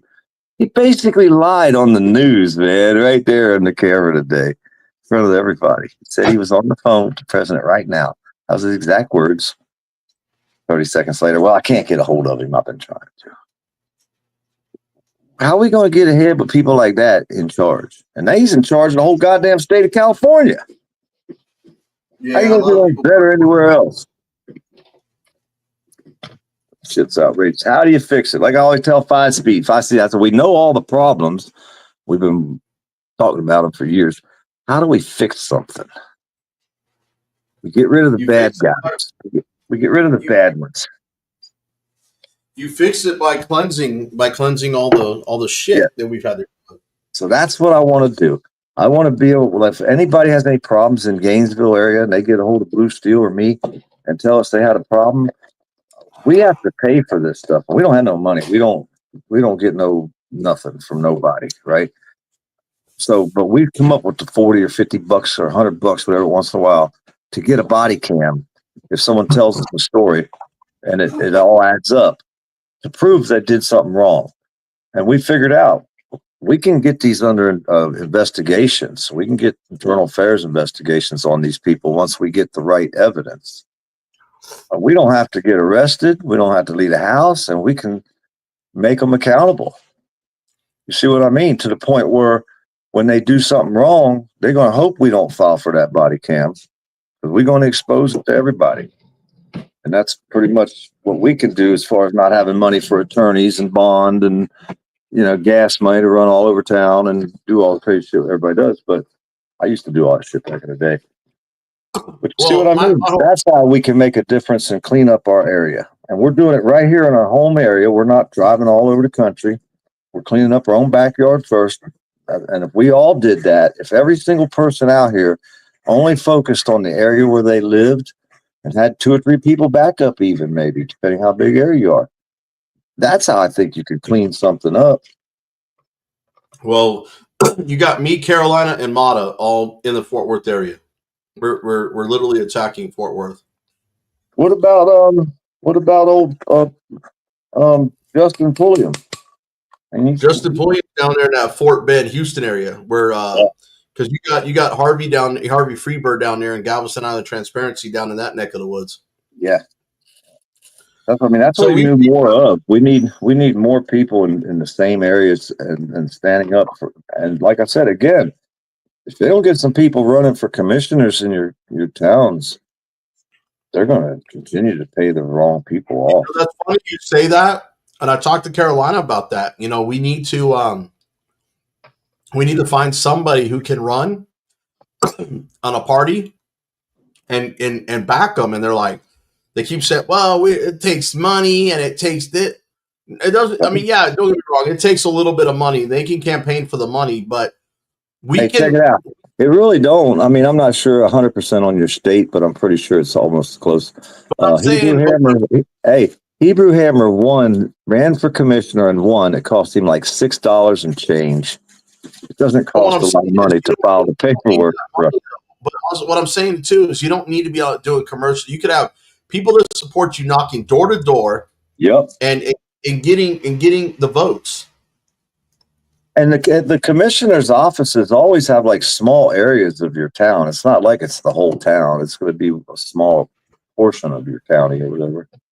You know what I mean? They have different commissioners for different areas of each bureau or township or county, whatever you want to call your area. You know what I'm saying? Like the area Hebrew Hammer was in charge of when he was the commissioner was down on the coast, Steenhatchee and Keaton Beach. Now they both got totally destroyed this year with the hurricane. Everything they did. Do you know who this 5-Speed is? Yes, a good friend of mine. Good friend. I talk to him all the time on the phone. Well, he was coming up. I just want to make sure before I just let somebody don't know. Yeah, he's good people, man. 5-Speed's good people. But yeah, man, like I said, I appreciate you.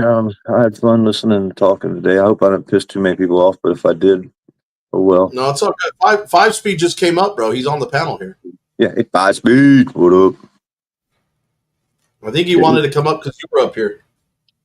Yeah. You there yet? You muted. Probably got some issues. Who knows?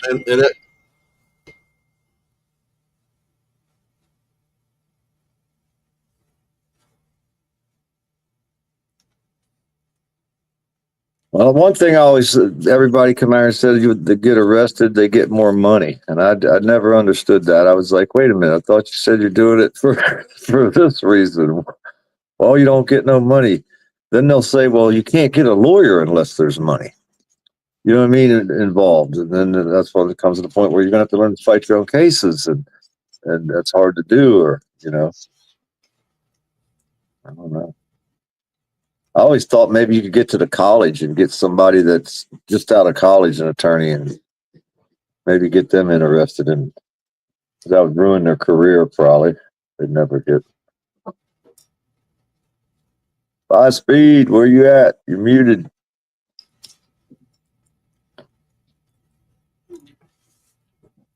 But they did get the law changed down here in Florida where they're giving the jail people free phone calls. That's one thing that was battled and fought. Blue Steel was involved in helping with that. He's unmuted on my end, so he should be able to speak. Can you guys hear me? Yeah, I hear you now. All right, I don't know why I'm getting it through my laptop and not my headphones, but whatever. How is everyone? Doing well. Talking about cases and case files, shit like I like, you know. Did you see what I posted in the chat? No, I had to put my glasses on. I don't pay attention to half the shit you say, but okay. What did you say? COMS stands for Commodity Management Business System and is used most. Is that what you're talking about? Yeah, the whole Combs thing. Okay. Don't know what all that means, but okay. Well, it seems that whole entertainment business, is it run off of this little business model here? Possible. You mean StreamYard? Hollywood, all of it. Oh, you're talking about that. Okay, I got you. Like you're talking about big stuff. Okay. Yeah, what was Diddy's name? Sean Puffy Combs.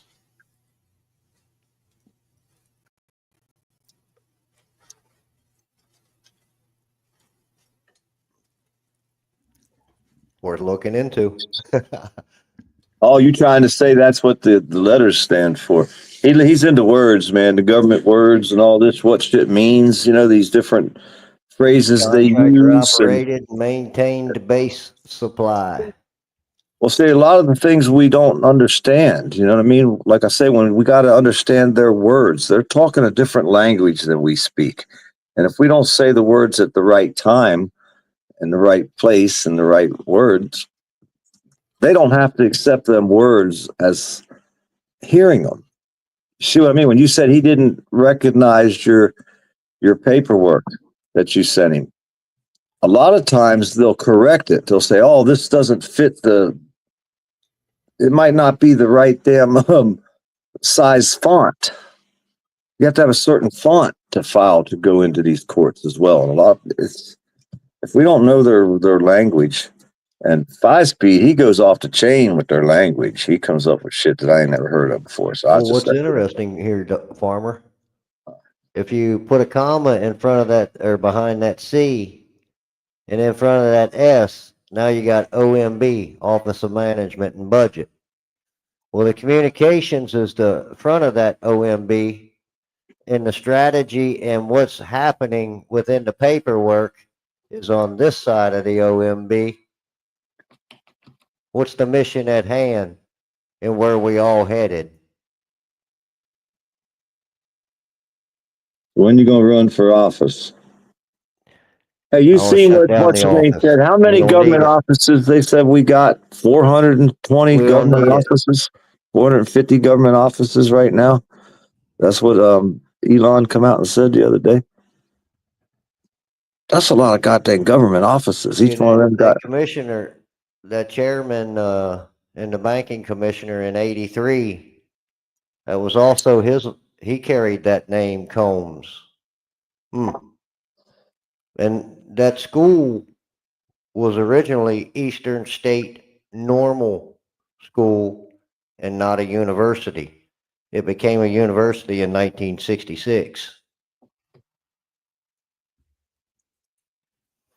Is that the difference in a master and a degree? How comes the commissioners in Gainesville belong to the college? Like they're all college people. Special education. So who's running your commissioner's office in your county? Well, if That's it what was all run this under goes these to. principles right here, as it says, as a contractor operated and maintained base supply, anybody acting as a public official or doing so in good faith. So they should be following those very principles in equity and clear in the communications and clear in the strategy of where we're all headed. And then the Office of Management and Budget in between there finances the whole damn thing. Well, hey, like I say, man, run for office, blood. That's all we could do. You guys that are office material, I'm not quite Seems there. it's already written. They're not going by it though. I mean, they arrested people for being in post offices still to this day. Everybody knows we're allowed to go to post office and hold our phone sideways if we want to. Mm-hmm. There's people still going to court right now for that. There's this girl out here. She's going to court for being in line, waiting to do business at a post office. I like when those prosecutors have the eyes like this cow right here. Yes. I like when they drop the charges. What the hell just happened? I like when they drop the charges. But now, see, look at Geo. Do you guys watch Geo down here in Florida? He shoots the bird at every cop that goes by him. Yep. So, but I'll tell you, when cases get dismissed, that's a good thing because they're not going up for case law. They know that they're no shot that they'll be able to convict without it being overturned up the ladder. well, they want to set precedents. That's what I keep saying. Precedence is major. If they could arrest 100 of us for filming cops and we all lost in court for filming a cop, that would set precedents. Anybody else that tried to film a cop would get arrested, they'd automatically lose. Right? That's how precedents are set. Then they would come up with a new bill and pass a law saying, well, but in Florida, it took a lady 7 years to go to court to find out that she's allowed to film a cop in Florida. It took 7 years to go through our courts down here. Like in the last 2 years, she just finally won the case. Now she can sue them. That was just because she was arrested for filming the cops. It took 7 years for that case to go through the courts, dude. Well, look at Turner versus Driver. I mean, that's Fifth Circuit. Same thing here. I mean, he was across the street filming cops, and He's just out there the other day. You see, he got a new video up. Did you see it? Who? Turner. The guy who made that Batman. You don't know who Batman is? He's going to case law. He just put up a video. The guy who made that case law. Oh, Turner versus Driver? Yeah. And he's Batman. I thought it was Basuto or something like that. Yeah, we call him Batman though. Who can say Basito or however the hell? Nobody can say that. But we all say Batman. He just put a video up the other day. He's got a new video out. If you ain't been to his page, he just put one up the other day. I was just letting everybody know. If you haven't been there. Yeah. I'm trying to fucking remember how to spell it. But yeah, you're right.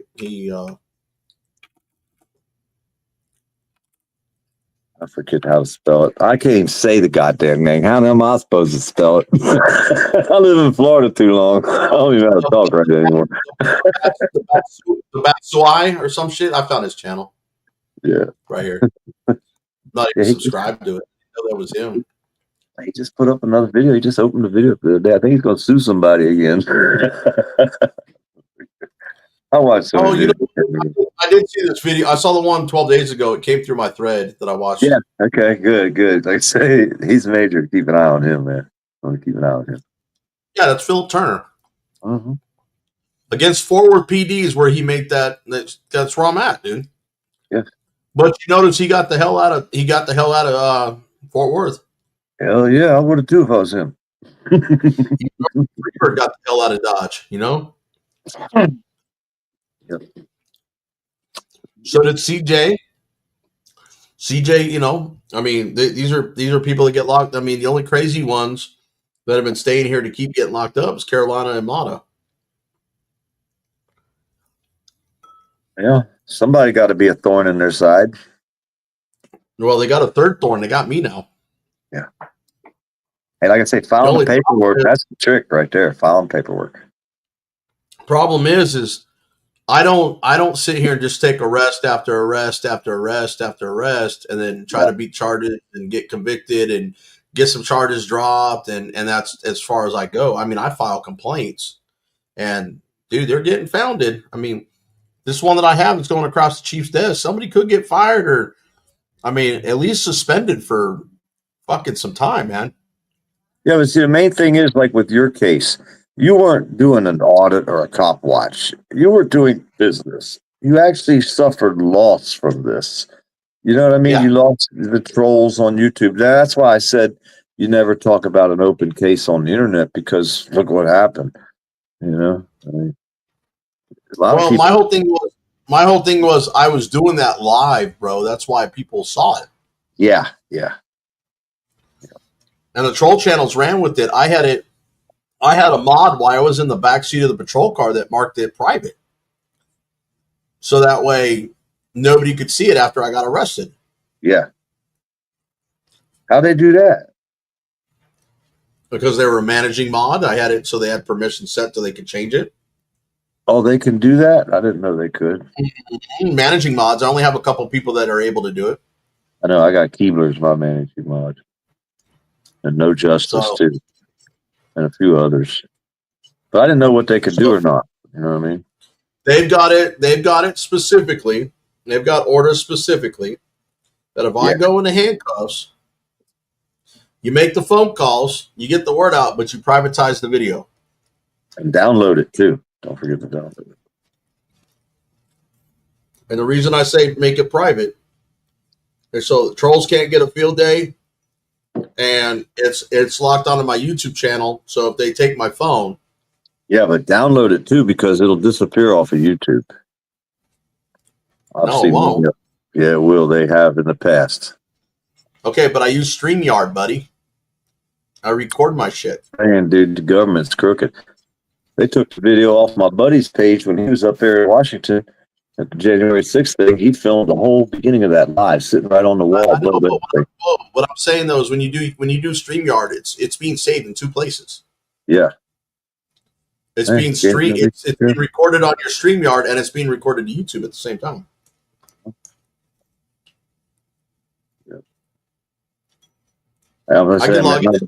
I'm paranoid when it comes to that shit. I don't trust the internet. I want somebody to have a hard copy. You know what I mean? On a flash drive somewhere. Send it to my email too. About 5 different places. There somewhere. Yeah, send it all kind of places. But half the time, everybody, if you're live and shit's going on, the odds are if I'm in there, I'm copying it. I'm restreaming it. I'm rescreening it. I got the live feed video because it might disappear. Back in the day, man, our shit used to always disappear. It seemed like. Well, see, that's why when somebody's live, I'll be restreaming it. Yeah. Like literally, I'll be watching them live and capturing it on my end. I hit Windows G on the laptop, and it screen records everything on the screen. You know, so I get everything there. It's like I got a big copy. So I don't care. I got several copies of In devices. fact, let's see. Let's actually, I haven't checked in a while. Let's actually see who's live right now. In fact, let's see. We got True North, Transparency, West Side Accountability. Oh, there's some action going on over here. I don't see him. I don't see him over there. There's some action going on here. What state is this? California? That'd be California. He might have been over there. I see all the people honking, cops doing nothing, and the Mexican flag. It's got to be California.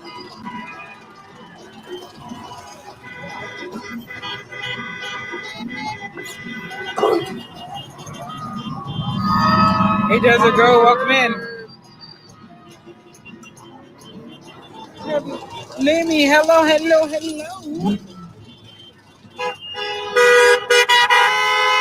Damn, look at all those people protesting. Damn, they're having a protest. They're impeding that sidewalk. I couldn't move through that sidewalk if I wanted to. Where is this? I like his big screen. I'm not sure. Probably California.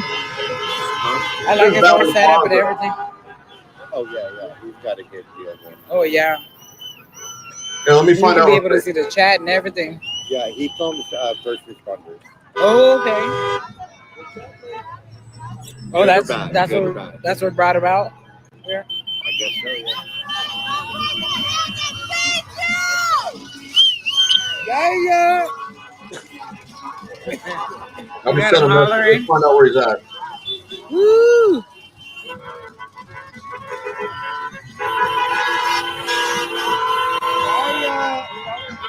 Bakersfield, California. Bakersfield, California. Best believe it. Now, if you go on TikTok and type in Bakersfield, you'll see a shitload of videos out Come to the there. area. If I can make it, I'll be there. Okay. Let us know.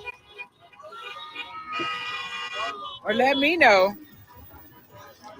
Yep, Bakersfield, California.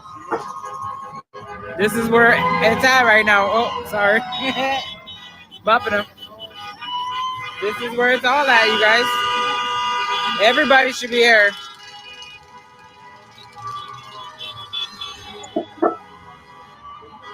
Everybody should be here. These streets should be completely filled up. These streets should be completely filled up. Every one of these streets. With everybody out here protesting that bullshit.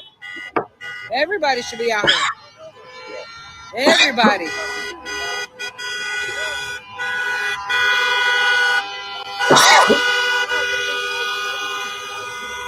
I think Katie Kidman's out there right now, too. San Juan may be out there, too. They're going to cause another accident with the lights being out. They got the light out. They're going to cause another accident.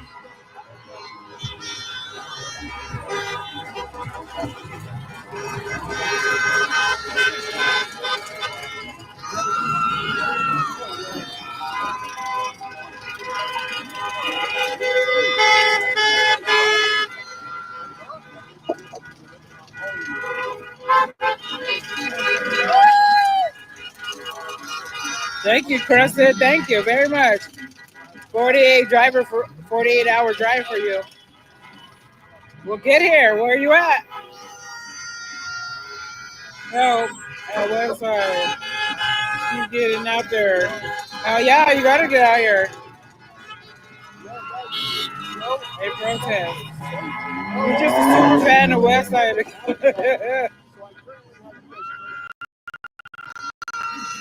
What's up, Speedy Cobra? Hey, y'all know what's going on?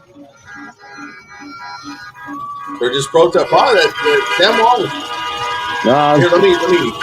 Nah, this is on this. There was 3 days. Have you watched San Joaquin Valley? You ever watch San Joaquin Valley? Yes, I was going to comment on that because the Border Patrol's been over there harassing people. Hey, they're going door to door, they're saying, right? I don't know if y'all have TikTok, right? I don't know if y'all like TikTok. But if you want to know what's going on and there's a big event like this, Just go to TikTok, type in Bakerfields, California. You'll see a whole shitload of videos of what's going on out there right now on TikTok. I mean, bunches of them. It's a good way to get information. But what they're saying is that for 3 days, the Border Patrol going door to door, snatching people up out of these houses, which, again, that goes against our Supreme Court rule. I mean, I say a lot of these people shouldn't be here, and I'll say first that they shouldn't be here. But we do have rights. Now, do them people lose their rights as because they're not Americans? This is a major thing that's going on right now. And the only thing we're going to lose is our goddamn constitutional rights to be free. You see what I mean? This has a lot more to do than just kicking people out of our country that they let in so that now they can rescue us from what they've done to us. How are they going to arrest somebody walking down the street if you're not allowed to ask them for their identification? Are they going to be able to say that they suspect them of a crime of coming across the border illegally? Is that the only crime they can say that they suspect them of? To be able to get their ID? How are they going to get these people's IDs? There's a lot to this, dude. That's why your case is major too, because words, man. Well, I don't know, dude. I hope you, huh? Well, let me tell you this. Governor Abbott here in Texas passed a law that if they suspect you of being an illegal immigrant, they can stop and detain you. Well, they're saying that they're supposed to get a hold of attorneys out there to fight this shit, because how can they do that? Can they stop you? What if they decide that you look like you're an alien? That's what I'm saying. That's Governor Abbott passed a law in Texas that all peace officers in their jurisdictions, they suspect you of being an illegal immigrant, that they can detain you. Well, that's their reasonable, articulable suspicion of a crime. Well, hey, there's a lot of, let's say, a lot of brown people in Texas. They're going to stop every single person that has dark skin, not Snow White. Yep. Stop whoever they want. So they just basically took everybody's rights away, whether you're an illegal or not. Everybody loses their rights. Yeah, pretty much. And they let these people in here on purpose so they could do that, wouldn't you think? Yep. Look, I'm telling you, man. Look, it's the Democrats that are passing these stupid laws, and it's the Republicans that are trying to enforce those or use the law enforcement side to enforce all these laws and their feelings. That's why I run right down the middle of the road, and I don't like either side. Well, if we get, if we think about reason and logic, right? If there is a mission, and the mission was everybody was to succeed here, and public officials took an oath to represent the well-being and good faith of everybody in those communities, well, I don't understand what the problem is. Well, let's get rid of the ones that don't seem to want to follow that type of ideology. Which side, though, the left or the right? Because they both have pretty extreme whatever ones can't get opposite. in line with what's right. Behind, but you don't understand 5-speed and Poor Dirt Farmer. Behind closed doors, they're secretly working together. Oh yeah, yeah, but us, the people aren't. We're not behind those Well, you closed keep doors. us- We you need keep to us wake. divided. We need to get the people in the communities on to what it is that's happening, to where they can't get by with that behind closed doors anymore. Well, that's the problem. You keep us divided. You got 51% of people either Democrat or Republican, and then you got the other 49% that are either Democrat or Republican. So you've got that almost even split with a slight majority going down the road there. But look at the financial side of that. That are never going to agree with one side to where they can make change. Right. They're But saying look what's on 44%. both sides of that, though. And that's the financial side. Hey, So they're if- saying, hey, the financial side, 44%, they're saying of the farm workers out there are undocumented workers. 44%. That's why these people are protesting, because they're going door to door arresting people, which is a violation of our constitutional rights on American soil. See what I mean? So they're getting, they're losing. How can they're using the money against us? They're using that financial system against us all. The philosophy of the law the people making the laws and enforcing the laws. They think because we can violate 90% of the population just to find those 10% that it's okay to violate everyone's rights.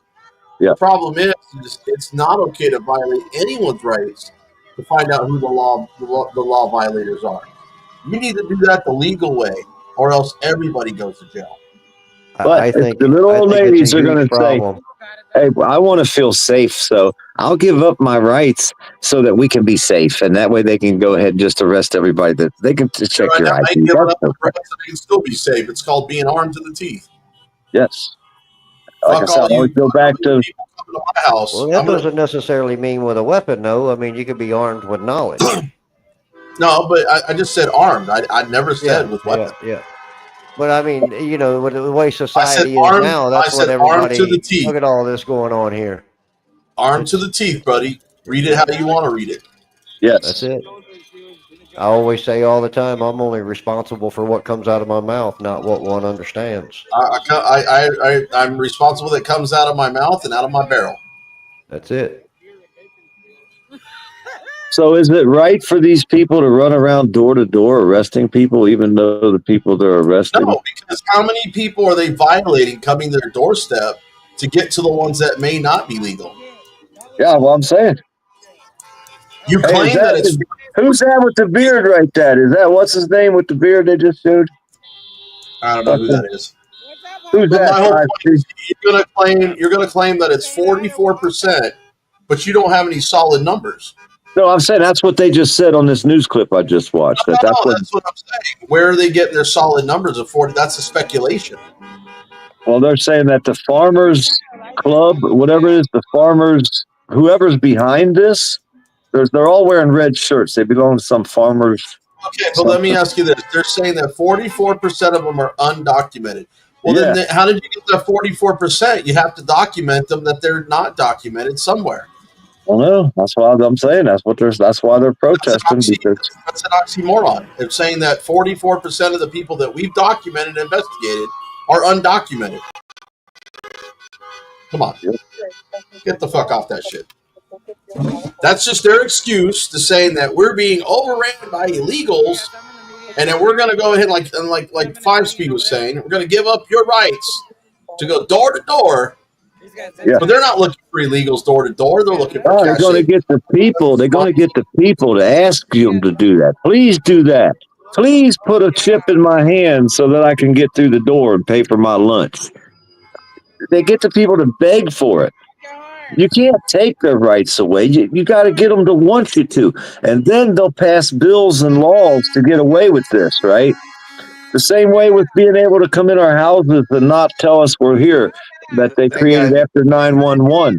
Didn't Biden create that shit where you can come in your house and not even tell you they showed up if they're looking for, terrorists or whatever? That's a direct violation of everything, Fourth Amendment, isn't it? But look at all these people protesting. Okay, look, I understand they're all exercising their right, but a lot of these people have probably no idea what the hell they're protesting and are sheep following in line. Do they have rights if they're not Americans? Do they have our rights to protest if they're not Americans? Yes, they do. When they come in this country, you have rights because that's this country. When you walk across that border, you are having to abide by the laws and the rights and the Constitution of this land. Now, when you go to Canada, you go to Mexico, you go overseas to Thailand, you're at the mercy of their Constitution, their laws, and their rights. Now, your rights might be somewhat restricted when it comes to immigration and deportation because you're not a citizen or naturalized citizen. But outside of that, all your other rights and all of your due process and everything there is still within your right being on this land and this soil. You don't have just no rights because you illegally get here. Now, if you commit a crime, you have the right to go through a court process just like everybody else. The only problem is because you're not documented after you're done and face your charges, you may end up facing deportation because you didn't come here the right way. Right. Well, that's like on that same note, though. You still got here. You committed a crime to get here. Yep. Your rights are terminated after you have been convicted of that crime because you're undocumented. So you're going to face trial here. You're going to face your punishment, and then you'll be deported. To come back to Mexico, And you come back again, now you're going to face harsher. I mean, again, it's do things the right way. Hey, wait a minute. I heard somebody say something about going back to Mexico, dude. I'll tell them to go back to Africa again. I don't give a fuck. Hey, no, I'm saying though, there's a lot of people saying that, aren't they? Are they all instead? Here's the problem I have. Okay, with everybody saying go back to Mexico, I have a problem with that statement. You know why? I'm in Texas. This used to be fucking Mexico. So did California. No, I'm saying that'd be the same charge, shouldn't it be? Should everybody be charged? And I guess even in your state, I guess we have to go with Texas, but should everybody be charged from now on if someone tells someone to go back to Mexico? Because if that is going to be charging you for telling a guy to go back to where he told you he was from to start with, then that joint charge should be for every single person in the state. Should all get charged from now on forever, right? I mean, nobody should want to antagonize another human being.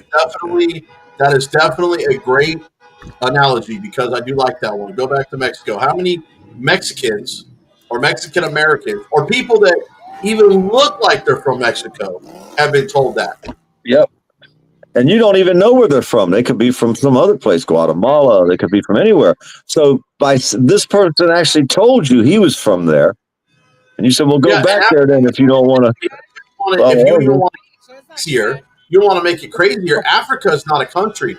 Africa is a continent. It's like saying go back to North America. Yeah. They're downwind of the fire, so they're not really getting much of the fire smell up here. Yeah, see, there's no way this case could be able to win, man. There's no fucking way. But I'm just afraid that the crooked-ass judge, they'll fucking figure their way to make you appeal it after its first go-round. But it's such a small case, but they'll do that. It's a misdemeanor. What do they have you on? Because he told some dude to go back to Africa because the dude told him he was from Africa and he was having an argument with the guy and he told him to go back there then if you don't want to basically. No. Remember, poor dirt farmer, they're charging me for saying go back to fucking Africa. Oh, yeah, they put the word fucking in there too, 5-speed. They said he just used so they ad-libbed. Yes. And they charge you for disorderly conduct. They're trying to make the fucking part stick to the abusive, indecent, profane, and vulgar language that would tend to cause an ordinary person to incite an immediate breach of the peace. Which basically the word incite is important because that would be enticing somebody to cause a violent reaction. Texas law is weird too, dude. They have different words. You should see the wording in this shit, 5-speed. I mean, you'd have to go back and rewatch this video, which is very long and interesting, but it's just amazing that the words are so different in their laws than they are here in Florida. When I looked at his case files, they're so different. How they pull up right here, right there. That first they said they wrote me on a class C, and then put language next to disorderly conduct. Right there, 5-speed, right there on the screen. The first one after the little subsection A. Uses abusive, indecent, profane, or vulgar language in a public place, and language by its very utterance tends to incite an immediate breach of the peace. He was trying to Uber through a guard gate. The guard gate told him he couldn't go through, and the dude was talking all strange and told him he was from Africa, and he told him go back to Africa. So it's like then they wrote in their arrest report. Now 5-speed. Now everything was taken out of context. What the exact verbiage I used was, you need to go back to Africa, learn the laws here, and then come back. Yes. So that was your words. Mm-hmm. That was all I remember, and I got it on video and audio several times. Yes. Hello, BC. Hello, guys. Hello. I'm gonna mute you in a second, Josephine. Keep talking over me. Anyways, so 5-speed, real quick. What happened was every time I make that statement, the guy makes the statement, "You are a racist." And he was calling me a racist because he can't speak English.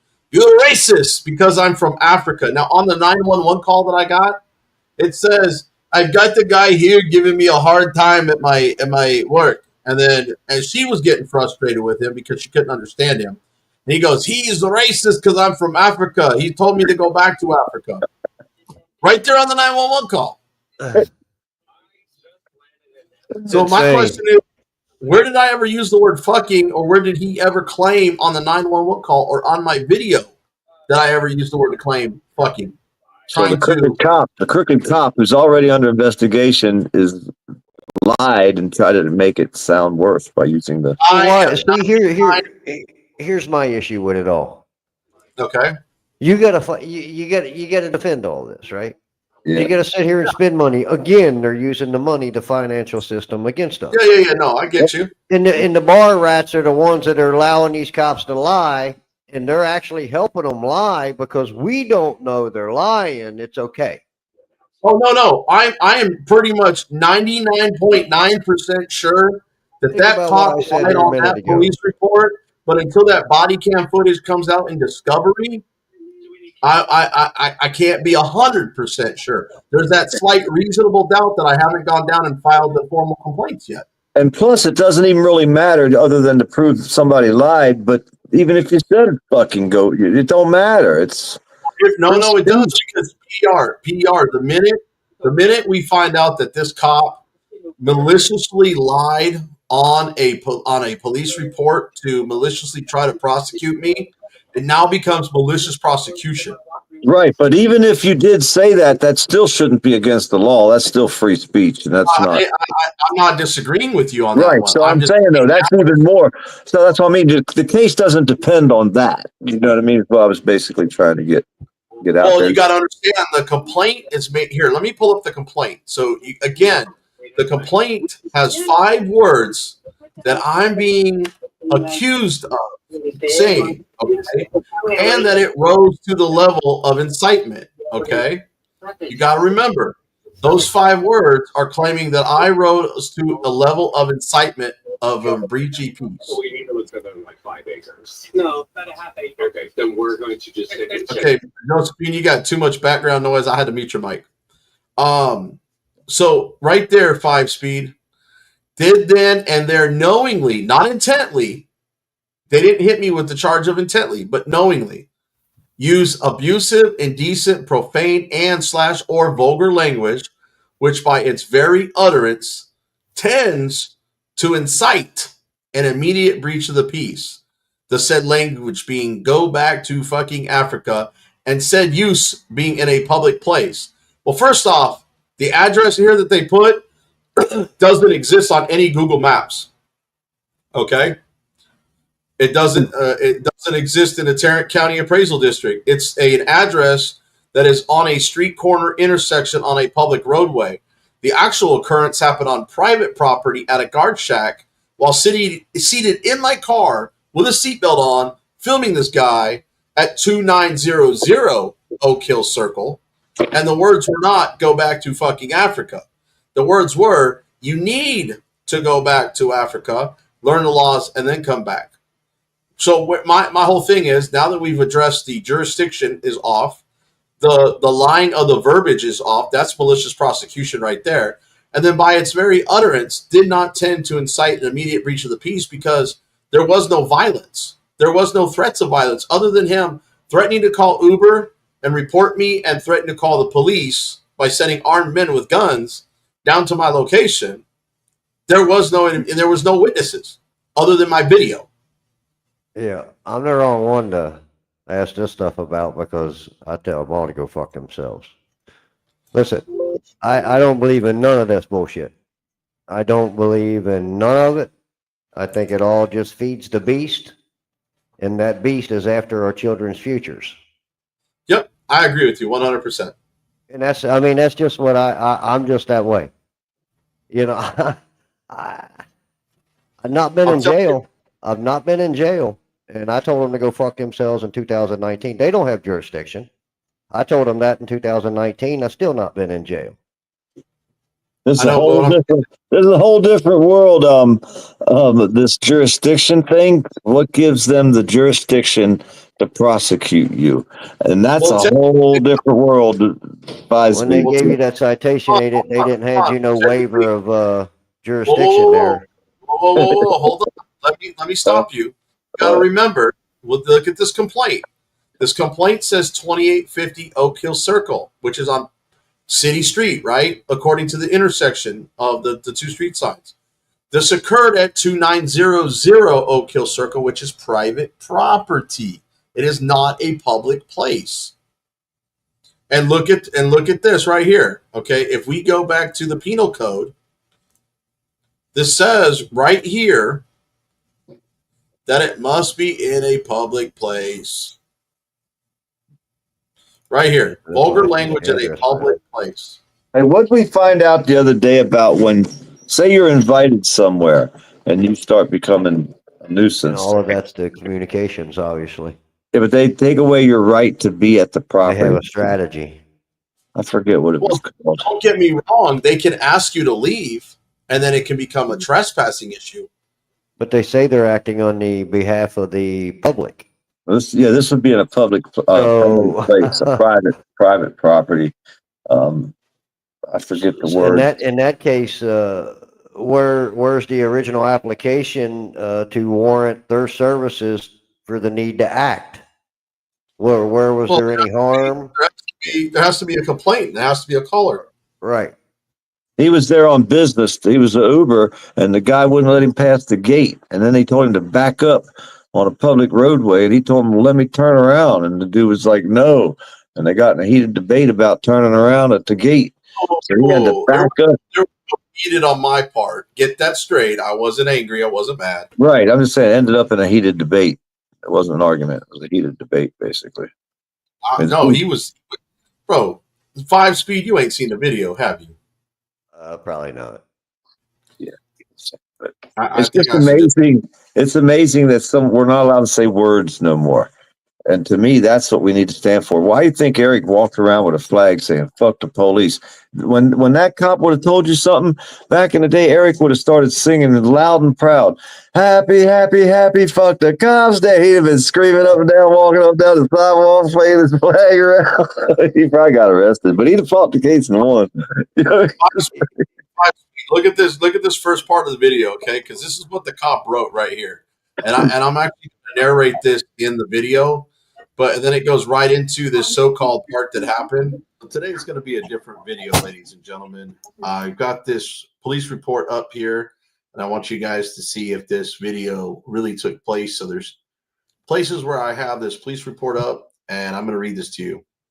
The officer here said, "I spoke with the victim, Diane Ibrahima, who told me that Zangari arrived at the gate and said he was an Uber driver there to pick up his fare. Diane said that he requesting Zangari's ID per their company policy, but he refused. Zangari began to get mad and told Diane to call the resident to verify they requested an Uber. Diane told him that it was not their job to do so, and all he had to do was produce identification. Diane said that Zangari got even more mad and told him that he needed to go back to fucking Africa and started cussing at him. That's repeatedly telling Diane that he should just go back to Africa. Diane said this offended him deeply and made him mad." Now, ladies and gentlemen, let me stop you. Remember that case law that I was covering, Coggins versus State, Poor Dirt Farmer? Remember where I said that this offended him deeply and made him mad, which was part of that argument in that case? Yeah. Yeah, well, it seems like the cops write the same shit over and over. But anyways, let me and it was a failed case. That case didn't win. Well, that case got overturned because that's what I'm saying. That case. So them words that he used were from a failed case, basically, is what I'm saying. No. What I'm saying is he used that from a conviction that was overturned on the gesture. Like over here. Okay, so let me show you this part. On disorderly conduct, they hit him for this one. Makes an offensive gesture or displays in a public place. Okay, and displays tends to incite an immediate breach of the peace. They're saying that because you flipped somebody off and it offended you and you got angry and called 911, which is the same thing this guy did, except for they're claiming I said, go back to fucking Africa. It was convicted at the city level, but then got overturned at the appeals court. So basically the same shit, same verbiage, even with the point of feeling offended and making him angry, and calling 911. So let me get back to this real quick. So the same Coggins versus State is almost identical, pretty much. And let me watch this video and see if there's anything remotely that sounds to the fact of the facts or the statement that sounds to me that it's untruthful. But you'll be the judge of that. Leave your comments down below, but let's get into it. And here's the African security guard.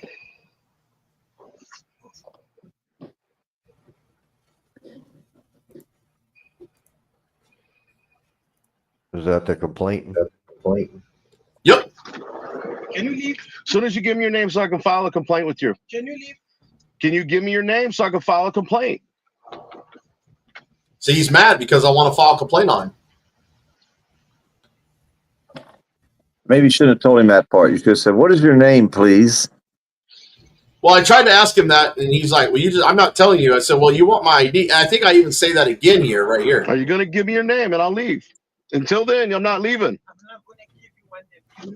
Well, then you wanted my driver's license, but yet you won't give me your name. You racist. You told me to leave here because I'm from Africa. You racist. No, I said you need to go back to Africa, learn the laws, and then come back here. Give me your name. I'm gonna call Uber. I'm not. You go ahead and call whatever you want. Give me your name. You want to threaten to call the police and stuff? Why don't you go ahead and give me your name? Now, keep in mind, I'm sitting in my car with my seatbelt on with my phone out the window. I don't know where the incitement to attend an immediate breach of the peace is at. And that truck is in the middle of the public intersection, city property. Who's in the truck? Did you ever find that out? Nope. I don't know. Probably a homeowner asking what was Give me going your name. on. Give your supervisor. How about that?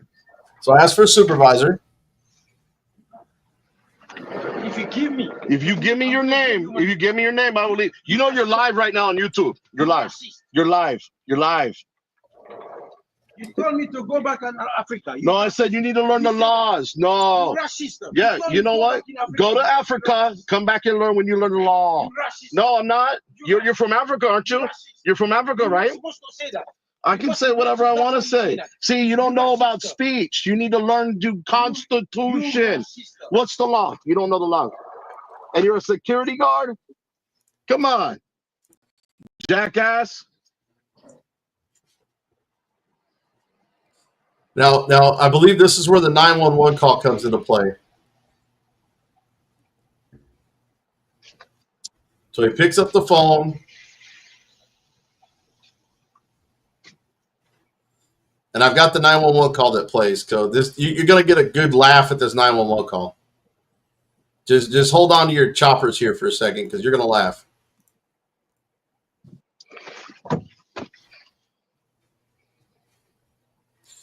I think he's trying to look up the I'm number. at a gate. I can't even get onto the property. He's trying to tell me to back up, which is unlawful. Try to demand my driver's license. 911?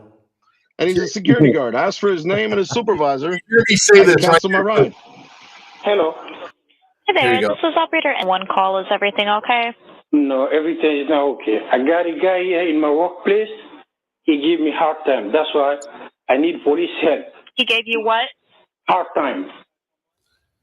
In my workplace. What's the address? Is 2900.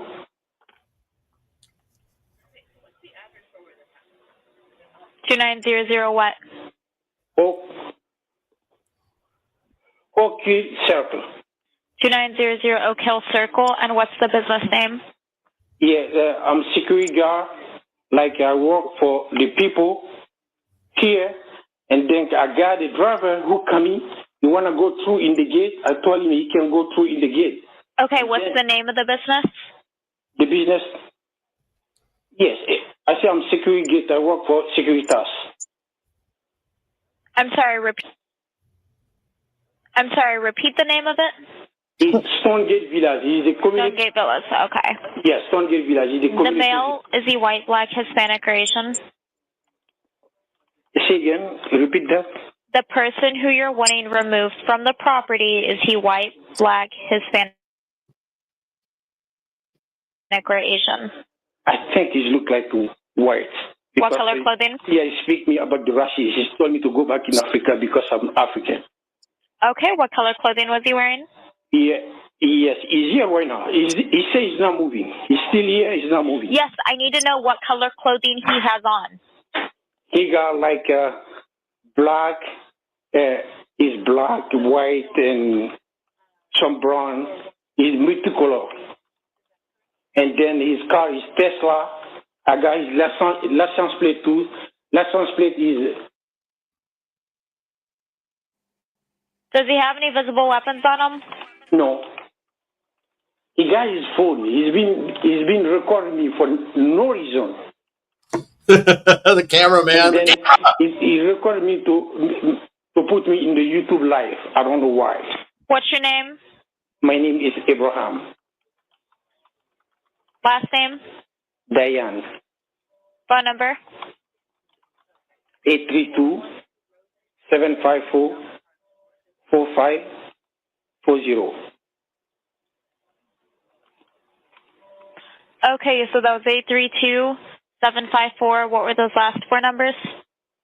Yes, 4540.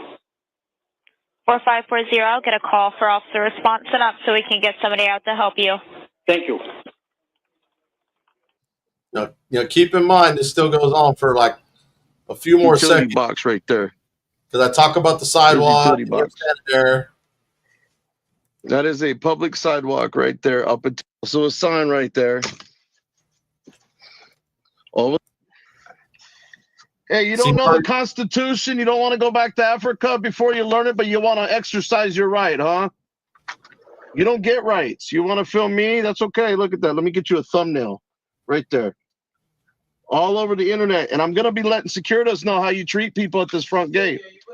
Oh, you're going to close the door. Crybaby. You a Karen. So, you a Karen.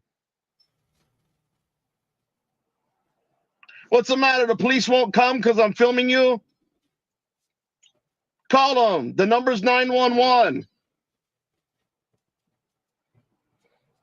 That's why you should learn the law before you look stupid like you already do. These owners of these properties put these people in these positions. What's that? These owners of these properties, I'm sure this is a big McMansion here, huh? They're not mansions, but they're decent sized homes in a gated subdivision at a HOA. Yeah. But listen to this. I mean, you hear me laughing. How angry? Remember, they said I got mad at the guy. But listen to this. I mean, listen. I'm laughing. I mean, dude, I think it's fucking hilarious. Good job. It was me talking to my dog because he's sitting in the front seat with me. He used to ride. He used to love riding in the Uber, man. He used to love going for car rides. I got a little dog that I put a pair of socks on, buddy. He's looking for the number for 911. But yeah, this so he's calling the president of the HOA at this point. My driver's license information. I'm clearly sitting here stating I wasn't comfortable giving my driver's license information. And now I got a car behind me and I can't back up anyways. See, that's my whole point. Couldn't back up because he's it's not a doing his job. It's a one way. It's not a backup. Turn around at the lane I'm in. It's raining. People are driving like idiots up here. I just asked him so I can make a U-turn, so I don't have to worry about backing up into a four-way. I don't care if he's recording me. I don't give two shits.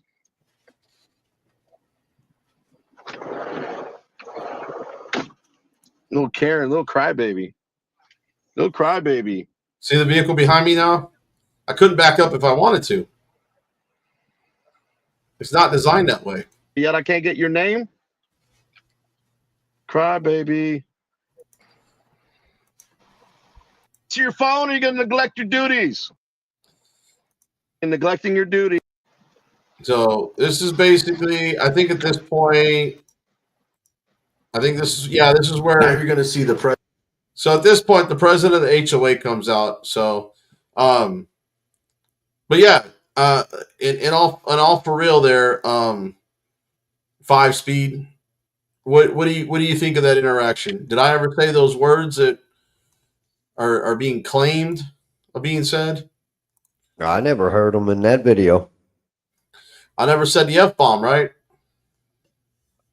I didn't hear it. Yeah, because I didn't say it. So this is the criminal charge that they're hitting me with.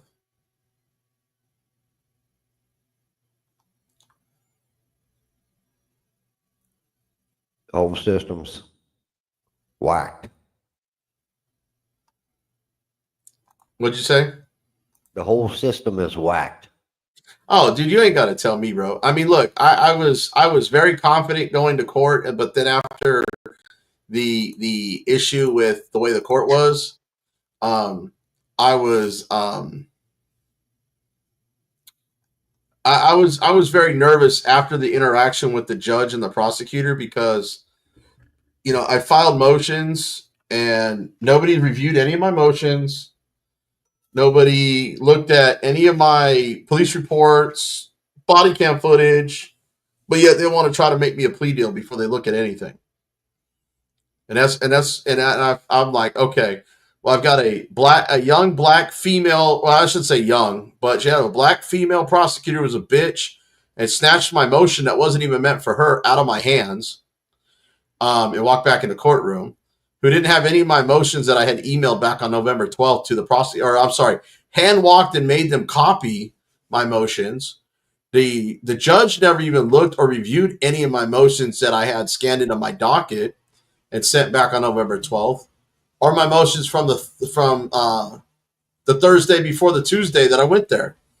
So nothing was reviewed, and everybody had attitudes about this case. So I went home and thought about it for a little bit and contemplated and said, you know what? I know this lawyer who defended Caroline in Fort Worth. I've seen him at trial. Very good lawyer. You know what?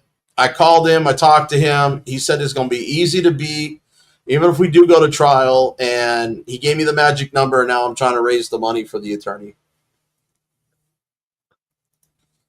So I don't have to have it all in full, but you know what? He's going to get started on it because right now I don't even have a court date. It just says to be set.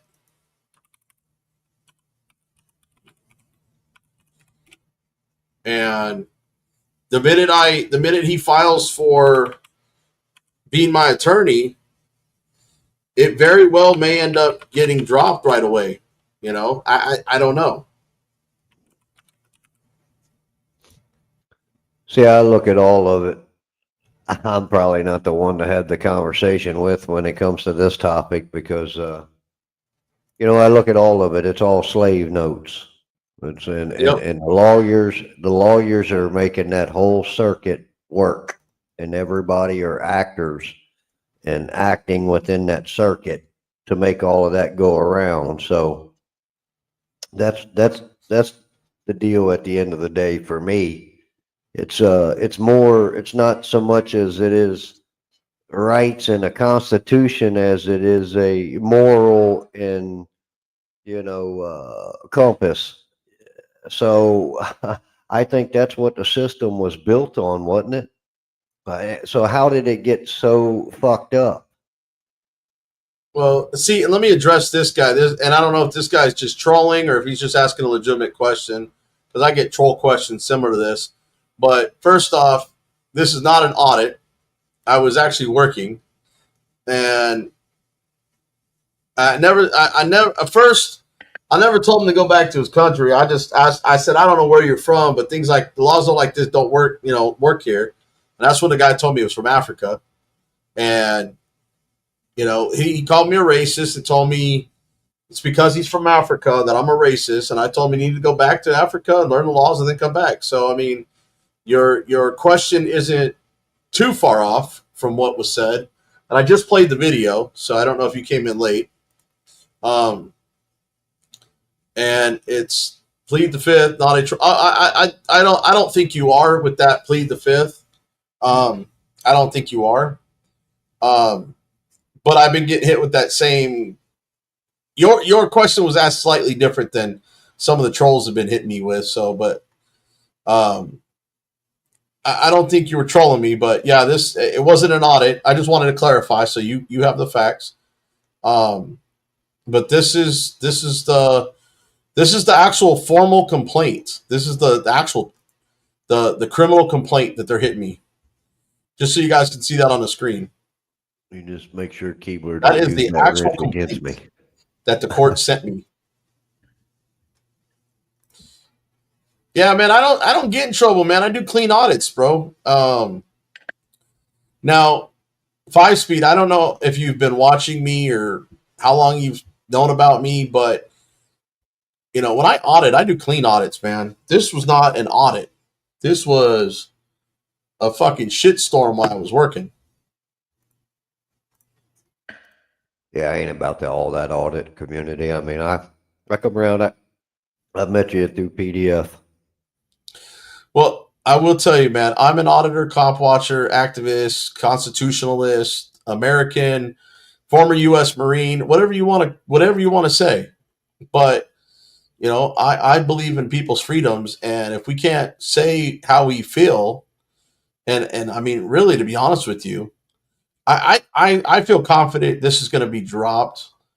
I don't think this is really going to go to trial. I mean, they don't really have any grounds, especially looking at this Coggins versus state of Texas. I mean, who knows what a municipal court will do? I'm not looking at any jail time though, so I'm not Why give them over any that. money? What's that? Why give them any money then? I would rather give it to my attorney and then set up for the litigation down the road. Just the creation of the need is for something immoral. You see where I'm going with it? Yeah, no. And trust me, once this is done, I'm not just going after civil litigation. I'm going after criminal complaints on cops and prosecutors. I'm going to try to break up their little lovely corrupt system they've got down there. The things we have to go through to prove we're innocent, it's ridiculous. Holy shit, I forgot you were even there, Josephine. I'm here, I'm listening. That's the most quiet I think I've ever heard you be. My bad. I knew you were still there, Josephine. I thought maybe you were doing something. I do have company. Yeah, I heard the background noise when you first popped on, so I'm sorry. no, it's all good. Is this going to be somebody who gets pulled over when they leave your house later, or what? No, they don't drive. They're going to get Terry frisked on the way out down the way. No. They one has travel. one in the back and one staying with me. No, the cops tend to stalk Josephine, and she's out there stalking them with a camera. Yes. I do have an update with the guy who threatened to hit me in my face and keep going in my mailbox. He was arrested for beating up his brother, fighting with his brother. He did get arrested. Oh, yeah. No, I know. I saw the arrest because you had that video show where they came and got him, and you were talking to the cop. You were talking to the sheriff's department, I believe. Yeah, about how the other cops were out and witnessed him assault you and did nothing and said they didn't see it. Right. I also have an update on the guy who not supposed to be living downstairs, who came at me with 2 knives and threatened to kill me. Today was his sentencing. He got sentenced to 5 years probation and 8 years stay away order. Stay away from me and where I live. I wanted him locked up. So in other words, look, you weren't getting the justice you were seeking, but you got some justice. True. But yet I can't prove that he's still down there. Even though I have witnesses that hear him down there. What part of the country are you in? From the apartment down there. What's that? 5-Speed. What part of the country is Josephine in? I'm New York, upstate. Yeah, you can't tell by that accent, dude. Yeah, well, doesn't mean that's where she's at. Oh, go fuck yourself! Yay! Yeah, I'm in upstate New York now. Yeah, she hasn't migrated to Florida. She would tone that accent down some if she moved down there. Oh, I will never lose my Brooklyn Italian accent. Never, never, never. You go to Florida, you will. I've A lot been of to them do. Florida. I No, I lived don't in mean. Georgia. I lived in Georgia for 2 years. I lived in Okinawa, Japan for 3 years. I ain't never gonna lose my accent. I make sure. I'm originally from Kentucky and was up in Bucks County, Pennsylvania for about 20 something years. I'm probably from Kentucky. What prison were you in? I'm just kidding. I have family in Kentucky. Yeah. My No, neighbor but, girl said she has family in Kentucky. What part? Lexington? Lexington, she said. Okay, yeah. I think Bizet fell off. I'm related to the Halls. I think Poor Dirt Farmer fell off. Yeah, It's just Farmer said he had a phone Bizet's call. back. He'd be back in a minute. I'm here. I'm here. Well, at least I got some kind of justice. Hey, look, something's better than nothing, right? I mean, don't get me wrong. You want the full extent of the justice, but you got to remember too. You're also not advocating for people to be locked up in cages either. You know what I mean? No, he needs to be. He's a danger to the public. Yes, he is. He's Before very he dangerous. attacked me with the knives, he started Okay. with the neighbor across the street who came over and beat him unconscious on the railroad tracks. Okay. That's Whoa, why I had hold on him a second. arrested. I'm not saying you got to throw a man in a cage, but also not He's just let it. mentally Somebody. unstable. Well, there you go. That's my whole point. He needs to get help, maybe to a He mental needs to be institution. locked up in an institution. That's what I just The said. prosecutor told me he has an arrest record since he was a kid. He ain't Put a him in kid a no mental more. He's institution to get 47 help. years old. They may need to put him on medications or give him a On lobotomy. Who medication. knows? The medication he That's takes, crazy, he man. takes more than he needs to take. I was kidding about the lobotomy. We look back in the 80s is when the opioids hit the streets, and now look at all the problems that it looks that is probably caused. Yeah. No, it even goes back further. Look at the 50s when you were putting housewives on sedatives, Valium. Yeah, that's ridiculous. You know, They did these things for a purpose. They wanted it was all done for a reason. Then you started having women with postpartum depression and postpartum depression. You know what actually causes it? Birth control pills. Birth I control thought that she was has too going to much. say putting up with Birth men's shit. control that has too much testosterone in it. Yep. That's what causes it. That's what I was on. Because when I had my third daughter, I was on birth control when I got pregnant with her, but I'd been on it for like 3 years. And then I got pregnant while I was on it. And then when I gave birth, had my cesarean, they put me on a stronger birth control that had a higher testosterone level. And I tell you what, it made me extremely violent. That thank goodness I realized it was the birth control, because I almost hurt my baby daughter. I could not control myself. Because and when I went back to family planning, planned familyhood or whatever they call it, and told them, I said, I threw the pills away. I flushed them in the toilet. She said, it's because it had the highest rate of testosterone in it. But once I flushed those toilets, I didn't have no problems. The birth control pills caused it. It's a fact.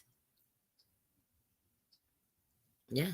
And then when I went on the Depo-Provera birth control shot, it sterilized me. Literally sterilized me. I could no longer have any children because it tricked my brain into thinking I was into full-blown menopause. Depo-Provera birth control shot, you don't get your monthly period at all. When and I was didn't it? have my period for like 3 years that I was on the shot. And What time frame was this? oh geez, back in want to say right after 92. Makes sense. 92. Not only was I sterilized from it, my girlfriend became sterilized from it, and 2 other women on Long Island I know that were taking the Depo-Provera birth control shot, they became sterilized from it. The V rate went up in the 80s as well. It started to climb astronomically from then until now. What it does is it tricks the brain into thinking that you're in full-blown menopause because you're no longer getting your period.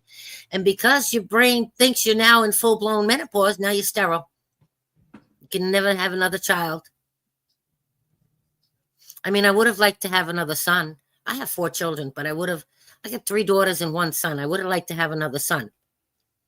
But I never had that opportunity because of that shot.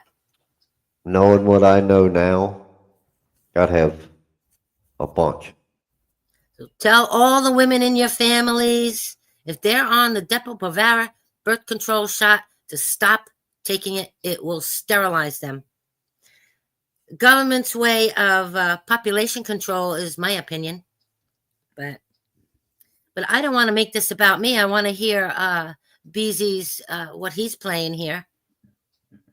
That's why I was. I just pulled this up. So this was just 4 hours ago. This says new update, federal lawsuit, all charges dismissed, pro se win. So I was this is only 11 minutes, but I wanted to see, because I don't know who this Ken Before the Storm is, but I'm going to go ahead and sub. I want to see what he's got to say. Traffic stops. Okay. And I have not broken a law. He's one pushes the limits. You're under arrest, so get out of the car. Get out of the car. The day after this false arrest, I filed a complaint with the sheriff's department for being arrested without probable cause and unnecessary escalation. In a good way, obviously. I also put the video of the stop up on YouTube. The sheriff responded back a couple weeks later and agreed there were civil rights violations and a lack of de-escalation by the first 2 officers. And as a consequence, they were going to get some training. I responded back that I was not satisfied with just some training. Okay, so I want to comment on this, and I'll let you guys get a word in here before we continue. Okay, so based on what he said, the reason I don't go and file complaints right after something happens is because I want to see the proof. I want the body cam footage because I also want to know what else they've said, what else they've done that I didn't hear or see on my own footage or with my own ears. And then I'll go file my complaints based on policy violations, and I'll go research on top of my own stuff I have on my own video. And then if we need to proceed with civil litigation, then I already have all the evidence I need. I'll let you guys have the floor. What do you guys think about that? Take it, Josephine. I don't have a comment on it, to be quite honest. Her mic's muted. Yeah, I was muted. But based on what he's doing, he filed the complaint before he even tried to get body cam footage.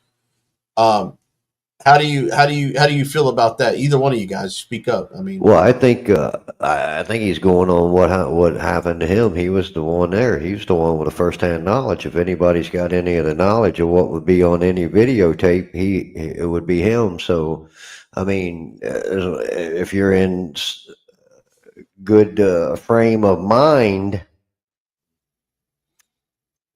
you're able to recollect these things, and who cares? And then furthermore, if your intent is in good faith, then you shouldn't be worried about anything else. No. What I'm saying is, okay, so look, he filed the complaint without having the body cam footage. So all he can remember is what he's got on his video.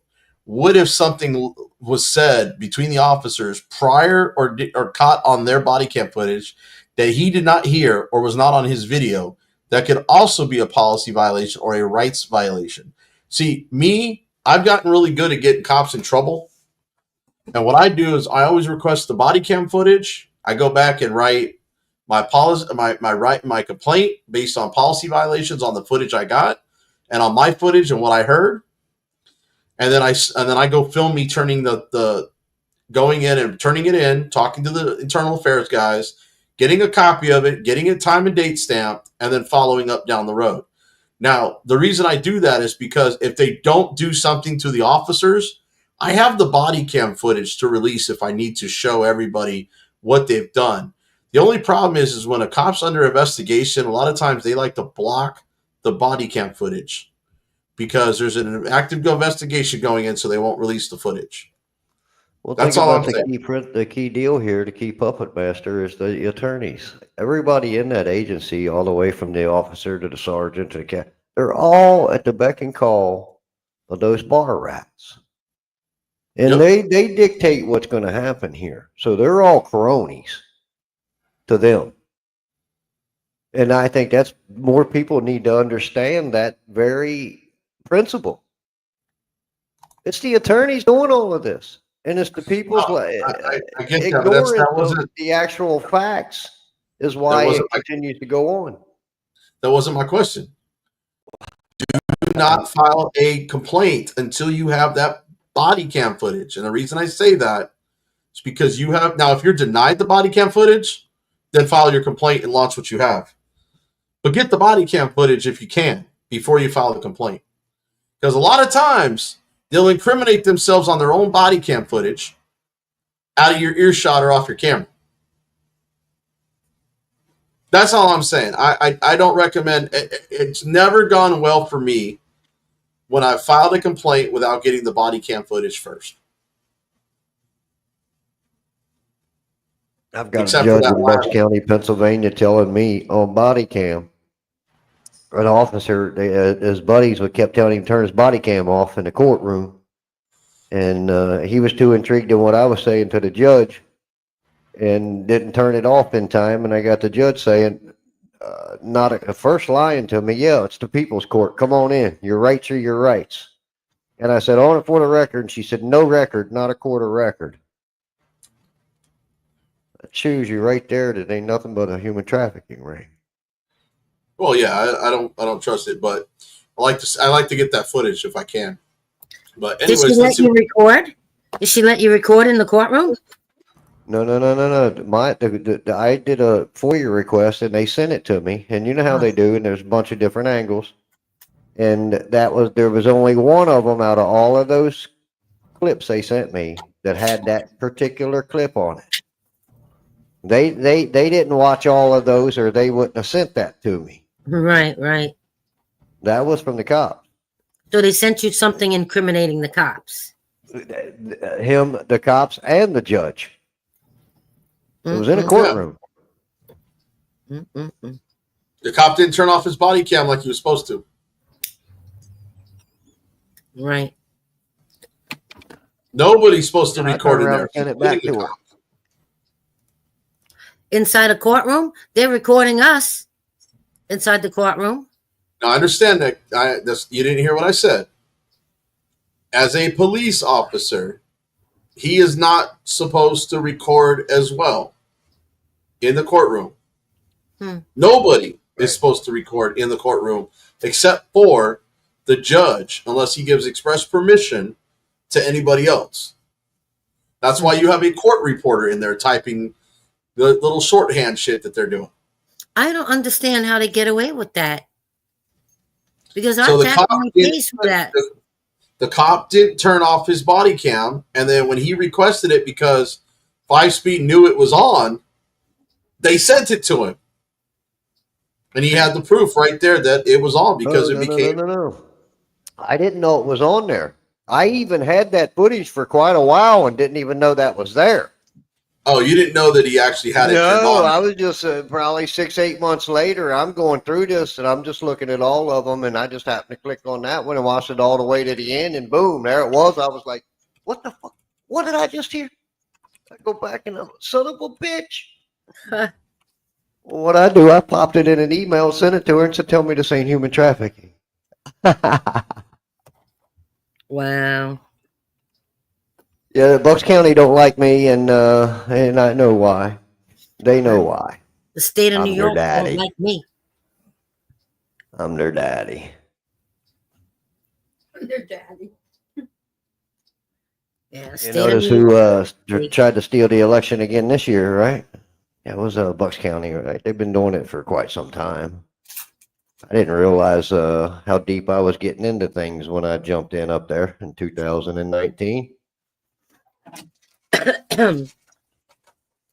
I'd called the mayor's office today. I want an appointment to talk with the mayor. I know what I gotta do Monday. Oh, the mayor, only the mayor can make the appointments. I said, excuse me? What are you talking about? What do you mean only the mayor can give me an appointment? I gotta make report. I said, who's the mayor's secretary? Whatever that thing is, 'cause I gotta redo it. All of us. We're all, everybody who works in here are the mayor's secretary. She wouldn't give me her first, she gave me her first name. She wouldn't give me her last name. She hung up on me. So you know me. If you know me, I called back. I recorded the first phone call and the second phone call. And I said to her when she answered, I said, is this Penny?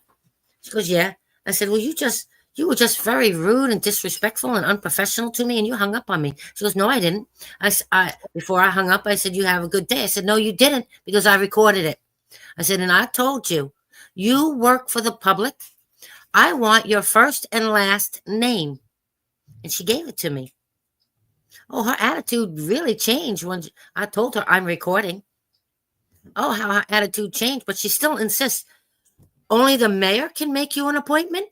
I've been calling it, and the mayor hasn't called me back. I'm not stupid. The mayor doesn't go around making appointments. This secretary's supposed to do that. Am I wrong? You're right. No, you're right. And then she says he doesn't have any work schedule. I said, what? What do you mean you don't have a work schedule? The mayor doesn't have a work schedule? So he could say he's at work and not be there and get paid for it? Yeah, he could be golfing. Yeah, he could do anything. He could be go fucking he could be fucking a prostitute. Excuse my language. We want to streamline all of that. All of those government agencies that say they're doing all this good in communities, and they're using all of the source of the resources that they get to allocate through their financial system and their bullshit paperwork. I told her, I'm coming It's down coming. there and I'm going to record. It's coming. You know. Mayor ain't going to call me back. And then I'm told at Social Security that I can't make an appointment to sit down and talk to my Social Security caseworker. I said, what? What are you talking about? What do you mean I don't have the right to make an appointment and talk face to face with my caseworker? She's my caseworker. Yeah, I got to go through with that because they owe me not 9 years back pay, 10 years back pay. Because it's all a program. My husband's death benefits. Those programs are coordinated through the coordinators. And I have that caseworker at Social Security lying to me. First, she said I'd be getting over $2,000 a month for Social Security. Then the next time I talked to her, she said 15. I said, why 15? She said, because of the amount of money we owe you. I said, because of what you owe me? That doesn't give you the right to lower my monthly checks. Okay.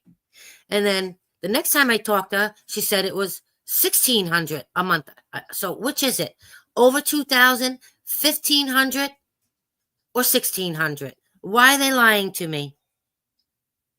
And she's only saying they're going back 9 years when they're supposed to be going back 10 years. So they're trying to finagle their way out of paying me what they owe me, because when I applied for my husband's death benefits 10 years ago, they denied me, and they're supposed to pay me from the first time I applied, which was 10 years ago. Yeah. 10 years. So, you know, the government's not for us. And I also said to her, I worked in the nursing field for over 30 years. Why am I getting SSI and not SSD? I said, I'll tell you why. 4504. I said, I'll tell you why. Because cops own people in every business out here. When I first applied for my SSD, I was told I was 1 point short. I knew I wasn't. Then I waited, I don't know, a week or so. I went back down and spoke to another worker at Social Security. And she told me, oh, well, you're 3 points short. And then up here, they're telling me I'm 2 points short. Which is it? 1, 3, 2? Well, what are you fucking with me for? Excuse my language. Why are you withholding what I worked my life in taxes from me? You know. But they owe me quite a bit of money, over $100,000. And they won't give me an exact figure at this time. Imagine that. You don't know? What do you mean you don't know? And how can you spew out a figure if you don't know? Yeah, I'm tired of the long arm of corruption. I am. But, you know. I, on the other hand, don't think it has to be this way. It doesn't have to be corrupt, and everybody can have What we paid into. what they need. Yeah. You kidding me? I can't wait to The medical knowledge that I know and still learning, even though I haven't been able to work for years because of what the cops on Long Island did to me. Yeah. And got away with. They get away with doing up here. Yeah, and they take people's money away from them for no reason, either. Yeah. See, they get that funding under Section 504. You keep your money. Yeah, What's 504? Those coordinators, and they're how they get their funding is through education, through the rehabilitation acts, and all of these different acts and these different grants is where they get funding. And you know, the 504 is a coordinator that oversees that funding. All right, too much food. Okay. So if you look at that, how whatever that bill is under Section 504, if you look it up, you might see something in there that piques your interest or something. That's pretty. I like that. It's a housing billing 504? No, whatever that bill it's under. It's hold on.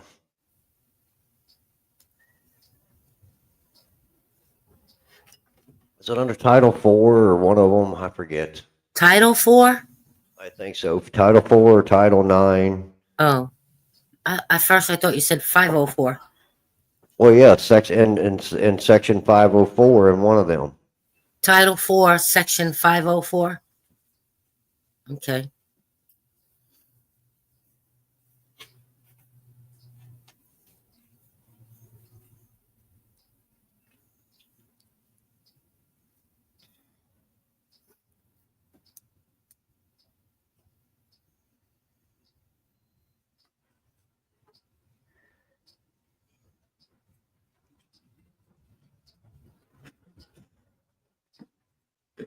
Well, I hate to say this, guys. I'm probably going to have to shut down the stream. Okay. Well, it's just I've been on here for about, I don't know, 10 hours and 35 minutes. Actually, no, that's under the Rehabilitation Act. I'm sorry, Section 504. Rehabilitation Act, Section 504. Right. I think that was the Rehabilitation Act of 1973, I believe. Okay. But yeah, I got to shut this down. We've only got 9 people in here. There's other channels that are live, so I think I've exhausted today as much as I possibly could. All right, brother. Well, good to hang out with you. Maybe we'll do it again sometime. Yep. Like I said, if we have more than 9 people in here, then I probably would stay. But, you know, it's like 9 o'clock my time. I've been on here since like 10, 15 a.m. It's almost 10 o'clock in New York. I got some things to do. I got to take the dog out before bed. So. All right. Thank you for being out here, BZ. Well, I know you've been in here a couple times today, but I know you finally just jumped up here. But yeah, I was watching for a long time. I had to do some errands, and you know. But so I'm gonna end this and hope that you know I can get some of these funds raised tomorrow, maybe, or over the weekend. I'm trying to give this lawyer the money. So, but anyways, I'm gonna get the flock out of here. I'll catch you guys all later. Be safe. Everybody in comments, be safe. don't forget to keep your camera on, Josephine. Go film the coppers. I know you Always. stay up late. So, Always. so Have a good anyways, night. all right. Laters. Bye for now.